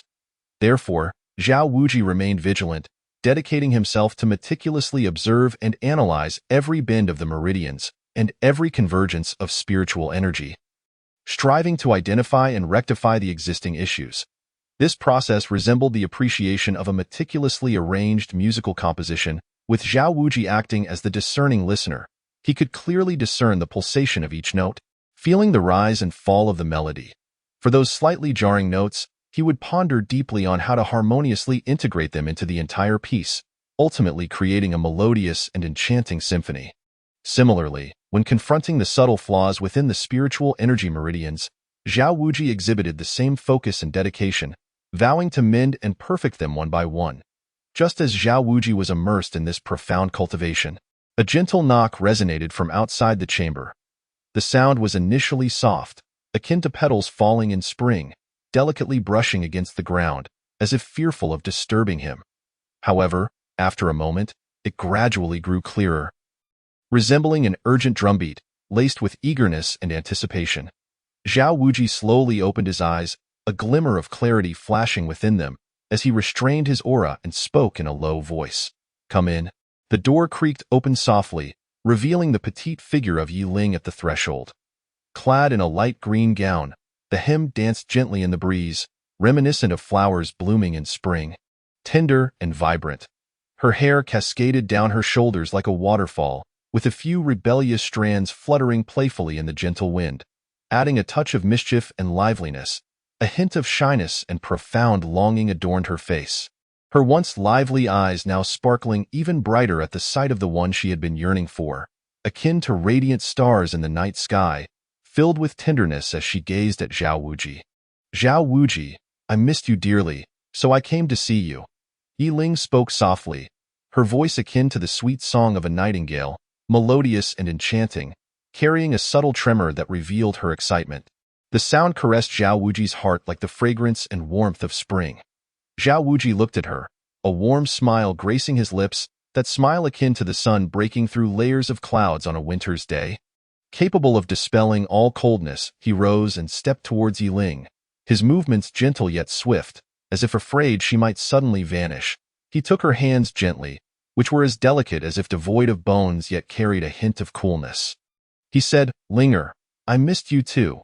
During this period of closed-door cultivation, you were the one I thought of most. Two rosy clouds appeared on Yiling's cheeks, akin to the splendid sunset on the horizon. She lowered her head slightly, her long eyelashes trembling gently like butterfly wings fluttering in the breeze. She murmured, "I know you're diligently cultivating, yet I long each day to see you sooner." Zhao Wuji embraced Yiling, feeling her warmth and heartbeat, which resonated like a beautiful melody, granting him immense comfort. He declared, "Linger, knowing you care for me motivates me further in my cultivation. Your presence is my greatest driving force." The two remained entwined, as if time had come to a standstill, with the entire world reduced to just the two of them. The surrounding air thickened with sweetness, brimming with boundless affection and depth. After a while, Yiling gently extricated herself from Zhao Wuji's embrace, raising her gaze to him, her eyes filled with curiosity and concern. "Zhao Wuji, did you gain anything from this cultivation?" Zhao Wuji smiled slightly, confidence and satisfaction illuminating his expression. "I have reaped significant rewards. I successfully fused the two mental techniques, though I still require some time to solidify them. Though the process was arduous, the thought of you waiting for me made it all worthwhile." A glimmer of surprise flickered in Yiling's eyes, akin to fireworks bursting in the night sky. "Resplendent and captivating, that's wonderful. I knew you could do it. With your diligent efforts, you will undoubtedly become a top powerhouse in the Qingyun continent." The two sat together, sharing their experiences and feelings from this period. Yiling recounted some trivial matters within the sect, such as a junior sister encountering mishaps during cultivation and a senior brother shining brilliantly in competitions. Zhao Wuji, in turn, shared his insights and challenges encountered during cultivation, rendering the obscure and complex realms of techniques vivid and engaging through his description. Unbeknownst to them, the sky outside gradually darkened. The night unfolded like black silk, dotted with twinkling stars. Zhao Wuji gazed at Yiling, his eyes brimming with tenderness, and said, "Linger, stay here with me tonight." Yiling nodded gently, a radiant smile illuminating her face, akin to a blossoming flower, brilliant and enchanting. Just then, an urgent sound of a transmission talisman burst into the chamber, shattering the tranquility. The talisman transformed into a flickering flame, bringing with it an unknown message. Chapter 82. Trials approaching. The transmission talisman danced in the air as if imbued with life, radiating dazzling brilliance, resembling a magnificent meteor streaking across the sky with a long tail. Upon witnessing this, Zhao Wuji's previously relaxed brow furrowed slightly, pondering what significant matter could warrant such urgency. He swiftly extended his right hand, catching the transmission talisman with remarkable precision.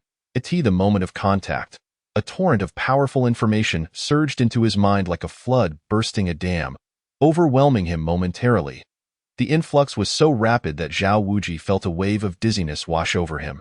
Yet he quickly steadied himself, attentively absorbing the content within. Zhao Wuji hastened to the main hall of the peak. "There are urgent matters to address."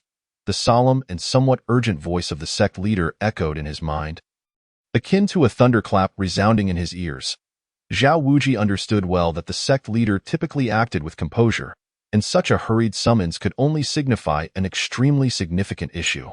With this realization, he dared not linger, his figure flickering as he transformed into a streak of light, racing towards the main hall. Zhao Wuji turned to Yiling, a hint of apology in his eyes. "Linger? It seems I must first head to the main hall." Yiling nodded understandingly, her gentle gaze full of comprehension. "You go ahead. Important matters take precedence." Zhao Wuji hastily departed the chamber, moving swiftly toward the main hall. Along the way, his thoughts raced, speculating on the reason for the sect leader's summons. The wind howled in his ears, heightening his sense of tension. Upon entering the hall, he found the elders of the sect already gathered. The atmosphere heavy with gravity, each face reflecting solemnity and depth. Seeing Zhao Wuji arrive, the sect leader spoke directly. Zhao Wuji, the trial tower of our sect has recently exhibited unusual fluctuations and will soon be activated for trials. This trial tower was constructed by the chaotic immortal emperor and is safeguarded by the guardians of the Qingyun continent. Placed within our Qingyun sect, it opens once every 100 years, and this upcoming opening is imminent. At that time, all prodigies under 20 years of age and below the divine transformation stage from various sects across the Qingyun continent will come to partake in the trials. It is important to note that this trial harbors fragments of the chaotic immortal emperor's legacy, an extraordinary opportunity long coveted by countless individuals. However, this time the guardians of the Qingyun continent have declared that the first place in the trials will receive 3 promises from him, making the competition more intense than ever, with elites from various factions converging here. Zhao Wuji's gaze sharpened, a surge of fierce determination igniting within him, akin to a blazing flame. Sect leader, I shall spare no effort and strive to bring glory to our sect. Even if faced with overwhelming challenges, I shall not retreat. An elder stepped forward, his expression grave. Zhao Wuji, this trial is unlike any other. Every remarkable figure present is far from ordinary. Their innate talents are extraordinary, and their prowess is unparalleled. Moreover, the trial tower is fraught with peril, with each level brimming with unforeseen challenges. You must prepare yourself meticulously, for even the slightest misstep could cost you the opportunity to inherit the legacy, or even threaten your very life. Another elder interjected. Indeed, this is not merely a test of your strength, but also a formidable challenge to your mental fortitude and perseverance. However, we believe that with your talent and dedication, you will undoubtedly stand out among the many prodigies. The sect leader nodded, his gaze filled with anticipation. Zhao Wujia, our sect holds great expectations for you. This trial pertains to the honor and future of our sect. We hope you can distinguish yourself within the trial tower, attain the inheritance, enhance your abilities, and bring unparalleled glory to our sect. Zhao Wujia solemnly clasped his fists in salute, his voice resonating with conviction. I understand, and I shall not disappoint the expectations of the sect leader and esteemed elders. Even if it means shattering my very bones, I am willing to pay that price. Subsequently, Zhao Wujia commenced his rigorous preparations. He practiced day and night, meticulously honing his martial arts techniques, integrating every move and form he had learned. Concurrently, he delved deeply into the study of various magical artifacts and elixirs to prepare for any potential scenarios. During this preparation, Zhao Wujia also engaged in discussions with his fellow disciples, exchanging insights and gathering invaluable experiences and advice. Chapter 83. The Gathering of Prodigies Before the Trial Tower. The scene was a veritable sea of humanity, bustling with noise that surpassed even the liveliness of a festive market. Gazing across the crowd, one could see a throng of people, jostling shoulder to shoulder, with no end in sight. The elite from various sects across the Qingyun continent had converged here, each a dragon among men, exuding an extraordinary presence. Some stood tall like pines, their bearing exuding a gallant spirit with every gesture. Others possessed a serene and elegant demeanor, akin to an ice mountain snow lotus, evoking both awe and an irresistible desire to gaze longer. Each individual radiated an immensely powerful aura, akin to tumultuous waves, instilling a profound sense of pressure and astonishment. Amidst the crowd, various discussions erupted, a cacophony resembling countless bees buzzing incessantly in one's ears. Some speculated who might emerge victorious in the trial, becoming the focal point of attention. Others debated the comparative strengths of the sects, analyzing which faction was more likely to excel, while others inquired about the rumored mysterious masters, all intertwining to create a noisy yet expectant atmosphere. Look, there stands Ma Mingyu of the Swordmount Manor. Ranked first on the Golden Pill list, reputed to have reached an ethereal level in swordsmanship, a petite disciple pointed eagerly, eyes wide with envy and reverence. Then there's Wang Fanghua of the Night Commerce. Ranked second, whose skills in concealed weaponry are nearly impossible to defend against. Another disciple chimed in, his voice tinged with apprehension. Lin Ning from Qingyun sect is no weakling either, holding the third place. His strength unfathomable. Others nodded in agreement, their gazes darting between these prodigies. Amidst this lively scene, Zhao Wujie stood quietly within the ranks of Qingyun sect, having broken through to the golden pill within the ruins. The other sects remained unaware of his significant enhancement in strength. He gazed calmly ahead, seemingly unperturbed, yet internally harboring his own hopes and determination. Dressed in white, Ma Mingyu held a long sword, his stature upright like a pine tree. His handsome face bore eyes that shone with unwavering confidence and pride. As he surveyed the crowd, he mused to himself, "This inheritance of the chaotic immortal emperor will surely be mine." Gifted since childhood and having trained diligently, these so-called prodigies are nothing more than insignificant beings in my presence. I shall make it known to all that I, Ma Mingyu, am the true prodigy, unmatched by anyone. With this thought, a barely perceptible sneer of disdain curled at the corners of his mouth. Wang Fenghua, clad in sleek black attire, perfectly accentuated her graceful figure. Her eyes were sharp like an eagle's, seemingly capable of discerning everything. She emanated an air of mystery that was difficult to fathom. In her heart, she scoffed. Ma Mingyu is merely a name without substance, relying solely on his family's resources and reputation. The true inheritance shall rightfully belong to me. My skills in concealed weaponry will surely astonish all when it matters most. Her fingers lightly caressed the pouch of concealed weapons at her waist, her lips curving into a confident smile. Lin Ning, on the other hand, maintained a composed demeanor, his blue robe billowing in the wind, giving him an ethereal quality. Beneath his calm exterior, however, his spirit was engaged in a silent contest. As the representative of Qingyun sect, I bear the expectations of my sect in this trial.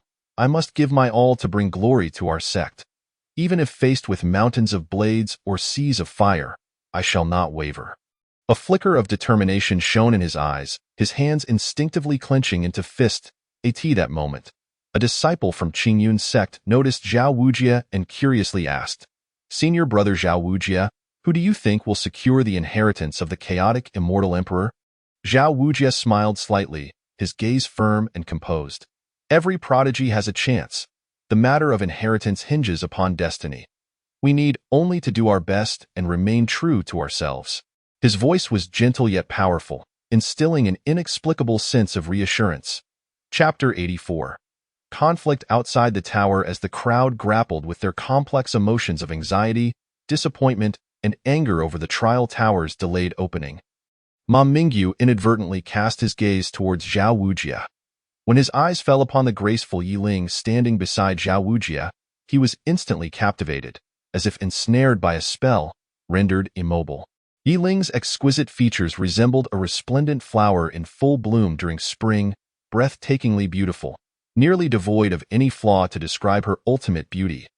Her lively aura flowed like the clear springs cascading down the mountains, akin to the gentle sunlight penetrating the morning mist, radiating a unique charm that was utterly irresistible. Mingyu's eyes fixated on Yi Ling, revealing an unmasked greed and a fierce possessiveness. The corners of his mouth curled upward into a brazen smile, and he swaggered forward with an air of superiority, oblivious to those around him, directly approaching Zhao Wujie. Standing there with an arrogant posture, arms crossed, Ma Mingyu wore an expression of extreme hubris and arrogance.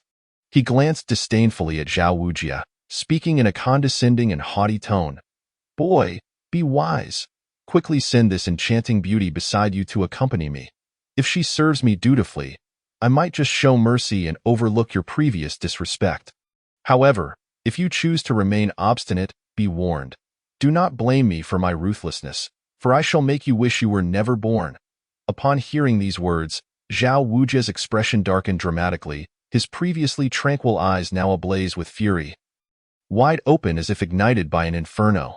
The flames of anger burned so fiercely they seemed poised to reduce the arrogant Ma Mingyu to ashes.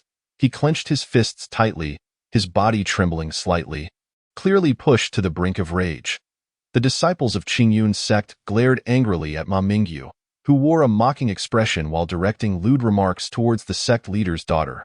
Yet, despite their fury, They refrained from confronting him due to the formidable power and authority he wielded as the top-ranked individual on the Golden Pill list. After all, facing such a strong opponent could lead to catastrophic repercussions. Thus, all eyes turned to Zhao Wujia, the paragon among the younger generation of Qingyun's sect, who had always been a beacon of hope and a model for others, and as Yi Ling's companion. He could not tolerate Ma Mingyu's vulgarities. That moment, everyone anticipated him to step forward, to put a stop to Ma Mingyu's misdeeds and uphold the dignity and honor of Qingyun's sect. With uncontainable fury, Zhao Wujia bellowed, "You shall not lay a hand on Yi Ling. She is my companion, the sole love of my life. A shameless scoundrel like you has no right to covet her even a fraction. As long as I, Zhao Wujia, draw breath, I shall protect her with every last ounce of my strength and ensure that a despicable person like you does not prevail." Ma Mingyu scoffed, his face a mask of disdain and contempt. As if regarding a trivial insect. You dare to speak so arrogantly before me? Be wise and step aside. Do not hinder my affairs, or I shall make you wish for a fate worse than death, causing you to regret ever coming into this world. Zhao Wujia stood his ground, his spine straightened like an indomitable mountain, resolute and unwavering. He replied with righteous indignation, his voice ringing clear and powerful. "This is Qingyun's sect, a place where reason and justice prevail, where the righteous path endures. Your reckless behavior and wanton tyranny shall not be tolerated. You flaunt the reputation of Swordmount Manor to run rampant here, bringing shame to your family and dishonoring your ancestors." Ma Mingyu, consumed by rage and humiliation, saw his countenance darken ominously, as an aura of ferocity erupted from him like a volcanic explosion.